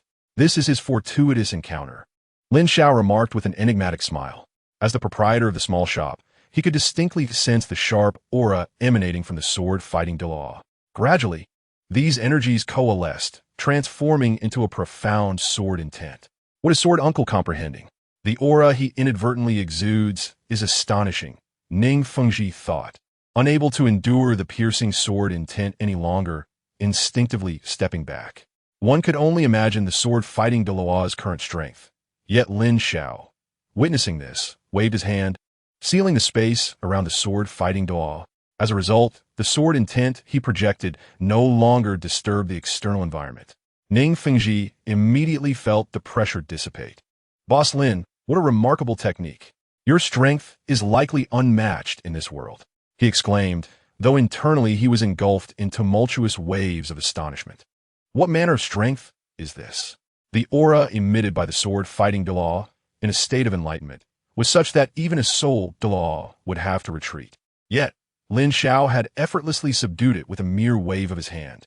Moreover, despite the sword fighting Douluo being right before him, Ning Fengji felt as though they existed in entirely separate realms when he closed his eyes. Was it possible that Lin Xiao had severed the fabric of space with a mere gesture? Such power could likely only be rivaled by the formidable beings of the Spirit Hall, he contemplated. Merely a trivial skill, unworthy of mention, Lin Xiao waved dismissively, not accepting Ning Fengji's praise. After all, he was fully aware of his own capabilities. Possessing the strength of a level 14 was hardly remarkable. Chapter 57. The Soul Guidance Device. Han Kanaha. So that is how it is. At that moment, the sword-fighting Douluo, in a state of epiphany, suddenly burst into laughter, as if he had stumbled upon an extraordinary revelation. Lin Xiao and Ning Fengji both turned their gaze towards the scene. In the independent space, the sword Douluo was surrounded by a whirlwind of his snow-white hair. The sword energy erupted, vast and boundless, causing ripples to appear in the void. I have truly mastered this move. Unity, oneness, the merger of man and sword. I understand it now, he exclaimed, suddenly raising the 7-killing sword high. As the sword energy coalesced, such a powerful strike. I feel as if sword uncle has vanished, replaced by a sword radiating fierce brilliance. Ning Fengji's eyes grew misty. At that moment, the sword Douluo's sword was unleashed with a sudden slash. Boom! A tremendous sound echoed, yet the void remained unperturbed. What? Do you wish to dismantle my little shop? Lin Xiao furrowed his brow. Who dares to obstruct me? However, when the sword Douluo discerned the situation, he was utterly astonished. Did Lin Xiao just block my strike? How is that possible? As the wielder, he was well aware of the power behind that blow. A title Douluo below level 96 would certainly be annihilated, and even a level 97 title Douluo would have to retreat. Yet, Lin Xiao had managed to withstand it. To what extent had Lin Xiao grown? He could hardly fathom it. What he could ascertain was that Lin Xiao's cultivation was undoubtedly superior to his own. Sir Uncle, what does it feel like after using that experience capsule? Ning Fengji inquired, regaining his composure. After taking it, countless versions of myself appeared in my mind, practicing all my soul skills. Even my self-created techniques, which I had not fully comprehended, benefited immensely. The deductions were complete. You may find it hard to believe, but in just a brief moment, it felt as if I had experienced several years, perhaps even a decade or two. Many previously perplexing questions suddenly became clear. That strike just now was my self-created technique that I comprehended. The sword Douluo spoke with uncontainable excitement. With the aid of the experience capsule and the spirit potion, he achieved a long-held aspiration. How gratifying! Ning Fengji nodded, understanding the unfolding events. At that moment, the sword Douluo continued. Unfortunately, the proficiency capsules are too few. If I had more, my swordsmanship would reach an unimaginable realm. Even challenging that individual within the Spirit Hall would no longer be a distant dream. There was an unmistakable tone of disappointment and regret in his voice. Do not worry, Sir Uncle. With this little shop, you have hope for the future to fulfill your aspirations and challenge that person, to vindicate the 7-killing sword. Ning Fengji was well aware of the sword Douluo's past, knowing full well that his father had fallen at the hands of that very individual within the Spirit Hall.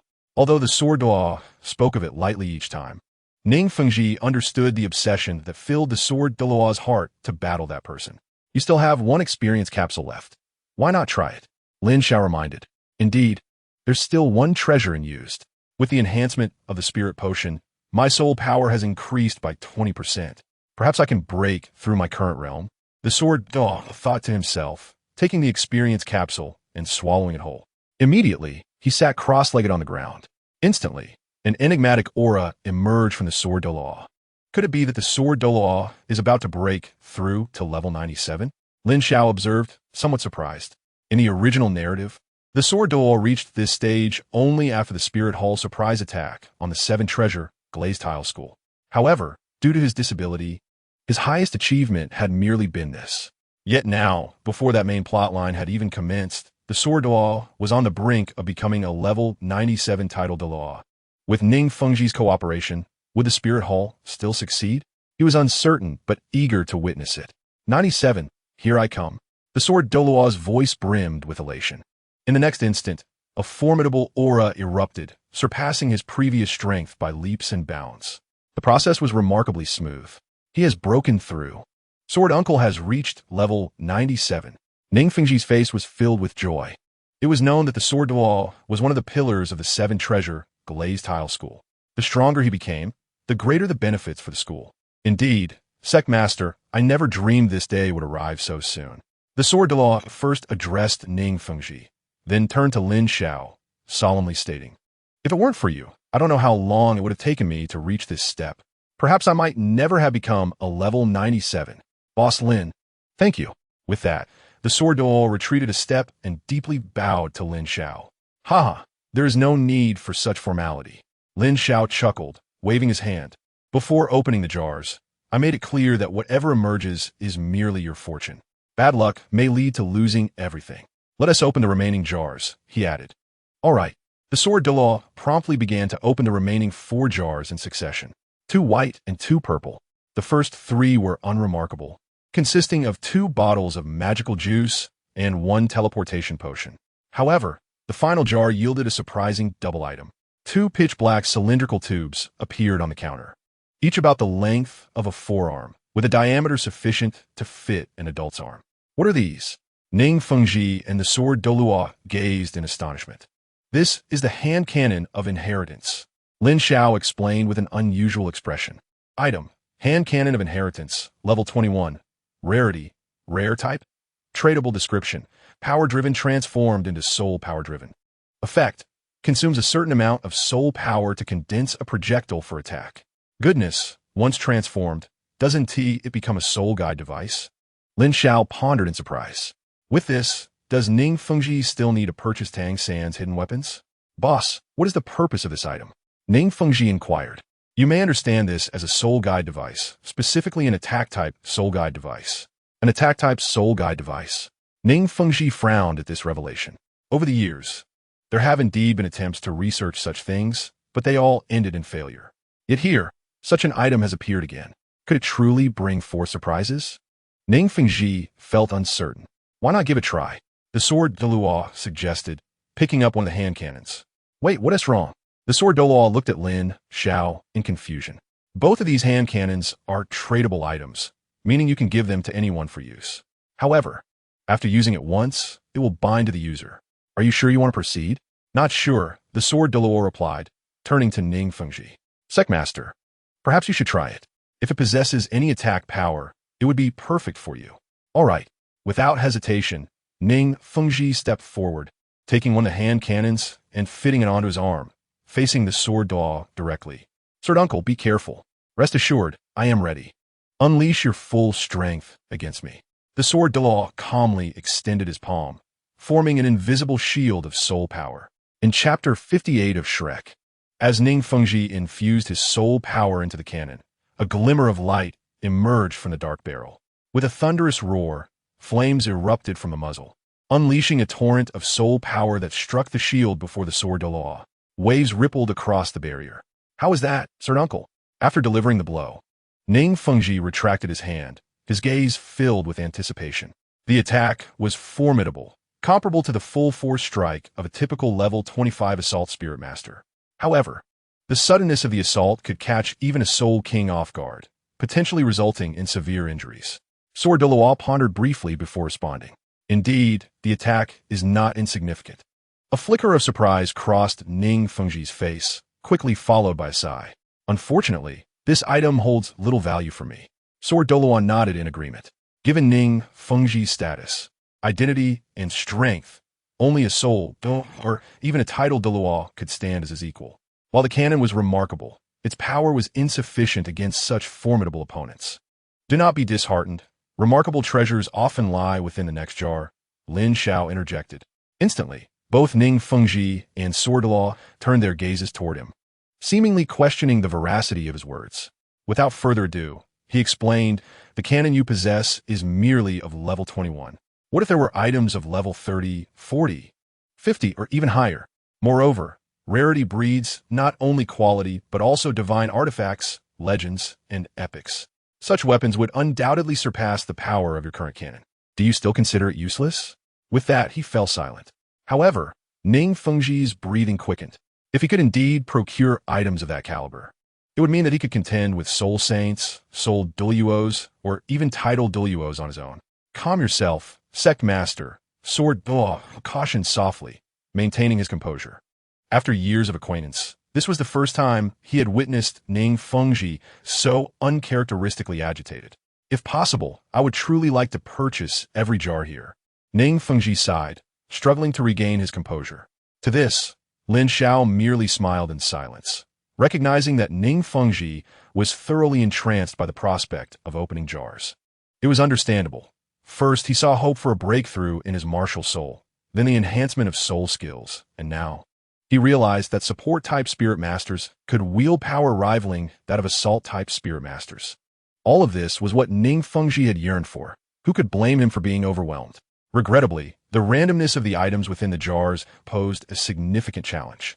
Otherwise, if every member of the Seven Treasures Glazed Tile School possessed a light of inheritance cannon, even the level 21 variant would provide them with some measure of self-defense.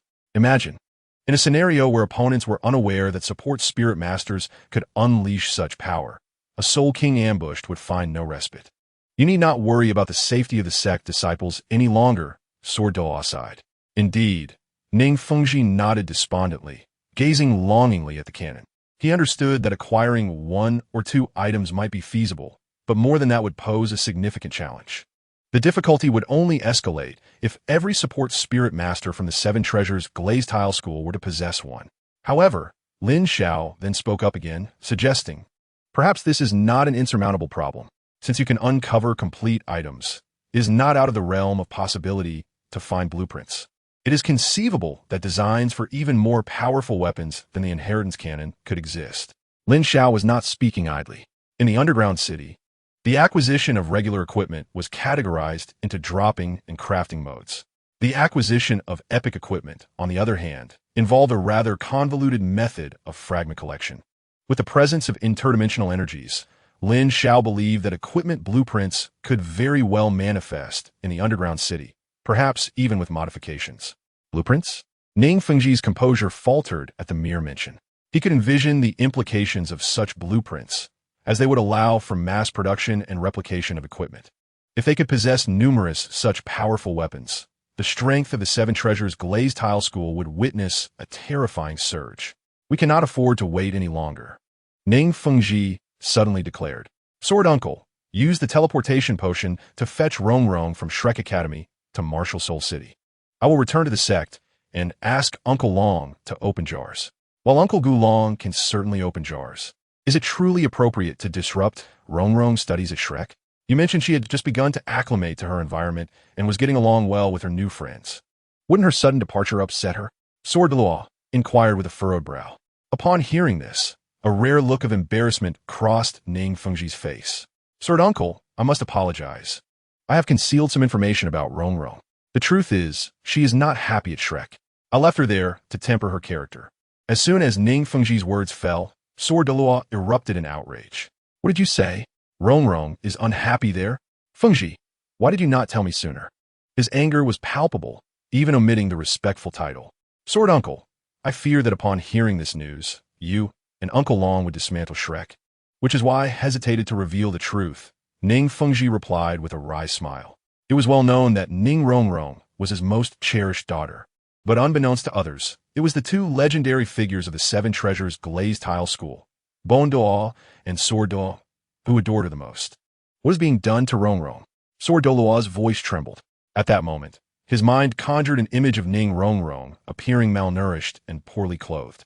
Ning Fengji shook his head slightly. It cannot be adequately explained in a few words. You will understand once you see it for yourself. Rest assured, Anyone who dares to bully our little princess will undoubtedly pay the price. Boss Lin, farewell, Sword Douluo declared, downing a bottle of teleportation potion. To Shrek Academy.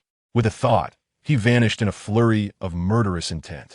Once Sword Douluo departed, Ning Rongrong turned to Lin Xiao, saying, Boss, it will take Sword Uncle 2 to 3 days to return. I will advance 1 million gold soul coins as a fee for my daughter to open jars. With a wave of his hand, 1 million gold soul coins materialized in the shop. Accepting the payment, Lin Xiao nodded, no problem. Thank you, Ning Rongrong replied, consuming a bottle of teleportation potion before disappearing. In the shop, Lin Xiao found himself alone. This development proved intriguing. In the original narrative, Xiao Wu was the primary partner. Yet in reality, Ning Rongrong was Tang San's exclusive advantage.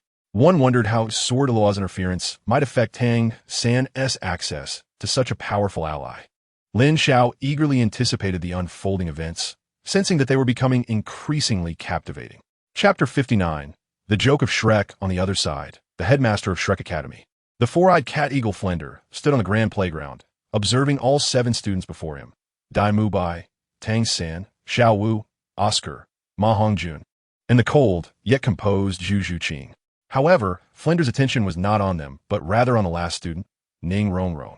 At this moment, loneliness, helplessness, disappointment, and pain surged through the heart of the 12-year-old Ning Rongrong, with silent tears cascading down her cheeks. She had never been treated in such a manner before. Indeed, you are a genius, Ning Rongrong, but which student of Shrek Academy is not superior to you? Flender spoke coldly. The onlookers merely watched with indifference. Impossible. The 7-Treasure Glazed Tile Martial Soul is renowned as the #1 support spirit. How could I possibly be inferior among my peers? Ning Rongrong retorted, refusing to believe. Is that so? Flender continued, pointing at Dai Mubai. He is 15 years old and already at level 37. He became a soul master at 13. As his words fell, Dai Mubai felt the weight of many gazes upon him and proudly puffed out his chest. Tang San and Xiao Wu, both merely 12 years old, had already reached the level of a great soul master at 29. They could potentially surpass Mubai's record and become the youngest soul master in Shrek's history. Ning Rongrong, I ask you, do you think you can break through the 30-level barrier by the age of 13? Flender's gaze fixated on her, causing the young girl's complexion to pale further. Achieving the title of Soul Master before 13 is indeed a formidable challenge. Ma Hongjun, despite the flaws in his martial soul, still possesses top-tier attack power unmatched by few on the continent. Zhu Zhuqing, her soul power is comparable to yours. However, Flender paused, finally finding his words. What sets her apart is her unwavering and tenacious heart. Yet, what astonished everyone the most was Oscar, an unprecedented innate full soul power support soul master, whose future achievements were boundless. He could even potentially replace the 7-Treasure Glazed Tile sect in the realm of support soul masters. What? Ning Rongrong gazed incredulously at Oscar. Among the crowd, he was the only one she found somewhat credible. Ning Rongrong, accept reality. Here, you are already the least capable. I dare say, in 20 years, each of their accomplishments will far surpass yours. Flender continued to strike at the girl's heart. Ning Rongrong stood there in a daze. Each of Flender's words pierced her like a sword, shattering her most cherished pride. The surroundings fell into a profound silence. In stark contrast to Ning Rongrong's despair, Dai Mubai, Tang San, Oscar, and the others felt a surge of pride. Indeed, we are all quite exceptional. I say, Flender, enough is enough. At this rate, your Shrek Academy will dominate the Douluo continent. Just then, a voice rang out. Who? Flender's expression changed abruptly as he instinctively turned towards the source of the voice. A figure clad in white, with white hair, approached with measured steps. I am Chun Xin from the 7-Treasure Glazed Tile sect. The newcomer introduced himself, accompanied by an aura that made even soul saints tremble. Your Excellency, Chun Xin. Flender's countenance shifted dramatically, turning ashen. He was shocked and somewhat apprehensive. Earlier, in an attempt to intimidate Ning Rongrong, he had exaggerated the capabilities of Shrek students while belittling her. It was evident that Sword Douluo had overheard him. If he mishandled the situation, it could spell disaster for Shrek. It was Sword Douluo's arrival. The expressions of Dai Mubai, Zhu Zhuqing, and the others also changed. for they were well aware of Chun Xian's formidable reputation as a guardian of the Seven-Treasure Glazed Tile sect. Is this the aura of a titled Douluo? It's comparable to the powerful elders of the Tang sect, perhaps even stronger. This was the first time Tang San had witnessed a top-tier soul master from the Douluo continent, and a serious expression of tension crept onto his face. Xiao San, I'm scared, Xiao Wu said, resembling a frightened rabbit as she hid behind him. Your Excellency, Chun Xian, there may have been some misunderstandings earlier. Flinder said awkwardly, rubbing his hands as Sword Douluo approached. Misunderstandings? Sword Douluo chuckled, but his voice was chilling. What a bold claim, Flinder. One might think that your Shrek Academy is a formidable sect on par with the top 3 sects of the continent. As he spoke, he glanced at Oscar. Is this the boy you claim might replace my Seven-Treasure Glazed Tile sect? The moment Sword Douluo's voice fell, Oscar felt an overwhelming pressure envelop him, as if he were carrying a mountain. In the next instant, he trembled uncontrollably, struggling to remain standing, before ultimately collapsing to the ground. I have merely released the aura of a soul king. It is not worthy of such a reaction, Sword Douluo remarked. He then turned his gaze to Dai Mubai and Zhu Zhuqing. The combination of the white tiger and the ghostly cat is indeed impressive. However, neither the White Tiger clan nor the Ghostly Cat clan has ever produced a title-level powerhouse. Even at their peak, they would barely match an average title Douluo. Moreover, given your identities, it is uncertain whether you will even survive in 10 or 20 years. As his words fell, the color drained from Dai Mubai and Zhu Zhuqing's faces. Zhu Zhuqing even cast a resentful glance at Dai Mubai. At that moment, Sword Douluo's attention shifted to Ma Hongjun, and he chuckled. How amusing that this boy, despite his martial soul's flaws, still has the audacity to dream. Flinder, are you aware that even those with perfect top-tier martial souls find it exceedingly difficult to become a titled Douluo, let alone someone with a disability? Undoubtedly, Sword Douluo was domineering. Just as Flinder had criticized Ning Rongrong earlier, he was unreserved in his rebuttal. As for the other two, they were intriguing, but who could say how far they would go? Sword Douluo's gaze swept over Xiao Wu and Tang San before landing back on Flinder. You do not expect them to replace my Seven-Treasure Glazed Tile sect, do you? Do you harbor some misconceptions about the strength of the Seven-Treasure Glazed Tile sect? Furthermore, do you believe that in 10 or 20 years, I, Chun Xian, and Bon Douluo will no longer be here? As Sword Douluo spoke, his gaze was as piercing as a sword, causing Flinder to stagger back several steps in shock. Your Excellency, please calm your anger. Flinder panicked. What could he do in the face of the wrath of a titled Douluo? He was in urgent need of a solution. Chapter 60. Flinder, I am bleeding out. In the arena, under the oppressive presence of Sword Douluo, the faces of Dai Mubai, Zhu Zhuqing, Ma Hongjun, and Oscar turned pale, not faring much better than Ning Rongrong. The words of Jian Douluo pierced their hearts, instantly shattering the sense of superiority that Flinder had instilled in them. Indeed, if one could not even attain the rank of titled Douluo, there seemed little to be proud of. For the sole masters of the Seven-Treasure Glazed Tile martial spirit, reaching the pinnacle as a soul sage conferred a status that was hardly inferior to that of a titled Douluo. Tang San felt a chilling intent emanating from the elder, his heart almost leaping into his throat. He sensed a subtle yet palpable killing aura swirling around Jian Douluo, akin to a fragile boat adrift on a tempestuous sea, teetering on the brink of capsizing. All he could do was quietly amass his strength, ensuring that should Jian Douluo suddenly strike, he could ensnare him momentarily with the blue-silver grass before launching a surprise attack to seize a fleeting chance at survival. Grandpa Jian. At that moment, Ning Rongrong could no longer contain herself and threw herself onto Jian Douluo, sobbing uncontrollably. All her pent-up grievances erupted in that instant, her cries shattering the tense silence and alleviating the oppressive atmosphere.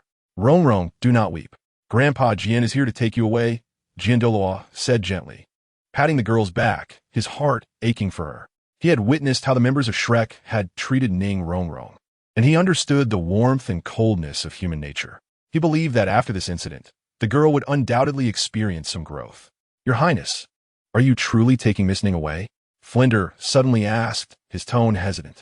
Otherwise, shall I allow her to remain here and endure your scorn and bullying? Jian Douluo retorted coldly, feeling that his restraint in not drawing his sword was already a testament to his good temperament. Flinder, feeling embarrassed, rubbed his hands together. a bitter feeling rising in his heart. The possessor of the seven-treasure glazed tile martial spirit was always the absolute core wherever they went. And Ning Rongrong's presence would undoubtedly be a tremendous asset to Shrek Academy. In fact, among the current students, aside from Tang San, she was the one he valued most. Even more than Oscar. The words he had previously spoken were merely to tame Ning Rongrong. He was not foolish enough to push away a genius presented to him. To his surprise, not only had he failed to tame her, but he had also offended the seven-treasure glazed tile sect. Flinder fell silent. But another voice broke the tension. Wait, Ning Rongrong, are you truly going to leave like this? You must understand that it will be difficult to find suitable companions elsewhere. Oscar, genuinely reluctant to see Ning Rongrong go, sought a reason to retain her. Bayan, Ning Rongrong hesitated. The term companions was one she had never possessed, and thus she yearned to experience it. How laughable! Are you also self-righteous? You speak of whether Rongrong can integrate with you, but never consider whether you are worthy to be her companions, Douluo said, his gaze piercing as he looked at Ning Rongrong. Rongrong, remember, the seven-treasure glazed tile martial spirit has never lacked companions. Once you raise your hand, countless powerful soul masters will flock to you. Do they truly believe they are worthy to be your companions? The assistance between partners is mutual, with your help. Their combat power would soar, but what would you gain? A group of burdensome teammates? For you, they are merely leeches, perpetually draining you. To even qualify as your partner, they must first attain the rank of Soul Do, or even Title Do. The only individual Jian truly valued was that rabbit, which he considered for a soul ring.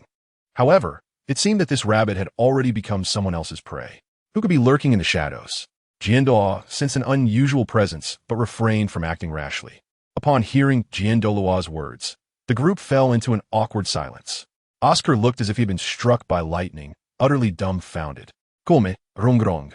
Your father previously arranged for us to visit Soul Master City, Jian stated calmly, summoning the seven-killing sword. In an instant, he vanished. Even if he had the means, he could only take Ning Rongrong on his sword to the city. Yet, Jian noticed that Ning Rongrong remained motionless. What is it? Do you wish to stay here? Jian initially thought Ning Rongrong's obstinate nature had resurfaced. No, there is nothing here that I wish to cling to. Ning Rongrong gently shook her head, pointing at Tang San. It is merely that Tang San possesses a device known as a hidden weapon, which is highly useful to our seven-treasure glazed tile sect, capable of resolving some of the issues weighing on my father's heart. Oh, that is rather intriguing. Jian raised an eyebrow, already aware of what Ning Rongrong was referring to. Grandpa Jian, I have witnessed the power of the hidden weapon firsthand. Even Tang San admitted that even an ordinary person could potentially defeat a soul master or even a great soul master with it. Ning Rongrong recalled Tang San's display of the hidden weapon against Zhao Wujin, and the memory still sent shivers down her spine. That is indeed interesting. Jian turned to Tang San. Rongrong says you possess that hidden weapon. Could you demonstrate it for me? If it is truly as formidable as you claim, our seven-treasure glazed tile sect may consider acquiring it. The hidden weapon is a tool for killing, not a prop for display. Tang San rejected the request. In truth, he was somewhat tempted. Crafting powerful hidden weapons required substantial financial resources, and he was indeed in need of money. Yet, faced with such a significant buyer as the seven-treasure glazed tile sect, he understood the principle of waiting for the right price. Ning Rongrong was taken aback, not expecting Tang San to refuse.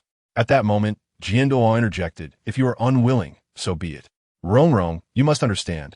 We recently acquired a treasure that can achieve the effects you described, and its power is even greater. The only drawback is that it cannot be used by ordinary people. But we at the seven-treasure glazed tile sect have no ordinary individuals. Really? Ning Rongrong looked on in disbelief. When has Grandpa Jian ever deceived you? Jian sighed in exasperation before presenting the hand cannon he had obtained to Ning Rongrong. In the double potion, 2 hand cannons had been produced. One was given to Ning Fengji, and the other was brought to Ning Rongrong. What is this? It looks rather unappealing. Ning Rongrong murmured discontentedly. This is not another form of hidden weapon, is it? Tang San's pupils suddenly constricted, his mind racing with speculation. Though it may be somewhat unsightly, its power is substantial.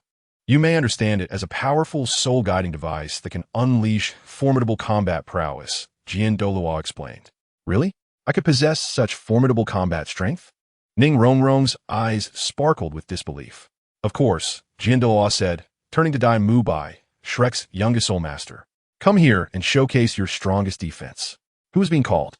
Dai Mubai looked around, and upon confirming that no one else was nearby, he suddenly realized that he was the one Douluo had referred to.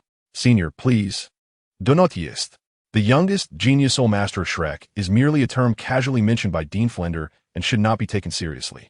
After all, Shrek Academy has produced only a handful of students, and talents like mine are not uncommon outside. Dai Mubai felt somewhat disheartened by the sword Douluo's remarks.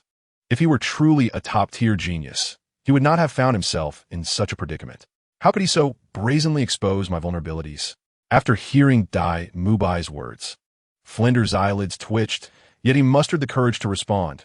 Your Excellency, Qinshin, Dai Mubai is just a child. It is not appropriate to target him so harshly. Are you suggesting you would replace him? The sword Douluo's lips curled into a faint, cold smile.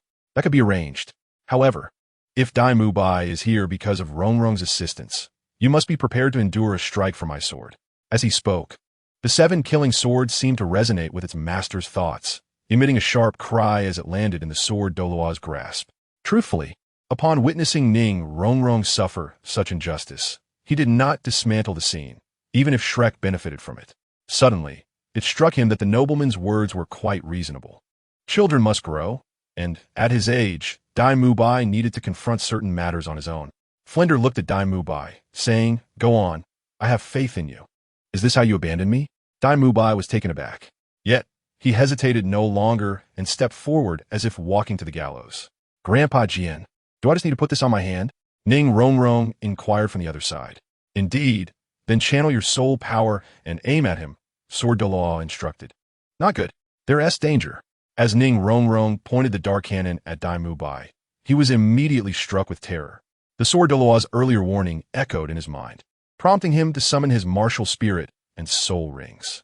Martial spirit manifestation, white tiger protection barrier, white tiger transformation. In a seamless sequence, Dai Mubai transformed into a humanoid white tiger, exuding a fierce aura. He felt a surge of explosive power and found a sense of reassurance. Grandpa Jian, I can't hold back. Ning Rongrong's voice rang out sweetly. As her words fell, the power accumulated in the hand cannon erupted instantaneously. Boom!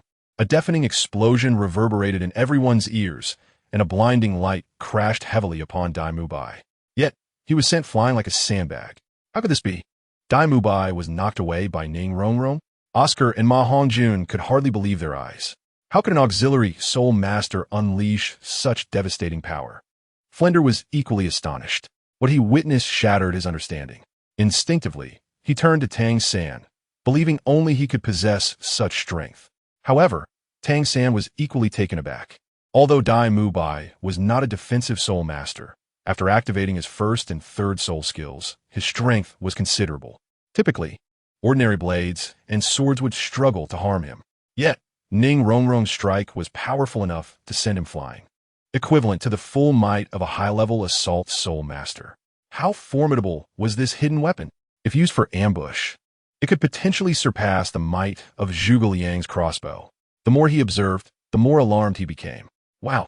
At that moment, the fallen Dai Mubai suddenly spat out a mouthful of blood. So strong. Ning Rongrong's attack was at least equivalent to a full-force strike from a 25 or 26 level assault soul master.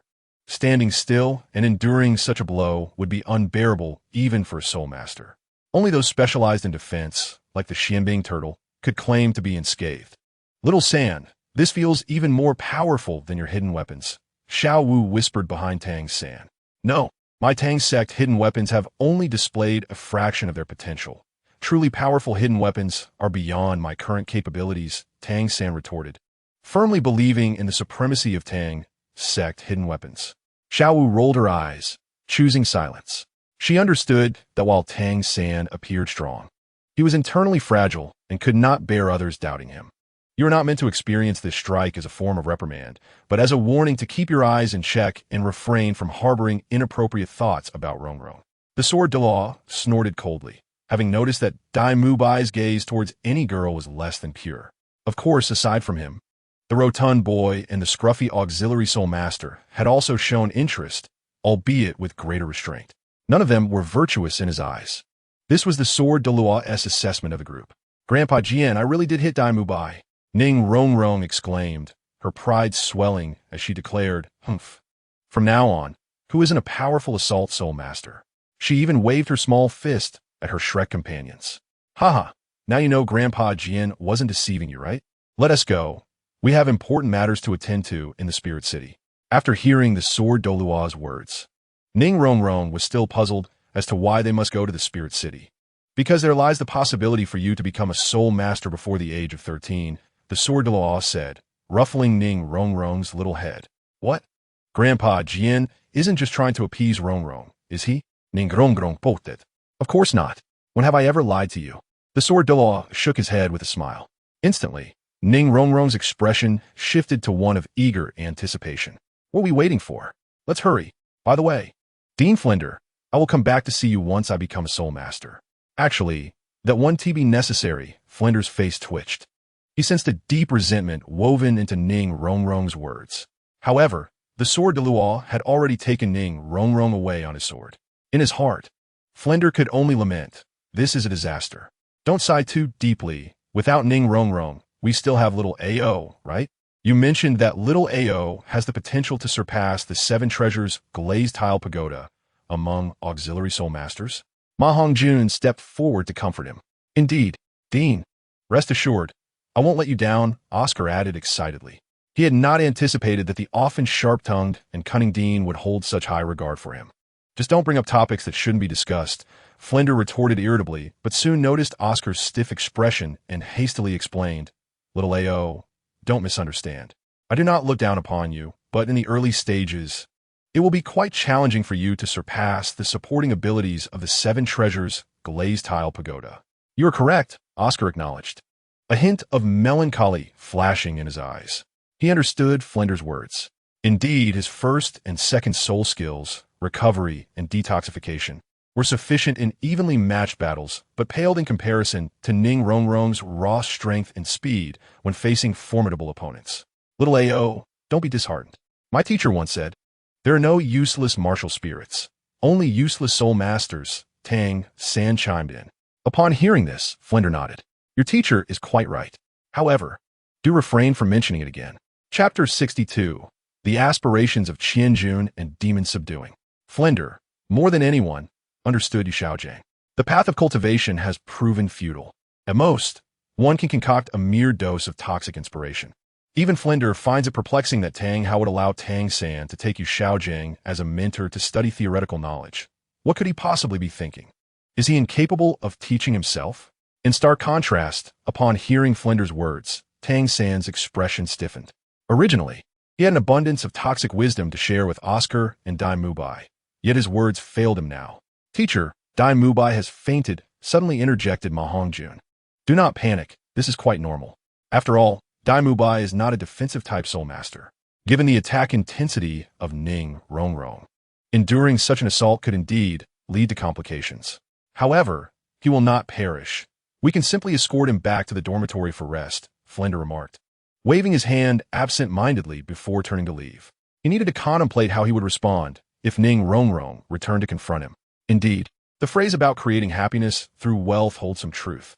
Brother, just ahead lies that marvelous jar shop, said the demon-subduing Douluo, on the most bustling street of Spirit City. Not far from Lin Xiao's quaint establishment, the demon-subduing Douluo's eyes sparkled with surprise and anticipation as he beheld the sign at the shop's entrance. Beside him stood the Qianjun Douluo, who bore an uncanny resemblance to him in both appearance and attire. According to the ghost leopard, snake spear, and the demon bear, the proprietor of this shop is shrouded in mystery, possessing unfathomable strength. You must remember to exercise caution, Qianjun Douluo advised his brother. Brother, I understand, even without your words. I suspect this shopkeeper is likely a figure of power on par with the Grand Offering. Otherwise, it would be impossible to create such wondrous items, the demon-subduing Douluo replied, nodding gravely. Brashness does not equate to foolishness. After witnessing numerous marvels, he would not recklessly challenge the limits of this enigmatic shopkeeper. Very well, Qianjun Douluo nodded, leading his brother toward the shop. At that moment, the demon-subduing Douluo's voice rang out again. Brother, I heard today that the ghost leopard Douluo has unveiled a new product, a jar that produces a vast quantity of gold coins. He reportedly extracted 2 million gold soul coins from it. 2 million gold soul coins? Such a fortune? Qianjun was genuinely taken aback, but quickly furrowed his brow now. They seem to require no payment. I increasingly wonder what this owner truly seeks. After confirming that no one was around, the demon-subduing Douluo discreetly transmitted, Brother, do you think it possible that he seeks to cultivate followers? Followers? Qianjun Douluo's expression shifted dramatically. This matter treads upon taboo. He too communicated telepathically. This conversation delves too deeply. It is best not to speak recklessly. Once we have personally experienced the wonders of this shop, we shall report our findings to the grand offering and let him decide how to proceed. Indeed, the demon-subduing Douluo nodded solemnly. It must be noted, if his suspicions hold true, this shopkeeper could become an adversary of the Spirit Hall. However, such a formidable and mysterious foe could spell disaster for the Spirit Hall. As they approached the threshold, they could distinctly hear voices emanating from within the shop. Hey, is this a black market? I invested 100,000 gold soul coins. And you presented me with a piece of aquamarine? It is worth at most 300 to 400 gold soul coins. You are truly unscrupulous. Return my money. I am done here. Clearly, someone within the shop had exploded in frustration over their jar opening experience. Yet, as the voice faded, both Qianjun and the demon-subduing Douluo felt a surge of soul power emanating from the shop, a presence akin to that of Soul Zone. Hiss! That fellow not only shouts, but dares to act within the shop? Has he a death wish? Both men were astonished and intrigued. Get out! The next moment, a voice of extreme coldness rang out from within the shop, followed by the sudden appearance of a figure flung from the premises. Qianjun and the demon-subduing Douluo turned their gazes to see a youth resembling an iron tower crash to the ground. Blood oozed from his mouth and nose, and his chest bore signs of severe injuries, staining his clothing crimson. It was evident that several ribs had been broken. A series of footsteps resounded from within the shop, drawing their attention once more. Lin Xiao emerged at the doorway, casting a cold gaze upon the iron-like youth. Silence enveloped the scene. Very well. I shall remember today's humiliation. Guyan Li of the Elephant Armor sect. You shall wait. It won't be long before I come to settle accounts. The youth named Guyan Li struggled to his feet, wavering as he retreated, appearing to flee in disgrace. At that moment, the onlookers outside began to comprehend the situation. That brat hails from the Elephant Armor sect? That is a powerful sect, renowned throughout the Douluo continent. It's over. Shopkeeper, heed my advice. You should pack your belongings and flee at once. It may soon be too late, they urged. What the Elephant Armor sect? The shopkeeper has done nothing wrong. Besides, the reach of the Elephant Armor sect cannot extend to the Spirit City. Can it? You truly do not understand. The sect master of the Elephant Armor sect is rumored to have close ties with the Spirit Hall, particularly with a certain platinum bishop. When it comes to familial loyalty versus justice, which side do you think you will choose? The crowd buzzed with speculation. Who would have thought that fellow is Guyan Li from the Elephant Armor sect? No wonder he was so arrogant. However, if he does not learn to temper his behavior, you should not blame me for lacking martial ethics. After all, I still possess several old puppets whose uses I have yet to determine. Lin Xiao remained unfazed. Standing at the entrance, he called out, Is there anyone else wishing to open a jar? If not, I shall be closing soon. Wait, boss. My brother and I wish to open a jar. The demon-subduing Douluo interjected. Lin Xiao turned his gaze toward them, somewhat surprised. He had not anticipated two patrons arriving at once, and they appeared to be of considerable age. Yet, as the old saying goes, aspirations know no age. Jar opening is not bound by years. A signature smile graced his face as he welcomed them. Welcome. Please come in as esteemed customers. Upon entering the shop, the demon-subduing Douluo introduced. Boss, I am the demon-subduing Douluo, and this is my brother Qianjun. You need not stand on ceremony. Indeed, the two great offerings of the Spirit Hall, Lin Xiao nodded. Continuing to briefly summarize, aside from the jar adorned with purple patterns in the center, which is a lucky wish jar that can only be purchased after making 30 purchases at this establishment. The other jars are available for 100,000 gold soul coins each, and you may choose freely. What is the significance of the lucky wish jar? The demon-subduing Douluo inquired, puzzled. Certainly, there is significance. Within this jar, you can choose to obtain rare items you desire. Can it amplify my abilities? Of course. Upon hearing Lin Xiao's affirmative response, the brothers were instantly invigorated. This meant that for a maximum of 3 million gold soul coins, they could hope to break through to the rank of 97 title Douluo. Almost. It is truly near. The day when I can kick the fourth offering, punch the third offering, and collectively beat the second offering is not far off. Chapter 63. The Bon Douluo is shocked. Ning Fengji wishes to join the Spirit Hall. In the Heaven Do Empire, within the Seven-Treasure Glazed Tile School, a slender figure sat cross-legged on a mat in a tranquil training room.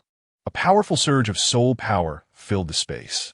Within the esteemed Seven-Treasure Glazed Tile School, the only individuals capable of such profound mastery, aside from the Sword Douluo, are undoubtedly the Bon Douluo, Guyan. At that moment, Bon Douluo suddenly opened his eyes, revealing a bitter and inscrutable smile upon his gaunt visage. Alas, it remains futile. No matter how diligently I strive for enlightenment, I cannot glimpse the threshold of the 97th level. Achieving 97 is exceedingly difficult. I may never attain it. His voice resonated with regret, sighs, and a hint of despair. However, just then, a voice floated softly from behind him. Do not lose heart. There will come a day of breakthrough. Who is there? The unexpected voice startled Bon Douluo, prompting him to quickly turn around. Simultaneously, his soul power surged as he prepared to summon his martial soul and soul rings. Yet, upon recognizing the speaker, he was left dumbfounded. Secmaster, what brings you here? Uncle Long, do not be alarmed. Ning Fengji quickly interjected. I have been here for a while, but I did not wish to disturb your cultivation. After consuming a teleportation elixir in Lin Xiao's small shop, he had silently arrived at Bon Douluo's training chamber. The reason for his visit was self-evident. He sought protection. Although he possessed the rank of Soul Sage, he lacked formidable allies and was, in essence, a genuine weakling. Yet, Ning Fengji had not anticipated that Bon Douluo would be ensnared in some profound contemplation. To avoid disturbing him, he had even controlled his breathing, which led to this misunderstanding. Secmaster, when did you return? I had no idea.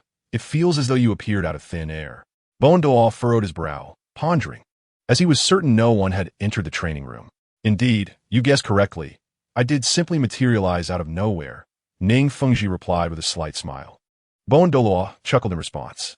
Secmaster, please do not jest. Your Seven-Treasure Glazed Tile martial soul cannot traverse space. Yet this was the truth, and Ning Fengji felt a tinge of helplessness. However, there was little he could do if Bon Douluo refused to believe him. It would be too extravagant to waste a teleportation elixir for demonstration. Come, Uncle Long, I have some matters for you to assist me with. Ning Fengji shifted the topic and led Bon Douluo outside. Upon reaching the door, Bon Douluo inquired, perplexed, where is Sword Douluo? Why have I not seen him? Ning Fengji explained, I parted ways with Sword Uncle in Wuhuan City. I returned to the sect, while he went to Shrek Academy to find Rongrong. What, you returned alone? Bon Douluo exclaimed in astonishment. Has Sword Douluo lost his senses? How could he trust you to return alone? If anything were to happen, the consequences would be dire. It is quite all right, Ning Fengji replied with a smile. In fact, my return from Wuhuan City to our Seven-Treasure Glazed Tile School took but a breath. Secmaster, you jest again, Bon Douluo remarked with a laugh. Even the fastest and most adept soul masters could not traverse significant distances in a mere breath. Let us proceed. Ning Fengji observed Bon Douluo's expression, but chose not to elaborate further. Hearing is one thing, seeing is believing. He trusted that once Bon Douluo opened the jars himself, everything would become clear. Bon Douluo remained silent, closely following Ning Fengji. However, the closer they got, the more apprehensive he became, for they had arrived at the entrance to the sect's treasury. Bon Douluo asked in confusion, Secmaster, what brings you to the treasury? Of course, to retrieve funds. Ning Fengji replied, triggering the mechanism that opened the treasury door. A stream of golden light poured forth from the crack, illuminating Bon Douluo's eyes. Gradually, heaps of gold soul coins, glimmering like a small mountain, were revealed before him. In addition, there were numerous jewels, antiques, and famous artworks, an endless array. The wealth of the Seven-Treasure Glazed Tile School was not mere talk. The value of the treasures within the treasury alone was unfathomable. Though it was not his first time witnessing such riches, the sheer volume still left him in awe. as the sound of clinking gold coins pulled him back to reality. He noticed something amiss with Ning Rongrong. The man who once regarded money as worthless now gazed at the gold soul coins with palpable excitement and joy. Even more astonishingly, he produced several spatial soul guide devices to collect them, as mounds of gold coins visibly dwindled at an alarming pace. Sect Master, what is happening? Douluo was taken aback. Had it not been for Ning Rongrong being the sole individual capable of accessing the treasury, he might have suspected that the Sect Master had been replaced by an impostor. Ning Rongrong, however, remained silent, wholly absorbed in the act of gathering wealth. Sect Master, is there an economic crisis with our external properties? Douluo speculated. There is nothing of the sort. Uncle Long, hurry and help me. We must leave soon. Ning Rongrong insisted, tossing Douluo 2 spatial soul guide devices to assist in collecting the funds. He was aware that in a few days, the jar purchase limit would refresh, and he was impatient to proceed. Douluo grew more anxious. Is there a powerful enemy approaching? Are we preparing to flee with the money? Ning Rongrong's actions left him utterly bewildered. Not all. Then what is your intent? I intend to take this money to Wuhuan City. Wuhuan City. Douluo's eyes widened in shock. Sect Master, you cannot be considering allying with the Spear Hall. The mere thought left him stunned. Uncle Long, please do not jump to conclusions. I intended to explain on the way, Ning Rongrong said, momentarily taken aback before he chuckled bitterly. Actually, I discovered a remarkable magical jar shop in Wuhuan City. By spending 100,000 gold soul coins, one can open a jar and obtain various treasures. I am collecting this money to open jars. What? One jar costs 100,000 gold soul coins? Douluo was astonished. Does the jar have gold embellishments? No. Even if it were made of pure gold, it should not be so costly. Uncle Long, you do not understand. 100,000 gold soul coins per jar is truly not expensive. In fact, it is quite reasonable. Ning Rongrong felt compelled to elaborate upon Douluo's skepticism. Not expensive? Sect Master, please reconsider. Even if our sect is wealthy, it will eventually be depleted.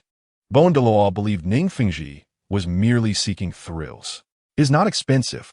You are unaware that Sword Uncle has already benefited from this, and has become a 97th level title Douluo. Ning Rongrong continued to clarify. Sword Douluo has broken through? This revelation unsettled Douluo significantly. Is what you say true? Upon reaching Wuhuan City, you will see Sword Uncle, and then you will understand, Ning Rongrong replied, returning to his task of gathering wealth. Master, do you have enough soul guiding devices? I have 2 more in my possession, the Douluo remarked, revealing his cherished soul guiding devices. Ning Rongrong, Chapter 64 of the Demon Slayer Douluo. I am here to guide you. Meanwhile, in a small shop in Wuhuan City, the Qianjun Douluo was fervently gripping the lucky magic hammer, shattering the 10th jar with a tremor. Amplifié, comme fort. He bellowed inwardly, his expression turning somewhat feral.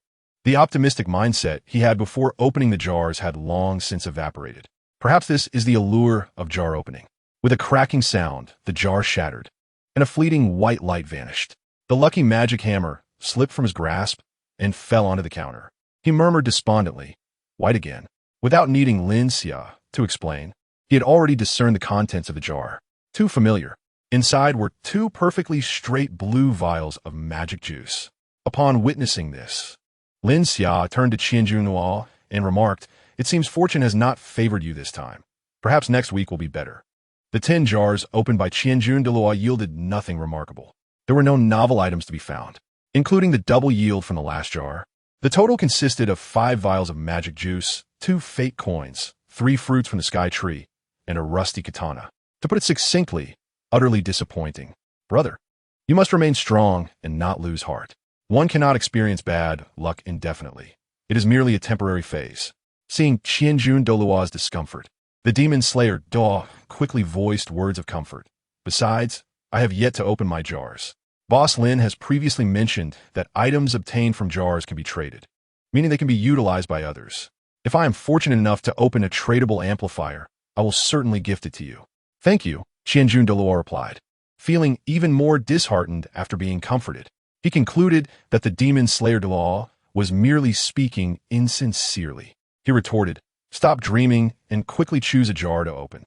With your luck, relying on you to gift me an amplifier is less likely than winning from 30 jars. Let's wait and see. Let us hope that day comes when you do not ask me for favors, the demon slayer Duo replied, turning to Lin Xiao. Boss, please fetch me 10 jars from the second row. The 2 million gold soul coins had already been paid. With a wave of his hand, Lin Xiao summoned the jars that the demon slayer Douluo desired, placing them on the counter before him. Brother, I'm starting now. Just watch, the demon slayer Douluo declared, lifting the lucky magic hammer to commence. The sooner you finish, the better. Dragging this out will inevitably yield a rusty katana, Qianjun Douluo grumbled, realizing his brother's tendency to be overly boastful. Lin Xiao chuckled, surprised to witness the playful banter between the two brothers, reminiscent of other sets of twins.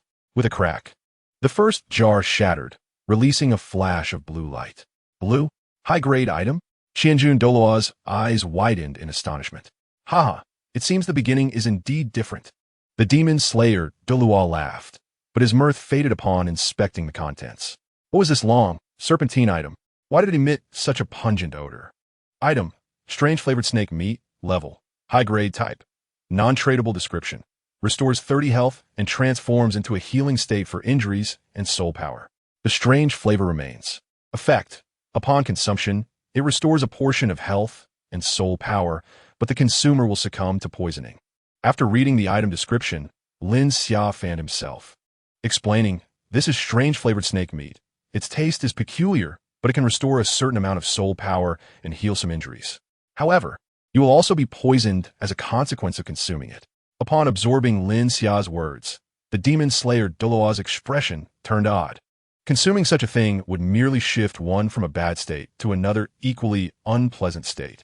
Quite the insight, Lin Xiao urged, quickly store your spoils. The odor is unbearable. The demon slayer Douluo hurriedly tucked away the strange-flavored snake meat, casting a triumphant glance at Qianjun Douluo. No matter how bizarre it was, it had to be better than a rusty katana, right? What is this? I wouldn't eat such a strange thing, Qianjun Douluo scoffed.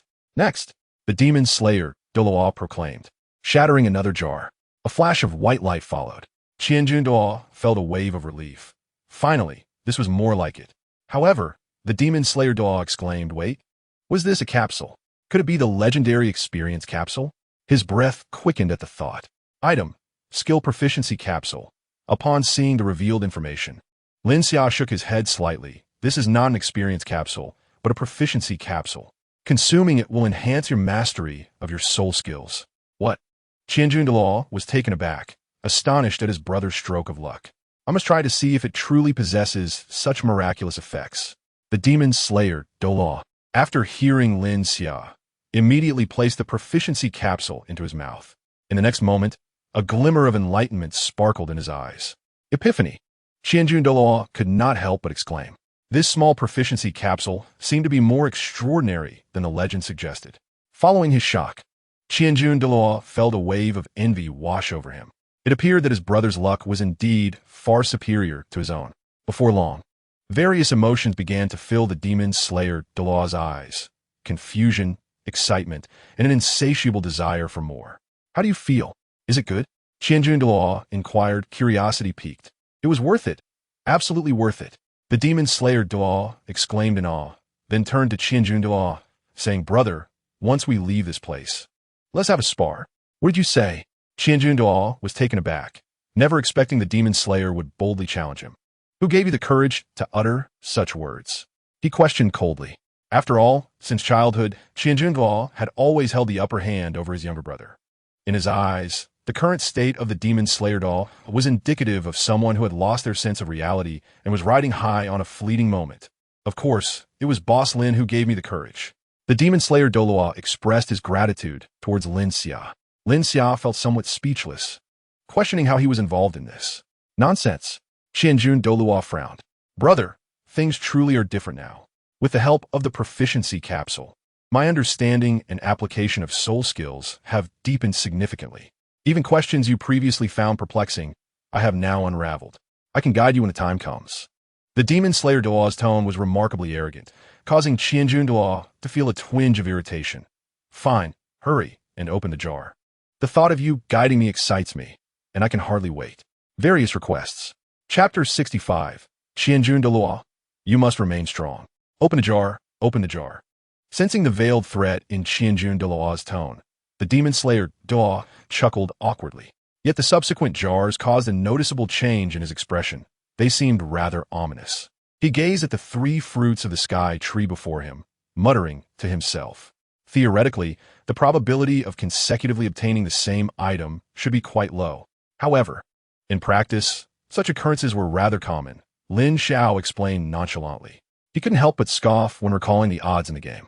He remembered grinding in the abyss for equipment, where he had amassed several complete sets of 4 of a kind, all for the sake of just one missing piece.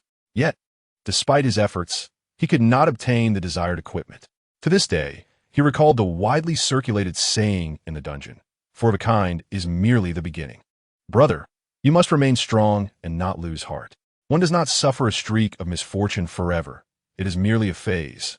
He recited the comforting words of the demon suppressing Douluo. It was a fittingly learned response. Observing the pained expression of the demon suppressing Douluo, Qianjun Duo felt a sense of relief wash over him, quite satisfying indeed. Nearby, Lin Xiao couldn't help but chuckle. Fortune indeed has its cycles. With matters at this juncture, there was little left to say. It was time to proceed. Gritting his teeth, the demon suppressing Duo, fearing a jolt of disappointment, closed his eyes and opened the jar. With a series of cracking sounds, for jars shattered, and only then did he dare to open his eyes. He found 2 bottles of magical fruit juice and 2 fruit from the sky tree. Quite stable indeed. Lin Xiao smiled faintly. It seemed that luck had run out. Sighing slightly, the demon suppressing Douluo turned his gaze to the last jar, muttering a wish for a double amplifier. As his voice faded, the lucky magic hammer came crashing down. In the next moment, a burst of purple light erupted. Heavens, a decisive kill. The demon suppressing Douluo was stunned, unable to believe his eyes. Had the outcome truly reversed? No, wait, this was not an amplifier. Beside him, Qianjun Duo, upon seeing the contents of the jar, exclaimed in surprise, Huh? Why are there 2 pieces of paper? Paper? Upon hearing this, the demon suppressing Douluo felt a chill run through him. Could it be the owner's twisted sense of humor? Gritting his teeth, he reached into the jar and pulled out the 2 pieces of paper. After scrutinizing them repeatedly, without understanding their significance, he had no choice but to seek Lin Xiao's assistance. Boss, what is this? What do the 7 characters written on the paper mean? Have you heard of enhancers? Lin Xiao replied with a question. The demon suppressing Douluo nodded, acknowledging that he had heard of them. They were indeed miraculous items, capable of extending the lifespan of spirit rings. Correct, the item you hold possesses a similar effect to enhancers, known as the 7 Emerald Enhancement Scroll. Upon use, there is a 70% chance that your spirit ring will be enhanced to level 7, Lin Xiao explained, eyeing the enhancement scroll in the demon suppressing Douluo's hand. Item, 7 Emerald Enhancement Scroll, Rarity, Rare, Type. Tradable description, Equipment level enhancement, transform to enhance spirit rings. Effect, upon use, there is a 70% chance to enhance the designated spirit ring to level 7. Note that if the spirit ring has a previous enhancement level, the effect will overwrite rather than stack. It appeared that he had indeed struck gold. The demon suppressing Douluo's hands trembled with excitement. Undoubtedly, items that could elevate martial souls, spirit power, spirit skills, and spirit rings were treasures par excellence. They were the very aspirations of every spirit master. At that moment, Qianjun Duo inquired, Pray tell, if a spirit ring is enhanced to level 7, how much will its lifespan increase? The demon suppressing Douluo remained silent, his gaze directed at Lin Xiao, filled with curiosity. Approximately 70 to 80%, Lin Xiao mused before providing his answer.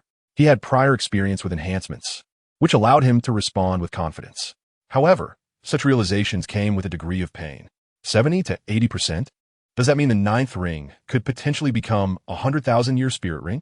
After a brief calculation, the demon suppressing Douluo's eyes sparkled as he looked at Qianjun Duo, exclaiming, Brother, even though we didn't get an amplifier, this 7 Emerald Enhancement Scroll is still quite a find. That asks you, not me. Qianjun Duo felt a pang of envy. Ha ha, brother, we are kin. Such words are rather ungracious, aren't they? What is yours is mine, and what is mine is yours. The demon suppressing Douluo laughed heartily, unabashedly proud. Yet at that moment, Lin Xiao interjected softly. A friendly reminder, the 2 scrolls you acquired are tradable, meaning you can share them with anyone or sell them for coin. What? Tradable?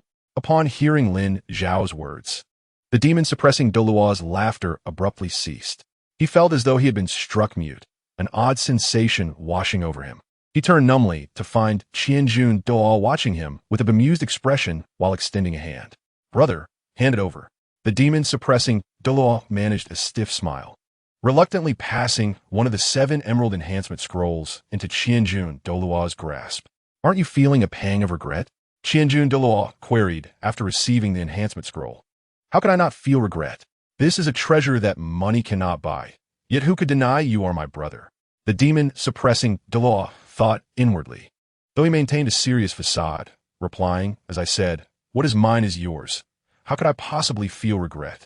Once we both possess 100,000-year spirit rings, we shall unite and not merely confront the 2nd, 3rd, or 4th elders, but decisively overcome them, right?" Intriguing. The dynamic between the Qianjun and demon-suppressing Douluo brothers diverged somewhat from their original portrayals. Could this be the legendary duality of human nature, presenting one face in public and another in private? Lin Xiao observed the lively exchange with amusement. He swore his reminder to the demon-suppressing Douluo was purely out of professional ethics. "Brother, let me test the waters first," the demon-suppressing Douluo declared. As his words fell, a surge of spirit energy filled the small shop, and the Panlong staff martial soul appeared in his hands. Simultaneously, 9 spirit rings, yellow, yellow, purple, purple, black, black, black, black, black, materialized beneath him. Seeing this, Lin Xiao thought to himself, this aura indeed surpassed that of the snake spear Douluo considerably. No wonder he was a revered elder of the martial soul hall. As for the demon-suppressing Douluo, without a moment's hesitation, he directed the enhancement scroll at his 9th spirit ring. The scroll transformed into a luminous orb that descended upon the 9th spirit ring. Visibly, the black spirit ring deepened in hue. "Brother, it truly works. This sensation is immensely gratifying. I can distinctly perceive the enhancement of the spirit ring's lifespan, and my spirit power is increasing," the demon-suppressing Douluo exclaimed in astonishment.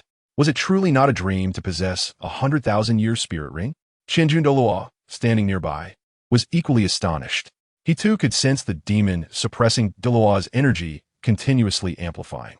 However, just as the momentum seemed poised to breach the threshold of 100,000 years, it abruptly halted. What is happening?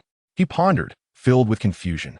At that moment, the demon-suppressing Douluo stood frozen in disbelief as a voice echoed in his ears.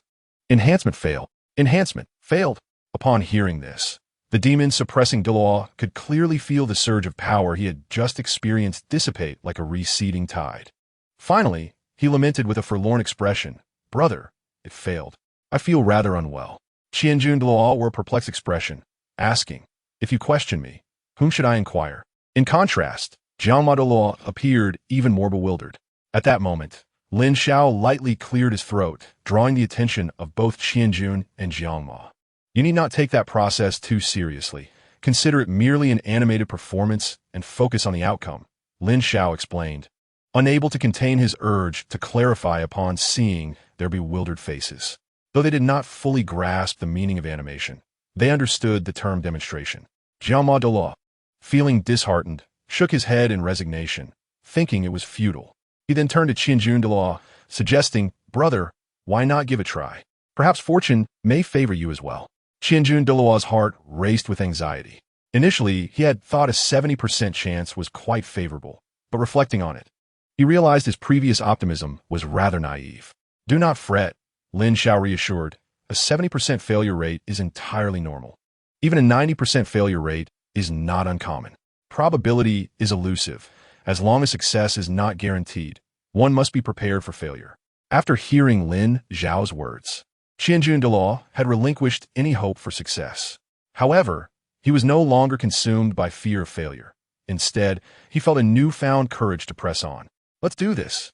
With that, he activated his martial soul, summoned his soul rings, and executed the enhancement scroll with fluid grace. In short order, he received his results. Enhancement failed. Was it truly over? Even with some mental preparation, Qianjun Douluo could not suppress a twitch at the corners of his mouth. "Is that it? That was too quick."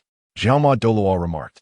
Indeed, it is over, Qianjun Douluo sighed as he recalled the experience, lamenting, I was so close, just a fraction away from obtaining the coveted 10,000-year soul ring that countless soul masters dream of. Who isn't? Xiaoma Douluo sighed in agreement. Do not dwell on it. Hope always resides in the next jar. You are welcome to return, Lin Xiao interjected, unable to bear their sighs any longer. The boss speaks wisely. We shall return next week. Qianjun and Jiaoma bid farewell to Lin Xiao, their reluctance palpable as they turned back multiple times.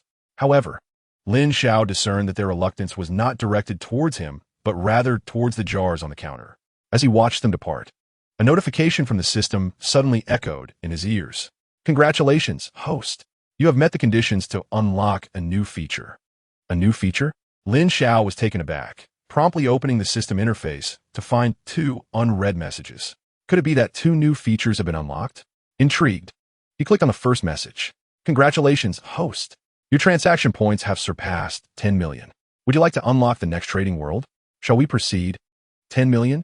Lin Xiao calculated, recalling that on the first day, he sold 20 jars, 34 on the second day, and 51 jars by the third day, totaling 105 jars, each priced at 100,000 gold soul coins, equating to 10 million transaction points. It was indeed a substantial sum. As transaction points and quantities increased, what new features might be unlocked? For now, his immediate concern was to explore the new trading world. Lin Xiao's curiosity piqued as he responded mentally, proceed. Upon his command, a series of images appeared before him, each depicting various worlds and their corresponding posters, Naruto, One Piece, Dragon Ball, and more. Suddenly, Lin Xiao noticed an unexpected addition, the characters from Pleasant Goat and Big Big Wolf. Did this world exist as well? Upon further contemplation of the animated series, Lin Xiao acknowledged its suitability for inclusion. As the first inventor in the world of Pleasant Goat and Big Big Wolf, Grey Wolf had developed various cutting-edge technological weapons, some of which could easily be deemed catastrophic. 30 seconds of display concluded. The next trading world will be randomly selected. Another random selection? Lin Xiao's expression darkened as he listened to the system's notification. Yet, he could only watch as the posters whirled before him like a carousel. The images then froze, revealing a poster of the Straw Hat Boy, the world of One Piece. Lin Xiao felt a surge of excitement. The power and wonder of the devil fruits had captivated him ever since he first watched the anime. He had even fantasized about acquiring one for himself. However, as he eagerly anticipated the unfolding scene, a few words appeared on the screen. Current world is being activated. But then, nothing happened. Lin Xiao noticed a progress bar beneath the text.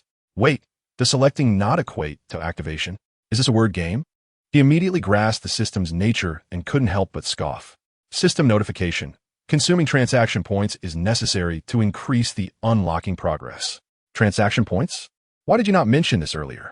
Lin Xiao chuckled, aware that he possessed over 10 million transaction points. Surely, that was more than sufficient to unlock the trading rights for the One Piece world. However, to his dismay, it was not enough. In the blink of an eye, his transaction points dwindled to near depletion, and the gray progress bar only glimmered with a hint of golden light.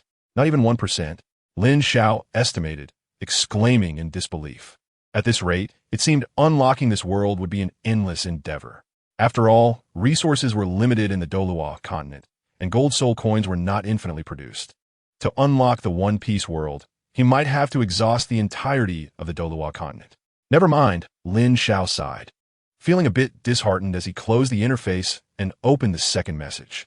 To his surprise, he encountered an unexpected delight. Congratulations, host. You have cumulatively sold 100 jars, unlocking the restriction on trading currency. From now on, jar sold will no longer be limited to transactions with gold soul coins. As long as the value of the items provided by the purchasers reaches 100,000 transaction points, the transaction can be completed. Note, items produced from the jars cannot be directly converted into transaction points. 100,000 transaction points equate to items valued at 100,000 gold soul coins? Lin Xiao comprehended the implication. This removal of trading restrictions was indeed advantageous, providing hope to many who had previously despaired of opening jars. Otherwise, over time, even a titled Douluo would struggle to amass enough gold soul coins to continue opening jars. Chapter 68. The Sky Tree Fruit Explodes. Meanwhile, Qianjun and Jiaoma had returned to the Spirit Hall. Brother, Reflecting on our visit to the shop, it feels like a surreal dream. A 10,000-year soul ring has never felt so close to me, Jiangma Douluo lamented, his eyes filled with regret. Let it go. It is all fate, Qianjun Douluo replied, trying to console him. However, since we have been granted a glimpse of hope, there shall inevitably come a day when our wishes are fulfilled. The Titan Douluo spoke solemnly. What was that saying? Where there is hope, there is no despair. Indeed, his words resonated deeply with the demon slayer Douluo. Soon, he recalled the matter and cast a glance at the Titan Douluo, his eyes glimmering with a hint of eagerness. The Titan Douluo, feeling somewhat uneasy under his gaze, retorted, "Why are you looking at me like that? Do you remember the proficiency capsule I consumed earlier? It is truly remarkable. It has elevated my comprehension of soul skills by several tiers. How about we have a little spar?" As he spoke, the demon slayer Douluo rubbed his hands together in excitement, eager to demonstrate his newfound abilities. "Get lost," the Titan Douluo coldly replied with a single word, then retrieved a fruit from a sky tree from his spatial storage and tossed it over. He recalled that the storekeeper had mentioned this item could launch someone away. "Brother, are you angry? Are you feeling insecure?" The demon slayer Douluo observed the Titan Douluo's flustered expression and felt a surge of joy. He understood that the Titan Douluo was intimidated and reluctant to spar with him. As for the approaching sky tree fruit, he chose to disregard it, viewing it as a mere joke. Can a Titan Douluo truly be launched away by such a fruit? However, the next moment, the demon slayer Douluo's thoughts shifted. Boom! A thunderous sound echoed in his ears, and an unusual force surged towards him. To his astonishment, he found his body uncontrollably propelled backward. It truly launched me away? Witnessing the scene, the Titan Douluo felt a sense of disbelief. It was indeed surprising. Thud! At that moment, the demon slayer Douluo crashed to the ground several meters away. His expression one of incredulity. Is the sky tree fruit really this powerful? He was utterly stunned. "Brother, do you intend to murder me?" Came his voice as he saw the demon slayer Douluo stagger to his feet, his breath somewhat normal, yet his appearance was quite disheveled. His once neatly arranged hair now stood on end, and his face was smeared with dirt. His clean and respectable spirit hall attire was now tattered and torn, resembling a beggar on the streets. "Why didn't you defend yourself?" The Titan Douluo inquired curiously. Hearing this, the demon slayer Douluo replied irritably at first. "I didn't pay attention. By the time I wanted to resist, I had already lost control. This fruit is not ordinary. While the damage may not be high, it possesses a strong repelling effect. Unless one has a skill like body dominance, it cannot be withstood. Otherwise, one can only retreat. Oh, this item is so formidable." The Titan Douluo was instantly overjoyed. He imagined how advantageous it would be in a soul battle if one could suddenly gain the upper hand in an instant. "Brother, I didn't expect you to be this kind of person," the demon slayer Douluo remarked, a hint of amusement in his tone. Through the unique bond between brothers, he sensed that the Titan Douluo had been harboring some questionable ideas. Ridiculous. What ill intentions could I possibly have? The Titan Douluo feigned seriousness, then added, "By the way, I have another matter for you to attend to." "What is it?" the demon slayer Douluo asked, puzzled. "Do you remember the young man we encountered outside the shop?" "I remember. He claimed to be Xue Ye of the Elephant Armor sect. What's this about?" "Brother, don't you usually show little concern for matters outside of cultivation?" The demon slayer Douluo was even more perplexed. If it were anyone else, I wouldn't bother. However, the Elephant Armor sect has always been closely aligned with the Spirit Hall and could potentially become an affiliated force. This is something we cannot overlook. Should they act foolishly and provoke Boss Lin, the Spirit Hall could very well be implicated. Upon hearing this, the Titan Douluo gazed deeply at the demon slayer Douluo, his words carrying significant weight. "As for the consequences of angering Boss Lin, I need not elaborate, do I?" At this, the demon slayer Douluo's expression grew serious. "So, what do you mean? Inform She Spear, Ghost Leopard, and Magic Bear about this matter. How they proceed is up to them.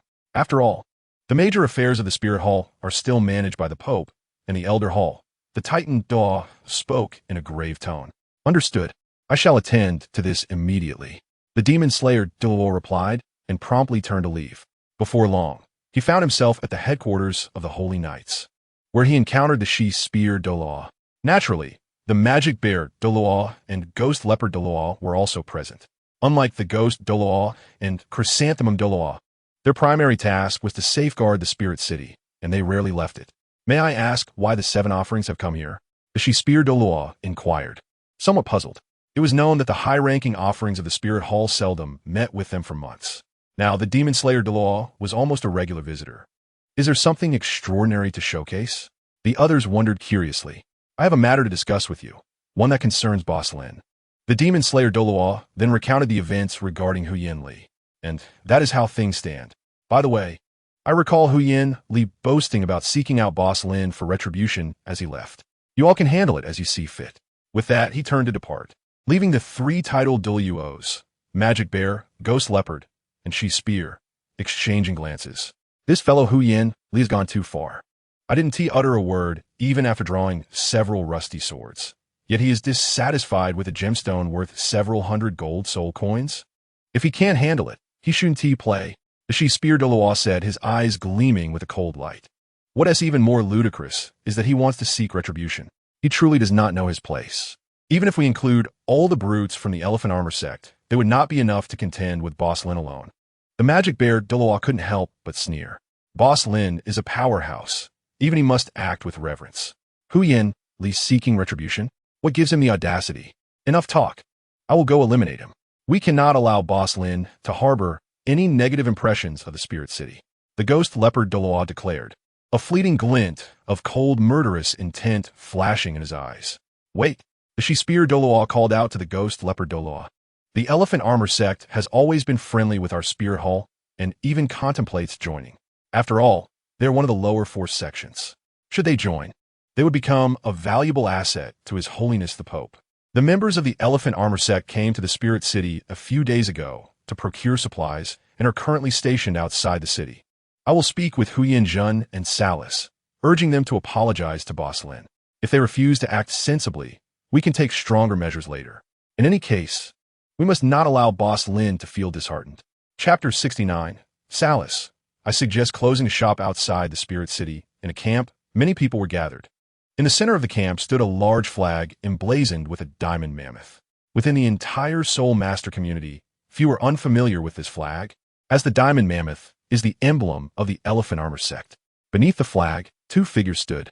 One was over 2.5 meters tall, with dark skin and eyes like copper bells. His short silver hair stood erect like steel needles. The hurried members of the Elephant Armor sect did not dare to breathe in his presence. Undoubtedly, among the formidable figures of Xiangjia sect, there exists but one. Huyan Jun. Beside him stands an elderly man, slender and with hair as white as snow, donned in a striking crimson outfit of the Spirit Hall's hierarchy. His stature pales in comparison to Huyan Jun, yet his aura is equally formidable. This successful procurement of substantial supplies at a modest price in Wuhuan City is largely attributed to the esteemed Bishop Fuzhao. Huyan Jun addresses the elderly man with utmost respect. For Bishop Salis holds significant power within the Spirit Hall, second only to the numerous elders and the Pope. Master Zhongzhu, our years of friendship warrant no such formality. Salis remarks, a grimace forming on his aged visage. Indeed, gratitude need not be spoken. Upon our arrival in Tiando City, Huyan Jun shall present numerous gifts. Once Ali returns, we shall set forth, he adds with a hearty laugh, evidently pleased with the procurement, which saves them a sum of 200,000 to 300,000 gold soul coins. Master, Ali has returned, suddenly announces a disciple of Xiangjia sect, interrupting their conversation. The attire confirms his allegiance to the sect. This brat knows to return, does he? Summon him here. I have inquiries regarding his responsibilities. Huyan Jun feigns anger with a cold snort. However, the disciple appears troubled. What seems to be the matter? Speak swiftly. Huyan Jun demands with a furrowed brow. Zhongzhu, Ali cannot walk back. He must be carried. The disciple stammers, his voice trembling. What did you say? Huyan Jun's expression shifts to one of shock. Is Ali in trouble? He seizes the disciple by the collar, lifting him off the ground. At that moment, a group approaches, carrying a stretcher, and Huyan Jun's heart sinks as he recognizes the ailing figure atop it. Indeed, it is Huyan Li, grandfather. Huyan Li exclaims, tears streaming as he finally sees his kin. Ali. Huyan Jun's eyes turn red, his voice quivering. Casting aside the disciple, he rushes to Huyan Li's side, demanding, did I not send you to procure supplies? Who has done this to you? Grandfather, I was deceived out of the 100,000 gold soul coins you entrusted to me, and the treacherous shopkeeper has left me in this state, Guyan cries, his lament echoing. Cease your tears, Guyan sternly instructs. Explain to me what transpired. In Wuhuan City, I stumbled upon a quaint shop selling jars. People outside claimed that one could unearth enhanced soul rings and treasures that amplify martial souls within these jars. There were even whispers of soul bones, Guyan recounts, his voice growing softer. Unable to resist my curiosity, I entered. To my dismay, I purchased a jar for 100,000 gold soul coins and unearthed a mere aquamarine worth several hundred. What did you say? You spent 100,000 gold soul coins on a jar? Guyan's disbelief deepens. You deserve the punishment you received. The supplies in our camp are worth only 500,000 gold soul coins, sufficient for a year for the entire Xiangjia sect. You squandered 100,000 on a worthless jar? Grandfather, I realize my mistake. I never anticipated being deceived. Those people outside were likely accomplices. Guyan pleads. Regardless, this matter cannot be dismissed lightly. I shall uncover who dared to deceive the Xiangjia sect in such a manner. With a stern countenance, Guyan inquires about the shop's location and instructs several disciples. Take Ollie to a healing soul master. Understood, the disciples reply, hastily escorting Guyan away. Even as they depart, Guyan hears Guyan Li's voice lingering. Grandfather, you must avenge me. Master Bishop, what is your perspective on this matter? Guyan turns to Salis, who remains beside him. Alas, Salis sighs, the moral fabric of our society is indeed deteriorating. I never imagined that Wuhuan City, hailed as the sanctuary for soul masters, would succumb to such blatant fraudulence. It is astounding that no one intervenes. One must question the role of the guards and the sacred knights. Kulme, I shall accompany you to investigate this matter further. Rest assured, I will provide you with an explanation, Salis assures, as they proceed toward the camp's exit. However, upon stepping outside, they encounter an imposing figure clad in golden armor approaching them. Guyan's expression shifts dramatically while Salis forces a strained smile, surprised to unexpectedly meet Elder Xue. Elder Xue shakes his head slowly. This is no mere coincidence. I have specifically come to seek you. You sought us? Guyan contemplates, a spark of realization igniting in his eyes. Could it be that your excellency has heard of Ali's predicament? Indeed, Elder Xue nods gently. Surely the perpetrator has been apprehended? Guyan's gaze is filled with astonishment. Perpetrator? Apprehended? Elder Xue pauses. I have come here to capture the troublemaker, Guyan, and provide an explanation to Boss Lin. How is it that Boss Lin is regarded as the villain? Salis interjects, sensing the discord. Did not Elder Xue seal that fraudulent establishment? Fraudulent establishment? Elder Xue exclaims, astonished. Internally, he muses, how audacious you are to state such claims. To acquire treasures that can significantly enhance one's abilities for merely 100,000 gold soul coins. How can one label this as fraudulent? It becomes apparent that Elder Xue is unaware of who is responsible for Guyan's injuries. Salis perceives the misunderstanding and elaborates. Are you not aware of the establishment that has surfaced in Wuhuan City? A jar priced at 100,000 gold soul coins, yielding only gemstones worth a few hundred, is utterly despicable. Young Master Guyan was grievously injured merely for voicing his grievances. I propose that Elder Xue accompany us to reclaim the 100,000 gold soul coins for the Xiangjia sect and close that establishment to prevent further victimization, thus preserving the reputation of Wuhuan City. Upon hearing Salis's words, Elder Xue's eyelids twitch uncontrollably. Do you comprehend the strength of that shopkeeper before you dare to threaten closure? I fear your bones would be dust before you manage to shut it down. He responds, incredulously. Have you been drinking? He suddenly poses, the question seemingly out of nowhere. Just a little, Salis replies, taken aback, yet remains truthful. It was a vintage from 92 years ago. The bishop and I shared a couple of cups. Would your excellency care to sample it? Unnecessary, Elder Xue declines curtly. The snake spear Douluo directly declined and advised. Next time, do not merely indulge in wine. Partake of some dishes as well. This way, it will be less likely for you to become inebriated. What does this mean? Both Guyan and Salis were taken aback. At that moment, the snake spear Douluo continued. That little shop is beyond your capabilities. Furthermore, before opening a jar, The shopkeeper will clarify all matters. There is no possibility of deceit. If no valuable items are revealed, it can only be said that Huyan Li's fortune has run dry. Oh, I understand now. Huyan Jun elongated his tone, his smile fading.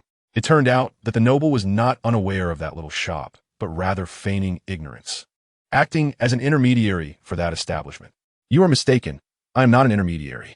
Advising you to remain calm is for your own good, replied the snake-spear Douluo, slightly shaking his head. He solemnly stated, allow me to reiterate. That little shop is quite extraordinary. What one uncovers from a jar, whether it is a loss or a gain, solely depends on one's luck. Of course, if you insist on causing trouble for the shop, you may do so.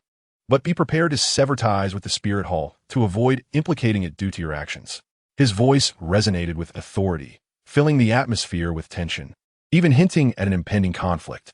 Suddenly, Huyan Jun's expression shifted to realization. It appeared that the noble had some connection with the shopkeeper, or else he would not so indiscriminately defend the other party. To swindle someone and earn 100,000 gold spirit coins. That figure would indeed entice even a titled Douluo. Am I now an accomplice? Pondered the snake-spear Douluo. Alas, the moral decay of society is evident. No wonder that black shop stands resilient in Spirit City, shielded by an elder, making it untouchable. Would the sect master be willing to accompany me to meet His Holiness the Pope and recount the truth? Salas interjected at this moment. Huyan Jun hesitated. Salas continued, Sect Master Huyan, what is there to fear in presenting your case? Rest assured, even a titled Douluo has no authority to act unlawfully in Spirit City. His Holiness is astute and will surely deliver justice. Very well. Huyan Jun gritted his teeth and nodded resolutely. Simultaneously, he reassured himself that the snake-spear Douluo was merely the weakest titled Douluo, and not significantly stronger than himself. So he had nothing to fear. You wish to seek an audience with His Holiness? The snake-spear Douluo chuckled coldly. That would be most welcome. Meanwhile, Lin Xiao observed the dwindling crowd outside the little shop, pondering, it seems that no customers will arrive today. I wonder if that Huyan Li will come seeking revenge. I can only hope he adds a touch of excitement to my mundane life. Hopefully, he will not disappoint me. In truth, Lin Xiao was quite eager to encounter some of the familiar characters from the original story, such as Lu Erlong, Zhao Wuji, and Flander. After waiting for a while, with neither customers nor enemies appearing, he concluded that granting them a chance was futile. Whether it was for opening jars or seeking revenge, he could only wait until tomorrow. I shall first open the jars rewarded to me today, he thought, and with that, Lin Xiao waved to close the shop door. He then proceeded to open 10 jars, each with a 10-fold explosion rate. Not bad. Aside from some miscellaneous items, he also uncovered 3 enhancement items and an upgrade scroll. Lin Xiao did not rush to use the enhancers and upgrade scrolls, but instead stowed them away and opened a second batch of 10 jars. With flashes of white, blue, and purple light dazzling before him, he found it quite satisfactory, similar to the first batch. Without hesitation, he proceeded to a third set of 10 jars. This time, he was too lazy to examine the contents closely and immediately opened a fourth set of 10 jars. However, it was within this batch that Lin Xiao suddenly discovered something extraordinary. As one jar shattered, a pink glow emerged. Another divine item. He felt exhilarated. If only I could receive another enhancement scroll, I would surely enhance it to level 10 and stop. Lin Xiao silently vowed. Yet, it was not an enhancement scroll. Item. Pet capsule. Level. Divine type. Non-tradable description. Seals the function of capturing pets, transforming it into capturing soul beasts. Effect. Can be used on any soul beast, but has only a 30% chance of successful capture. If successful, the soul beast will remain absolutely loyal, and the capsule will not vanish, serving as a space for pet storage. Heavens, this is remarkable.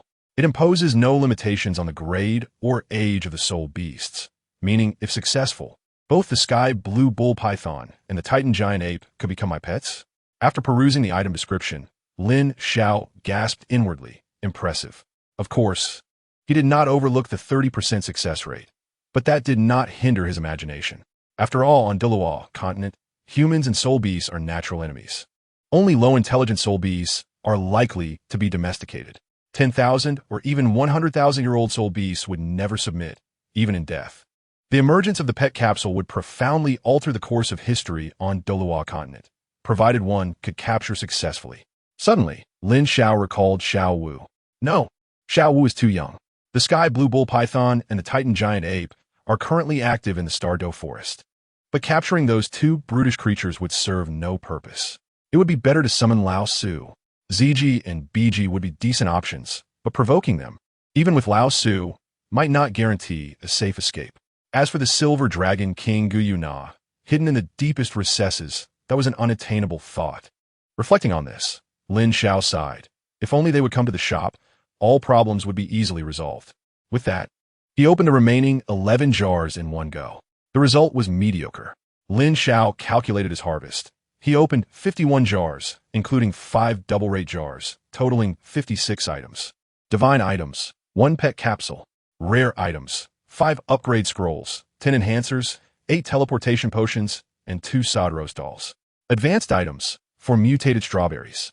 Ordinary items, 20 bottles of magic juice, 2 fake coins, and 4 fruits from the sky tree. After all, receiving a divine-grade pet capsule can hardly be deemed a total loss. Lin Xiao mused, as he summoned 10 enhancers with a mere thought. To put plainly, after the failure of his last enhancement at 11, Lin Xiao felt a lingering obsession with the process. His expectations were modest. He merely wished to enhance the first spirit ring to 5. Yet, in the depths of his heart, he secretly hoped for a 7, or even a 10 along the way, without any objections. A quarter of an hour later, Lin Xiao, with a tense expression, gazed at the enhancers before him. Congratulations. Enhancement successful. A melodious voice echoed in his mind, and a faint smile graced Lin Xiao's lips. The results were astonishing, exceeding his expectations, as all 10 enhancers had reached an impressive 8. At that moment, a purple spirit ring floated gently from the enhancer and settled upon Lin Xiao. The first ring of a millennium. Alas, without a spirit ring lock, he lamented, I would certainly secure this ring to prevent any future impulsiveness. After speaking, Lin Xiao retrieved a stack of papers, upgrade scrolls. Upon tearing apart 4 scrolls, his spirit power surged rapidly, reaching level 19 in mere breaths. Due to the increased age of the spirit ring, he was not far from attaining 20. Quite satisfactory, he thought, as he decided to treat himself to a modest meal after today's efforts. With that, Lin Xiao made his way to the kitchen in the backyard, where the Pope's palace lay ahead. Meanwhile, Salus gazed at the distant, resplendent palace and spoke. Elder Xue, should you nod in agreement to compensate Master Guyan and quietly close the shop, I can pretend as if nothing has transpired. After all, if this matter reaches His Holiness, the outcome may not favor you. Salus, now somewhat composed, recognized that despite Elder Xue being dubbed the weakest elder within the Spear Hall, he was still a titled Douluo. If possible, there was no need for matters to escalate unnecessarily. I, Shilong, stand upright and fear no shadows. There is no need for such underhanded dealings. The elder Xue decisively rejected. He believed that the existence of this small shop was already known to His Holiness, and he even suspected that the Pope might have covertly acknowledged its existence. He was curious to see how Salus and Huyanjun would resolve this predicament. Very well. Remember, Elder, that I have offered you a chance, Salus said, turning his serious gaze towards Huyanjun. Let us depart. Agreed, Huyanjun responded, taking a deep breath. He understood that he had completely offended the title de law. Outside the Pope's palace, Salus respectfully announced, Your Holiness, Salus seeks an audience. After a brief silence, a languid voice resonated from within the palace. Enter. With that, the doors of the Pope's palace slowly opened. The three hesitated for a moment before stepping inside, almost in unison. Upon the grand throne, Bibi Dong's authoritative gaze swept over the trio, and she inquired solemnly, What brings you here?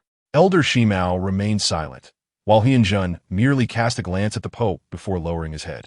Salus hesitated briefly before stating, Your Holiness, I wish to report Elder Xue for dereliction of duty and for personal gain. He has established a shop in Spirit City that exploits the unwary. Oh, is this true? Bibi Dong expressed surprise, for she was well aware of Shilong's character. Although his cultivation talent was somewhat lacking, his loyalty was unquestionable. Your Holiness, you may not be aware that a small shop has opened in Spirit City, claiming to provide spirit bones for a mere 100,000 gold soul coins, effectively deceiving many.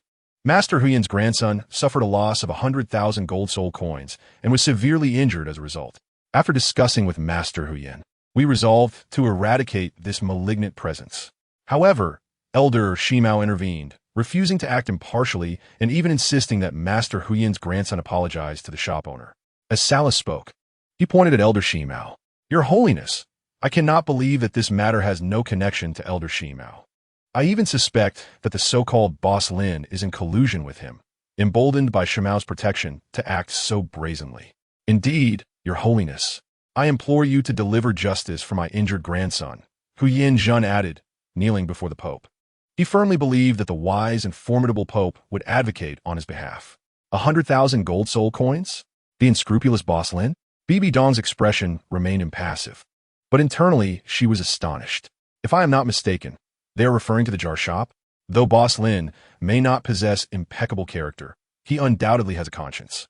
However, Bibi Dong did not hasten to a conclusion, instead asking Huyen Zhen, how do you wish to address this situation? Your Holiness, I believe Bishop Salas has a valid point. We must ensure that the shop is shut down to prevent further harm. Additionally, we must reclaim our lost 100,000 gold soul coins, and of course, compensate my unfortunate grandson. Huyen Zhen wished to also see the true mastermind behind the shop brought to justice, but reflecting on Elder Shimao's status, he swallowed those words. Unlike Salas, he could not afford to disregard the elder. Yet, Salas remained steadfast, declaring with conviction, Your Holiness, the individual behind the shop must also face severe punishment. He cast a victorious glance at Elder Shimao. Oh, Bibi Dong elongated her tone, turning her attention to Elder Shimao. Elder Shi, what is your stance on this matter? It appeared to align with my suspicions. Upon hearing this, Elder Shimao's heart stirred, and he replied earnestly, Of course, Huyen Li must apologize to Boss Lin. No, even Master Huyen Zhen should express his stance to avoid any repercussions aimed at the giant armor sect and the Spear Hall. Are you still stubbornly clinging to your opinion? Quite audacious. Salas was momentarily taken aback before inwardly smirking. Shouldn't Elder Shimao be hastily accepting responsibility? I have heard that the Pope does not tolerate insubordination. His refusal to admit guilt may lead to severe repercussions. However, this was also beneficial, as it alleviated fears of Elder Shimao retaliating against the giant armor sect. Seeing Elder Shimao's resolute demeanor, Huyen Zhen felt an unexpected sense of relief. At that moment, Bibi Dong spoke, Then we shall proceed according to Elder Shimao's suggestion. Thank you, Your Holiness. Both Salas and Huyen Zhen expressed their gratitude simultaneously. They believed they had emerged victorious. However, as the conversation progressed, the two exchanged glances, seemingly surprised that the Pope had said to act according to Elder Shimao's opinion. Did I hear that incorrectly? Salas and Huyen Zhen echoed almost in unison. They were well aware that Elder Shimao had insisted that Huyen Zhen take his grandson, Huyen Li, to apologize. What was going on? Do you dare to question my words? The coldness in Bibi Dong's voice left no room for explanation. She demanded absolute obedience. Upon hearing this, both Salas and Huyen Zhen broke into a cold sweat. Despite their myriad of questions, they dared not utter a word. Huyen Zhen resolved to return and apologize to Boss Lin on behalf of his inept grandson. He pressed his forehead firmly against the ground, too fearful to look up. He knew not who Boss Lin was, but he was certain that the individual was beyond his capacity to provoke. Salas, do you have any objections? Bibi Dong inquired again. And no, Salas stammered. The esteemed platinum bishop of the Spirit Hall flustered. Your Majesty, I have just reflected upon my previous remarks, which were somewhat one-sided and lacking in rigor. I feel deeply ashamed and must also apologize to Elder Shi for my earlier confusion, as age has made me a bit muddled. Salas's face was marked by embarrassment. Old fox, Elder Shi, the Spear Dao, shot him a disapproving glance. Nearby, Huyen Zhen thought to himself, how quickly his demeanor changes. One might think his martial spirit is the black tortoise for his adaptability. Very well. Since there are no objections, we shall proceed as such. Bibi Dong nodded gently, expressing her satisfaction. Her gaze turned toward the Spear Dao, instructing, Elder Shi, please oversee the next steps. At your command. Elder Shi responded with a respectful bow. It is getting late. You may all retire, Bibi Dong concluded, leaning back in her throne, her jade hand rubbing her temples. The others, sensing her fatigue, hastily took their leave. Once outside the Spear Hall, both Salas and Huyen Zhen remained silent. As they approached the city gates, the Spear Dao finally spoke, it is late. Boss Lin has likely retired for the night. We shall postpone the apology until tomorrow. Huyin Zhen, gritting his teeth, suddenly asked, Elder, who exactly is that Boss Lin? I wish to know the truth. The spear duel regarded Huyin Zhen with a deep gaze. All I can say is that he is someone beyond your means to provoke. From the Pope's attitude, you should glean some understanding. I shall say no more. In truth, he was also somewhat in the dark regarding Boss Lin. Understood. Huyin Zhen nodded absently.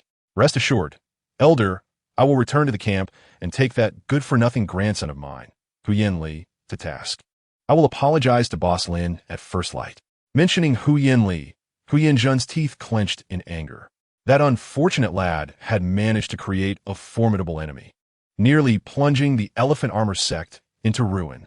Elder Shi, I must apologize for my earlier rudeness, Salas interjected, attempting to mend fences. He produced a bottle of wine, stating, This is a vintage from 92 years ago. 92 years old? Spare me, the spear Douluo chuckled. There is no need for such formality. Bishop, you have done nothing wrong. The spirit hall needs individuals of your integrity.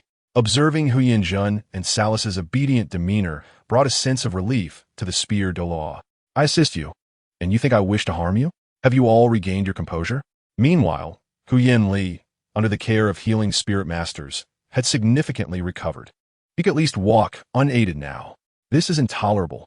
I, Huyin Li, must destroy that vile establishment. The thought of the detestable shop filled him with rage. Ali, do not be angry. We have allies in Spirit City. We will surely avenge this wrong. Two of Huyin Li's fellow disciples from the Elephant Armor sect consoled him. Indeed, Elder Salas and the sect master have gone to demand justice on your behalf.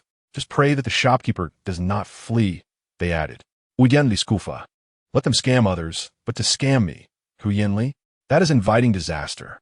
All I hope is that my grandfather takes it easy on that detestable shopkeeper and leaves enough breath in him for me to vent my anger, he declared. As for worrying about Huyin Zhen, he dismissed the notion. The Elephant Armor sect was one of the lower four sects, possessing considerable strength. Although Huyin Zhen was a soul Douluo, he was among the most formidable of his kind, capable of holding his own against even some weaker titled Douluos. While the unscrupulous shopkeeper had some strength, Huyin Li firmly believed that Huyin Zhen could easily overpower him. Just then, a voice boomed from outside the camp. Huyin Li, where are you? The voice was urgent, almost thunderous. Grandfather has returned. Huyin Li's heart soared at the sound. The urgency in the voice suggested that they had achieved their goal. As the voice faded, he and his two companions hurried to find Huyin Zhen. Indeed, Huyin Zhen and Salas entered the camp together. Grandfather, where is that vile shopkeeper?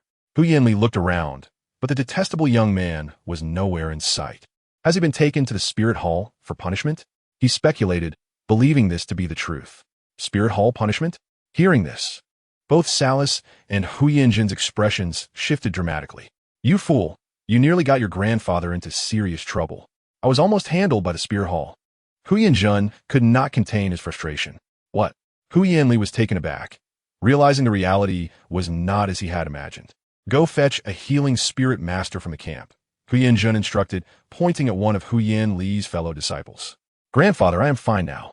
There is no need for a spirit master, Huyin Li replied instinctively. Do you think I care about your well-being? No, you are about to have a problem, Huyin Zhen exclaimed, rolling up his sleeves in readiness. The following morning, outside the shop, a crowd had gathered as usual. However, they dared not approach too closely, for several individuals were present. Elder Shi, the spear Douluo, an elderly man clad in bishop's robes, and two imposing figures resembling mountains. Guyan Li, that is the one who was beaten yesterday. Good heavens, they truly have come knocking. See, I told you the Elephant Armor sect and the Spirit Hall have a deep connection. I did not expect Huyin Li to bring along the bishop and elder for retribution. This is quite impressive. A group of onlookers whispered among themselves, their murmurs inevitably reaching the ears of Huyin Zhen. Huyin Li, Salas, and the spear Douluo. Salas and the spear Douluo remained composed, but Huyin Li felt a pang of despair. We are not here to seek revenge. We have come to apologize. Huyin Zhen felt the heat of embarrassment rise to his cheeks. The more the crowd gossiped, the more awkward he felt. Where is that mysterious Boss Lin? Why has he not yet appeared? Huyin Zhen frowned. Deliberately, given his prowess, every move outside the shop might not escape his notice. His prolonged absence must surely be a calculated effort to leave us in suspense, perhaps even to mock us. Hu Yanli muttered in a tone audible only to Hu Yanjun. Would you kindly silence your tongue? If it weren't for you, would I, your grandfather, be here to suffer such humiliation? Hu Yanjun sternly reprimanded Hu Yanli with a voice that cut through the air. However, if Lin Xiao were to overhear their exchange, he would undoubtedly feel wronged.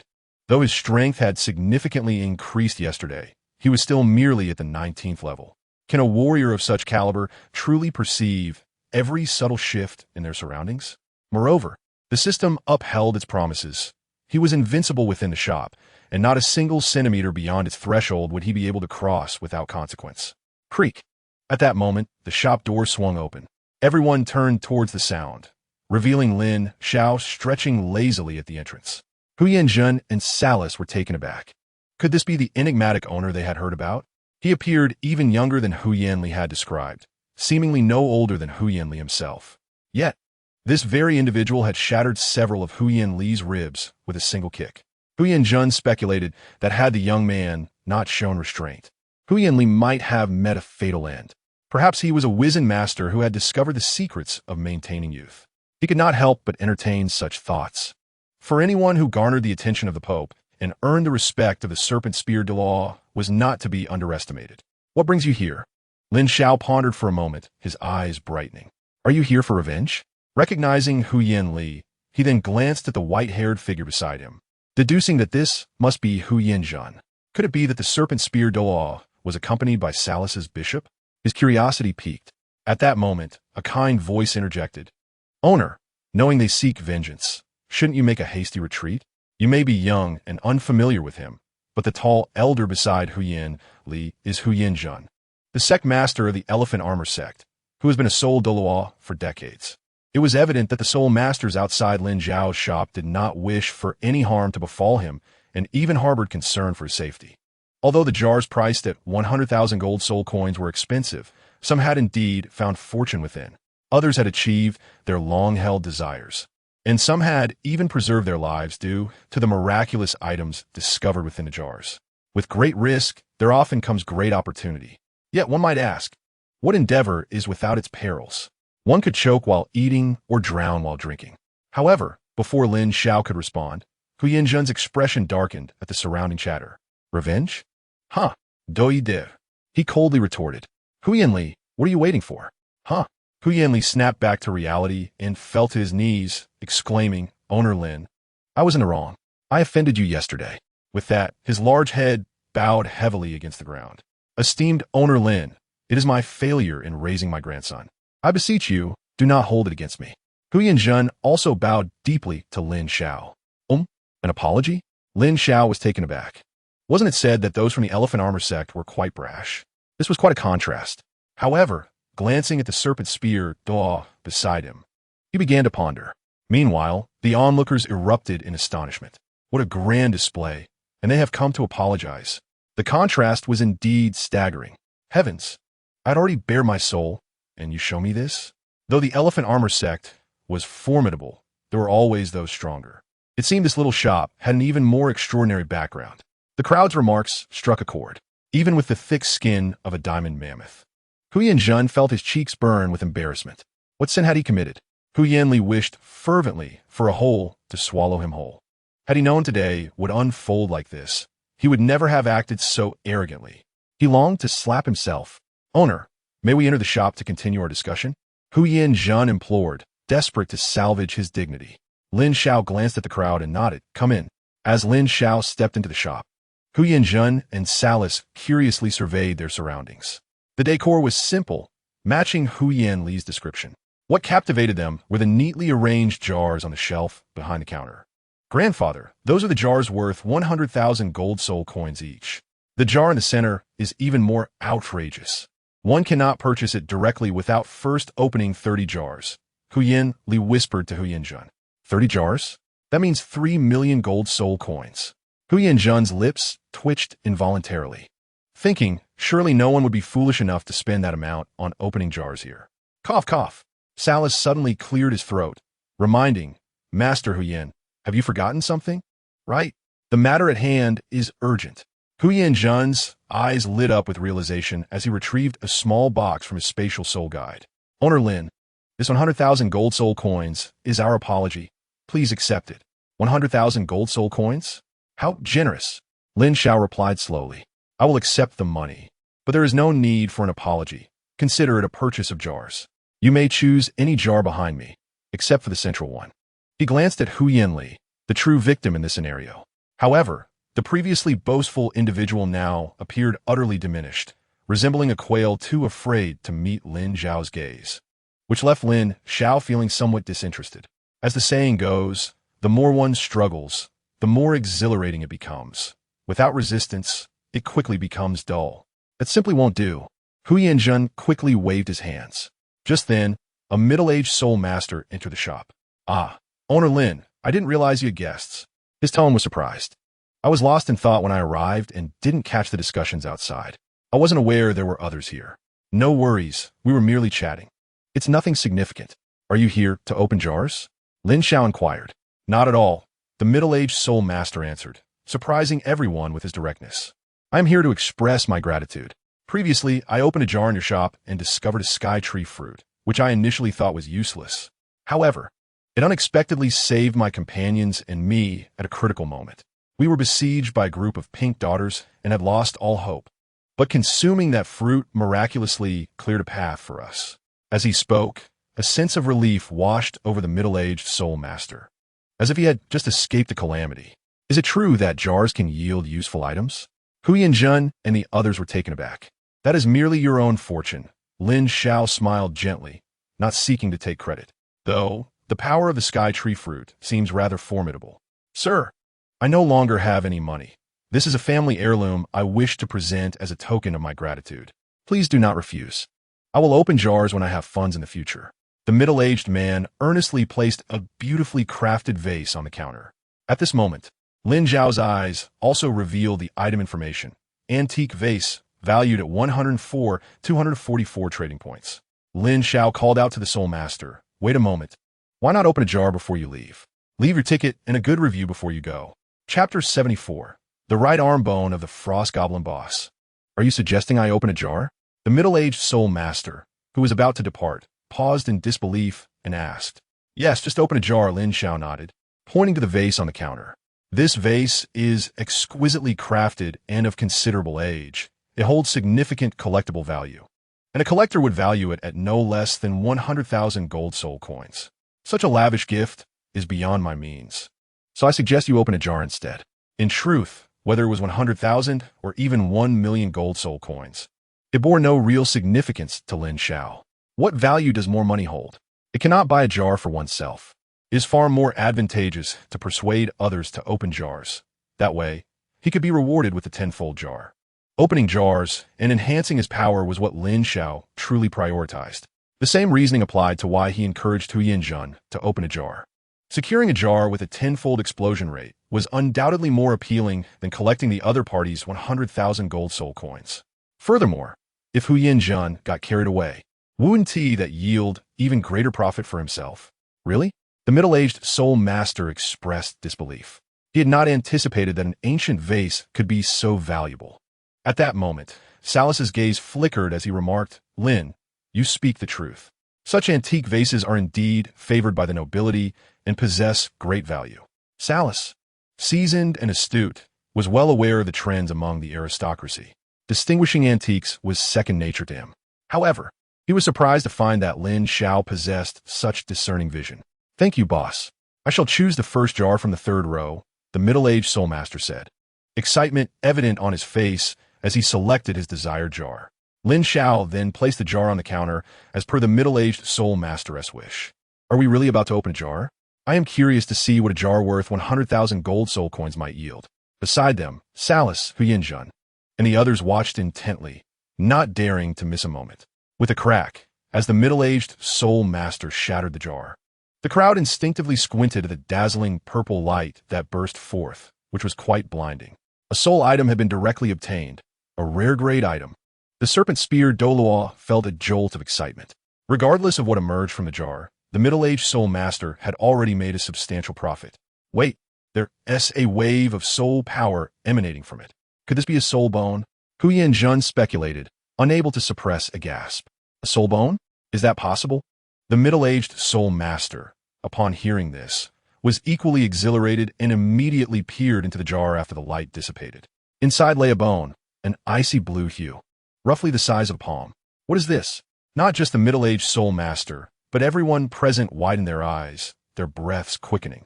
Item, right arm bone of the frost goblin rarity. Rare type? Tradable description, originating from the frosty, gloomy forest. Soul skill, ice spike. Launch a shard of ice at the enemy, dealing damage and having a chance to freeze the opponent. Congratulations. This soul bone is named the right arm bone of the frost goblin, capable of executing an ice spike attack, with a chance to freeze the enemy. Lin Xiao's eyes also gleamed with admiration. One must admit, there are always some fortunate souls who can strike gold effortlessly. However, this aligns perfectly with the characteristics of a jar. Do not be misled into thinking this is merely a stroke of good fortune. It only serves to entice one to spend more money. As the saying goes, a jar brings fortune, and a jar drains it. No one can take it home. A soul bone, truly.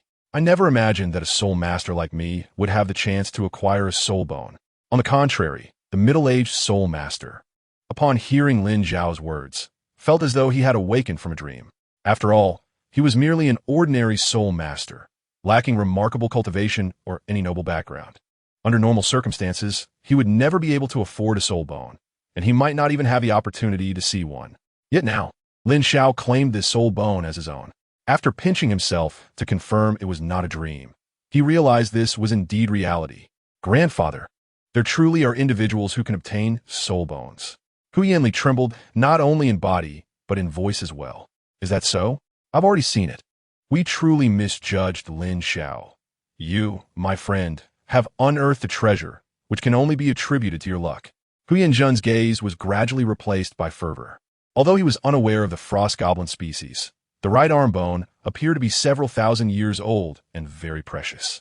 In any major auction house, it could fetch a price of over 1 million gold soul coins.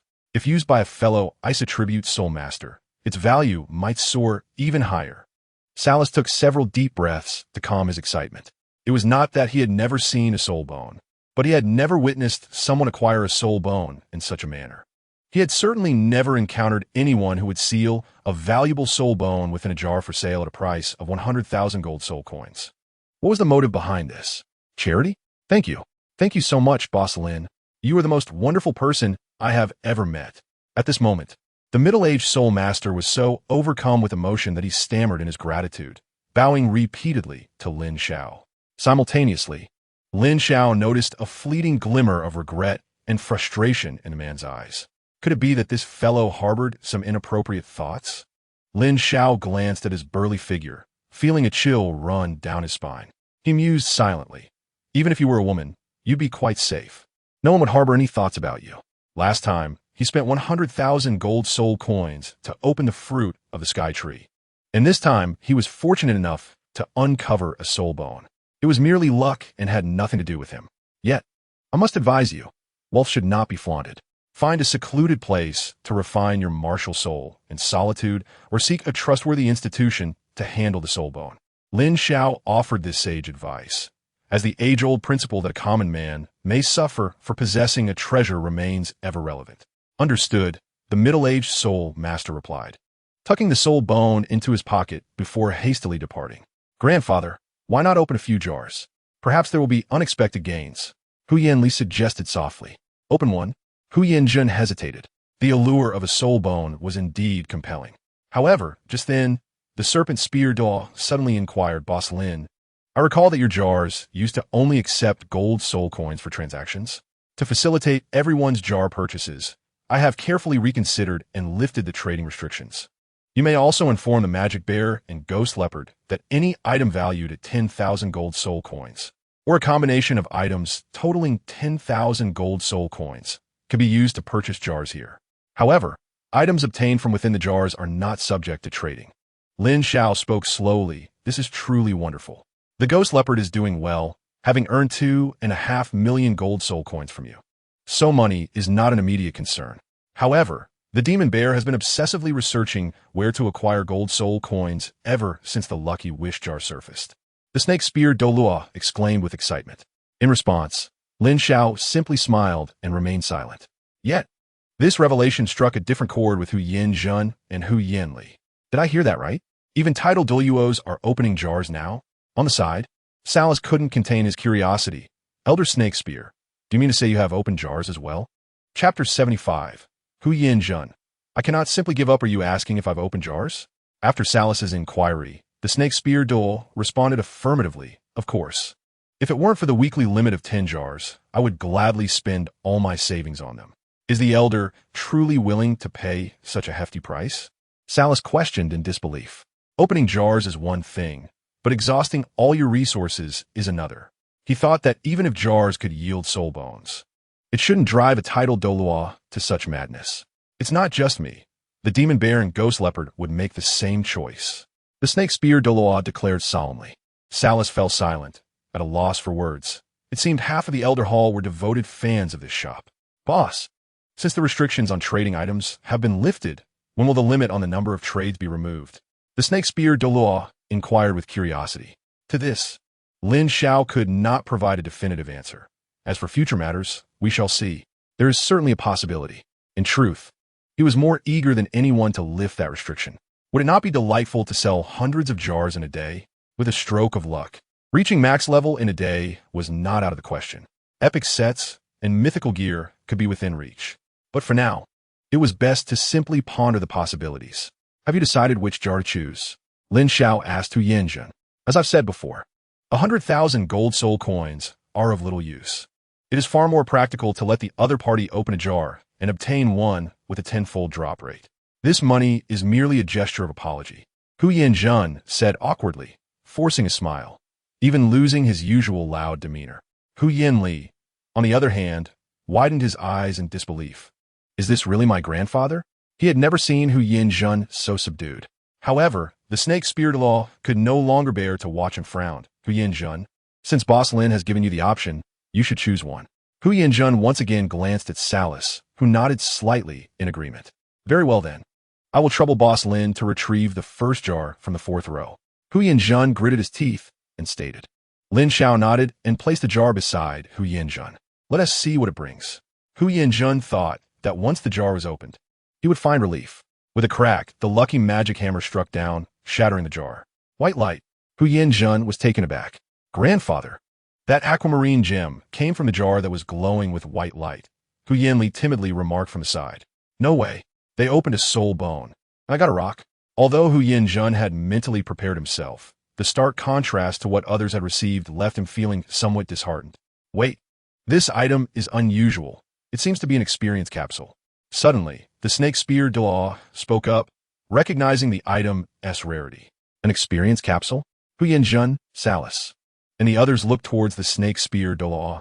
The snake spear Douluo turned to Lin Xiao, and upon seeing him nod, he simply explained, it is a treasure that, when consumed, can enhance your soul power. Consuming it can elevate soul power? Is it truly that miraculous? Filled with skepticism, Hu Yin picked up the experience capsule and asked, how is this experience used? Lin Xiao replied, simply eat it. Hearing this, Hu Yin wasted no time and swallowed the experience capsule whole. Not long after, a glimmer seemed to flicker in his eyes. Grandfather, how do you feel? Hu Yin asked anxiously. Ha ha ha. Amazing, absolutely amazing.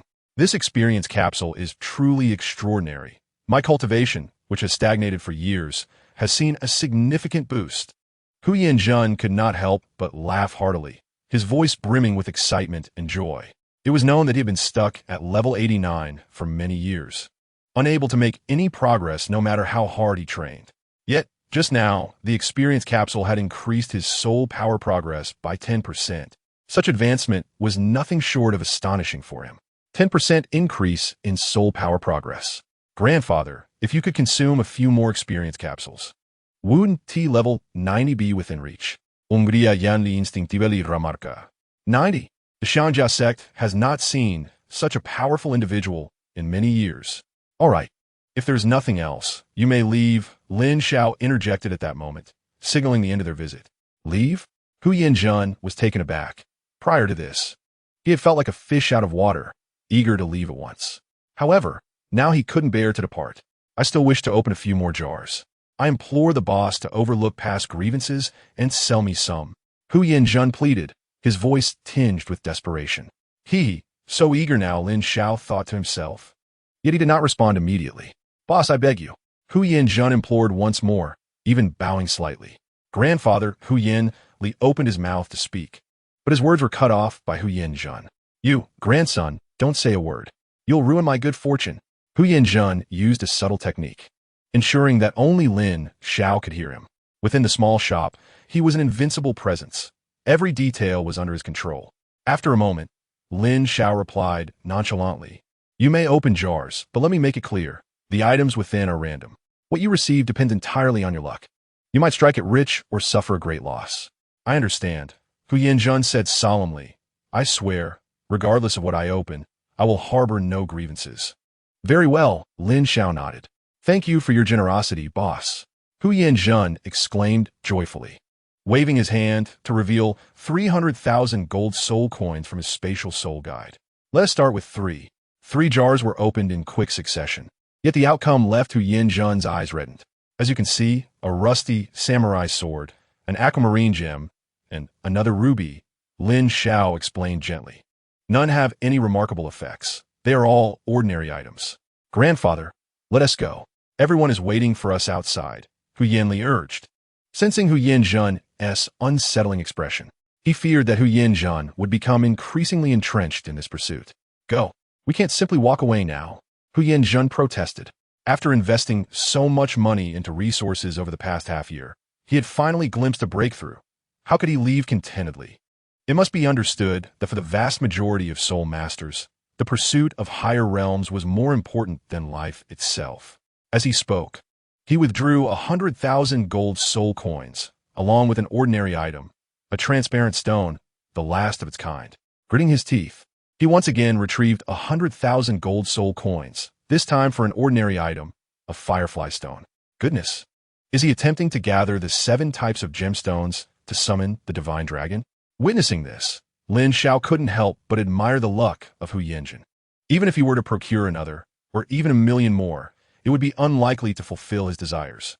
Grandfather, Hu Yanli exclaimed, panic evident in his voice, as he realized that 500,000 gold soul coins had vanished in an instant. Converted into supplies, that amount could sustain the Xiangjia sect for an entire year. Do not disturb me. I have a premonition that the next jar will undoubtedly yield a return. Hu Yanzhen seemed almost entranced, speaking in a low voice, Boss, another one. Please. Yet, as the words hung on his lips, he found himself unable to utter them. It dawned on him awkwardly that he was out of money. Perhaps it's best to stop here, suggested Salas. Hu Yanli quickly chimed in. Indeed, we are truly out of funds. No money? That is not an issue, Hu Yanzhen declared. Lin, the boss, previously mentioned that it is acceptable to exchange jars for items of equivalent value if gold soul coins are unavailable. An additional chapter today. I seek a vote. Any spontaneous donations would be even more appreciated. Chapter 76. The Arrival of Ning Rongrong Grandfather. You aren't considering using the sect's resources to exchange for jars, are you? A look of horror flashed in Hu Yanli's eyes as he began to discern Hu Yanzhen's intentions. Precisely, Hu Yanzhen confirmed with a firm nod. Ali, you must return to the camp and bring all the resources we possess. That is our Xiangjia sect supply for an entire year, and it holds considerable value. Master Hu Yanzong, are you certain you want to trade resources for jars? Salas interjected, unable to hold back, his brow furrowed in concern. Have you considered what your sect will eat and drink for the coming year if these resources are gone? Of course. I have pondered it. Even if I fail, it matters not. We are all capable beings. We won't starve. However, should I unveil a treasure that allows me to break through, it would be an entirely different matter. Once I attain the title of a titled the status of the Xiangjia sect will soar. The resources we can acquire will be incomparable to what we have now. Even if I were to join the Spirit Hall in the future, I could directly become an elder, answerable only to the Pope. As he spoke, Hu Yanzhen's eyes seemed to blaze with an inner fire, a manifestation of ambition. No one is foolish enough to leap willingly into a pit when they see it before them. Hu Yanzhen appeared impulsive, yet he possessed his own resolve. Today's expenditure is an investment in the future. After so long in silence, the Xiangjia sect finally glimpsed the hope of resurgence. Understanding Hu Yinjin's thoughts, Hu Yanli ceased to question him. Indeed, the benefits a titled Douluo could bring to the sect far outweighed the cost of several 100,000 gold soul coins and resources. "Grandfather, wait for me here. I shall return shortly," he said, hastily exiting the small shop. Grandfather Jian, the individual who just rushed out, seems to be from the Xiangjia sect. Outside the shop, amidst the crowd, a white-haired elder and a graceful young lady had appeared, the sword Douluo and Ning Rongrong. In his eagerness to reach the spirit city, the sword Douluo had not wasted a moment. Were it not for the support of the magical fruit juice, he would have long since exhausted his soul power. Indeed, they were from the Xiangjia sect, but why did it seem like only young disciples were present? According to the surrounding chatter, the celestial phenomenon Hu Yinjin was also inside the shop. Why had he not yet emerged? The sword Douluo found it puzzling. He will certainly come out eventually. However, it may take a little while longer. Grandfather Jian, please sit down and rest a moment. Rongrong will massage your shoulders to help you relax. As she spoke, Ning Rongrong deftly produced a folding chair from her spatial soul guide and set it on the ground. "Rongrong, you're not like this," the sword Douluo remarked, his gaze flickering. He had noticed that following the events at Shrek, Ning Rongrong had changed. Whether for better or worse was hard to say. Yet in his heart, he believed that the most important thing was for Ning Rongrong to be happy. Upon hearing his words, Ning Rongrong's gaze flickered, and after biting her lip, she said, "Grandfather Jian, do you know? When I was very young, my mother told me that girls should not be too sensible. The more sensible they are, the less anyone cares for them. To be too sensible only harms oneself. One must not think of others in every situation. Only children who cry will receive candy." Perhaps it was this understanding, combined with a certain talent, that led to her father's indulgence. As Ning Rongrong spoke, her spirits began to sag. "This is the sorrow of great sex," sighed the sword Douluo. He understood that Ning Rongrong was right, yet her sudden maturity tugged at his heart. "Rongrong, just be yourself. Grandfather Jian will support you." At his words, Ning Rongrong's face broke into a radiant smile. Before long, Hu Yanli returned, followed by a convoy of dozens of horse-drawn carriages. The carts were laden with all manner of supplies purchased by the Xiangjia sect. My heavens, what is happening here? It was likely that Hu Yinjin had lost his mind. Out of funds for jars, he sought to barter with resources? This was quite the gamble. Upon witnessing this scene, the crowd outside began to murmur. At this moment, Hu Yanli approached the shop's entrance. "Boss Lin, do you think these resources can be exchanged for jars?"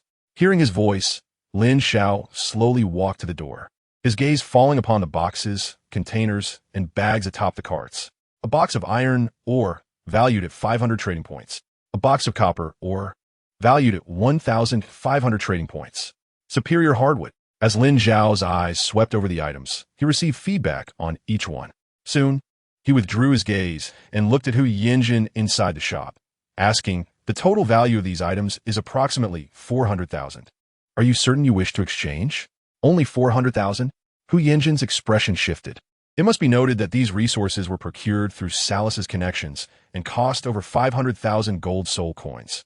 How had they depreciated so drastically? Yet, it was to be expected. What merchant does not seek profit? Are they philanthropists? "Grandfather, this is far too much of a loss." Hu Yanli's stance wavered once again. "Perhaps we should reconsider. What other options do we have? This is all the money we brought." Hu Yinjin's gaze turned towards Salus, who showed no inclination to lend him any. "Forget it. I cannot wait any longer. A loss is a loss. Once we return to the sect, we can gather more coins to make up for it. I have a feeling this venture might not end in loss." Gritting his teeth, Hu Yinjin agreed to the exchange. Lin Xiao nodded. "Then let us have these supplies moved over." With that, everyone began to act. Before long, the supplies from the horse-drawn carriages were collected by Lin Xiao. Hu Yanli's eyelids twitched, his heart pained. "You may select 4 jars, which will bring the total to 10. The final jar will yield a double reward." Lin Xiao informed Hu Yinjin upon returning to the shop. All right. With a heart full of anticipation, Hu Yinjin chose his desired jars. The result yielded shadow stones, obsidian, ice crystal stones, and 2 diamonds. Perhaps selling these to a gem collector could fetch several times their original price. Lin Xiao remarked as he surveyed the items produced from the 4 jars. He had not anticipated that Hu Yinjin would be so unfortunate, ultimately failing to turn the tide. This result is somewhat unacceptable.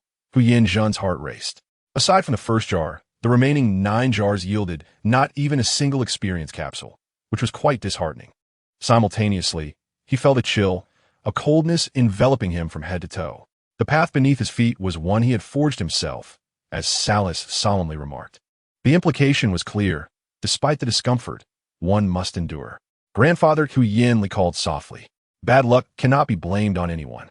Guyan composed himself and then turned to Lin Xiao, saying, Boss Lin, I shall return.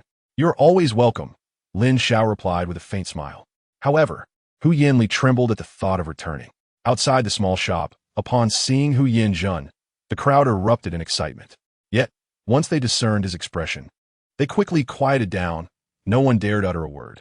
After all, Guyan's face was as grim as a pot's bottom, indicating his fortune was as bleak as his countenance. At that moment, who would dare to provoke him? Your Grace, why do you not open a jar? Are you not tempted? Guyan suddenly inquired. Age has taken its toll. My heart is not what it used to be, Salis replied. I believe your ghost stories.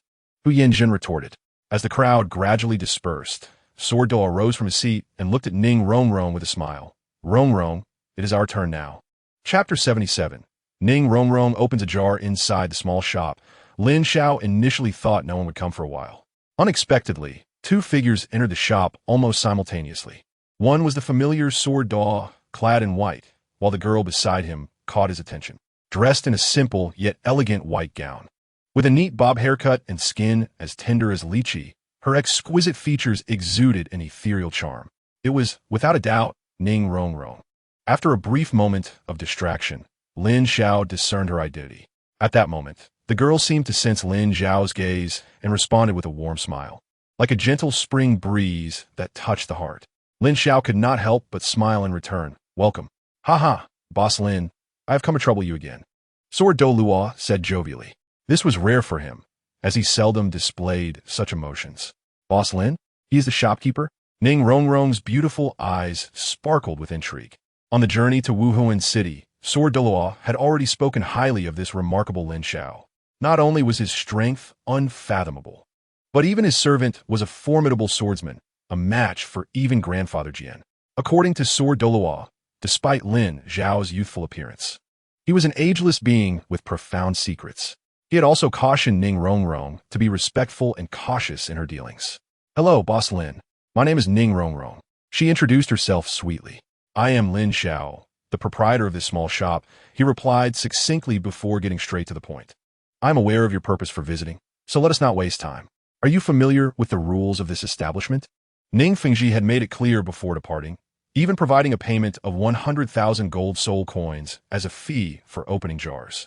Therefore, Lin Xiao did not expect them to engage in casual conversation.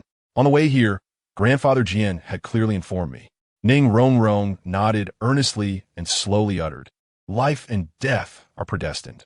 Wealth and nobility are determined by heaven. Though her words sounded odd, they held a certain truth. Lin Xiao responded straightforwardly. Choose the jars you desire. This one, and that one. Ning Rongrong pointed out her selections with her delicate fingers. In no time, the 10 jars were chosen. With a snap of his fingers, Lin Xiao made the jars levitate from the shelves and land on the counter. What a marvelous display! Ning Rongrong's eyes sparkled. It was worth noting that Lin Xiao had performed this feat without any visible use of soul power. Even Grandfather Jian could not achieve such a thing without it. Let us begin. Lin Xiao was eager to see how fortune favored this little enchantress.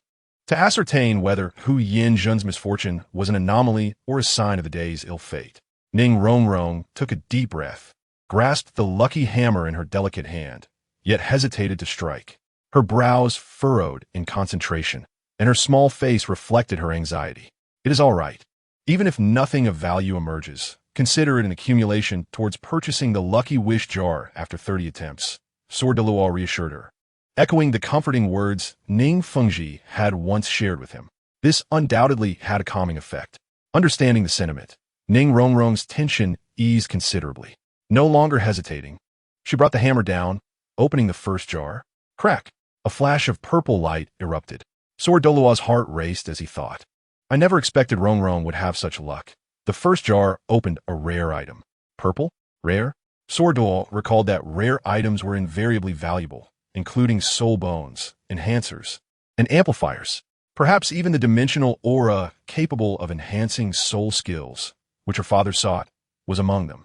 Could I have truly opened an amplifier that both my father and grandfather Jian desire? Ning Rongrong's face brightened at the thought. However, in the next moment, upon seeing the item within the jar, her expression faltered, and her smile gradually faded. What is this? Just a piece of paper? Is it even useful? She asked timidly, glancing at Lin Xiao with uncertainty. Item: Upgrade Scroll, Rarity, Rare Type, Non-Tradable Description. Character level upgrades have now converted to soul power level upgrades.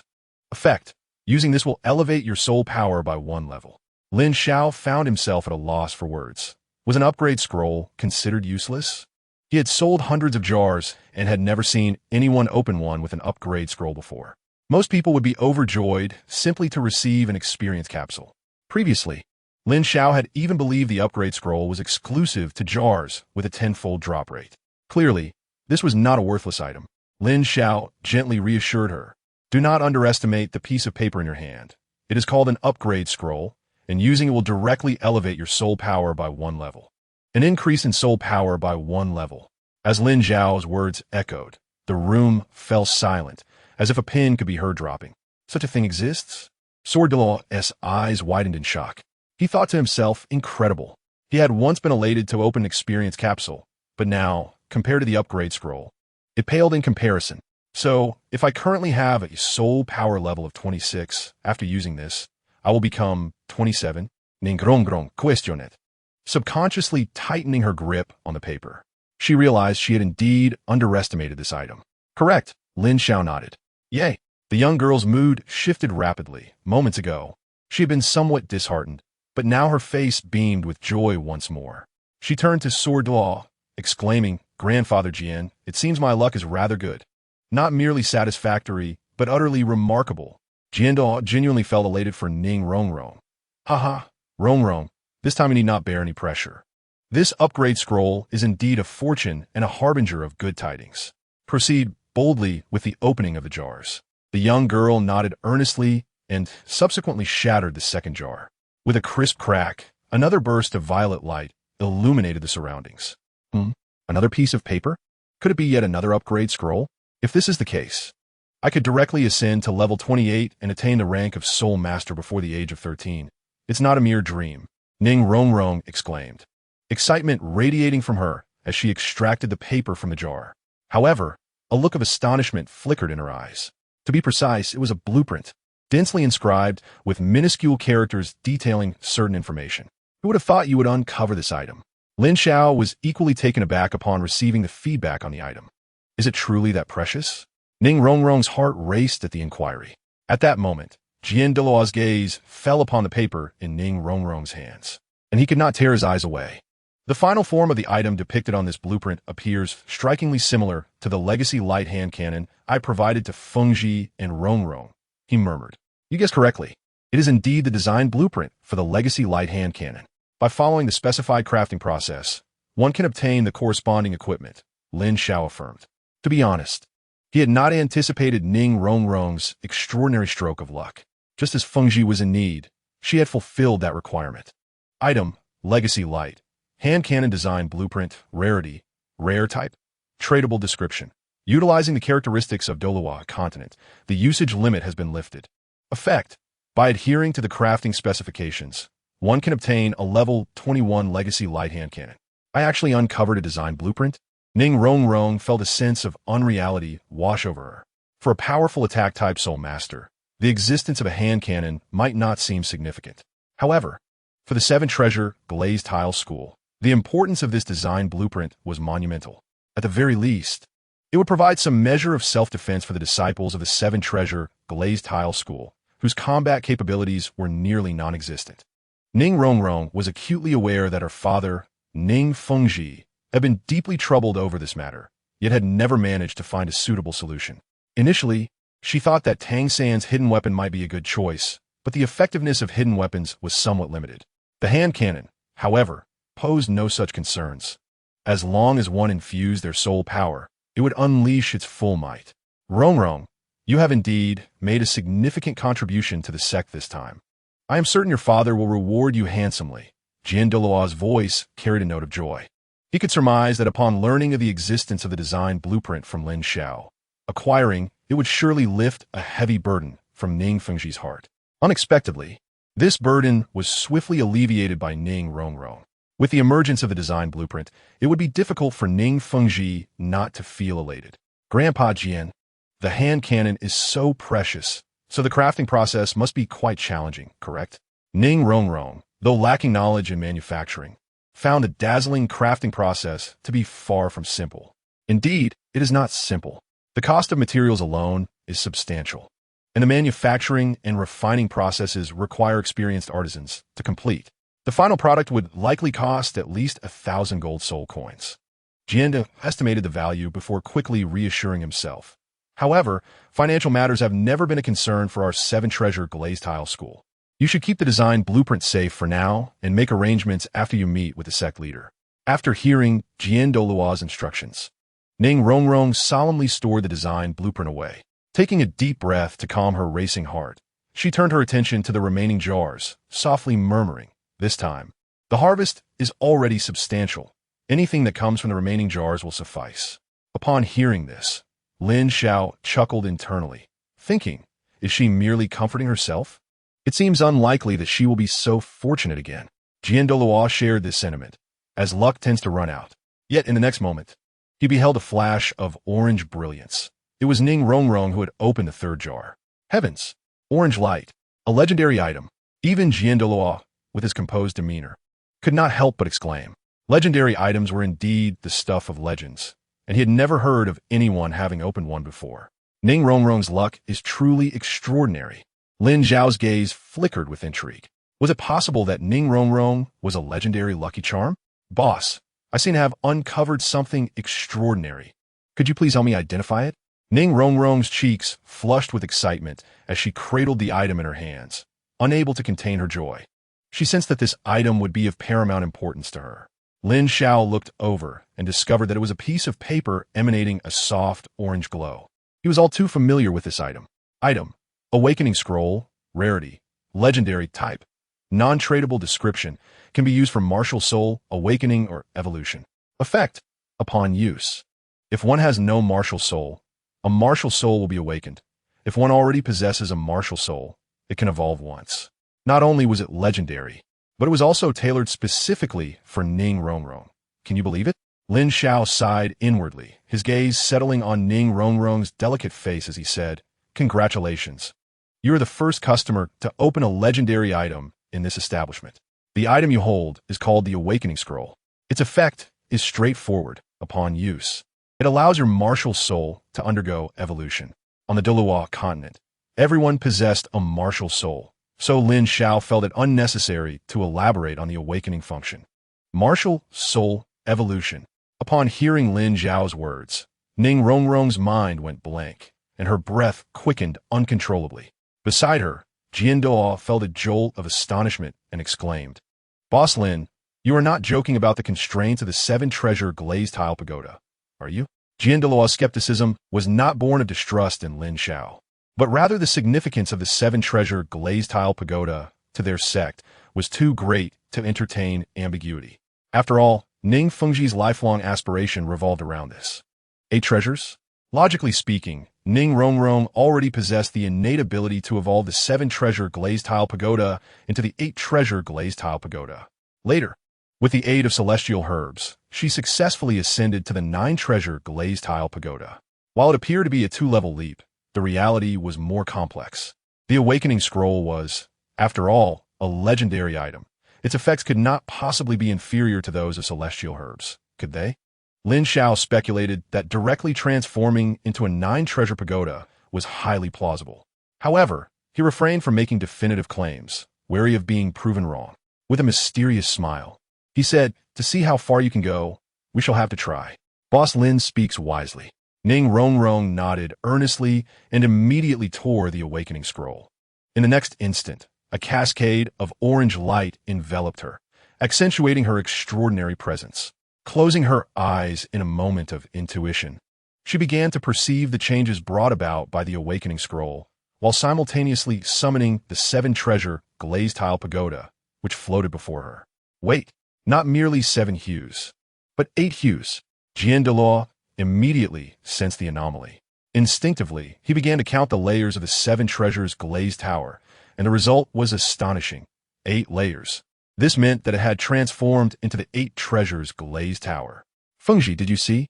Rongrong's martial soul has evolved. After countless years, no one has achieved what Rongrong has accomplished with the 7 treasures glazed tower. She truly deserves your indulgence. She is our 7 treasures glazed sect's most outstanding disciple. Douluo was elated. He and Douluo had long regarded Ning Rongrong as their own granddaughter, and at this moment, they felt the joy of seeing their granddaughter succeed. However, rubbing his eyes vigorously, he noticed that, beyond the 8 colors, there seemed to be an additional hue. 9 colors? Could it be? Chapter 79. The Soul Hunting Expedition of Shrek Academy. Instinctively, Douluo counted the layers of the small 7-layered tower once more. In an instant, he was taken aback. When did it transform into 9 layers? Douluo's eyes widened in disbelief, confirming that it was not the 8 treasures, but the 9 treasures. A 9 treasures glazed tower, even more formidable than an 8 treasures glazed tower. Grandpa Jian, can you tell Rongrong that this is real? After the evolution of her martial soul concluded, Ning Rongrong gazed at the 9-layered treasure tower in her hands, equally incredulous. She and Ning Fengji had believed that the 8 treasures glazed tower represented the pinnacle for soul masters. Even Ning Fengji's greatest hope was for Ning Rongrong to attain the 8 treasures glazed tower. But what about this 9 treasures glazed tower? Even Ning Fengji would surely be left speechless. With a long sigh, Douluo spoke slowly. Rongrong, as you can see, there's no deception.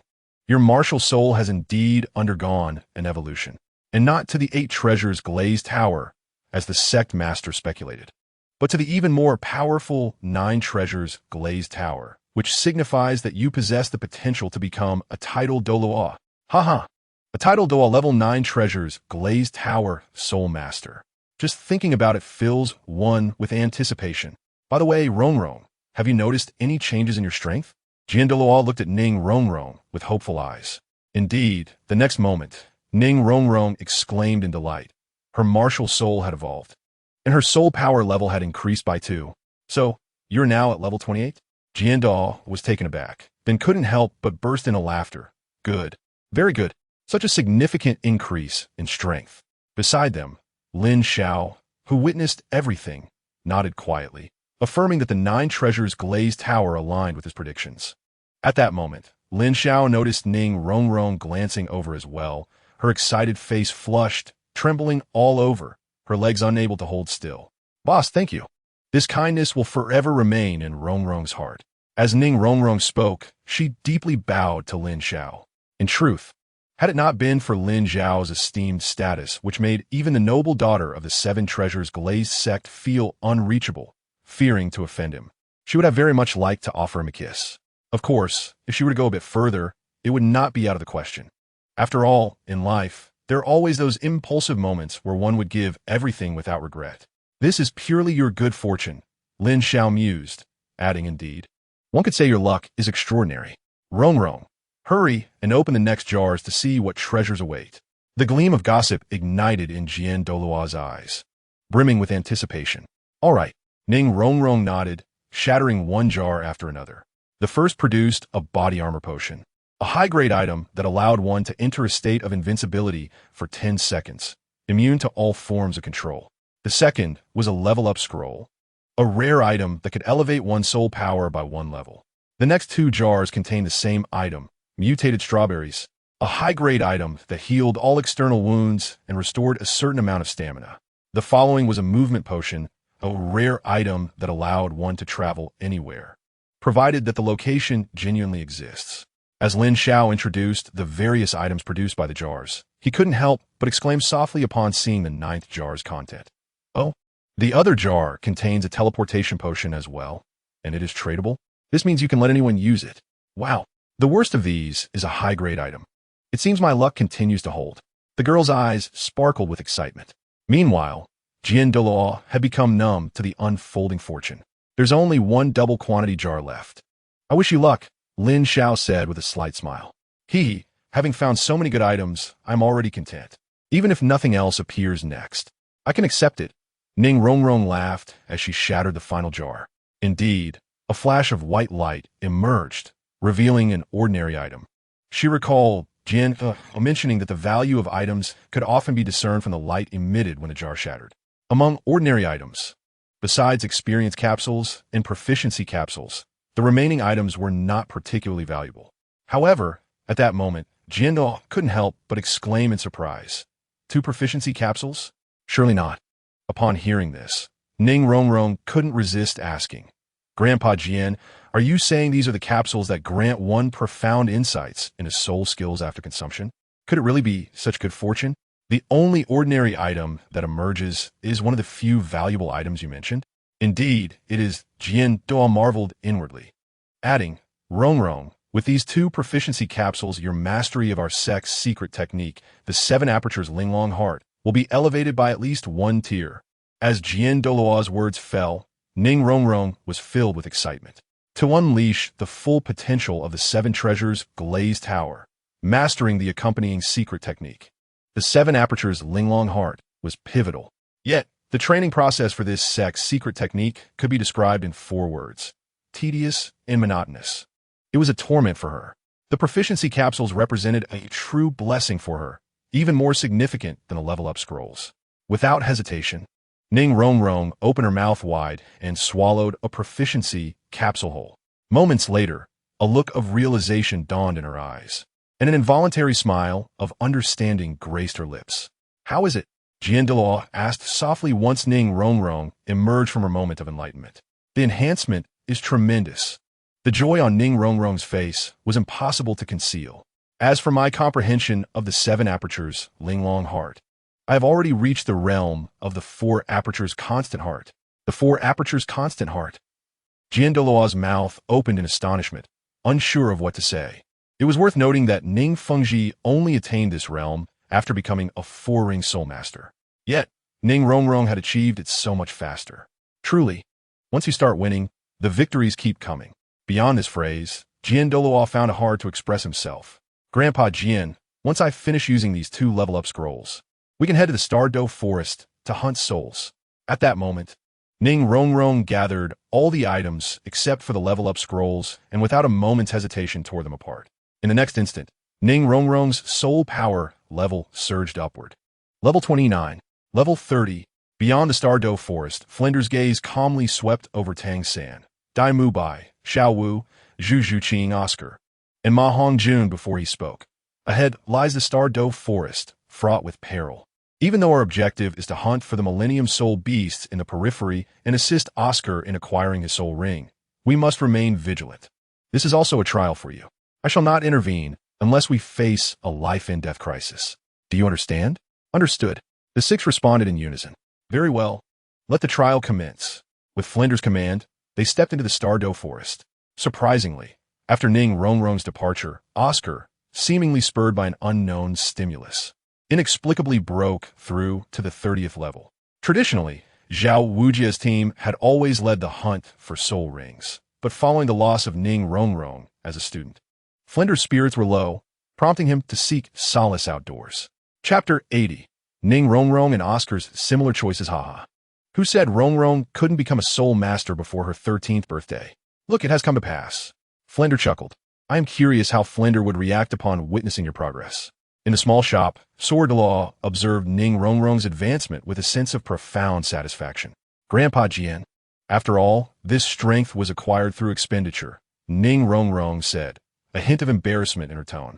Haha, does spending money not count as enhancement? What sort of rule is that? Wealth is a form of power in itself, Sword Douluo replied with a smile. Indeed, it's the ability to wield wealth. Lin Xiao thought to himself, silently scoffing at the notion that one would emulate their peers. After spending much time with Ning Fengji, Sword Douluo unconsciously adopted a tone of arrogance. Hee, that does seem quite accurate, Ning Rongrong mused, tilting her head and beaming with delight, fully agreeing with Sword Douluo's sentiment. Rongrong, bid farewell to Boss Lin, Sword Douluo instructed we should not delay. Since you have reached a critical juncture, I shall take you to hunt souls in the Stardow Forest. I believe your father will be utterly astonished upon witnessing your transformation. Yes. Ning Rongrong nodded earnestly before addressing Lin Xiao. Boss, I will come see you again after I return from the Stardow Forest. Visiting me holds little significance. Acquiring treasures is far more practical, Lin Xiao thought privately. Yet he replied, of course, you are always welcome. Soon after, he watched as the two departed the shop. Outside, Ning Rongrong produced a vial of potion and handed it to Douluo. Grandpa Guyan, let us use this to travel to the Stardow Forest. Boss Lin mentioned that this is a tradable teleportation potion, suitable for others to use as well. Isn't that a bit wasteful? The distance from Wuhuan City to the Stardow Forest is not great. I could fly you back and forth in no more than 2 days, Douluo frowned. Don't worry, Grandpa. Since we've spent the money, shouldn't we enjoy it? Ning Rongrong insisted, thrusting the teleportation potion into Douluo's hands. She then drank another vial of the potion and vanished from sight. Very well. With that thought, Douluo also consumed the teleportation potion and disappeared. At the edge of the Stardow Forest, in a concealed location, Ning Rongrong appeared amidst a flicker of silver light. Upon recognizing her surroundings, she was filled with awe. How remarkable! We have arrived at the Stardow Forest so swiftly. Who exactly is Boss Lin to create such extraordinary items? Boss Lin is shrouded in mystery. No one knows his origins, Douluo remarked as he joined her. He then inquired, what do you wish for your third soul ring? I would like to enhance my soul power, Ning Rongrong considered.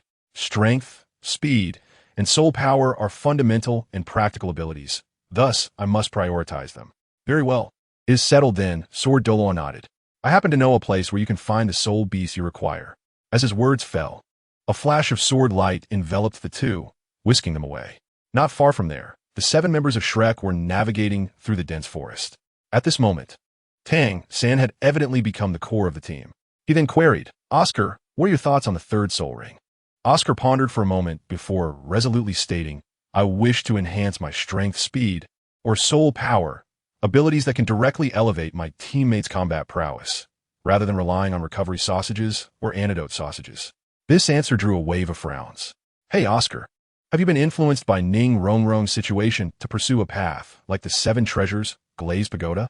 Dai Mubai remarked, fixing his gaze on Oscar with sigh. Oscar bit his lip, remaining silent. In truth, Dai Mubai's observation was accurate. The straightforward and potent effects of Ning Rongrong's 7 Treasures Glazed Pagoda could enable teammates to surpass their limits. Its significance to a team was beyond question. Such formidable capabilities were incomparable to his own large sausage or small sausage. Oscar, what suits you best is paramount. I advise you not to choose such abilities in the early stages. Even if your third soul skill grants teammates a 30% increase in soul power, it still pales in comparison to the 7 Treasures Glazed Pagoda. After all, the 7 Treasures Glazed Pagoda also amplifies the effects of previously acquired soul rings with each new one, a feature your martial soul evidently lacks. Thus, selecting enhancement abilities for soul power or strength later on would be the wisest choice, Flinder offered his counsel. Indeed, Oscar possessed great talent. Yet the essence of the sausage martial soul differed fundamentally from that of the 7 Treasures Glazed Pagoda. If Oscar truly aspired to surpass the 7 Treasures Glazed Pagoda, he could not tread the same path. To achieve victory through unexpected means was the true way to excel.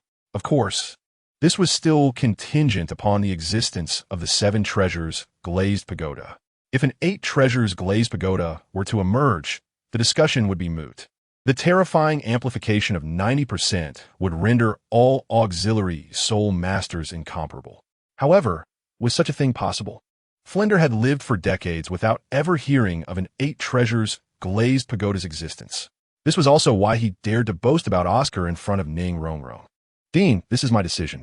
You know that I still have a long way to go to become a soul sage. I wish to acquire powerful abilities now. Growth in the future seems too distant, Oscar stated firmly. Flinder pondered for a long time before sighing. I concede. Follow me. I know of a location where you may acquire a soul ring that can enhance your soul power. However, not long after they had set off, the ground suddenly trembled. Is this an earthquake? Dai Mubai exclaimed in disbelief. No, it is not, Flinder interjected, positioning himself protectively in front of the group, his tone grave. The cat-eagle martial soul had granted him exceptional eyesight. In the distance, a shadow resembling a small mountain swiftly approached. At that moment, Tang San's gaze flickered with a purple light as he activated the purple extreme demon eye. Dean, is it the Titan Great Ape? He exclaimed, unable to contain his astonishment. Logically, such a dominant soul beast should not appear at the outskirts of the Star Doe forest. He was genuinely alarmed. Faced with such a formidable ruler, they were merely insignificant in comparison. Everyone refrained from speaking recklessly, Flanders said, turning his back to the crowd. He stepped forward alone and declared in a clear voice, "Respected ruler, we mean no offense." However, before he could finish his words, he was sent flying by a single slap. Chapter 81. The Seven Treasures Glazed Tower? No, it must be an illusion. Dean, Dai Mu Bai, Ma Hongjun, and the others were dumbfounded. A soul sage at level 78 was not even a match for their opponent. The king of the Star Doe forest was terrifyingly powerful. At that moment, everyone's gaze fell once more upon the Titan Great Ape. As they beheld the colossal creature, it seemed as if their breaths had collectively ceased. It was utterly shocking. The being resembled a mix between a monkey and a gorilla, towering like a mountain. Every part of its body was adorned with muscles more formidable than granite, bulging like small hills. Its eyes, the size of lanterns, sparkled with a yellow brilliance, sending shivers down one's spine with just a glance. Yet, while the crowd was astonished by the terrifying soul beast before them, Tang San furrowed his brow and pulled Xue Ye behind him.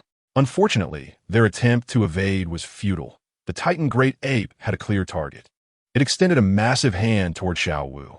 "First, I'll use blue-silver to stall it," Tang San thought, activating his soul skill. However, the blue-silver grass proved utterly ineffective as the Titan Great Ape's hand descended with fluid grace. "Xue Ye, run," he shouted, attempting to launch an attack with Tang Sek's hidden weapons. But that enormous palm enveloped Xue Ye like a shadow. It felt hopeless. Xue Ye, upon witnessing this, wore a profoundly complex expression, thinking, "Tang San, there are some things you cannot know just yet." She had already prepared herself to be captured. Just then, a brilliant sword light tore through the void, descending with unmatched sharpness and striking the Titan Great Ape's hand. A wave of terrifying soul power surged outward, raising a cloud of dust. Roaring in pain, the Titan Great Ape withdrew its hand. What has happened? The sudden turn of events shocked everyone. Xue Ye was even more bewildered. This was not how it was supposed to go. Who had intervened to prevent her from being taken? As the dust settled, they finally saw who had come to their aid, a figure clad in white robes with white hair. "The Sword Douluo, Your Excellency Chun Xin, Dai Mu Bai Oscar," and the others exclaimed in unison. Was this the true might of the Sword Douluo? One strike had repelled such a terrifying soul beast, surpassing even some of the elders from the Tang sect. Tang San reevaluated the Sword Douluo's strength, realizing that his blue-silver binding would likely be ineffective against such a formidable opponent. At the moment he recognized the Sword Douluo, Xue Ye also panicked. Why was he here? Was he planning to capture her for his own purposes? "Grandpa Sword, please be careful," a voice called out from behind the group. They turned to see a girl in a white dress emerging from the dense forest, Ning Rongrong. Just moments ago, she had completed her soul hunting and successfully ascended to Soul Master. The Sword Douluo had detected the anomaly and, given his recent power increase, sought a worthy opponent to test his strength. Thus, it was merely unfortunate for the Titan Great Ape to encounter the Shrek Academy members. Ning Rongrong's mood brightened unexpectedly. "Ning Rongrong, I can't believe to find you here," Tang San remarked with a gleam in his eye. Conversely, Oscar, upon seeing the figure he had longed for, was filled with joy and bluntly asked, "Rongrong, have you realized you want to return to Shrek?" In truth, everyone had a tough exterior but soft hearts. If she were willing to amend her temperament, they would reluctantly accept her back. However, the sudden inquiry nearly left Ning Rongrong in disbelief. "Return to Shrek? Did I hear you correctly? And you said I should change my ways to be grudgingly accepted? Why would I want to return to Shrek? What is there to cherish?" As she spoke, she recalled the cold faces that had once targeted her, bringing a chill to her heart. "Ning Rongrong, I know it's hard for a girl to admit, so let me apologize to you. Perhaps that would allow you to come back." Flander, rubbing his chest, walked back, having been thoroughly overwhelmed by the Titan Great Ape's might. "You've misunderstood. I'm not here to join you," Ning Rongrong replied, feeling powerless to argue. But the truth was indeed such a coincidence. Then what are you here for? Surely not merely to hunt for soul rings, or just passing through. "Dai Mu Bai Chakold." Yet, Ning Rongrong's response astonished everyone. Her expression serious. She said, "You guessed correctly. I am indeed here to hunt for soul rings and just passing through. Hunt for soul rings? The crowd stood in shock. What could a 26th level soul master possibly hunt? Even if she sought an excuse, she could have chosen a more plausible one. At that moment, the sword Douluo's voice echoed. Rongrong, assist me. We must quickly drive back the Titan Great Ape. I sense a powerful presence approaching from the depths of the Star Doe forest. Understood. Ning Rongrong replied cheerfully, and a shimmering treasure tower appeared in her palm, with 3 soul rings, yellow, purple, and yellow, floating beneath her feet. Wait, 3 soul rings. Ning Rongrong, you're already a soul master? The crowd was taken aback. They now believed that Ning Rongrong truly had come to hunt for soul rings. But how could she have advanced from level 26 to 30 in just a few days? At this moment, Ning Rongrong spoke with conviction, reciting the soul incantation. 9 treasures turn into glass. 9 treasures are renowned. 1 for strength, 2 for speed, 3 for the soul. 3 beams of radiant light descended upon the sword Douluo. Instantly, the sword Douluo's aura surged dramatically, unleashing a torrent of fierce sword energy that forced the Titan Great Ape into retreat. Ha ha ha, delightful. Sword Douluo laughed heartily. However, Xiao Wu's expression was filled with deep resentment. The others stood in stunned silence, staring at Ning Rongrong, or more precisely, at the small tower in her hand. 9 colors. A 9-tiered treasure tower. This could indeed be called the Nine-Treasure Glazed Tower. Their astonishment was palpable. Even Flander instinctively began rubbing his eyes, convinced that the dazzling light of the 7-treasure glass tower had played tricks on him. Grateful for the 2 donations received yesterday and the numerous monthly votes, Flander, with a mixture of disbelief and excitement, turned to Oscar, who had spoken. What happened to your face? Flander quickly noticed the unusual swelling on Oscar's left cheek. I couldn't believe my eyes just now, and then the fatty slapped me. That slap brought me back to reality. I can confirm this is not a dream. Oscar spoke with solemnity. So, Ning Rongrong has truly broken through to become a soul sage, and her martial soul has evolved? Flander's expression transformed in an instant. Just 2 days ago, he had claimed Ning Rongrong couldn't become a soul sage at 13. Yet here she was, achieving this remarkable feat at 12. He had even asserted that Ning Rongrong's 7-treasure glass tower could not compare to Oscar's sausage martial soul. Yet now, she had evolved into the 9-treasure glass tower. Can anyone tell me what on earth has transpired with Ning Rongrong? Flander lamented internally. Suddenly, a chilling howl pierced the air, capturing everyone's attention. They turned to see the Titan Great Ape, resembling a small mountain, letting out a scream before turning to flee. Is this the power of a title Douluo? Tang San couldn't help but exclaim. The sword Douluo stood majestically in the void, his presence evoking a sense of awe in Tang San. No, it is not the title Douluo who is powerful, but the sword Douluo. Yet Flander shook his head, realizing that an ordinary title Douluo would have been utterly defeated in this situation. Though Flander was merely a soul sage, he possessed a broad perspective and understood that the strength of title Douluos varied significantly. Grandpa Jian, are you all right? At that moment, Ning Rongrong's gaze fell upon the sword Douluo, her concern unmistakable. Ha ha ha, Rongrong, do I look like I'm in trouble? The sword Douluo laughed heartily. That soul beast is indeed formidable, but it would take much more to harm me. His laughter was filled with the confidence derived from his formidable strength. In truth, with his soul power at 97, aided by Ning Rongrong, battling a Titan Great Ape over 100,000 years old posed no challenge.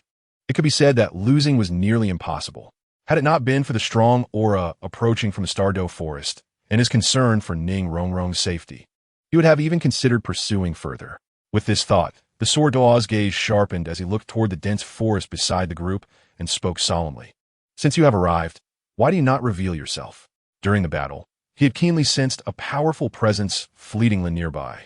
This was one reason he had refrained from pursuing the Titan Great Ape. Unbeknownst to him, there was someone lurking around, friend or foe. Flander, Tang San, Dai Mu Bai, and the other members of Shrek followed the sword Douluo's gaze. Suddenly, the thick underbrush rustled, and a figure emerged. It was a lean, serious-looking elder. The moment the elder's dragon-headed staff struck the ground, producing a dull sound, it snapped everyone's attention back to him. The one wielding this staff exuded an aura that could only belong to one person in the Douluo continent. Flander's pupils constricted as he whispered, "Are you the esteemed Long Gongming Shu of the legendary dragon serpent? Indeed, it is I. Long Gongming Shu nodded lightly at Flander before turning his gaze to the sword Douluo. Your Excellency, I mean no offense. I simply happened to pursue a soul beast and arrived here. Hearing this, the sword Douluo furrowed his brows. Pursuing a soul beast? Such a coincidence? Are you suggesting I have ulterior motives? Upon sensing the sword Douluo's frown, Long Gongming Shu felt a tremor of apprehension and quickly explained. The soul beast I was pursuing is a 1,000-year-old face demon spider. Initially, I intended it as the third soul ring for my granddaughter, but it was driven here by the rampaging titan Great Ape. Then why not seek it out instead of lurking here? The sword Douluo queried again. I wish to. Long Gongming Shu replied, a bitter smile appearing on his face. But you may not have noticed that the sword energy you unleashed during your battle with the titan Great Ape inadvertently killed that little spider. He pointed to some spider remnants a short distance away. Is that so? The sword Douluo responded indifferently. With that, he had no further inquiries. Long Gongming Shu felt as if a great weight had been lifted. Then, I shall take my leave. Go ahead, the sword Douluo replied, waving his hand dismissively. Watching Long Gongming Shu depart in a dejected manner, Flander felt a pang of envy. This was the advantage that came with great power. When he greeted someone warmly, they would ignore him, yet the sword Douluo received earnest explanations. The disparity between people was maddening. All right, Rongrong, let us depart. Considering the time, the sect master and the old bones should have nearly reached Wuhuan City, and we should be able to return by tomorrow morning. After casting a deep glance at Xiao Wu, the sword Douluo addressed Ning Rongrong. He had decided to bring the old bones along for a visit after leaving this place. Great. I am very much looking forward to seeing Dad, Ning Rongrong giggled. The sword Douluo also smiled. He understood the anticipation within the girl's words. He was eager to witness Ning Fengji's reaction upon seeing his daughter's newfound strength and martial soul enhancement, and to see how excited he would be when he laid eyes on the design he had long cherished. In the midst of it all, the members of Shrek displayed a myriad of expressions at the sight of the girl. Oscar wanted to retain her, but found no suitable reason. Flander was filled with trepidation, feeling as if Ning Rongrong's every moment was a slap to his face. Xiao Wu, on the other hand, wished for Ning Rongrong to leave immediately. For every moment the sword Douluo lingered posed an increased danger to her. Suddenly, Zhu Zhuqing spoke up. Ning Rongrong, can you wait a moment? What is it? Do you have something to say? Ning Rongrong inquired with confusion. Regarding Zhu Zhuqing, she harbored neither animosity nor affection. Yet, a flicker of sympathy stirred within her. She had heard from the sword Douluo that this young girl's fate had been intertwined with that of the debauched Dai Mubai since the very moment of her birth. Undeniably, this was a tragic circumstance. I do not wish to perish. I long to grow stronger. I hope you can assist me. As she spoke, the girl knelt, her countenance resolute and defiant. She yearned to gain strength and alter her destiny. Zhuqing, Dai Mubai began, but upon sensing the icy glare in Zhu Zhuqing's eyes, he reluctantly closed his mouth. If you seek answers, come to Spirit City to find me. The Seven Treasures Glazed Tile School has significant interest there. Locating me shall not be difficult. After casting a deep glance at Zhu Zhuqing, Ning Rongrong spoke. Thank you. Zhu Zhuqing pressed her lips together, choosing not to say more. No one knew what decision she might make. At last, they departed, seeing sword Douluo take Ning Rongrong away on a sword. Xiao was about to breathe a sigh of relief. However, in the next moment, her heart surged again with urgency. Xiao San, what troubles you?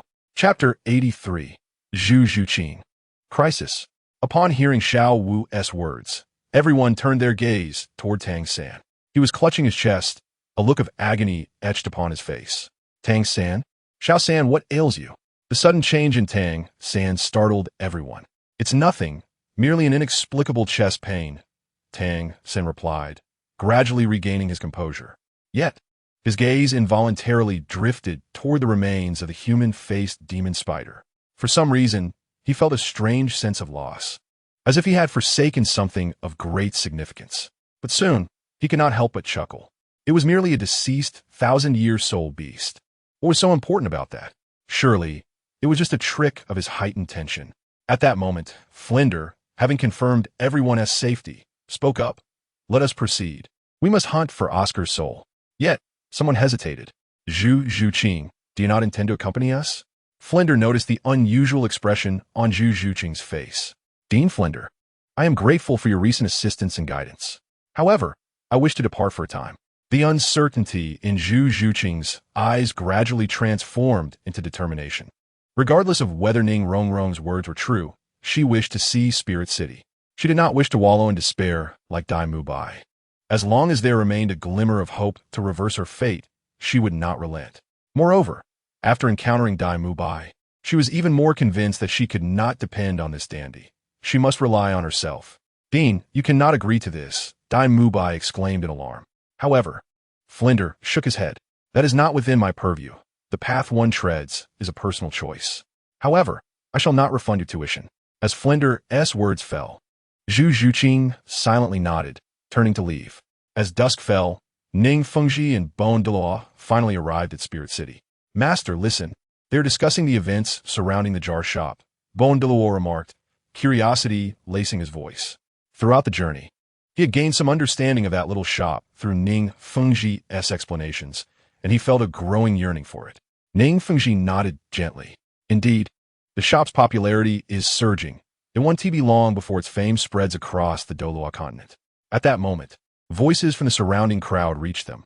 Have you heard about today's major event? Wasn't it just that the Black Elephant opened a jar and lost everything? Who is the Black Elephant? Pray elaborate. You don't know? The Black Elephant is Tianxiang Huyanjun. He lost all the resources of his sect in a jar-opening venture and left with a face as black as a pot's bottom. Everyone has since renamed him. Opening jars carries risks. One must tread carefully. I believe it is best to cherish life and steer clear of jars. Huyanjun, the Black Elephant? Ning Fengji couldn't suppress a chuckle upon hearing this. Douluo also listened, a flicker of hesitation crossing his eyes. Master, perhaps I should refrain from opening a jar? Why not? I feel my luck is rather poor. Ning Fengji reassured him. Uncle Long, the funds we carry are abundant, filled with several spatial soul guide devices. It is those lacking strength who rely on luck. We depend on our prowess. However, as night approached, Boss Lin would need to rest.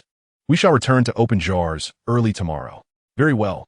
Douluo found himself unable to counter Ning Fengji's reasoning and inquired, Master, where shall we stay? Fear not.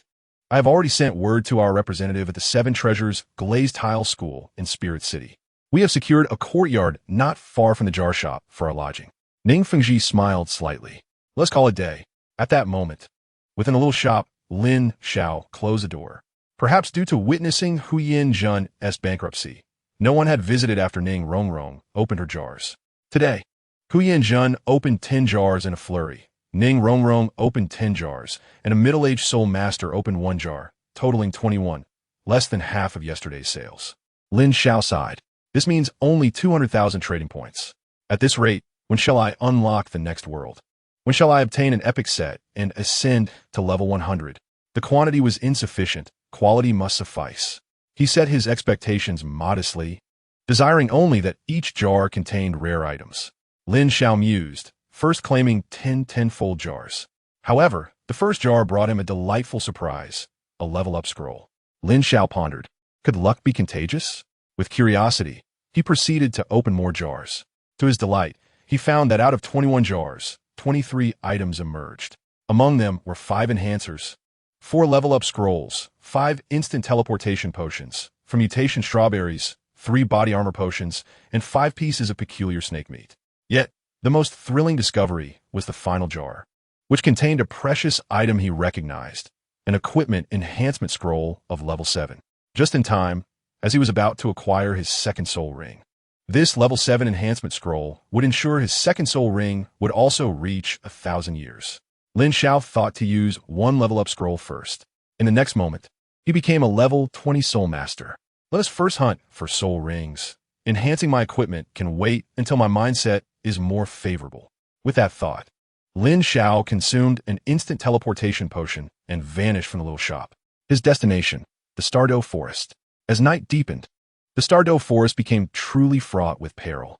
Additionally, due to the rampage of the dominating Titan Great Ape deep within the forest, even on its outskirts, numerous thousand-year soul beasts roamed. Zhu Zhuqing took on the form of a nether cat, traversing the woods.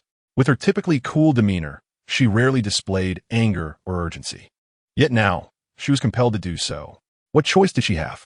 Behind her trailed numerous pursuers, not human, but agile figures of sleek, dark-furred leopards. Cursed be it! How could there be so many spectral leopards? Xu Zhiqing sensed the ever-encroaching distance between herself and her pursuers, feeling an unsettling panic. Undoubtedly, should she be caught, death awaited her. Yet, in the next moment, a shadow obstructed her path. It was another spectral leopard, albeit one of more robust physique. This was disastrous. It was at least a millennium-old spectral leopard. Xu Zhiqing's movement faltered, despair flickering in her eyes.